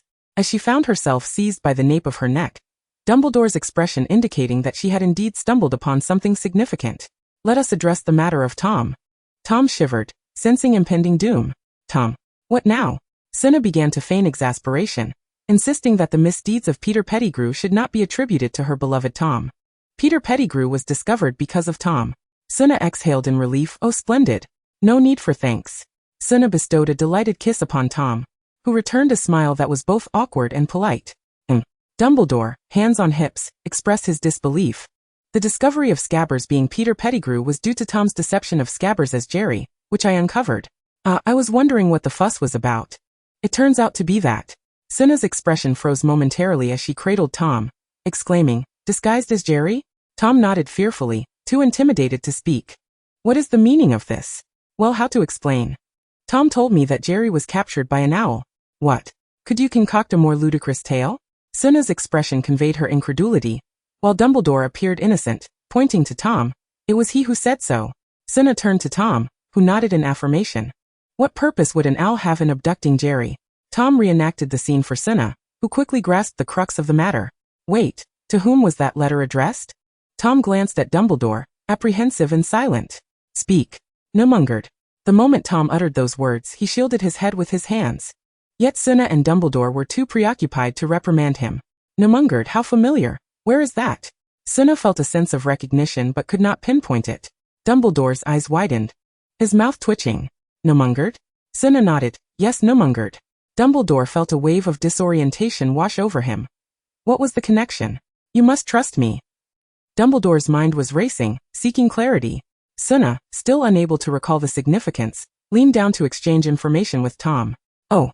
Once the exchange concluded, Suna gasped, covering her mouth, her eyes wide with anticipation. You truly are a source of chaos. Suna and Tom mirrored each other's posture, their hands clasped behind their backs. How to articulate this? Dumbledore finally sensed the weight of Snape's burdens. With so many matters at hand, which to prioritize? Professor Suna. Why not venture to Numungered to retrieve Jerry? Suna pointed at herself. Me? You truly hold me in high regard. And what of Jerry? Suna knew Jerry would be fine, but the prospect of going alone was out of the question. With a flicker of inspiration, she remarked, but that is Grindelwald. I cannot guarantee I would prevail against him. And you are aware of how exceptional Jerry is, if he... Suna left the thought unfinished, yet Dumbledore grasped the underlying implication. In the past, Grindelwald had been willing to go to any lengths to slay the Qilin and control it. If he were to discover Jerry's extraordinary nature, would he not seek to exploit it? Dumbledore felt a headache brewing. After addressing Peter Pettigrew, they would set off for Numungered. Suna nodded eagerly. Grindelwald. Whether you seize the opportunity lies in your own hands. Meanwhile, on the other side, Grindelwald finally received a response along with a small mouse as a bonus. Chapter 69. My dearest? The owl had flown for over 10 hours, finally reaching Numungered. From a distance, Numungered appeared as a solitary tower on the island. A castle that once witnessed the splendor of the pureblood party, now in ruins alongside Grindelwald's ambitions. The towering spire, eroded by time, boasted crumbling walls, revealing dull stones beneath, with vines creeping through the fissures, resembling skeletal hands grasping tightly at the crumbling edifice. Once a figure of awe in the European magical world, Grindelwald was now confined to the attic of the tower. As was his custom, he gazed into the distance before returning to a dilapidated table, contemplating what to write in his next letter to Dumbledore. He had yet to respond. Once a charismatic leader of the pureblood faction, he now resembled little more than a withered old man. His vitality had faded along with his former self, leaving only thoughts of one person lingering in his mind. He knew he did not wish to see him, yet he stubbornly continued to write, hoping to prompt him to seek him out. He even longed to utter those words. "I still love you." If only he would say it, he would be forgiven. A sudden flutter of wings roused Grindelwald from his reverie. He looked incredulously toward the window, where a Scottish owl perched. He had responded. A surge of joy welled within Grindelwald. Yet he maintained an air of composure as he approached to retrieve the envelope. Yes. It was indeed Dumbledore's response. He had never forgotten. He caressed the envelope gently, a smile unconsciously creeping upon his lips. However, upon reading the first line of the letter, his smile abruptly froze on his face. Setting aside the issue of handwriting, the content itself is erroneous. It states that the letter was returned because the recipient is deceased, which is incorrect. It's a mix-up. It begins with, "Dear Gellert Grindelwald." Just look at that, dear. Who is this dear of yours? Albus would never address it that way. Grindelwald seethed with rage, tempted to rip the letter to shreds. However, upon reflection, he realized that the envelope and stationery were indeed those typically used by Dumbledore, and besides him, no one else would write to himself. The remnants of the pureblood party did not count. Furthermore, this letter undeniably originated from Hogwarts, implying it was dispatched with Dumbledore's consent. Grindelwald's mood shifted from stormy to sunny as he eagerly perused the remaining contents. "I apologize for not responding sooner. I hope this message finds you well. If possible, I would be delighted if you could visit Hogwarts. I miss you. Albus Dumbledore." Grindelwald nearly suppressed a smile. Albus had invited him to Hogwarts and expressed that he missed him. Indeed, there remained a place for him in Albus's heart. Thus, he would begrudgingly acquiesce to his request. Yet, why didn't he Albus write to him personally? Why resort to a proxy? Had something unfortunate occurred? Grindelwald's emotions spiraled like a roller coaster, now plummeting to a deep trough. Injured. Ill. Perhaps even. The thought was too unsettling to pursue. He felt an urgent need to arrive at Hogwarts to uncover the truth. First, he required a clean, dapper outfit. Scanning the attic, he found it utterly barren. The impatient owl, tasked with delivering the message, rolled its eyes at the meager space. With just a bed and a table, vowing never to take on such an arduous task again. Before departing, it yanked Jerry, who had been nestled in its feathers, and tossed him directly onto Grindelwald's face. Groggy and bewildered, Jerry found himself face to face with the Dark Lord. Grindelwald unceremoniously dropped Jerry to the ground, prompting the little creature to scurry behind the table, peeking out cautiously. "What on earth is this?" Grindelwald frowned, pondering why Dumbledore would send this creature along. Unable to decipher it, he felt no anger.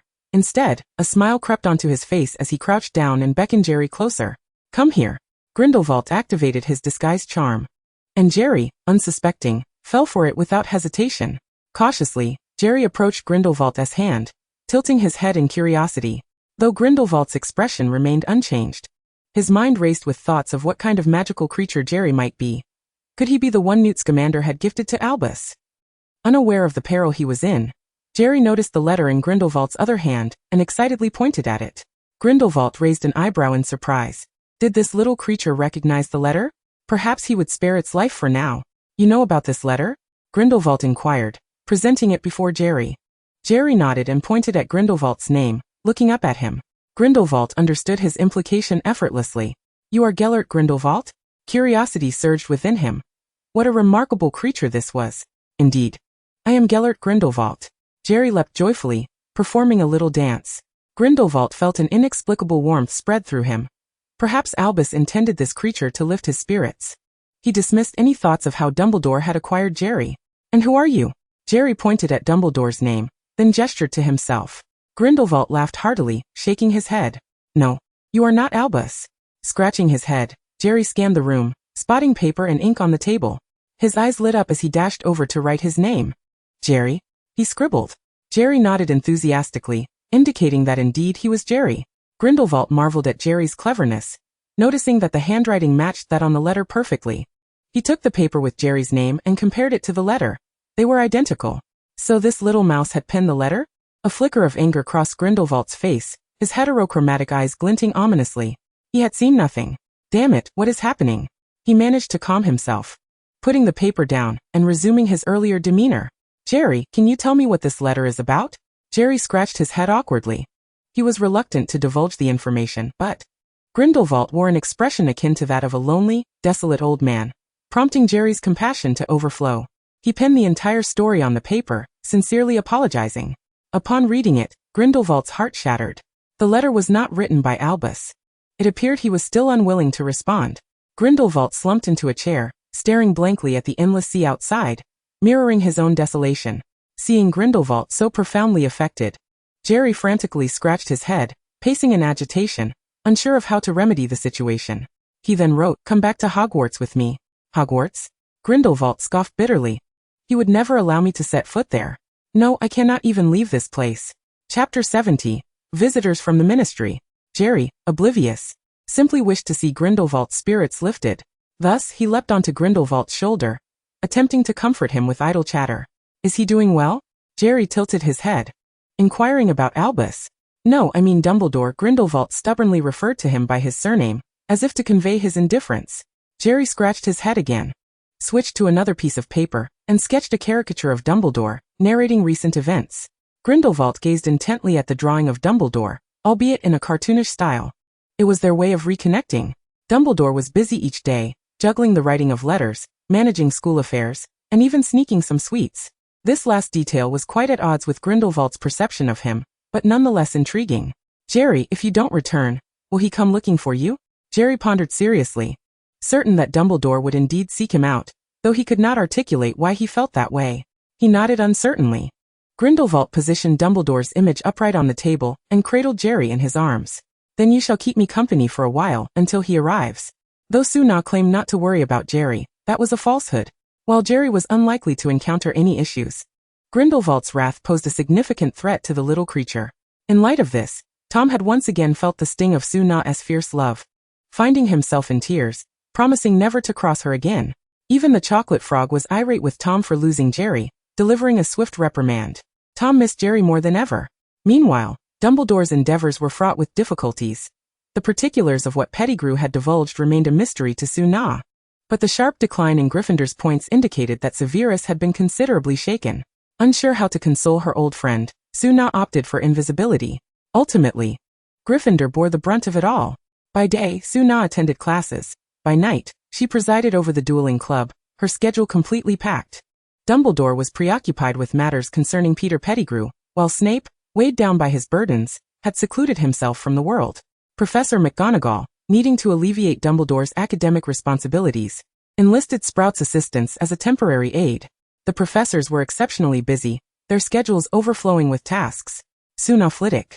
Professor McGonagall approached with an anxious demeanor, her steps hurried, as if pursued by a specter. Professor McGonagall, please slow down. Is something amiss? A glance at the small creature at her feet, Tom, reassured her that he was not the source of the trouble. Minerva, you appear as though you are being chased by something. Flitwick, in a rare moment of jest, elicited a slight calming breath from McGonagall, who responded with a look of recognition. The Ministry of Magic is here. Suna's expression stiffened. A troubling thought crossed her mind. Could it be that Jerry had helped Grindelwald escape? Was there still time to flee? They wished to meet with the head of the dueling club. Flitwick paused, while Suna exhaled in relief. Did they specify their intentions? McGonagall shook her head, her expression grim. They merely stated their desire to meet, and to learn more about the dueling club. It was no wonder that McGonagall was anxious. The Ministry had previously placed numerous obstacles in their path, and it was only through the joint pressure of the Board of Governors that the club was finally approved. Barely a few days since its inception, and they were already demanding to inspect it. Any discerning individual could sense ill intentions. I shall accompany you, Flitwick insisted, to ensure the students are supervised. That will not suffice. I must go with you, he countered, as he had also been instrumental in the club's establishment. Suna felt warmth in her heart but urged, allow me to handle this. I proposed the idea, and I am prepared with my justifications. Besides, I am a renowned witch, and they would not dare overstep their bounds, especially with my many admirers. Fudge, the minister, was most concerned with reputation. As Suna observed, he would not risk alienating her. Yet Flitwick was a man of integrity, and the Ministry often took advantage of such individuals. Indeed, Phileas, we cannot leave this place unattended, McGonagall acknowledged, adding her voice to the plea. Reluctantly, Flitwick acquiesced, and after some reassuring words from Suna, she and McGonagall proceeded to the headmaster's office. The young witches and wizards, witnessing Suna's hurried departure, approached with curiosity to inquire what was amiss. Flitwick, forcing a semblance of cheerfulness, attempted to deflect their concerns. but the perceptive students sensed that something significant was unfolding. Thus, several discreetly slipped away to gather information, knowing that many had yet to arrive for training. The delegation from the ministry included Minister Cornelius Fudge, his assistant Simpson, and members of the Magical Law Enforcement Squad. It appeared they had come regarding the matter of Peter Pettigrew, yet somehow, the conversation veered toward the dueling club. The atmosphere suggested that the discussions had not been amicable. Suna exchanged a quick glance with Dumbledore, who cast his eyes toward the ceiling, and she instantly understood. Upon her entrance, Fudge swiftly identified her, donning a disingenuous smile as he approached. "Ah, the minstrel witch Suna, a pleasure to make your acquaintance."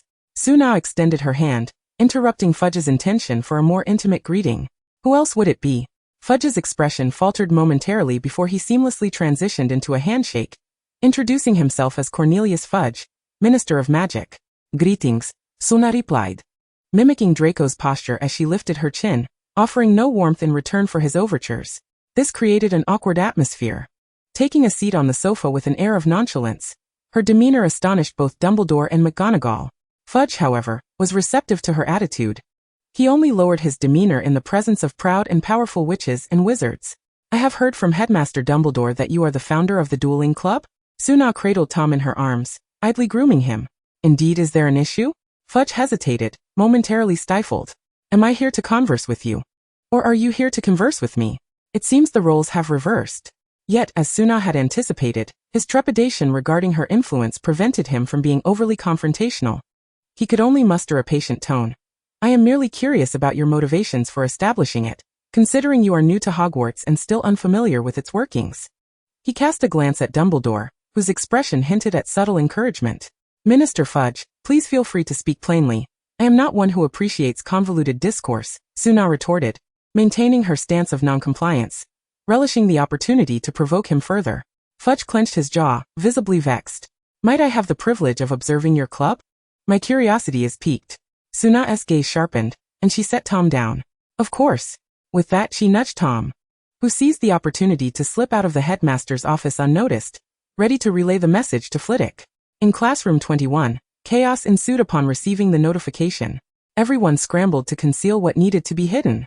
The high-tech training room, however, posed a particular challenge. "Professor, let us use spells to hide it," the young witches and wizards suggested, but Flitwick worried that such magic might be detected, especially with the law enforcement squad present. The students were visibly distressed and Tom, scratching his chin in contemplation, suddenly had a bright idea. He dashed to the wall, gently peeling it back as if it were wallpaper, and with a mighty tug, he obscured the entire area of the high-tech training room, effectively reducing the classroom's visible space. Flitwick and the young witches and wizards stared in astonishment before collectively giving Tom a thumbs up. Meanwhile, Suna employed her knack for stirring the pot, engaging Fudge in conversation to buy time for Flitwick and the others. Fudge, momentarily stymied by Suna's retorts, turned to converse with McGonagall, while Suna positioned herself strategically between him and Dumbledore, exchanging silent communications. "Are you being too harsh?" Dumbledore remarked, bemused. "Are you feeling sympathy for him?" Suna shot back.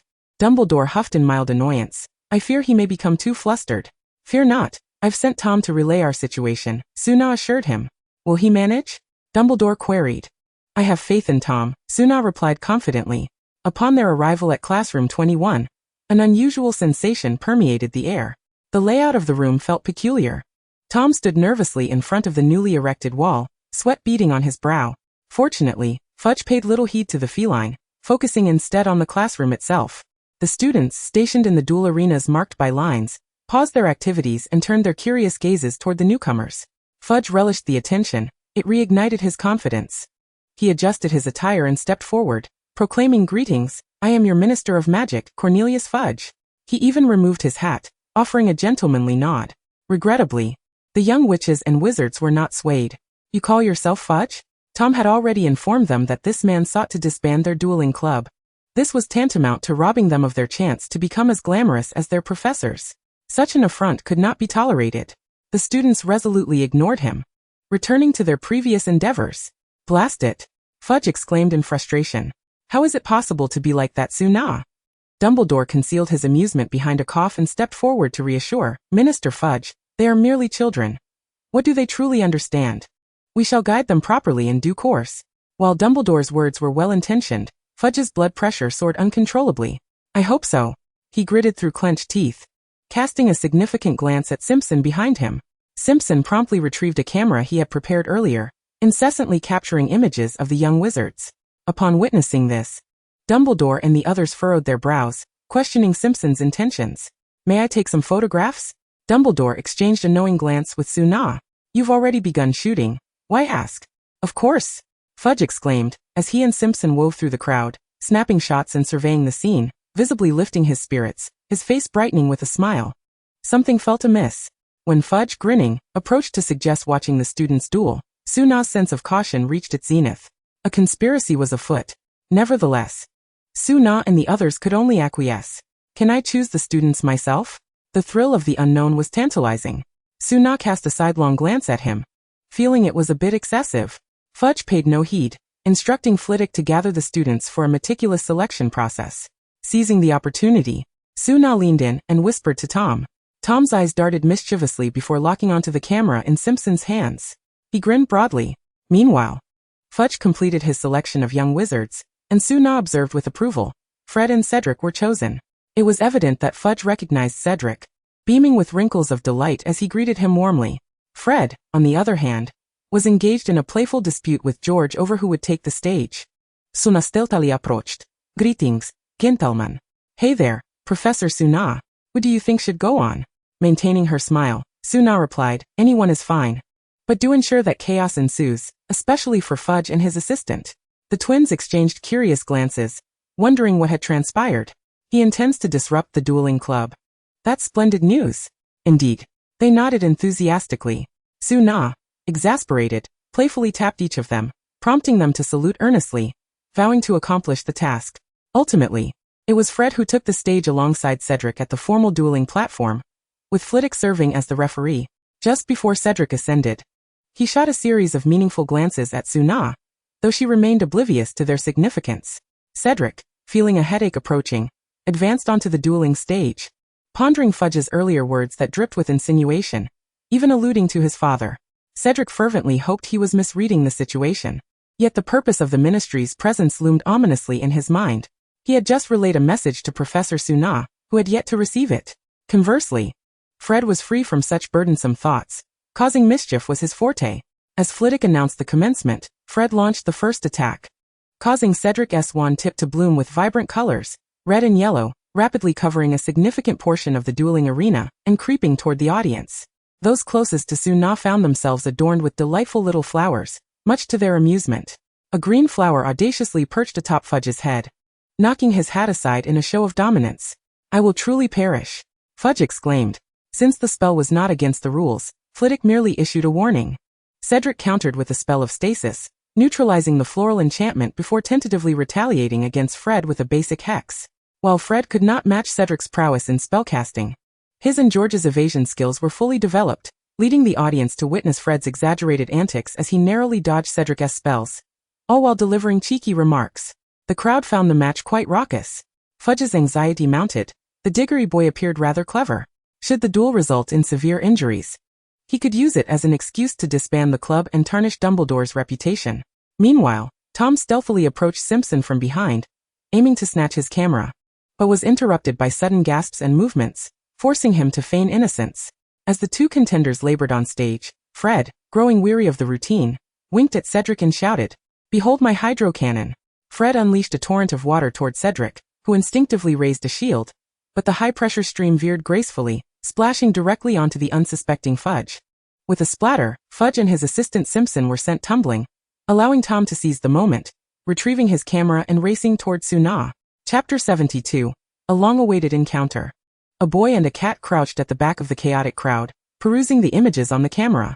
I told you he harbored ill intentions, Tom nodded in agreement, glancing at Dumbledore, who was slowly approaching Fudge to offer some consolation after witnessing Suna deleting the photos. The images captured by Simpson were artfully composed. If one were unaware of the context and merely viewed the photos, it would appear as though the Hogwarts students were engaged in a fierce battle, their expressions fierce and their strikes ruthless.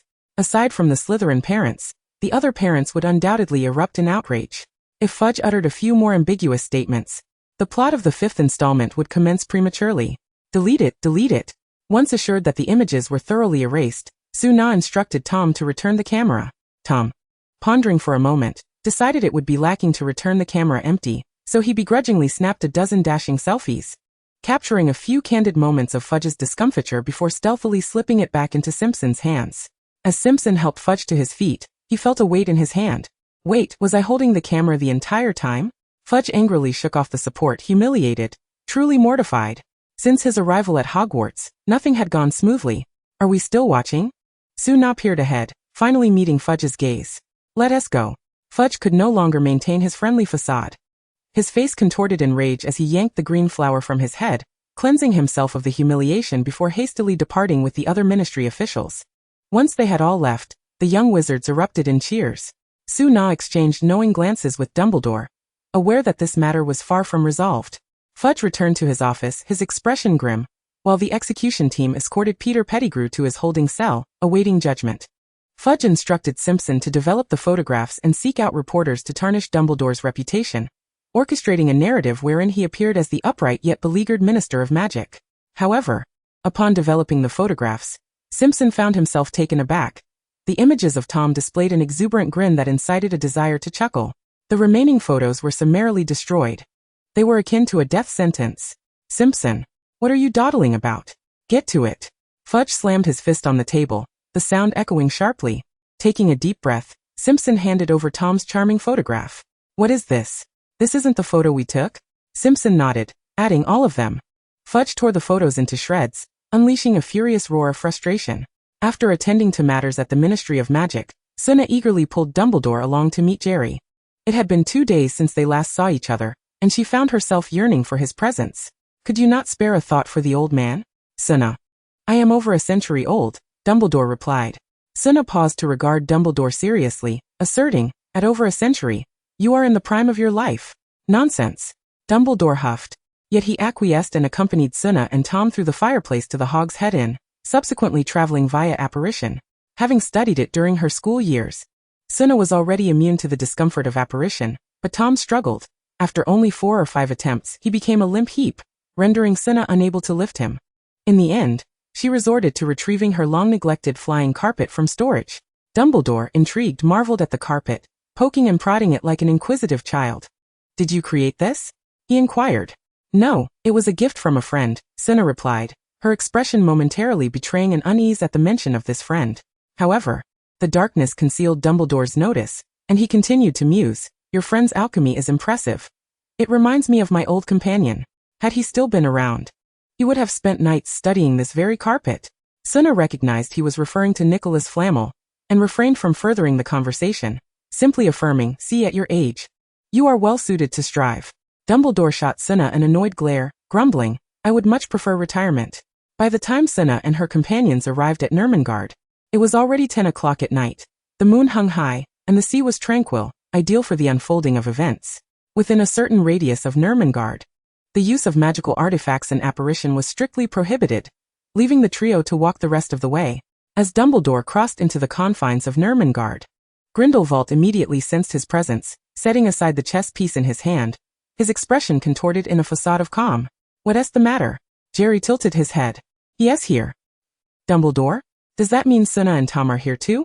Jerry exclaimed joyfully, dropping the chess piece and scampering to the window to gaze out, where Suna's illuminated wand was conspicuously visible in the darkness. Jerry's eyes lit up as he waved enthusiastically, only to be pulled back by Grindelwald, who placed him on the table. Be composed. Grindelwald donned the attire sent by the saints days prior, tidied the room with minimal effort, and settled at the table, casually flipping open a book, though his thoughts wandered far away. You're holding the book upside down, Jerry nudged Grindelwald. Grindelwald calmly corrected the book, then turned to Jerry and asked, how do I look in this? Jerry, perched at the table's edge, gave an approving gesture, prompting Grindelwald to nod in relief. He then inquired, and my hair? Jerry produced a mini mirror from behind him, and handed it to Grindelwald. Unfazed, Grindelwald inspected his reflection. Smooth, non-frizzy hair, neatly trimmed beard, and those eyes that could glimpse into any future. After a moment, he returned the mirror to Jerry, having absorbed none of the text on the page. Instead straining to listen intently to the sound of Dumbledore's footsteps. They grew nearer, closer still. When the footsteps halted at the door, Grindelwald could no longer maintain his facade.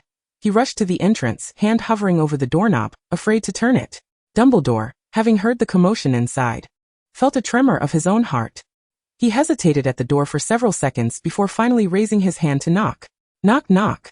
Before the third knock could land, the door swung open, and urgency was unspoken. Grindelwald gazed at Dumbledore with a greedy longing, his eyes betraying a fervent desire, yet his expression remained aloof. "What brings you here?" he asked, as if the letters requesting a meeting had not been penned by him. Dumbledore gestured towards Jerry perched on Grindelwald's shoulder, stating flatly, "I brought the little one's master to find him." Grindelwald pressed his lips into a thin line, visibly displeased. Cinna peeked around Dumbledore, waved to Grindelwald, and called out, "Jerry." Jerry's eyes sparkled as he embraced Grindelwald before leaping down to rush toward Cinna, only to be intercepted by Tom, who showered him with affectionate kisses. Witnessing this, Grindelwald's mood soured further. Cinna, sensing the tension, scooped up both little ones and declared, "You two chat, I shall wait downstairs." With that, she whisked the two downstairs in a matter of seconds. The intrigue was delightful, yet life was far more precious. Chapter 73. Are you moved? Cinna brought the two little ones directly to the steps outside the tall building, scrutinizing Jerry under the moonlight. "Have you gained a bit of weight?" Cinna inquired, poking Jerry's little belly, which was indeed noticeably rounder. Jerry sheepishly scratched his head, explaining that in recent days, Grindelwald had been too preoccupied to eat properly, resulting in a few extra pounds. Cinna said little more, relieved to find Jerry well. "You must promise not to do this again, understood? What if something were to happen?" After expressing her concern, Cinna transformed into a stern parent, earnestly educating the audacious Jerry. Meanwhile, Tom, adopting a facade of authority, stood behind Cinna, hands on hips as he chastised Jerry. "Didn't I tell you not to? I distinctly recall you being the one who tossed Jerry out." Tom's demeanor shifted to one of wounded innocence as he looked up at Cinna. Jerry, mirroring Tom's earlier stance, placed his hands on his hips and pointed at Tom. Once Cinna had admonished both little ones, she finally turned to Jerry to inquire about the events of the past days. Cinna and Tom listened intently, and soon they sat in a row, chins resting on their hands. "Do you think Grindelwald will succeed?" Tom shook his head, uncertain. Jerry followed suit, echoing the sentiment, "I don't know either." Sighing collectively, the three lamented their inability to witness the unfolding drama. Meanwhile, upstairs, Grindelwald held Dumbledore close, his cheeks flushed with embarrassment, clearly feeling bashful. The situation arose after Dumbledore, sensing Cinna's departure, thought to leave as well, for their meeting had been rather awkward. Grindelwald remained silent, waiting for Dumbledore to speak first, ensuring he did not appear overly eager. Perfect. Yet, Dumbledore defied expectations and turned to flee. Grindelwald's heart raced as all his carefully scripted thoughts fled his mind. He stepped in front of Dumbledore, blocking his exit. Grindelwald, Grindelwald? What do you call me?" Grindelwald's expression morphed into one of betrayal, his frustration mounting. "Where do you think you're going?" "I must take my leave. It is quite late." Dumbledore glanced out the window, the implication clear. Grindelwald remained silent, merely glaring. Dumbledore felt an inexplicable sense of guilt. Despite having vowed never to see him again, the mere presence of Grindelwald unsettled him. Some matters, once initiated, are difficult to halt. Grindelwald urgently sought a way to compel Dumbledore to remain and explain himself. Suddenly, the image of the two cats embracing flashed in his mind. In that instant, as Dumbledore attempted to sidestep, Grindelwald enveloped him in a tight embrace. They both froze in place. Grindelwald was mortified, while Dumbledore was simply startled. "Do not leave." Grindelwald buried his face in Dumbledore's shoulder, his voice barely a whisper, akin to a mosquito's buzz. Yet so close, Dumbledore did not miss a single word. Was it moving? He dared not stir. Dumbledore still cherished his rebellious demeanor. "Gellert, you should rise." Dumbledore's voice was hoarse. This scene truly left him at a loss. "Don't leave just yet. Let us converse." Grindelwald, having acclimated to his initial shyness, spoke with greater volume. Dumbledore felt a bead of sweat form. "Lower your voice. There are others downstairs." "All right. Just release me." Obediently, Grindelwald let go of Dumbledore. Their eyes met for a fleeting moment before they bashfully averted their gazes. Shyness enveloped them as they returned to the room. One perched upon the bed, the other upon a stool. Seated on the stool, Dumbledore immediately noticed his caricature. A surge of embarrassment and a hint of delight flickering within him. Did Jerry draw this? Indeed, Grindelwald replied with a smile. For they could finally communicate in a calm manner. He is quite remarkable, is he not? Dumbledore picked up the drawing, seemingly casual in his probing. Grindelwald's earlier cheerfulness evaporated instantly. He is indeed fascinating, but fret not, Albus, I am no longer youthful. Dumbledore lowered his gaze. In my memories, you remain the indomitable Grindelwald. Grindelwald's expression hardened, puzzled as to why Dumbledore insisted on this. Dumbledore, look around. Do you truly not comprehend why I am here? Dumbledore evaded with silence. An insurmountable chasm lay between them. Grindelwald paced the room, exasperated. Your heart is like stone, Albus Dumbledore. No, harder than stone. And you? Me. Do you truly believe that a dark wizard cannot love? Al, you have prevailed. I allowed you to win. Please do not abandon me here any longer. Grindelwald's eyes glistened with unshed tears. He yearned for a response from Dumbledore, however slight, for the winds of Nurmengard were unbearably lonely. Dumbledore wrestled with his emotions, torn between the surges of feeling and the constraints of reason. Perhaps I need some time, Gellert. Grindelwald exhaled in relief. No worries, of course. We can start anew. As long as you do not refuse me, Jerry has said. Constant dripping wears away a stone. I shall prepare to accompany you back to Hogwarts immediately. What? Dumbledore was taken aback by this proclamation. Are you not a trifle hasty? Grindelwald raised an eyebrow, producing the letter Jerry had penned. Dumbledore curiously opened it, only to be overwhelmed by the overly affectionate dear, and continued reading. I have missed you. Slander. This is slander. Dumbledore wished fervently to descend and administer a couple of swats to Jerry's backside. I care not. Your signature is on it. Grindelwald chuckled, arms crossed, confident in his position. Whoever writes it bears the responsibility. Dumbledore twisted his body, adamantly refusing to acknowledge the letter. Very well, Jerry is at Hogwarts as well. It makes no difference. You. Dumbledore huffed, wanting to place his hands on his hips, but pride held him back. Are you certain those individuals will permit your departure? Although Grindelwald had willingly confined himself to Nurmengard, the actions he had committed years ago had indeed left the European magical community in a state of PTSD. Thus, guards would be stationed nearby, for otherwise Grindelwald's escape would not have been thwarted. If I wish to leave, no one can hinder me. Grindelwald tilted his head, illuminated by the light, seemingly transforming back into the Grindelwald of yore. Except you. As he expressed his innermost feelings, Grindelwald appeared to be liberated, charming words flowing effortlessly. Dumbledore shot him a sidelong glance, aware of the potential complications. However, I am dreadfully bored here, Al. Aside from the sea, there is only the wind. Dumbledore pondered for a moment before responding. You cannot remain at Hogwarts indefinitely. I shall permit you a few days. A few days? Half a month? 1 week. Agreed. Grindelwald seized the opportunity, while Dumbledore felt an unsettling familiarity with this exchange. Chapter 74, Good Night. Given that Dumbledore had arrived with such clarity today, Grindelwald opted to postpone his journey to Hogwarts for a couple of days to relish the holiday. So good night. Grindelwald stood at the door, hands clasped behind his back, watching as Dumbledore departed. Hearing the voice, Dumbledore turned to see Grindelwald silhouetted against the light, and he was transported back to that afternoon when he too had stood in a similar manner, exchanging greetings, thus commencing their story. Dumbledore chuckled softly. Good night. Downstairs, Suna and the two little ones had grown impatient, illuminating the area with their wands as they engaged in a game of do-di-ju. As Dumbledore descended, he heard the slapping sounds of cards being played. A 3. A bomb. Tom, are you daft? Why would you play a bomb with a 3? Let me see your cards. You have 3,456 but no 7. Suna wailed, resigned to stick a note to her face. When Dumbledore emerged, he was taken aback to see them resembling a disheveled mop. Oh, finished your chat? Care for a round? Suna teased, her face adorned with notes, diminishing the effect. What are you playing? Back to school. Dumbledore waved his hand, dispelling their notes, and began to walk back. Suna and the others exchanged glances, stowing away their cards and following suit. Perched on Suna's shoulder, Jerry wore a grave expression, glancing back repeatedly, yet failing to spot Grindelwald. What troubles you, Jerry? Suna quickly noted something was amiss, prompting Dumbledore to turn back as well. Jerry gestured towards the tower, then pointed at them. Why is Grindelwald not leaving with us? Suna directed her gaze towards Dumbledore. Explain it to us. Dumbledore lifted Jerry to his shoulder, gently stroking him. He is not in a position to leave at present. But you shall reunite.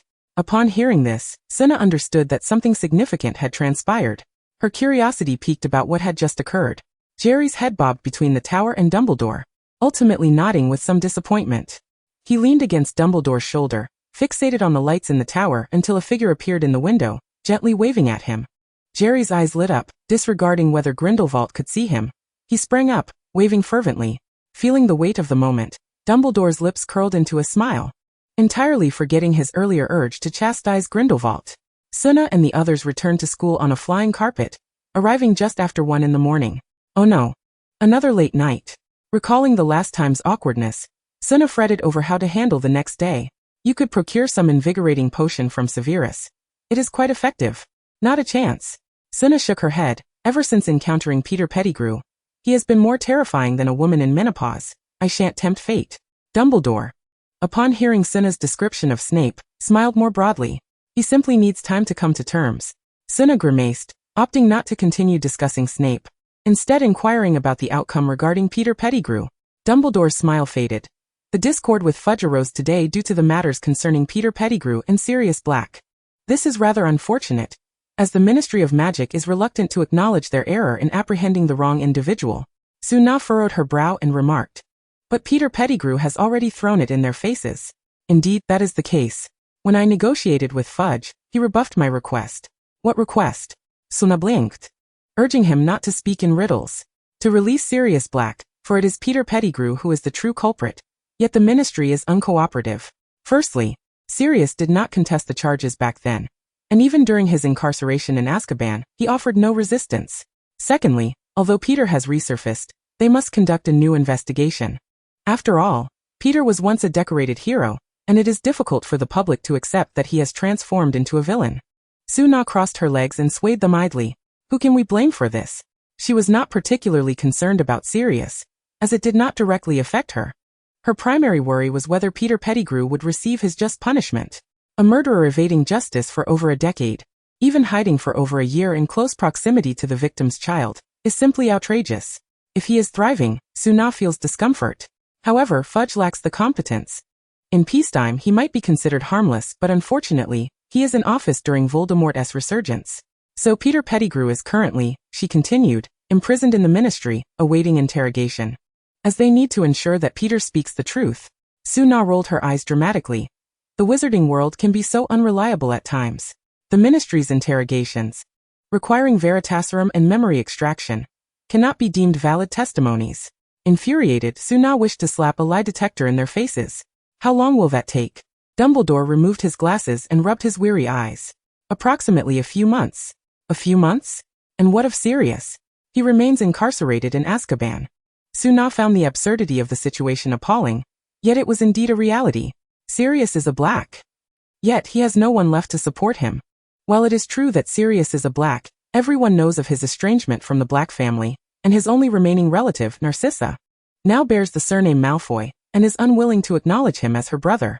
Suna felt an indescribable sensation, a helplessness that arises from being forced to watch others suffer. Does Harry know about this? Dumbledore shook his head. Not yet. I visited Sirius previously. Dumbledore's face flashed with pain. He asked me not to inform Harry and to let him be until everything is settled, so Harry doesn't have to worry. With a temperament akin to that of a child, Sirius would quickly mature into adulthood when faced with Harry's concerns. Do not worry, he is faring well inside. Your shield charm is quite effective. Suna was puzzled, wondering what peculiar feature had been developed now. However, Dumbledore did not elaborate but rather inquired wearily. Are you certain you do not wish to sleep? It is already 2 o'clock. Ah! Suna exclaimed, clutching the now sleeping Tom and Jerry, and dashed out the door. Dumbledore thought, my current grievances could sustain 10 Voldemorts. The chocolate frog, hearing the commotion, opened its eyes to find Suna returning, cradling both Tom and the long Miss Jerry. Suna shushed the chocolate frog and placed both the cat and mouse in their bed, where Tom instinctively sought out a blanket to cover them. The chocolate frog hopped down from the table, curiously inspecting Jerry, clearly cherishing the long-awaited return of its friend, and thus rolled up the blanket to join them in slumber. Suna chuckled, patting them good night. Chapter 75, The Eight-Eyed Giant Spider. Suna's life resumed its normal rhythm, with the aftermath concerning Peter Pettigrew and Sirius Black being handled entirely by Dumbledore. Snape had emerged from his slump, regaining his usual commanding presence, fiercely deducting points. Due to Tom and Jerry's unauthorized delivery of messages, Dumbledore had developed a wariness towards the two youngsters, forbidding them from entering his office under any circumstances. Who knows what mischief they might concoct next? Suna had no choice but to frequently accompany them to classes, while Jerry occasionally stayed behind to secretly pen letters to his distant friend, also sneaking in a couple of Suna's romance novels to send along. Grindelwald, meanwhile, was studying diligently, albeit with a rather pallid complexion. The young wizards felt the increasing academic pressure following Christmas, as they were approaching the second half of the semester leading up to the exams in June. According to Su-na, these were critical moments not to be taken lightly. Ginny. Professor Su-na says that the first year is a crucial period, laying the foundation for the entire 7 years. Hermione. Professor Su-na has stated that the second year is of utmost importance, as entering the third year means we will have elective courses, and our focus on core subjects will diminish. Autumn Zhang. Professor Su-na says that the third year is a pivotal transitional phase, bridging the earlier years and those to come. Cedric. Professor Su-na emphasizes that the fourth year is a vital period of growth. The fifth year Slytherins remarked. Professor Su-na reiterates that the fifth year is the most critical, and we must excel in the OWLs. Percy. Professor Su-na insists that the sixth year cannot be a time for complacency. It will be a watershed moment for the future. The soon-to-be graduates among the young wizards scoffed. Clearly, the seventh year is the most crucial, as the newts will determine our qualifications for future employment, especially for becoming aurors. In any case, the entire school was engulfed by Su-na's discourse on critical periods, while she spent a month crafting a comprehensive tome titled OWLs for Year 5. Newts for Year 7, a hefty volume filled with knowledge points and exercises from Defense Against the Dark Arts. In Ron's words, it could be used to crush 3 dark wizards. However, diligent students like Hermione regarded it as a treasure, considering its concentrated knowledge to be worth more than 7 separate volumes. Moreover, Professors McGonagall and others were equally interested in this magical version of the curriculum, prompting them to prepare a similar tome for their respective subjects. The young wizards found themselves in tears, while Snape, who had not joined the frenzy, had surprisingly become a favorite professor in their eyes. Snape's reputation had improved significantly. Confused, Snape did not understand why, yet he continued to deduct points with his usual severity. However, due to the curriculum, the young wizards were forgiving of his strictness. Another rare Sunday, the young wizards set off for Hogsmeade, with Tom bringing along his recently acquired funds to seek out the long-missed Rosmerta. Meanwhile, Jerry was off to meet his friend. Indeed, Grindelwald had come to Hogwarts for a holiday, and upon learning this, Jerry eagerly rushed to intrude upon their time together. However, with so many portraits in the headmaster's office, it seemed unlikely that his presence would be too disruptive. One more Jerry would hardly matter. Su-na concocted excuses for herself and Jerry, swearing it was not her intention to let it happen. The chocolate frog had recently been experimenting with sprout-to-bake cookies, and had left early in the morning, leaving Su-na splendidly alone once more. Is this the joy of being a stay-at-home parent? Su-na rolled over in her bed, contemplating what she should do. Shopping? She lacked the motivation. Hogsmeade and Diagon Alley were so small, and she had grown weary of the few shops. No, that was out of the question. Shall we guide the little wizards to the dueling club? One must not assume that the little wizards are devoid of diligence during their holidays. Numerous combative spirits diligently clock in daily. According to Su-na's statistics, Slytherin has a notably higher presence. Well, this aligns perfectly with her impression of Slytherin. No. That won't do. Scratch that. How about serving as a light bulb for Dumbledore and Grindelwald? The moment this thought crossed Su-na's mind, she swiftly dismissed it. Absolutely not. Grindelwald would undoubtedly pursue her from the castle to the Forbidden Forest without so much as a blink. Su-na marked a large cross. However, it struck her that she had yet to explore the Forbidden Forest, and with spring upon them, the acromantula should have awakened by now. The venom of the acromantula is particularly precious, as it must be extracted from a living specimen, thus fetching a high price in Diagon Alley and Nocturne Alley. Su-na's eyes gleamed with dollar signs. Oh, the allure of easy money. Now that she was free, she simply had to devise another method to balance her finances. The more she pondered, the more excited she became. She promptly got out of bed, tidied herself up, gathered several glass vials, and sharpened her resolve to hunt acromantulas. As Su-na ventured forth, she circumvented Hagrid and entered the Forbidden Forest from another direction, assessing the signs in the woods to ascertain the territory of the acromantulas. It must be said that Hagrid has preserved the biodiversity of the Forbidden Forest. He nurtures what exists and introduces what does not.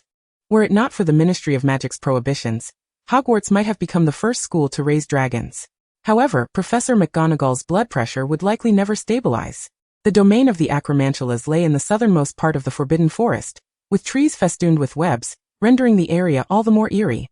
Acromantulas reproduce at an astonishing rate, laying up to 100 eggs at once, which hatch within 6 to 8 weeks and mature in 6 months to a year. Su-na calculated that it had been 50 years since Hagrid released Aragog, which meant the acromantula population was indeed substantial. They had not dominated the entire forbidden forest, likely due to the presence of centaurs. Speaking of centaurs, Suna recalled one named Forenza, who was described in the original text as exceptionally handsome. She had yet to encounter a dashing centaur in her life, and she was determined to meet one if given the chance. Pulling her thoughts back to the task at hand, Suna arrived at a location not far from the acromantula territory. Retrieving a piece of raw meat and a vial of potion, she poured the potion over the meat, although its appearance remained unchanged. Its scent transformed into an irresistibly sweet and meaty aroma, immensely enticing to carnivorous creatures. Sure enough, within a minute, the sounds of skittering emerged from the acromantula territory, a cacophony filled with urgency. Suna tossed the meat into a barrel, repacked her bag, and held her wand at the ready, anticipating her prey. Driven mad by the scent of blood and flesh, a swarm of acromantulas surged towards her, and Suna envisioned herself besieged by the undead. Feeling a bit uneasy, Suna shifted her posture, tapping her wand thrice against her head. Instantly, her hair, which had been at her shoulders, began to grow uncontrollably, extending infinitely. She then pointed her wand at the advancing spider horde, and her wildly growing locks seemed to receive a command, thickly surging towards the acromantulas. Infused with magical energy, her hair acted like razor-sharp wire, severing the legs of the acromantulas at their roots, rendering them helpless, mere masses of flesh sprawled on the ground, subsequently trampled or smothered by their brethren. Dissatisfied, Suna pouted, giving her wand a couple of light taps. A portion of her hair soared over the spider swarm, encircling them from behind. She then controlled a cluster of hair to lift herself into the air, sitting suspended while observing the carnage below with an indifferent gaze. Chapter 76. The Delightful Aroma. This massacre lasted a full half-hour, although it could not truly be termed a massacre. As the spiders remained alive for the purpose of venom extraction, they were merely deprived of their legs. Acromantulas possess a level of intelligence, as evidenced by Aragog's ability to converse and negotiate with wizards. Witnessing Suna mercilessly slay their companions, the remaining acromantulas ceased their advance, retreating back to their territory. Suna did not pursue them. Instead, she severed her 3,000 strands of hair, preparing to collect her spoils. Lacking magical support, her hair disintegrated into ash, merging with the earth, leaving no trace. The legless acromantulas resembled enormous meatballs, huddled together, excitedly clacking their pincers. This scene was even more terrifying than before, sending Suna's sanity spiraling. Internally, she chanted little money, focusing on the prospects of wealth before her. Under this self-hypnosis, she finally commenced her collection efforts. 2 hours later, Suna was left dizzy and disoriented from her labors. She began to regret capturing so many spiders, setting aside the arduous task of venom extraction. The layers of acromantulas were such that the ones beneath would not even wait for her to finish before succumbing. With many still remaining, Suna truly wished to cease her endeavors, collecting the filled vials and preparing to leave. The spider carcasses would decompose internally, posing no threat to the environment. Yet before departing, Suna's gaze fell upon the multitude of spider legs strewn about. Their shape and texture bore a striking resemblance to crab legs. Could they be edible? Many predecessors in fanfiction had sampled them, bestowing 5-star reviews upon their taste, and Suna felt confident in their edibility. Thus she selected the largest specimens, stowing some in her bag and dragging a few along, intending to borrow a fire from Hagrid. His stove was the largest in all of Hogwarts, and she planned to invite him to sample this new delicacy, broadening his culinary horizons. Knock, knock, knock. Professor Suna? What is it you have there?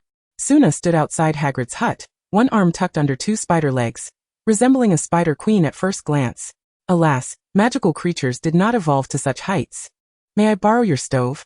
I would like to share a culinary delight with you.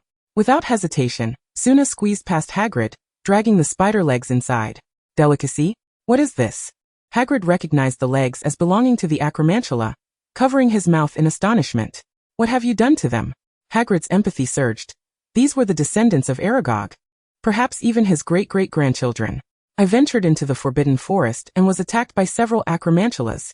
I was merely defending myself. Suna told a small, benevolent lie. The simple-minded Hagrid believed her instantly, even feeling a twinge of guilt, as he recalled releasing Aragog and finding him a mate, which led to the acromantula population becoming unmanageable in the Forbidden Forest. Thus, Suna's assault bore some relation to him. Not bothering with Hagrid's self-reflection, Suna ignited Hagrid's large stove, chopping the spider legs into suitably sized segments and placing them directly over the flames to roast. Surprise! Your shell doubles as dinnerware. Hagrid settled beside Suna, urging her to diligently turn the spider legs, hesitating before asking, "Is it safe to eat?" "Should be fine." "Should be? What if something goes wrong?" "Then you can escort me to the hospital wing, where Madame Pomfrey and Snape can save me." Suna patted Hagrid's thigh, deftly redirecting the conversation. "I heard there are centaurs and unicorns in the Forbidden Forest?" "Indeed, the centaurs have an agreement with Dumbledore, forming a cooperative relationship. They assist in maintaining the balance within the forest. The unicorns reside deeper within. They used to be visible in the outskirts, but alas, something happened last year." Hagrid abruptly fell silent, nearly divulging more than intended. Suna, aware of the situation, refrained from pressing for details, granting Hagrid a sigh of relief. Unicorns prefer to remain reclusive. Indeed, they are magnificent creatures. Hagrid handed his insulated gloves to Suna, sparing her from the scalding heat. Suna did not express any disdain. She merely requested one glove and slipped both hands into it, then carefully held the spider legs evenly over the flames. Hagrid still struggled to accept this novel recipe and spoke again, attempting to restore Suna's rationality. "Why don't we opt for a different food instead?" "I have some corn." "Corn?" Suna exclaimed, her eyes lighting up with excitement as she looked at Hagrid. Sensing her disbelief, Hagrid retrieved 2 ears from a basket hanging on the wall and offered them to her. "That's wonderful," Suna exclaimed, picking up a non-edible spider leg and skewering it onto the corn cob, using it as a makeshift skewer. "Just perfect." Hagrid felt utterly drained of strength and means. Once the roasting was nearly complete, Suna deftly sliced along the sides of the leg with a small knife and lifted it, revealing a glistening, tender morsel of flesh before them. Suna leaned in to sniff it. It smells just like crab meat." Hagrid blinked rapidly and with a sense of instinctive courtesy, offered salt and black pepper. Suna prepared a serving and handed it to Hagrid, who was at a loss. Eating seemed daunting, yet the aroma was undeniably enticing. Suna took a bite and confirmed, "Yes, it's exactly the same flavor, just like crab." However, the meat of the 8-eyed giant spider still retained a hint of toxin. It was not lethal, but left a tingling sensation in the mouth, akin to having consumed Sichuan peppercorns. Thus Suna returned to the fire, this time sprinkling chili powder and cumin, and upon tasting it again, the flavor was refined. Noticing Hagrid hesitating to partake, Suna decided to enhance his portion as well, and this time the aroma was even more overpowering. "I'll taste it first to check for poison," Hagrid muttered, fabricating a flimsy excuse to bypass his inner turmoil, and took a hearty bite. To his surprise, the descendant of Aragog was quite delectable, especially with the delightful crunch paired with the spiciness, rendering it utterly addictive. Thus, Hagrid and Suna engaged in a playful food battle. "That last portion, I didn't quite taste it, perhaps because I didn't eat much. Let us try another." After confirming the toxin only caused a tingling sensation, Suna prepared a less salty version for Yaya. In a surprising turn, Yaya devoured the shell too, then looked at Suna with longing. "Not enough to share," Suna exclaimed. Later, Suna produced 4 more legs, leaving Hagrid initially stunned, then conflicted as he scratched his chin, ultimately succumbing to his appetite, and assisting Suna in consuming the spider legs. Hagrid, with his robust physique and hearty appetite, finished nearly all 4, leaving only 2 servings for Tom and Jerry. "Burp delicious," Hagrid sighed, contentedly nestled into the sofa, his eyes half closed, teetering on the brink of slumber. Suna employed a spell to tidy up the room and bade farewell to Hagrid. "Goodbye, do come back if you have new recipes." "Well, it seems Hagrid has developed a craving," she mused, uncertain whether it was a good or bad thing. Chapter 77. Valentine's Day Melodrama. February 14th, Valentine's Day. Clear skies. Though Gilderoy Lockhart was absent, Hogwarts Castle was modestly adorned, with flowers placed in various corners. As the exuberant young witches and wizards began secretly gifting chocolates and love notes to their crushes. At breakfast, Suna received a bouquet of 999 roses from an anonymous admirer, causing quite a stir in the Great Hall. Wow! All eyes were upon her, including those of Professor McGonagall and others, who looked at Suna with curious expressions, eager to uncover the identity of the young suitor. "A suitor?"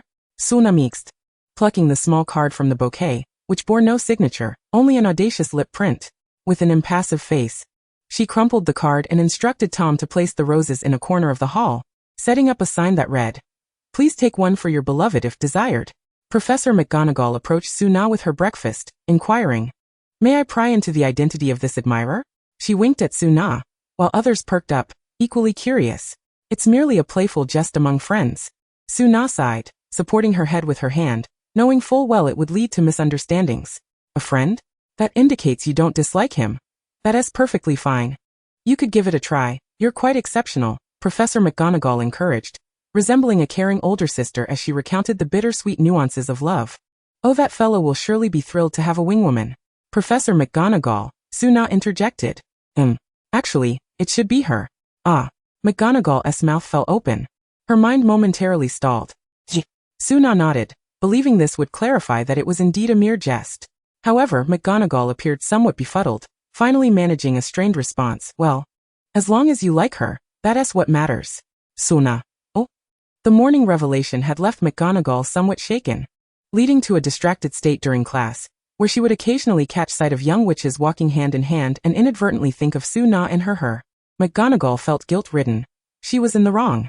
Thus, seizing the opportunity with no classes, she transformed into an elegant British short-hair cat, lounging on the podium to bask in the sunlight, distancing herself from the chaotic whirl of knowledge.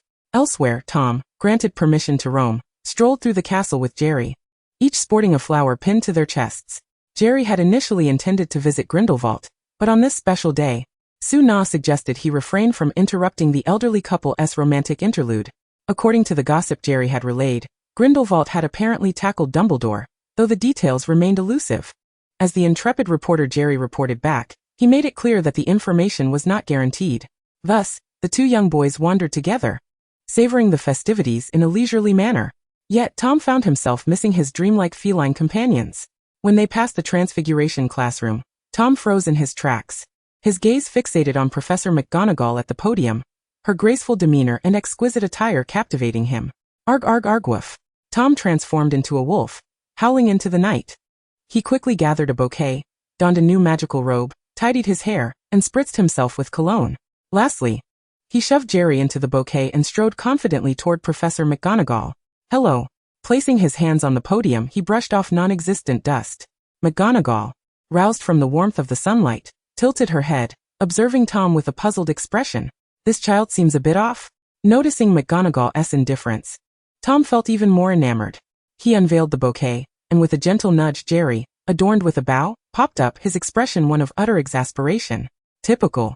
It's always like this. McGonagall exclaimed, You little rascal, why have you tied up Jerry? She reached out to free him, but in Tom's eyes, it signified acceptance. He grasped McGonagall's hand and kissed his way up to her face, only to be halted in time by McGonagall. Tom's face was turned away, yet his lips persisted, yearning to bestow a kiss upon her. Finally realizing the peculiar situation, McGonagall released Jerry and delivered a series of slaps to Tom to bring him back to his senses. Tom's pupils transformed into hearts, swirling within his eyes, and he collapsed in a daze, utterly enchanted. McGonagall and Jerry exchanged incredulous glances. In order to prevent Tom from engaging in any further peculiar antics, Professor McGonagall gracefully leapt, transforming back into her human form the moment she touched the ground. Tom, who had been in a daze, instantly regained his senses and stared incredulously at Professor McGonagall. Still in disbelief, he poked her, only to confirm the reality of the situation. With a wide grin, he animatedly gestured about the recent spectacle of McGonagall shifting from cat to human, recalling the scene with great enthusiasm. However, the moment he threw his hands up in exasperation and rolled his eyes, he fainted outright. Tom. Professor McGonagall rushed over to shake him, taken aback by the impact of the revelation. She could only add, I have always regarded you as a child. Tom promptly flipped over, unwilling to confront the truth. Meanwhile, Luna was blissfully unaware of Tom's significant blunder as she indulged in her own festivities. The original narrative lamentably hinted at the burgeoning relationship between Cedric and Autumn, which had developed prematurely due to the dueling club. One was the dashing and accomplished Hufflepuff Sr., and the other was the intelligent and lovely Ravenclaw Jr. Their personalities and interests harmoniously aligned, and rumor had it that Cedric could often be seen grinning foolishly in the common room, a result of a letter he received from Autumn. The two, steeped in a romantic literary flair, engaged in a delightful correspondence, despite being able to meet each other daily. Luna watched with a mix of envy and amusement, finding their budding romance utterly charming. Conversely, Pansy and Draco's dynamic took a bold turn when Pansy, seemingly having realized something significant, boldly expressed her desire to date Draco on Valentine's Day, leaving him nearly speechless.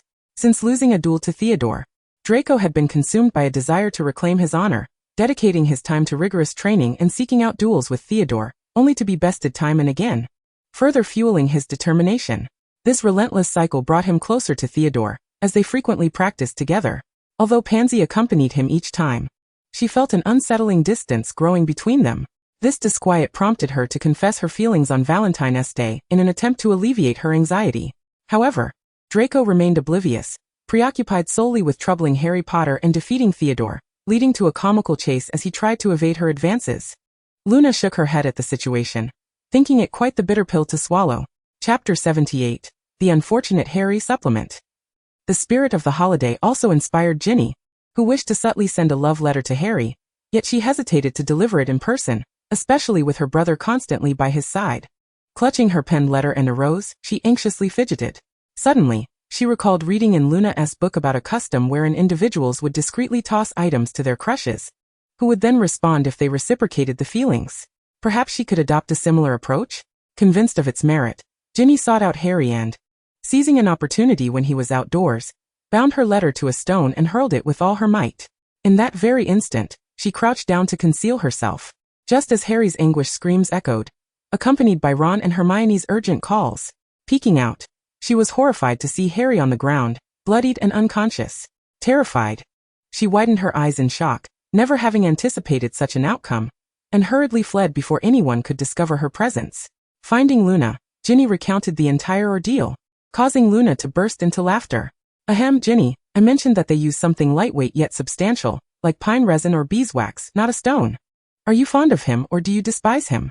Ginny blushed fiercely at Luna's teasing, realizing her hasty actions.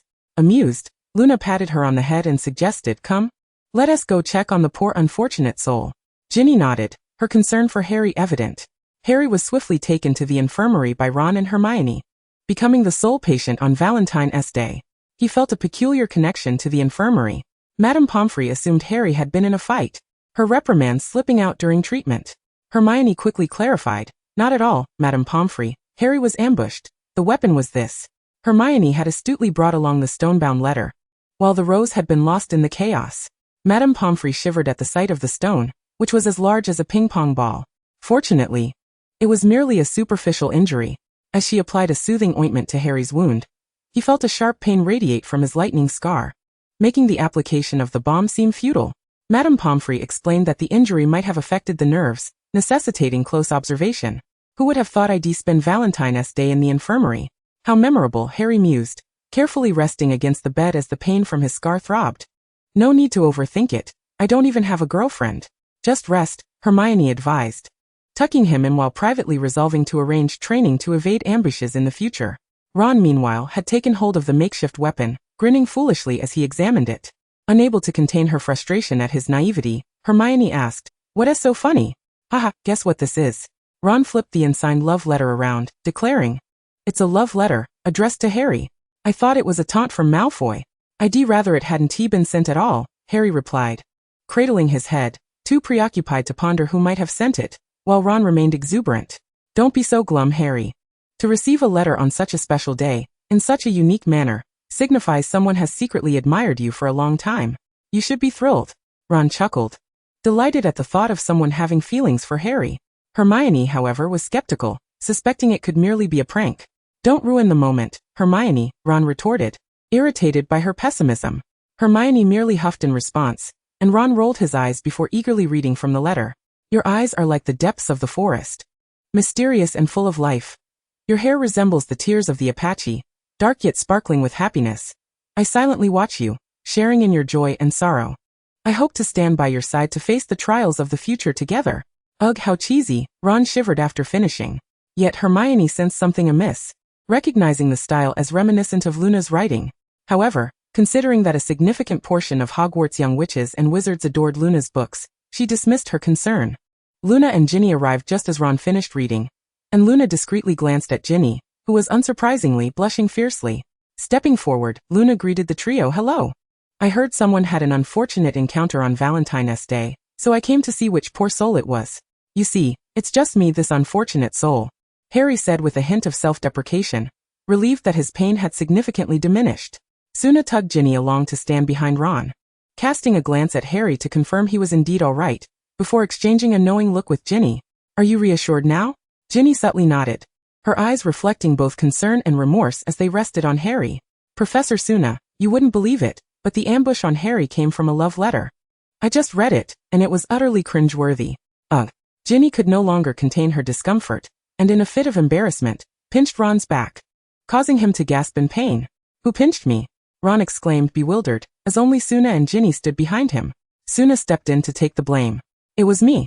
What of it? Ron's indignation waned considerably as he rubbed the sore spot, muttering, I didn't do anything to deserve this. Suna playfully shoved his head. Do you really think it's appropriate for you to read a girl's love letter aloud in such a public setting?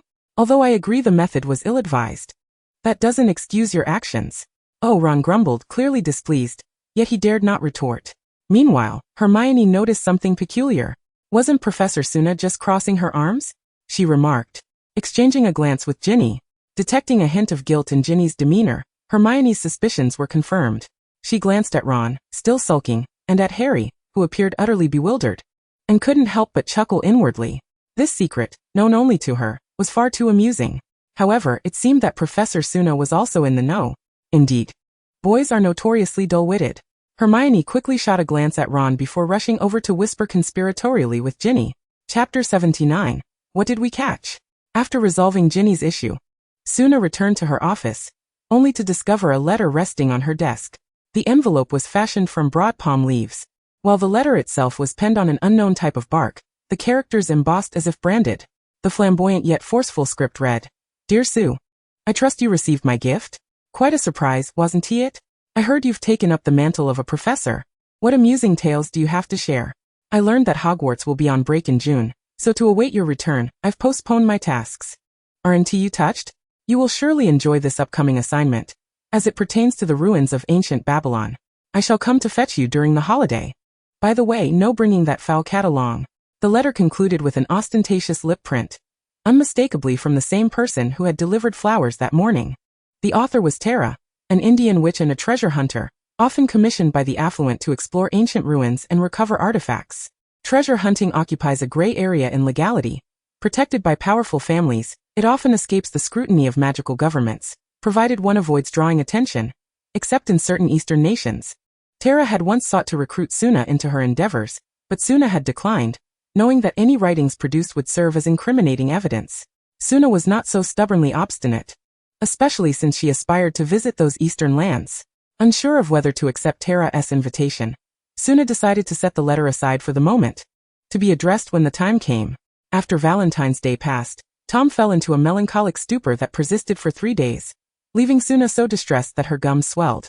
She had not anticipated Professor McGonagall's words to have such a profound impact. Logically, one would think that finding another beautiful feline would suffice to mend his spirits. Yet Tom had developed an aversion to cats, becoming agitated at the mere sight of one. Ultimately, Suna resolved to take him fishing to divert his attention. Come, Tom, Jerry. Dick, the sun is splendid today. Jerry eagerly grabbed his miniature fishing rod and snagged a chocolate frog before leaping onto Suna's shoulder, ready to embark. Tom, on the other hand, dragged his fishing rod and bucket behind him, his mood far from jubilant. Suna, feeling pensive, scratched her head and exchanged a glance with Jerry. Hogwarts' Black Lake was vast, as evidenced when Harry rode Buckbeak, extending all the way to the Forbidden Forest's edge. The lake was famously home to a giant squid, whose age was a mystery, yet it was known for its docile nature, and had even made it onto chocolate frog cards. On sunny days, it would extend its tentacles, allowing young witches and wizards to give it a bath, one of the few joys they could indulge in. Alongside the giant squid, mermaids and grindylows also inhabited the waters. The mermaids appeared to be transient, only residing there during warmer months before migrating elsewhere. Their reasons for such movements a mystery. Grindylows, the creatures that attacked Fleur and Harry during the Triwizard Tournament, resembled squids but were considered dark creatures due to their indiscriminate aggression, marking them as part of Suna's curriculum. As the weather warmed, many young witches and wizards strolled along the shores of the Black Lake, surprised to see Professor Suna with a fishing rod in hand. Professor Suna is going fishing? One exclaimed. Indeed. Suna replied, switching her bucket to the other hand. Care to join? No, I fear I might catch a grindylow. The inquisitive eagle shook her head, preferring to walk instead. What's there to fear? Haven't I taught you how to handle them? Suna's gaze sharpened, prompting the eagle to hastily drag her companions away. Why must we be questioned by the professor even while strolling? Suna chuckled at their fleeing figures, shaking her head. Right here will do. The sun is lovely and the terrain is flat. The trio of Tom, Jerry and Dick complied without protest, setting up their fishing rods. Tom, as before, leaned against his rod, lost in thought. Suna chose not to disturb him, instead preparing some bait to attract the fish. To ensure they would catch something significant, she boldly tossed half a bucketful into the lake, quickly drawing a multitude of fish towards the spot. A juvenile mermaid, seeing the commotion among the fish, curiously followed suit. And upon witnessing them scrambling for something, she too decided to partake. Atue, tue, tue. The little mermaid shook her head, perplexed by the unpalatable morsel they were clamoring over, only to catch sight of some cheese and chocolate nearby. She swam closer, attempting to take a lick, her eyes lighting up in delight. This was delicious. She tugged the fishing line, pulling the cheese down and tossing it into her mouth. So tasty. On the shore, Jerry noticed his bobber moving, hastily tossing aside his book to reel in the line. The unsuspecting mermaid was abruptly yanked from the water, propelled towards the shore. What the? Recovering her senses, she yanked on the line, pulling Jerry into the lake. Upon seeing Jerry tumble into the water, Tom's gloom lifted, and he dove in to rescue him, swimming towards the shore. Thus, the two were engaged in a tug-of-war, while the chocolate frog, witnessing the struggle, leaped onto Suna's shoulder, nudging her hat aside and pointing towards the lake. Initially reclining, Suna sat up in surprise at the sight of the cat and mouse, transforming her fishing rod into a whip to pull the two back, muttering as she did so. Even after all this, you refuse to let go? You two really are stubborn. How heavy can this fish be? It couldn't possibly be the giant squid, could it? With Suna joining the fray, the little mermaid, despite her geographical advantage, stood no chance against their combined strength and was reluctantly pulled along. Sensing the mermaid's cessation of struggle, Jerry swiftly reeled in the line and with a vigorous flick, the mermaid smacked right into Suna's face. Suna removed the mermaid from her visage, gazing at it from a distance. Goodness, what on earth is this hideous creature? The little mermaid, unable to comprehend human language, discerned from Suna's expression that something was amiss. Coupled with her forced emergence from the water, she harbored resentment towards Suna. In retaliation, she spat at Suna and swiftly flicked her tail at her a few times before making a graceful leap back into the lake, where she resurfaced in a secure position to unleash a torrent of curses in merfolk language. Suna wiped the water from her face, blocking Tom and Jerry, who attempted to approach. Having previously handled the bonfire with Dumbledore, she recognized the language as that of the merfolk, though she had not anticipated the little mermaid's less than graceful appearance in her youth. Unfortunately, lacking proficiency in merfolk language, she could not adequately explain, and thus endured a half-hour of invective until the mermaid departed, allowing her to resume fishing. Those are the merfolk in the lake, do not provoke them, she cautioned. After confirming the little mermaid's departure, Suna reclined once more, donning her hat over her face to bask in the warm sunlight. Tom and Jerry, once obedient, exchanged glances, their expressions shifting as unspoken thoughts passed between them. Chapter 8. The giant squid realizing that Suna was not genuinely asleep, the two little ones settled down to fish, secretly plotting their revenge against the little mermaid. Their spirits lifted when a group of young badgers arrived, prompting them to wave their arms excitedly to beckon the newcomers over. Upon hearing the commotion, Suna lifted her hat to see Hannah and several other upperclassmen badgers approaching, though their intentions remained unclear. Hi, what are you all up to? Suna inquired. Hannah, shaking a basket in her hand, replied, We've planned a picnic. Would you like to join us, Professor? Suna's eyes sparkled at the mention of Hufflepuff's special treats. Absolutely, you can stay here. We can fish together. The badgers hesitated at the mention of fishing, but Suna reassured them, consider it a playful endeavor. If we catch a sufficiently large fish, I'll prepare it for you to eat. How does that sound? The promise of delicious food dispelled their doubts, and they promptly laid out a picnic blanket. Suna, delighted, received a bag of special biscuits, teaching them fishing techniques while enjoying her treats. Tom and Jerry, intentionally vacating their positions for the badgers, slowly edged toward the crowd's periphery. Once a sufficient distance was created, they exchanged mischievous grins. With a chuckle, Jerry produced an enormous piece of cheese while Tom retrieved a net, readying themselves for their scheme. Jerry secured the cheese to a fishing line and with a strong toss, awaited the little mermaid's bite. Meanwhile, the irate little mermaid, increasingly agitated, sought out her parents to seek justice. Upon hearing her account, the adult merfolk's faces flushed with anger as they set off to confront Suna. However, as they exited, the alluring scent of cheese ensnared them, leading them to the source, where they were greeted by the sight of the giant cheese, causing their mouths to water. Is this what you call delicacies? The adult merfolk scoffed at the little mermaid. Indeed yes, she eagerly affirmed, taking a bite, confirming the delectable flavor. After circling the cheese, the adult merfolk noticed the transparent fishing line and severed it, handing the cheese back to the little mermaid with a haughty remark. Is this all you have? Suddenly, the adult merfolk darted away, leaving the little mermaid perplexed, wondering about her mother, but she dismissed her concerns and indulged in the cheese, planning to search later. The adult merfolk, bewildered, found themselves ensnared by Tom and Jerry, who swiftly covered them with a net, followed by a flurry of blows. Tom and Jerry, exhilarated, halted their attack, only to see the adult merfolk surface, sporting a head full of bumps, glaring at them with fierce eyes. With a gulp, Tom and Jerry simultaneously swallowed hard, concealing their sticks behind their backs while feigning innocence. The adult merfolk pointed at the bumps on their head, signaling them not to play dumb. The two little ones exchanged blinks before swiftly pressing down on the bumps, causing the adult merfolk to yelp and leap out of the water. Tom and Jerry dropped their sticks and attempted to flee, but the merfolk's magic swirled around them, pulling them beneath the lake's surface, while the adult merfolk let out an evil laugh as they sank. What was that sound? Suna emerged from the group of badgers, who shook their heads in response. Nothing. After scanning the area, she noted the calmness of the water. Perhaps you misheard, Professor. Perhaps, Suna mused, scratching her head before resuming her gossip with the badgers. Meanwhile, upon entering the lake, Tom and Jerry instinctively switched to swimming mode, paddling rapidly as the adult merfolk relentlessly attacked them with water jets. Due to Tom's size, he occasionally bore the brunt of the assaults, leading him to yelp mid-swim. Realizing this strategy was ineffective, the cat and mouse exchanged glances and split in opposite directions. After a brief moment of hesitation, the adult merfolk chose to pursue Tom. As he noticed the adult merfolk gaining on him, Tom vigorously flailed his arms, inadvertently colliding with a patch of underwater vegetation that ensnared him. The adult merfolk, witnessing Tom's predicament, laughed heartily, brandishing a fork as they leisurely approached the terrified cat. Jerry, observing this scene, became alarmed and scanned his surroundings, spotting the little mermaid searching for her parent. An idea sparked in his mind, and he swam behind the little mermaid, delivering a swift kick. The little mermaid glared at Jerry, clutching her behind, while Jerry made a face before swimming towards Tom. Enraged, the little mermaid brandished her specially crafted fork, pursuing Jerry.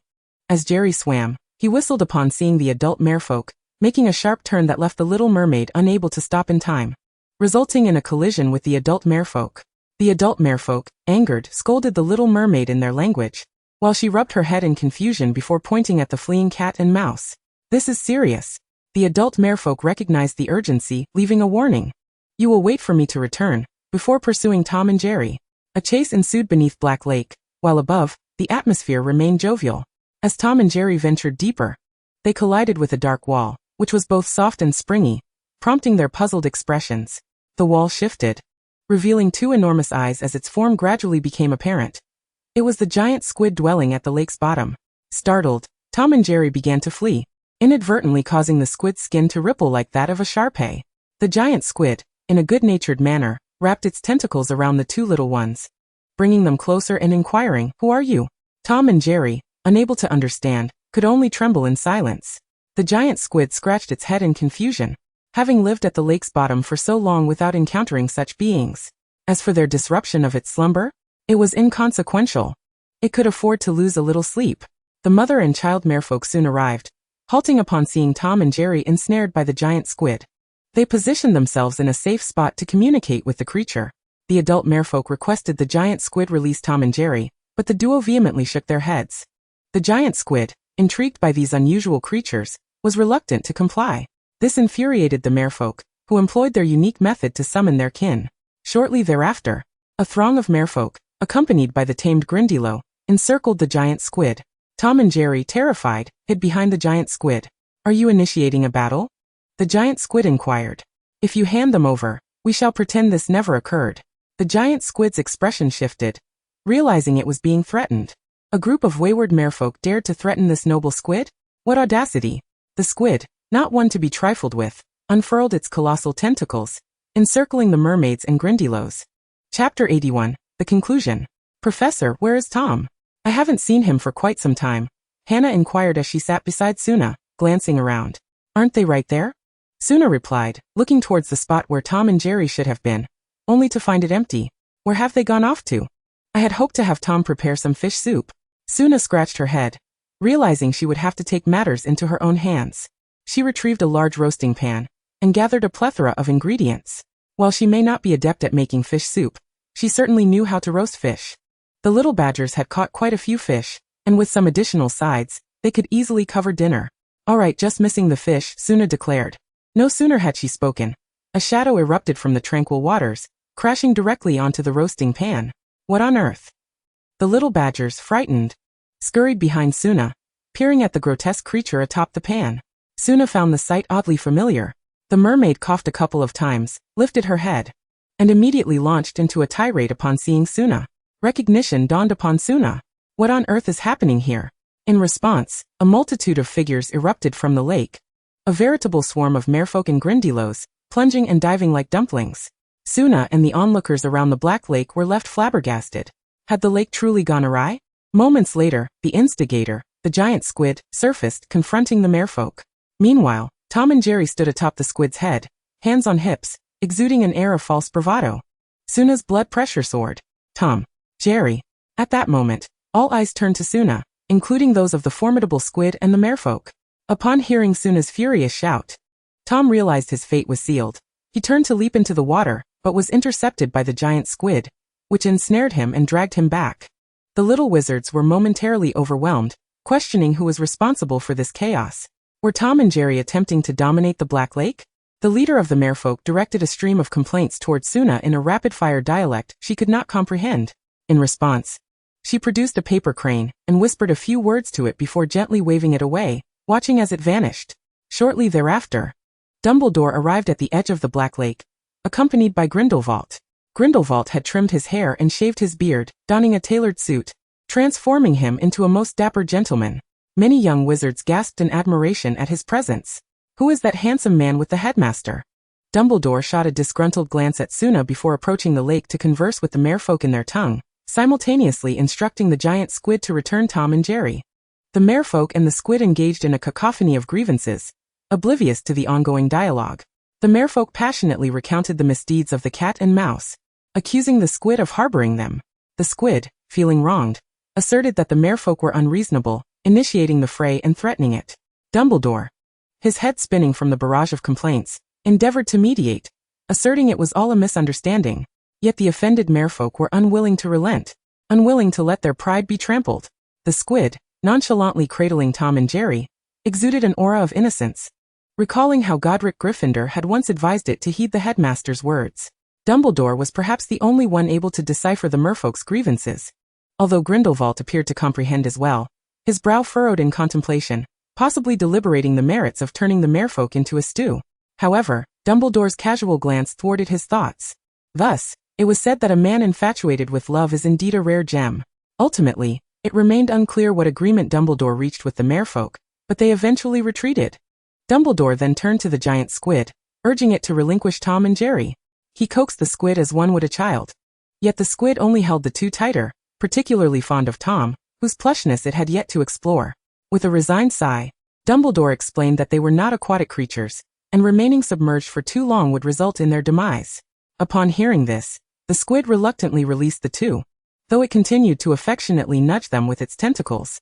In truth, Tom and Jerry were equally loath to part with the squid, for Suna's current demeanor was quite fearsome, leaving them hesitant to return. Suna offered the giant squid a vibrantly colored stone, a gesture of solace. The squid accepted it eagerly, placing it atop its head before sinking back into the depths.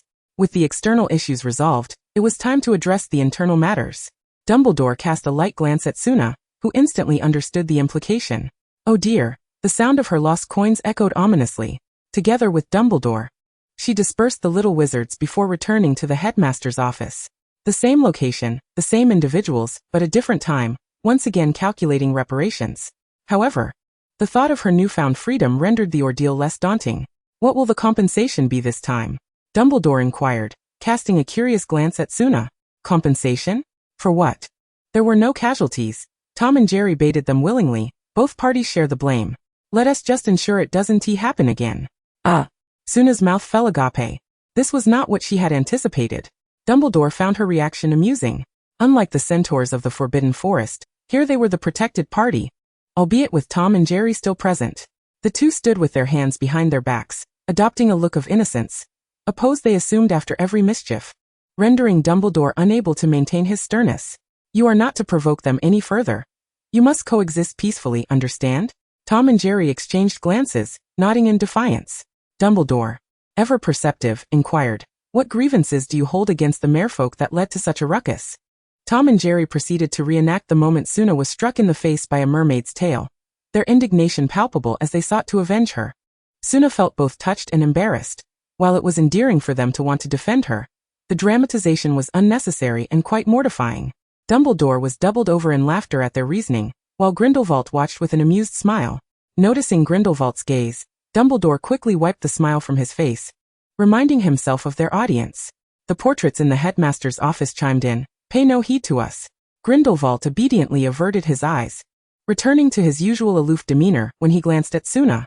Understanding this as a cue to depart, she embraced Tom and Jerry, saying, "I'm sorry for the trouble today. If there's nothing else, I shall take my leave."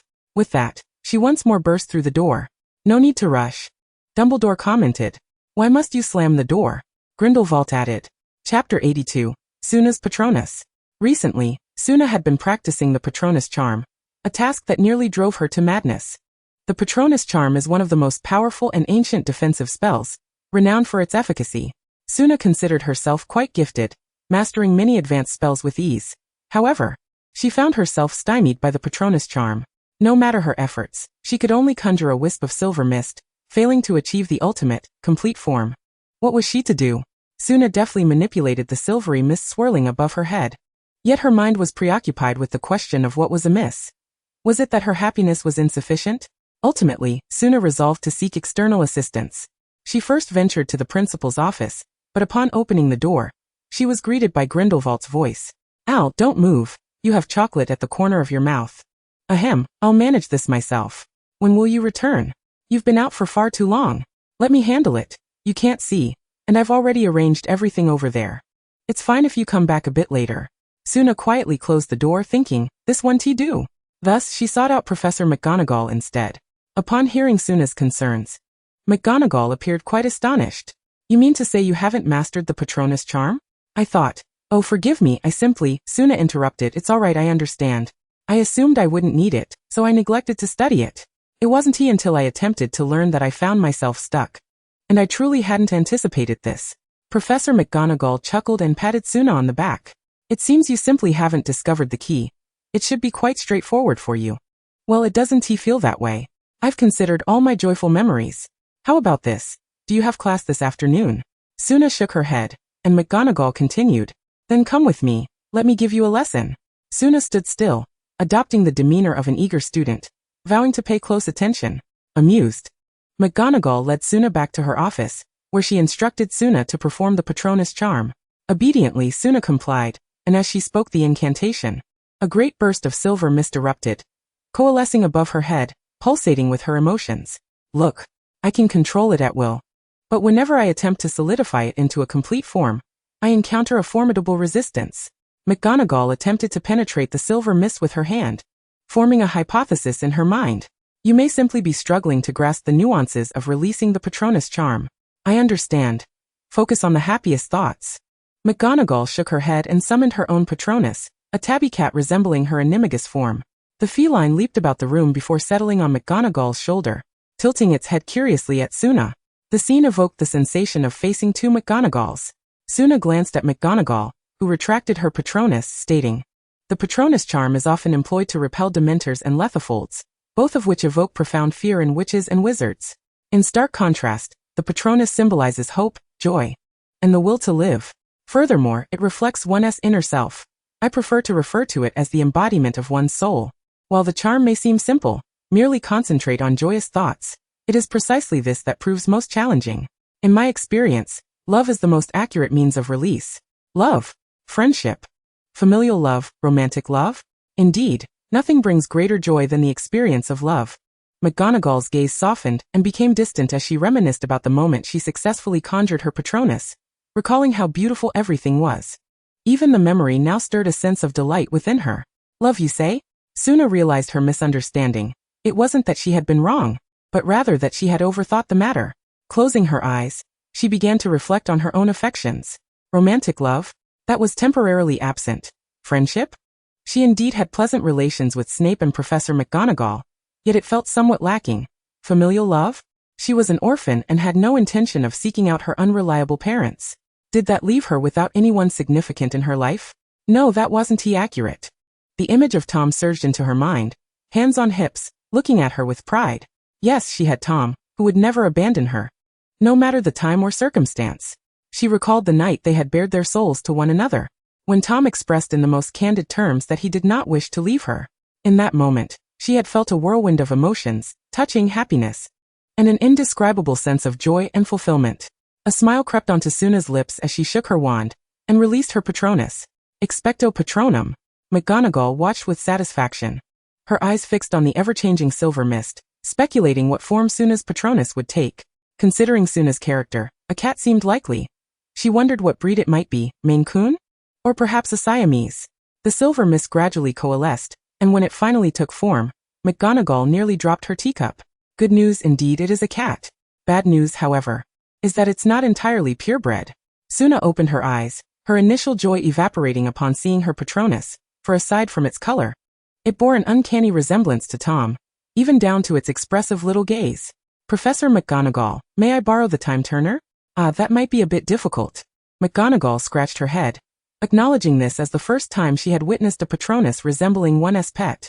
While Dumbledore's Patronus was also a phoenix, it wasn't he an exact replica of Fawkes. I wonder if this Patronus will share Tom's temperament? McGonagall thought with a hint of sympathy as she glanced at Suna. Suna knelt down to meet her Patronus's gaze, which looked remarkably like another version of Tom. Tentatively she called out Tom. The Patronus immediately stood at attention before her, nuzzling her arm with an endearing expression strikingly similar to Tom's. Suna covered her face, unable to fathom what future encounters with her Patronus might entail. Would her Patronus, Tom, battle Dementors? Wield a flyswatter to chase them away? What would transpire when the two Toms met? How on earth would she explain it? Are you all right?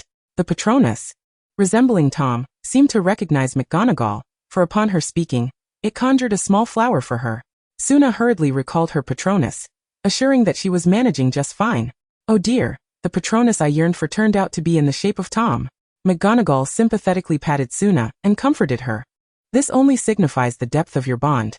Such a transformation could warrant a place in textbooks. Suna felt even more disheartened. Chapter 83. Oh my. After mastering the Patronus charm, Suna wasted no time in imparting it to the 5th and 7th year students. As Lu Sun once remarked, if you don't learn to death, learn passionately. In an effort to ensure that the young witches and wizards excelled in their OWLs and Newt's practical examinations, Suna led the 5th and 7th year students in a blitz of advanced spells. Can't master this one?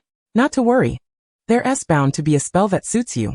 The young wizards experienced the joy of learning in an Eastern style.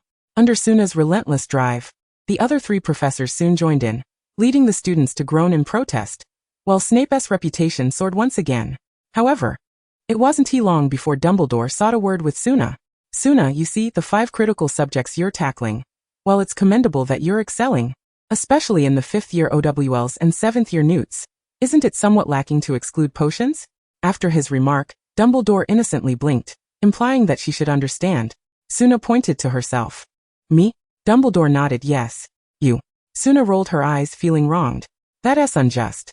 Professors McGonagall and the others are participating willingly. Snape himself is reluctant. We can't force him, can we? Dumbledore cleared his throat awkwardly, for he had indeed approached Snape, who had candidly stated, what an utterly perplexing request. Asking me to distill the essence for those inept students? I fear my time would be far better spent on endeavors of greater significance, such as delving into the intricacies of potion making, or ensuring that certain students do not inadvertently obliterate the entire castle due to their folly. If you genuinely believe those students require additional assistance, perhaps you might consider entrusting the task to Professor Suna. After all, she is quite empathetic, is she not? Naturally. Should you insist, I could compile some challenging exercises. However, I cannot guarantee that those students will survive the endeavor. Dumbledore, placing his faith in Snape's capabilities, sought out Suna. So, could you lend a hand? Suna, preoccupied with her nails, mused, they certainly need a trim. Dumbledore produced a small vial from his pocket. 2 drops of phoenix tears. Suna's eyes sparkled with delight, precious and coveted. The tears of a phoenix flow only for those it deems kind-hearted. Much like Harry in the 2nd installment, Fawkes believed Harry to be a brave and noble child, weeping to heal his wounds. Under normal circumstances, a phoenix does not weep. Do not be swayed by fanfiction's embellishments, claiming that one can gather several vials from mere onion irritations, as if wholesale. These 2 drops must be part of Dumbledore's personal stock, brought forth to tempt Suna. What a selfless yet paradoxical old man he is. While Suna's mind wandered, Dumbledore, sensing her dissatisfaction, reluctantly retrieved a tail feather, a remnant from Fawkes' last rebirth. No more could be spared. Oh, do not be so formal. It is merely a matter of fetching Snape's assistance. Absolutely no trouble, Suna declared, though her hands swiftly claimed the 2 precious items. Dumbledore felt a fleeting pang of regret, but was more relieved, for Grindelwald had informed him that Suna would soon require them, though the reasons remained undisclosed. He chose to trust his old friend. Suna was worth it. By the way, please inform Severus to keep an eye on Harry during this time. Are you certain he won't simply cast her aside? Dumbledore shook his head. Shortly he would depart for the retrial of Pettigrew and Sirius, needing to serve as a juror and summon one of Sirius's old friends, for Sirius's current state necessitated companionship. Suna understood that the old friend was Lupin, and she assumed her presence would delay his appearance by 2 years, but it seemed it was now expedited. Well then, may all proceed smoothly. Dumbledore nodded. And before Suna could make a move, he added, my door is enchanted to open automatically. Look at how he has been compelled into such a state at his age. Suna spared the door to the headmaster's office and tested the magical world's automatic door. Tasked with her mission, Suna ascended to fetch the 2 laborious souls, Tom and Jerry. Upon learning they were to seek Snape, Tom promptly dug a pit for himself. Dead, do not disturb. Jerry, who had yet to encounter Snape, could not comprehend his behavior. Suna dragged him out to the cellar's entrance. Snape, open the door. Snape's door was voice-activated, but only for Suna, as her knocking was indeed irksome, utterly vexing. Snape, engrossed in grading papers, was unsurprised by Suna's arrival. He gestured to a nearby sofa, where 7 books lay on a small table, complete for the 17th grade. Suna grimaced, transforming the small round table into a longer one, then seated Tom and Jerry, flipping open the first-grade potion textbook, filled with dense text. How tedious. Touching the vial of Phoenix tears in her pocket, she recalled that she had studied this before. She could manage. Rolling up her sleeves, Suna engaged in a battle with potion studies, designating herself to identify key exam points, while Tom transcribed with an automatic quill, and Jerry organized and labeled the pages. Yes, it was as straightforward as that. Snape merely glanced up and then returned to his work. The cellar echoed only with the sounds of turning pages and scribbling. Since only the key points needed to be extracted without formulating questions, the task was considerably swifter than that of defense against the dark arts. After more than 2 hours, Suna finally arrived at the advanced potions. This book. Suna stroked her chin, noting its texture and worn appearance. Could it be? Upon flipping to the first page, she read clearly, this is the property of the Half-Blood Prince. Indeed, it was the notes left behind by the Half-Blood Prince. How delightfully juvenile of Snape. This stark contrast was too much for Suna to contain, and her laughter reverberated throughout the cellar, leaving Tom and Jerry bewildered, while Snape, in a fit of agitation, snapped his quill in half. What madness is this? He demanded, only to be met with Suna's laughter, as Tom and Jerry leaned in to see, joining her in giggles, but were quickly silenced by Snape's dark glare.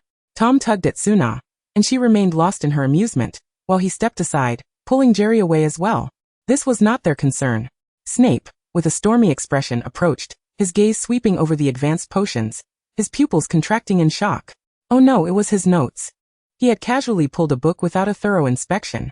Suna suddenly found herself outside the cellar door, utterly perplexed by the closed entrance.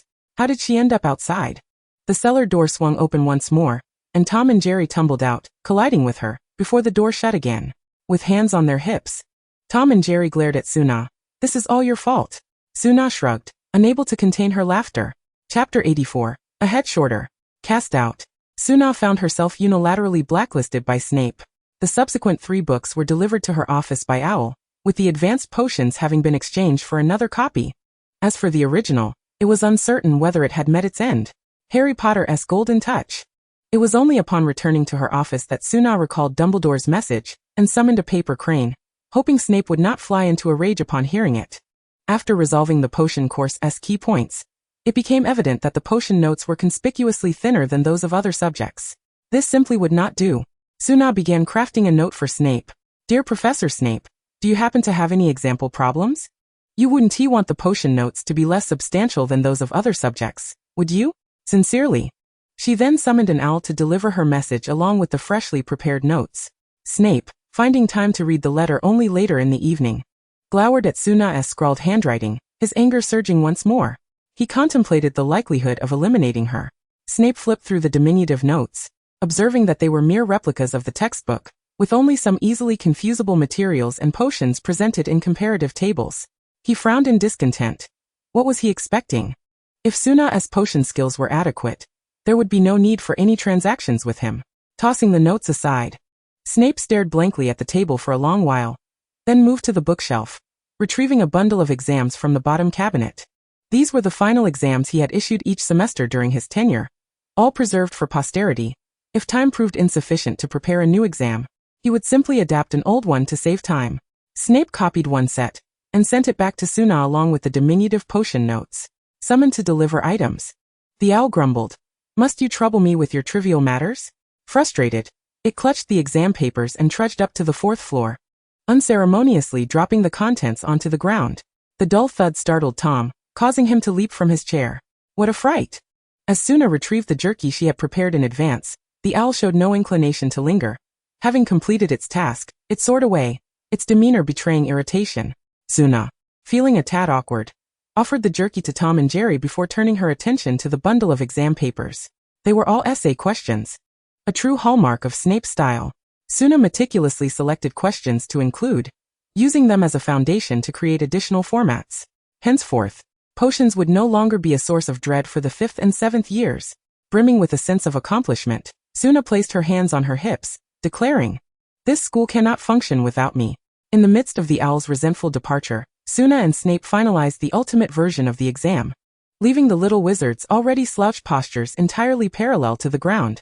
In the days that followed, the little wizards regarded Snape with a palpable sense of grievance. "Professor Snape, you have fallen from grace." Snape remained silent, solely focused on deducting points.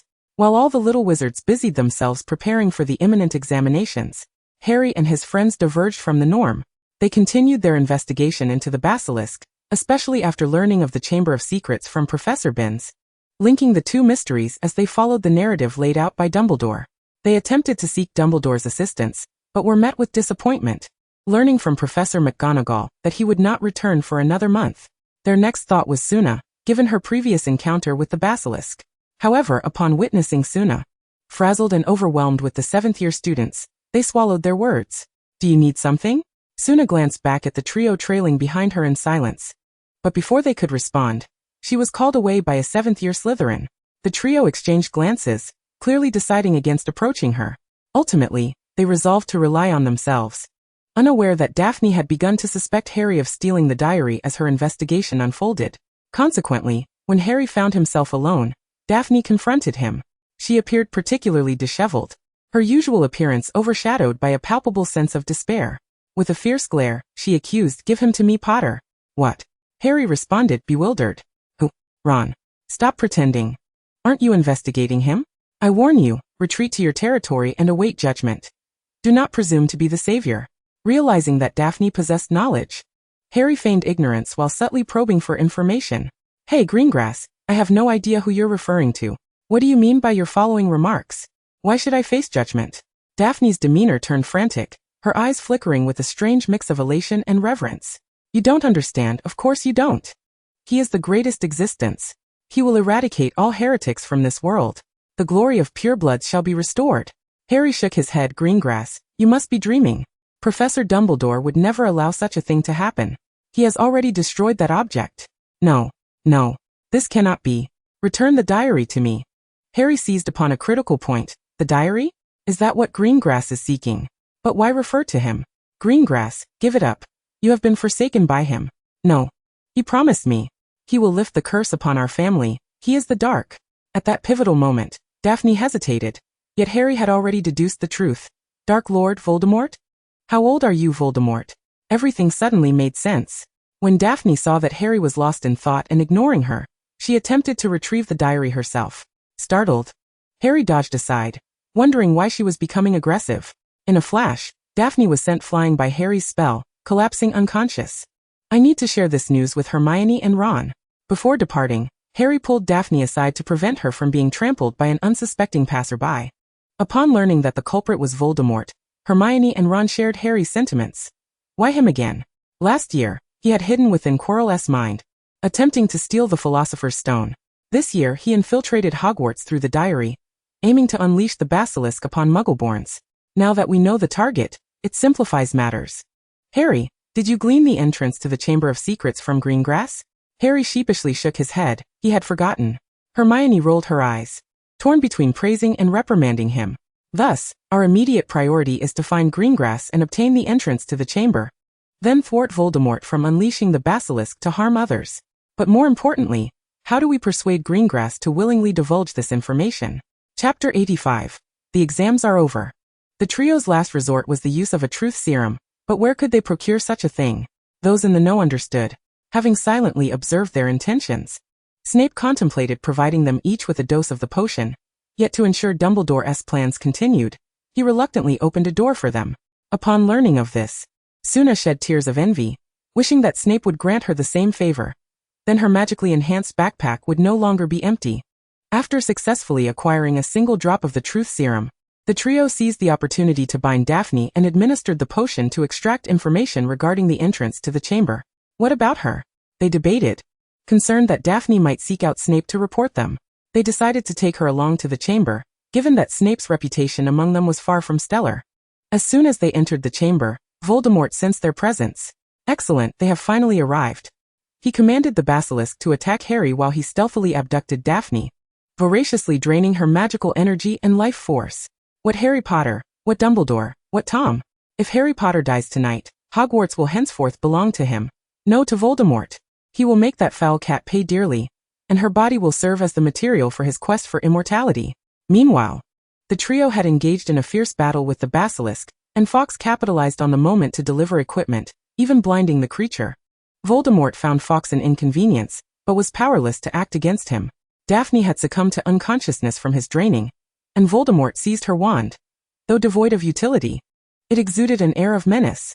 Observing that the trio was holding their ground against the blinded basilisk, he contemplated launching a surprise attack. Although Voldemort could not cast spells, he now possessed a fleeting corporeal form and hurled a nearby stone. Hermione, reacting instinctively to the sound of the wind, cast a spell that shattered the stone. Wow. Harry and Ron exchanged anxious glances with Hermione, who then followed up with a slicing curse against the basilisk, proudly stating, "Ever since Harry was ambushed last time, I have been practicing." Ultimately, the trio succeeded in vanquishing the basilisk, and the sword of Gryffindor was successfully imbued with basilisk venom. As Voldemort confronted Harry, he fell into his old habit of incessantly rambling, nearly revealing the truth about his connection to Tom. Ultimately, Voldemort met his demise beneath the sword of Gryffindor, allowing Daphne to reclaim her life. Upon awakening, she promptly renounced her admiration for Voldemort, even showing signs of transforming into a staunch critic. The trio supported Daphne as they pitifully made their way back to the washroom, only to find Professors Snape and McGonagall waiting for them. Ron glanced back at the entrance, contemplating whether it was too late to return. Well, the brave Potter and his entourage? Snape sneered as usual. McGonagall, choosing to disregard Snape's taunt, approached the group and, upon noticing their disheveled state but no serious injuries, said, "Come along, Albus is awaiting you. Miss Greengrass, you need to visit the infirmary." Daphne appeared as though she might collapse at any moment. McGonagall looked at Snape, who silently turned and walked away. After a moment of hesitation, Daphne limped after him. McGonagall then led the trio to the headmaster's office, where they presented their trophies to Dumbledore. Hermione held the sorting hat, Ron the sword of Gryffindor, and Harry a damaged diary. "You all performed admirably," Dumbledore proclaimed, employing his persuasive charm and lessons of love. When Luna learned of the chamber's outcome, she felt a momentary haze, as the conclusion closely mirrored the original text, leaving her uncertain of Dumbledore's influence behind the scenes. To reward the trio's brave defeat of the basilisk, Luna gifted them each a deluxe signed edition of the latest German edition, of which only 3 copies existed. "Thank you, Professor Luna." Hermione's eyes sparkled, as she had never anticipated such a delightful surprise. This caused envy among the other young witches and wizards, for Luna had announced that to honor their efforts, the top scorer of the final exams would receive a manuscript, the second and third places would receive deluxe signed editions, and the 410th place would only receive a standard signature. Having already secured the second and third place rewards, it was no wonder the others felt envy and jealousy. Now that they have theirs, won't that lessen their drive to compete? A clever little lion inquired of his friend, who disagreed. But who would ever complain about more? The signed book could fetch several galleons if sold. Upon hearing how valuable the signed edition was, Ron's mind raced with possibilities. Ron, let us go. Ah, wait for me. Ron cradled the book in his arms, racing to catch up with Hermione and Harry. Time swiftly passed to June, and the first examinations were for the 7th-year newts, taking place from late May to early June, followed by the ordinary young witches and wizards final exams lasting a week, with the 5th-year OWLs occurring concurrently for 2 weeks. Once all examinations concluded, the young witches and wizards felt as though they had been revitalized, with only the 5th and 7th years awaiting their results during the holiday, while the other year scores would be announced in the 2nd week. Fans of Luna had also worked hard to reward their efforts, resulting in a significant boost in overall performance, much to the delight of Professors McGonagall and Dumbledore. The 5th and 7th year students reported satisfactory results, especially in practicals, where they felt quite adept. Luna basked in her sense of accomplishment. No one understood examinations better than she did. The young witches and wizards would have a break during the 3rd weekend of June, and Luna pondered whether it was time for them to unwind after such a long period of hard work. After all, there were no classes scheduled, merely self-study and preparation for holiday assignments. Once Luna had an idea, she acted on it, cradling Tom and Jerry as she made her way to the headmaster's office, where Dumbledore was happily indulging in sweets, holding the German edition penned by Luna. Upon seeing Luna, he greeted her in good spirits. "Headmaster, I have an idea."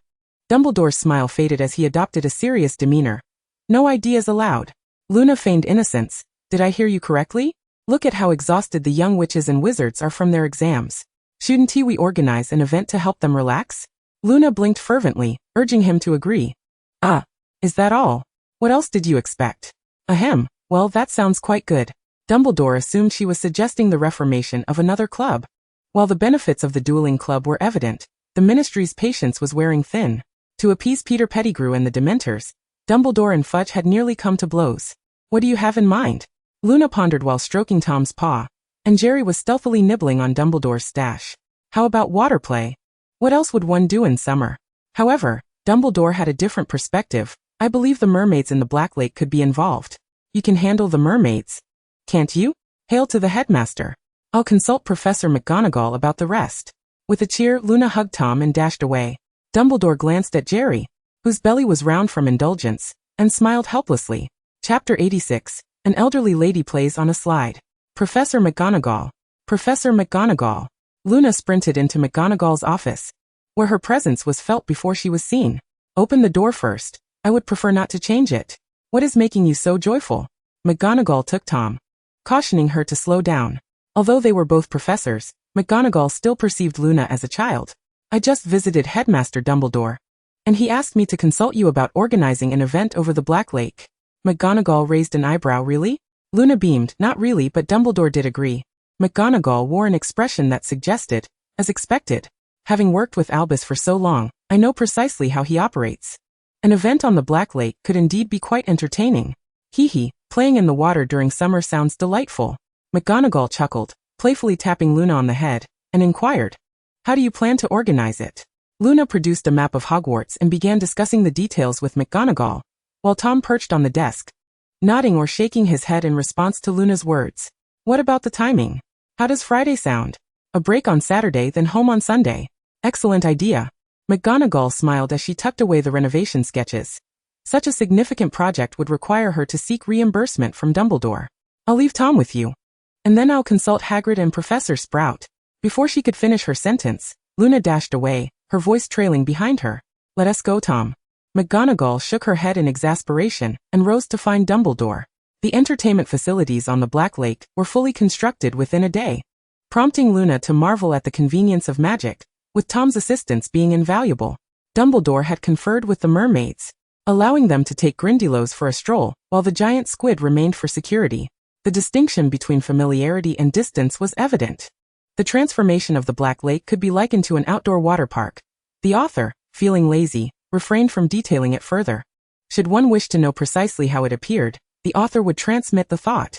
Due to the sudden nature of the event, the young witches and wizards had not prepared swimsuits, opting instead for shorts and short-sleeved shirts. To the casual observer, it appeared as though Hogwarts had been transformed into a holiday resort.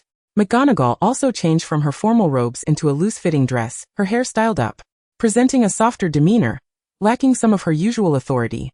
Upon witnessing the scene, Tom's heart raced vehemently, prompting Jerry to give him a nudge. The other professors had also changed into casual attire. Although they would not partake in the water activities, they could still enjoy some tea and engage in light conversation. Except for Snape, who upon being informed by Professor McGonagall, declined the invitation outright, perhaps finding the brewing of potions more enthralling. Today, Luna donned a pair of shorts paired with a short-sleeved top, adorned with beach sandals, her hair secured into a neat bun to avoid any inconvenience. Where was Headmaster Dumbledore? Luna encouraged Tom and Jerry to entertain themselves, while she made her way to the professor's leisure area, initiating a conversation with Professor McGonagall and a few others. He had guests and would descend shortly. Professor McGonagall, having removed her wizarding robes, reclined in a wicker chair, radiating an uncommon tranquility, her spirits notably high. Well, aren't you tempted to try it? It's quite enjoyable, Luna remarked, gesturing towards the large slide where numerous young wizards were queuing.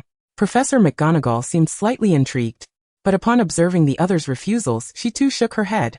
No, you all go ahead. I'm not dressed appropriately today. Luna glanced at Professor McGonagall, then at the somewhat tempted Flitwick, a smile playing at her lips. Tom. Upon hearing Luna's call, Tom leaped from the water, skimming across the surface and drenching the nearby young wizards. Clad in vibrant beach shorts, he puffed out his chest, inquiring, "What are your orders?" Luna whispered a couple of words into his ear, and Tom's eyes twinkled mischievously as he nodded with a playful grin. The duo, a boy and his cat, casually approached Professor McGonagall and Flitwick from behind, swiftly lifting them and darting towards the slide. Professor McGonagall clutched Luna's neck in terror, her dignified demeanor vanishing. "Luna, what are you doing?" Without uttering a word, Luna continued her mad dash, reaching the slide and calling out, "Is there a kind soul willing to let the professors cut in line?" Professor McGonagall wished to cover her face, but found her hands occupied, while Flitwick was held aloft by Tom. The young wizards, noticing the unusual sight of Flitwick and McGonagall, giggled and willingly made way, allowing the trio to secure the front spot. Luna selected the 3 tallest slides, placing the 2 professors atop, and with a flick of her wand, transformed McGonagall's skirt into trousers. Before they could voice any objections, she gave them a gentle push, and McGonagall's startled screams echoed through the slide's tunnel. Luna waved at the young wizards behind her, choosing a slide for herself as Tom followed suit. McGonagall and Flitwick shot down the slide, creating a tremendous splash as they plunged into the lake, only to be scooped up by the giant squid and deposited atop its head. Flitwick shook his head in an attempt to dislodge the water from his ears, while McGonagall stared wide-eyed, her face still flushed from the thrill. What exhilaration! This feels just like the days of playing Quidditch in my youth. The giant squid inquired of Luna how the 2 professors were faring. Not too bad. I believe a bubblehead charm would enhance the experience, Flitwick replied candidly, while McGonagall seemed to be recovering from her shock, smoothing her hair. That was so sudden, She stammered, unable to articulate her desire for more, but Luna understood immediately and urged McGonagall to conquer additional slides. Meanwhile, in the headmaster's office, Lucius trembled as he wiped the sweat from his brow, stealing glances at Grindelwald beside him while conversing with Dumbledore. The palpable aura of menace was almost tangible. Well, there's nothing more for me here. I shall take my leave, Lucius proclaimed. Dumbledore swore it was the first time he had witnessed such politeness from Lucius. Lucius departed with Dobby, while Harry, having received Dumbledore's permission, followed suit, intent on rescuing Dobby. Dumbledore approached the window, where the laughter of young wizards filled the air. 7th-year students were dragging Colin around for photos, eager to capture beautiful memories in their final moments. Grindelwald stood beside him, his brow furrowed as he observed the festivities below. Quite delightful, isn't it? Dumbledore remarked. Grindelwald pursed his lips, reluctant to express an opinion. Albus, how pitiful it is for a hero like you to be so easily trampled by such individuals. Dumbledore remained silent for a moment. When you take on a responsibility, you must also accept its entirety. As the headmaster of Hogwarts, my foremost duty is to prioritize the welfare of the school. Grindelwald still disagreed with Dumbledore's perspective. Yet he had learned to hold his tongue, thinking that at the very least he would support him. Hands on hips, he adopted a haughty stance. Chapter 87. You are my finest student. Elsewhere, a jubilant Dobby, now free, embraced Harry and expressed his gratitude, pulling out a snowman-shaped crystal ball from his pocket. Dobby wishes to see Tom. He showed the crystal ball to Harry, who, unaware of the connection between Dobby and Tom, was surprised to learn that Dobby knew him. Tom should be outside playing. Would you like to join him? Harry, lured by the sounds from outside. Felt a longing to reunite with Ron and Hermione, but had been delayed by Lucius. Now that matters had been resolved and Dobby rescued, he was eager to hasten to his friends. Together, Dobby replied, his ears drooping in anxiety. He nervously glanced around before shaking his head. Dobby is afraid. He will wait for you here. Understanding Dobby's stubbornness, Harry refrained from pressing the issue. Upon reaching the edge of the Black Lake, Hagrid called out, Harry, why are you only just coming out? I had a word with Professor Dumbledore, Harry replied. At the mention of Dumbledore, Hagrid ceased his inquiries and instead handed Harry a spider leg. Give it a try. Harry, unprepared, took a bite and found the peculiar texture quite intriguing. What is this? Hagrid? It's surprisingly tasty, just a bit tingling. Hagrid laughed heartily. It's a leg from an acromantula. Harry was at a loss, unable to decide whether to spit it out or swallow it. However, Hagrid, oblivious to his discomfort, offered him another. Delicious, isn't it? I eat a few every day. Harry forced himself to chew, and to his surprise, the flavor intensified with each bite. Once he freed himself of his psychological barriers, he indulged heartily, oblivious to Ron's arrival. Hey, why didn't you come find me? What's that you're eating? It smells amazing, Ron exclaimed, immediately snatching a piece from Harry's hand and taking a couple of bites. Quite good, albeit a bit tingling, but it has its own unique flavor. What is it? Harry hastily chewed his food, avoiding eye contact with Ron. Nothing, he mumbled, but Hagrid, ever the kind soul, revealed, it's a leg from an acromantula. What? Ron stood frozen, dropping the empty shell to the ground, his expression contorting in disbelief. You mean this is what? Spider leg? Spider leg, Hagrid confirmed. What kind of spider? Ron stammered, and Hagrid handed him 2 freshly roasted legs. Just eat it. Harry tugged Ron aside, watching as he squatted in a corner, crumbling. Wah! I can't believe I ate a spider leg, Harry. Can you believe it? Wah! What do I do? I feel like there are spiders crawling in my stomach. Wah! I'm not clean anymore, Harry. Alas, keep it at a distance. Its fragrance is overwhelming. Hermione, noticing that Ron had yet to return, joined her roommates and Ginny for a game of water volleyball. The twins, utterly captivated by the diving board, relished the act of leaping into the water in a starfish formation. Professor McGonagall, after a couple of rounds, found her stamina waning, so she sought out Professor Sprout and a few others to enjoy a leisurely ride on the pedal boats. Numerous young couples were seen on the Black Lake, indulging in romantic outings on the pedal boats. However, one of the duo often found themselves panting from fatigue. Professor McGonagall observed the little wizard energetically pedaling the boat, and, with a flick of her wand, enchanted the pedals to rotate swiftly, allowing her to merely steer. Perhaps they were showcasing their physical prowess, she mused lightly before departing. The exhausted little wizards lamented, how foolish I am truly. Suna had partaken in every activity, even engaging in a water gun battle among the 4 houses, albeit with her own team. Feeling fatigued, Suna returned to the shore to replenish her energy, preparing for another round of fun. Professor Suna, turning around, she was greeted by the drenched Theodore. They found a table to sit at, sipping juice to restore their strength. And Draco? Suna inquired, following Theodore's pointing finger to see Draco engaged in a water balloon fight with Harry. Draco had remained steadfast in his pursuits. How could that not be considered a form of perseverance? Professor, I apologize for not achieving first place. Theodore hung his head, exuding an air of dejection. It wasn't that he lacked effort. Rather, the competition in the second year was exceptionally fierce. Not to mention, Hermione from Gryffindor was his most formidable rival. He even began to wonder if the Sorting Hat had made an error in placing Hermione. There's no need to apologize. You have worked hard, haven't you?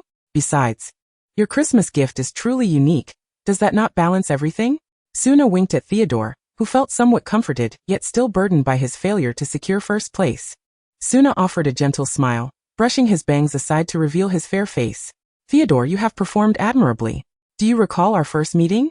You stood outside my classroom door, appearing as a lonely little creature, bristling defensively at everyone yet revealing your softness to me. At that moment, I vowed not to betray your trust, and now you have provided me with the answer. I have succeeded. Professor? Theodore looked up, puzzled by Suna's words. She pressed further. What are your thoughts on Draco? Draco? Theodore cast a sidelong glance at Draco, who was making silly faces, and replied with a frown, childish, arrogant, conceited. He may be weak, yet he always pretends to be formidable. Is he truly that bad? Theodore pursed his lips but continued, yet he is profoundly sincere towards me. Even after I struck him, he insisted it was he who allowed me to win. He would exhaust himself in order to triumph over me. And when I merely placed second, he was even more incensed than I.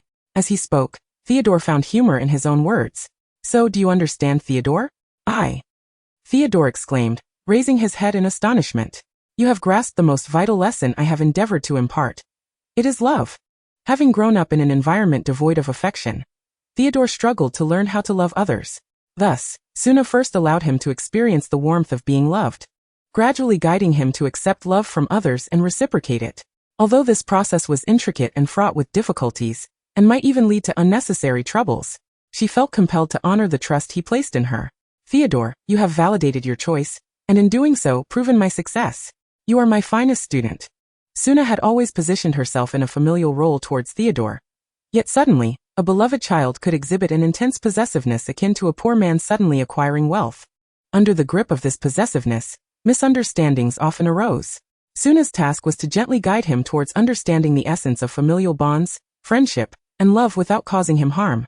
Suna had always been passive in her role, adhering to her responsibilities as a professor, yet she willingly extended her support to those like Theodore and Hermione who sought her help.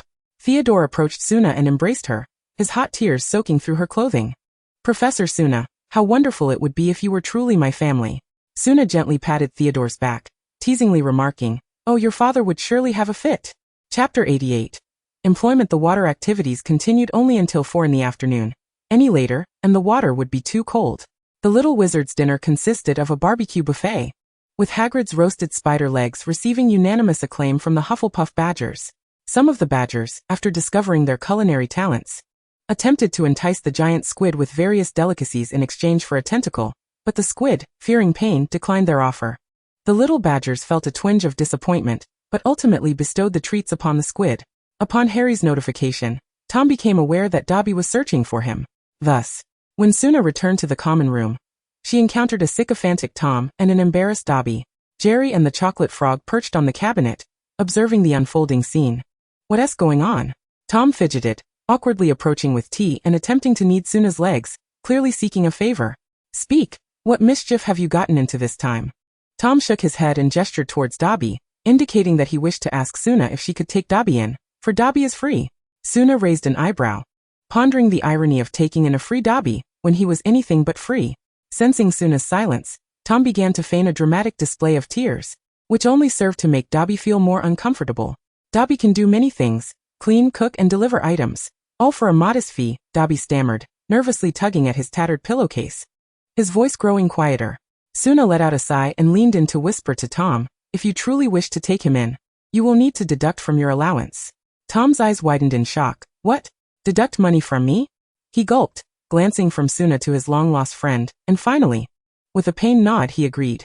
As the children had grown older, Suna provided each of them with 5 galleons monthly in allowance, and they also earned their own money, enabling them to live more comfortably than the average young wizard.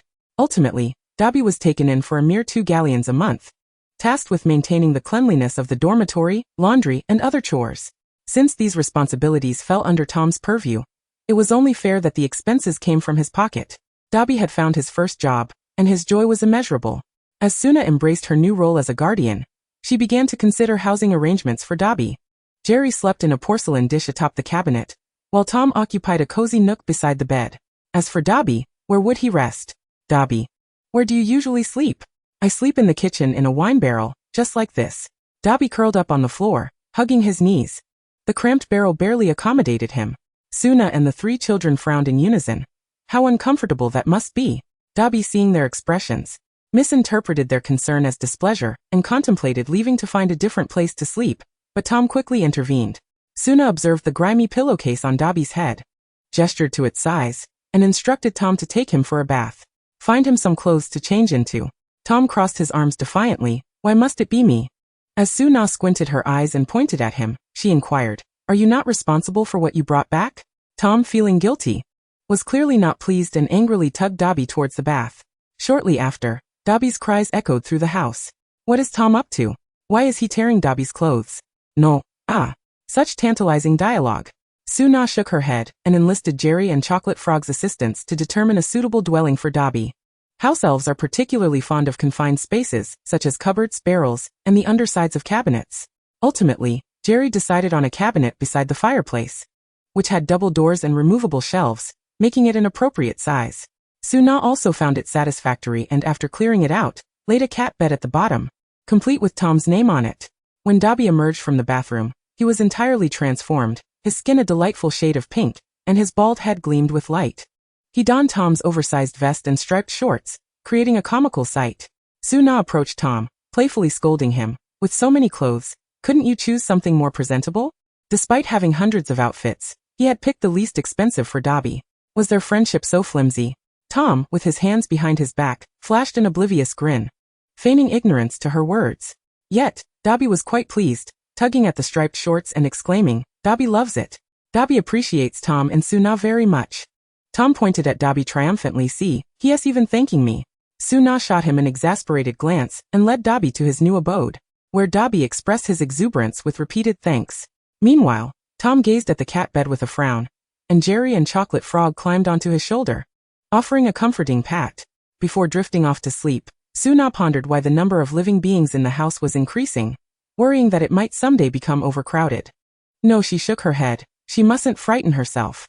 On Saturday, classes were suspended, allowing the young wizards to pack their belongings, serving as a transitional period. After Dobby had tidied up the house in the morning, he set off to find Harry, while Jerry went to the headmaster's office to play the role of a messenger, leaving only Chocolate Frog and Tom to enjoy a collection of jokes together. Knock knock. Knock. Suna initially thought she had received a letter, but upon looking up, she was greeted by Fox, who was perched outside the window with Jerry on his back. When did they become so friendly? Isn't Fox supposed to be aloof? Yet, considering Jerry's remarkable social skills, it was not entirely surprising. Suna opened the window, and Jerry hopped onto her shoulder, informing her that Dumbledore was looking for her. "You two have become little messengers," Suna remarked with amusement. "I'll be there shortly." Tom, watching Jerry riding on Fox with envy, felt a surge of jealousy. He crossed his arms, his eyes darting around as he contemplated his next move. Sighing, Tom raised an eyebrow and reached under the bed, retrieving the forked branch that Snape had given him. After a quick glance around, he deemed it satisfactory and grabbed a hair tie from the vanity to fashion it into a slingshot. He grinned mischievously at the slingshot and shushed Chocolate Frog, who was witnessing the entire process. "Tom, let us go." He grabbed Tom, who cleverly hooked Chocolate Frog with his tail. Upon arriving at the headmaster's office, Suna was surprised to find a considerable gathering. Besides Dumbledore and Grindelwald, there were two younger individuals. One wore a tattered cloak and bore a weathered yet gentle visage, while the other was tall and lean, dressed in notably finer materials, exuding an air of rebellion. This must be the Marauders. It seems everything has come to a close. Are they here to see Harry? What would they want with me in the headmaster's office? As Suna observed the Marauders, they in turn were scrutinizing her. Upon learning that it was Suna's pet that had captured Wormtail and shielded him from the Dementor's influence, Sirius was determined to express his gratitude. Remus had come along, having been unwittingly detained by Sirius, and thus began their shared, blissful life. "This is Remus Lupin, and this is Sirius Black. They wish to thank you for your assistance." Dumbledore introduced them, and while Remus smiled and nodded, Sirius attempted to embrace her, only to be rebuffed by Suna. "Let us keep it real. I prefer something tangible." Sirius chuckled heartily. "I admire your spirit. Dumbledore mentioned you are an author and a bard, so I didn't bring any money or gifts. The Black family possesses an extensive library. You're welcome to explore it." Suna stared at him blankly, her eyes wide. "Are you aware of what you just said?" She turned to Dumbledore, pointing her finger. "Can I throw him back to Azkaban?" Dumbledore shrugged, signaling her to do as she pleased. "Oh, why is that?" Sirius jumped back in surprise, not expecting such a greeting. Remus nudged him and whispered, "Ask for money. Wasn't it obvious?" He had stated that money would suffice. Yet Sirius stood firm. "All right, I'll pay." Suna's expression instantly brightened. Oh, how embarrassing. However, her magically capacious backpack was ready. Sirius peered inside, astonished at its seemingly endless depth, and steeling himself, he dumped all the galleons he had brought for Harry into it. He had intended to take Harry shopping, but he figured they could retrieve the funds from Gringotts later, or Harry could pay if necessary. Suna didn't count the coins. She was simply delighted by the clinking sounds, patting the backpack afterward with great satisfaction. Seeing the large sum Sirius had given, Tom tugged at him, pointing at himself. "What about me? What's this?" Both Sirius and Remus tilted their heads, eyeing the remarkably charming Tom, a creature they had never encountered in school. "This is Tom. He was the one who discovered Wormtail, Dumbledore interjected, and Tom stood proudly, hands on his hips, nodding affirmatively. Indeed, that's me. The Marauders exchanged glances, initially skeptical of Dumbledore's characterization. Remus crouched down to meet Tom at eye level, greeting him warmly. Hello, Tom. Tom patted Remus on the shoulder, a gesture of acknowledgement. Sirius, curious, reached out to pet Tom, and upon receiving no objection, he continued to stroke him. Eventually, Tom grew annoyed and retaliated with a playful bite. Ah. Sirius jumped back, his hand swelling like a sausage, yet he was not angry. Instead, he found it fascinating. Where did you acquire such a creature? I'd love to get one for Harry as well. Suna swiftly reclaimed Tom from Sirius' grasp, declaring, there is only this one. All right then, Sirius lamented, wishing to get Harry something nice whenever he saw something splendid. The fatherly affection was palpable. Meanwhile, Tom, still fixated on his gratitude, nudged Sirius with his tail, demanding little money. Little money. Sirius chuckled in disbelief. It seems cats take after their owners. Both are quite the little money grabbers. However, his wallet was empty, so he rummaged through his pockets, finally pulling off a ring and offering it to Tom. Here. It's a sapphire. Tom inspected the ring with his tail. Though it wasn't as grand as the cat-si stone Professor McGonagall had gifted him, it was still quite lovely. He tucked it away happily, giving Sirius a gentle pat with his tail. Thank you, brother. Jerry, noticing that even Tom received a gift, felt a pang of envy and thought, what about me? I contributed too. Sliding down from the table, he climbed onto Lupin's shoulder and tapped him lightly. Startled by Jerry's sudden appearance, Lupin was taken aback, but Jerry, unfazed, reached out to demand, what about mine? Lupin glanced at Sirius, who shrugged, indicating that he indeed had nothing. With Sirius lacking, Lupin had even less to offer and could only shake his head apologetically at Jerry. Jerry, hands on his hips, sulked, questioning why he was left empty-handed.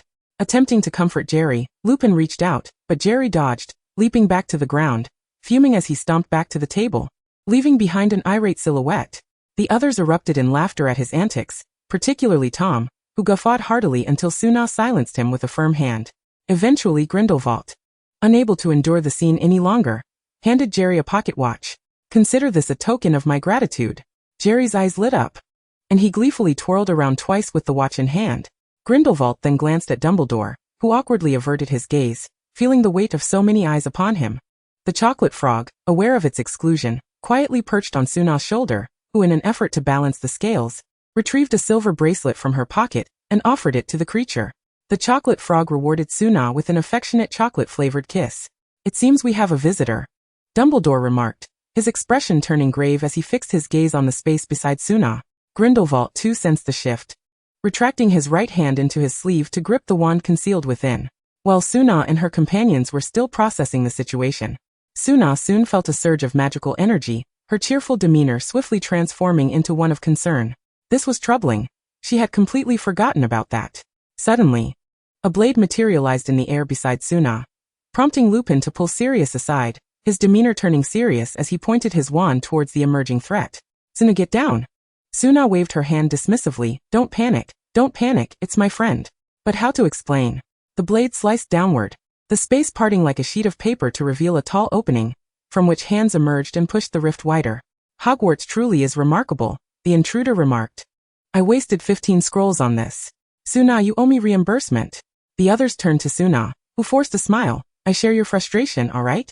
The intruder stepped through the spatial tear, and the surrounding area reverted to its original form. Clad in tight-fitting hunting attire, the intruder's arms displayed notable musculature, their skin a healthy tan. Dark hair was braided and draped over one shoulder, while a silver mask obscured the left eye, and mysterious inscriptions adorned the bare right cheek, adding an air of enigma. The moment Tom laid eyes on her, his pupils morphed into hearts. Had it not been for Suna's embrace, he might have floated over in a daze. Sirius, too, was captivated by the intruder's beauty, his gaze fixated, his heart racing uncontrollably. The intruder sought only Suna but was taken aback by the presence of so many others, especially the two elderly figures across from her, whose formidable presence suggested they were no ordinary individuals. Tala, she introduced herself in a peculiar accent, bowing slightly to Dumbledore and Grindelwald. I apologize for my abrupt arrival. I am a wild hunter, and have come today in search of Suna.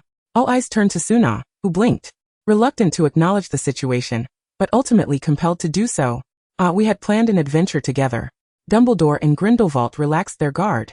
Though they were displeased by the manner of Tala's entrance, which utilized a unique Wild Hunter scroll for tearing through space, designed to facilitate evasion of protective spells to reach desired locations. I am Dumbledore, the current headmaster of Hogwarts. Our school is quite accepting, and as long as the Wild Hunters do not cause trouble, we welcome you.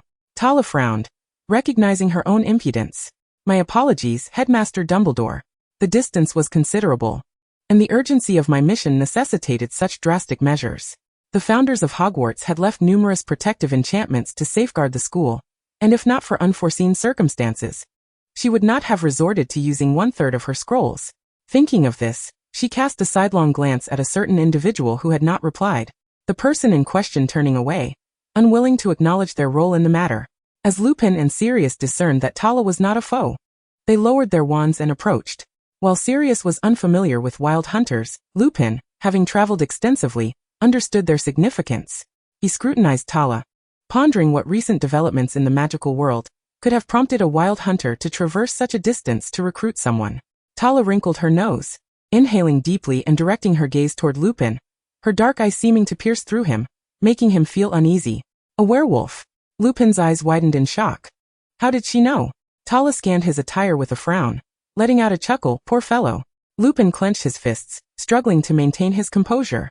His most detested and concealed identity had been laid bare, evoking feelings of shame and fear. Suna tugged at Tala, signaling her to refrain from further comments. As the attitude toward werewolves here differed from that of a May, no wizard willingly chose to become a werewolf. Tala glanced at Suna, subtly nodding in understanding. Shall we prepare to depart? Sirius, noticing Tala's intention to leave, stepped forward to inquire, wait, can I go with you? The others turned to Sirius, puzzled. What about Harry? Did we not agree to celebrate his birthday together? There should still be time, Sirius added hastily. Lupin rolled his eyes, turning away, unwilling to witness Sirius's desperation. Step back, you foul mutt, Tala retorted, taking a step back. Sirius was taken aback. How did she know even his animagus form? Tala pulled Suna closer, stating that they could not use the scrolls on the return journey. They would have to use a flying carpet instead, and utilize apparition once they were beyond Hogwarts's boundaries. But Sirius was reluctant to give up, his heart racing like never before. Frustrated by his persistence, Tala handed him a pill, and then produced the flying carpet, tossing Suna onto it before climbing aboard and taking off. Before departing, she unceremoniously dropped Tom and the chocolate frog. My Tom. Suna's anguished cry faded into the distance, while Tom remained, eyes aglow with infatuation, propping his chin on his hand and gazing longingly in the direction of Tala's departure. Jerry and the chocolate frog stormed over, vigorously shaking Tom awake. Look up. Suna has been taken. Tom panicked, scanning the surroundings and confirming that Suna was indeed missing. He sprang to his feet, ready to find something to ride in pursuit, only to be halted by another figure materializing before him. Oh! From the very spot where Sirius had stood moments ago, a stunning woman appeared, curvaceous and radiant. She clutched her chest in disbelief, exclaiming, "What is happening?" My voice. I've turned into a woman? Sirius glanced down at himself, instantly dazzled by his own reflection. No, this can't be real. Am I really seeing this? Lupin wore a bemused expression, torn between laughter and restraint, finally managing to utter, "Brother, you look quite alluring." Sirius screamed, covering his face in shock. What is going on? Dumbledore found himself at a loss, unsure whether to address the 3 little ones left behind by Suna, or to tend to the transformed Sirius. To be honest, Miss Black does look quite lovely, he mused. Meanwhile, Suna lay on the carpet, her eyes vacant, feeling as though life had lost its meaning. Tara observed the predicament of her companion and scoffed. What? Does the bardic sorceress now rely on a mere cat? Suna shook her head. No, you fail to comprehend. It is not merely a cat. It is her talisman of survival. Let us not forget the curse imposed by our defense against the dark arts professor. With Tom around, no matter the circumstances, she shall remain unscathed. Alas, she was now left to confront the unknown perils alone. Oh dear, it could have been so simple. Why must it be so laborious? Tara let out a disdainful huff, asserting that the items for this mission were of utmost significance, and with that wretched feline present, one could never predict the unforeseen events that might arise. The first encounter between Tara and Suna transpired amidst the Egyptian pyramids, where chaos ensued due to Tom's antics, shattering not only the pharaoh's burial treasures, but also causing a mummy to flee. That marked the first occasion Tara returned empty-handed, and from that moment on, she became acutely aware of Tom's destructive capabilities. In the absence of adversaries, Tom became the most formidable foe. Suna pouted. You mustn't speak ill of my Tom. Am I not stating the truth? That escaped mummy has yet to be recovered, Tara retorted. Well, Suna scratched her head. One cannot place all the blame on Tom. Can they? Fine. If we expedite our efforts, we could conclude this within a month, and you could resume your time with your beloved Tom, Tara suggested, tossing a book from her backpack to Suna. Suna caught it and glanced at the cover. The Myths of Ancient Babylon? Why have you given me this? I mentioned that this mission pertains to Babylon. Consider it preparatory reading, Tara replied. Suna rolled over. What does that have to do with myths? Everything, Tara continued. This mission entails two objectives. One is the steal of the Code of Hammurabi, and the other is an herbal remedy. The Code of Hammurabi? Isn't that housed in the Louvre? Suna felt increasingly bewildered, questioning the purpose of such an artifact. Was it for collection or for reclaiming a lost kingdom? Do you have any idea how wizards came to be? Not really. Then how much do you know about ancient Babylon? One of the 4 great ancient civilizations. The Tower of Babel, the Hanging Gardens. Tara closed her eyes momentarily and began her exposition. The Babylonian kingdom existed around 3500 BC, located in the Mesopotamian plain, and is among humanity's earliest civilizations. This is merely the Mughal perspective. In the magical realm, the earliest 4 ancient civilizations are known as the realms where gods and humans coexisted. Hammurabi himself claimed to be the son of the moon god, unifying the lands of the 2 rivers, and the sun god Shamash bestowed upon him a solar code to eradicate the evils of the world. The solar code, also referred to as the Code of Hammurabi, is merely a translation by Hammurabi based on the original. What we seek is the stone pillar imbued with solar power. And the herbal remedy? That herbal remedy is connected to Gilgamesh.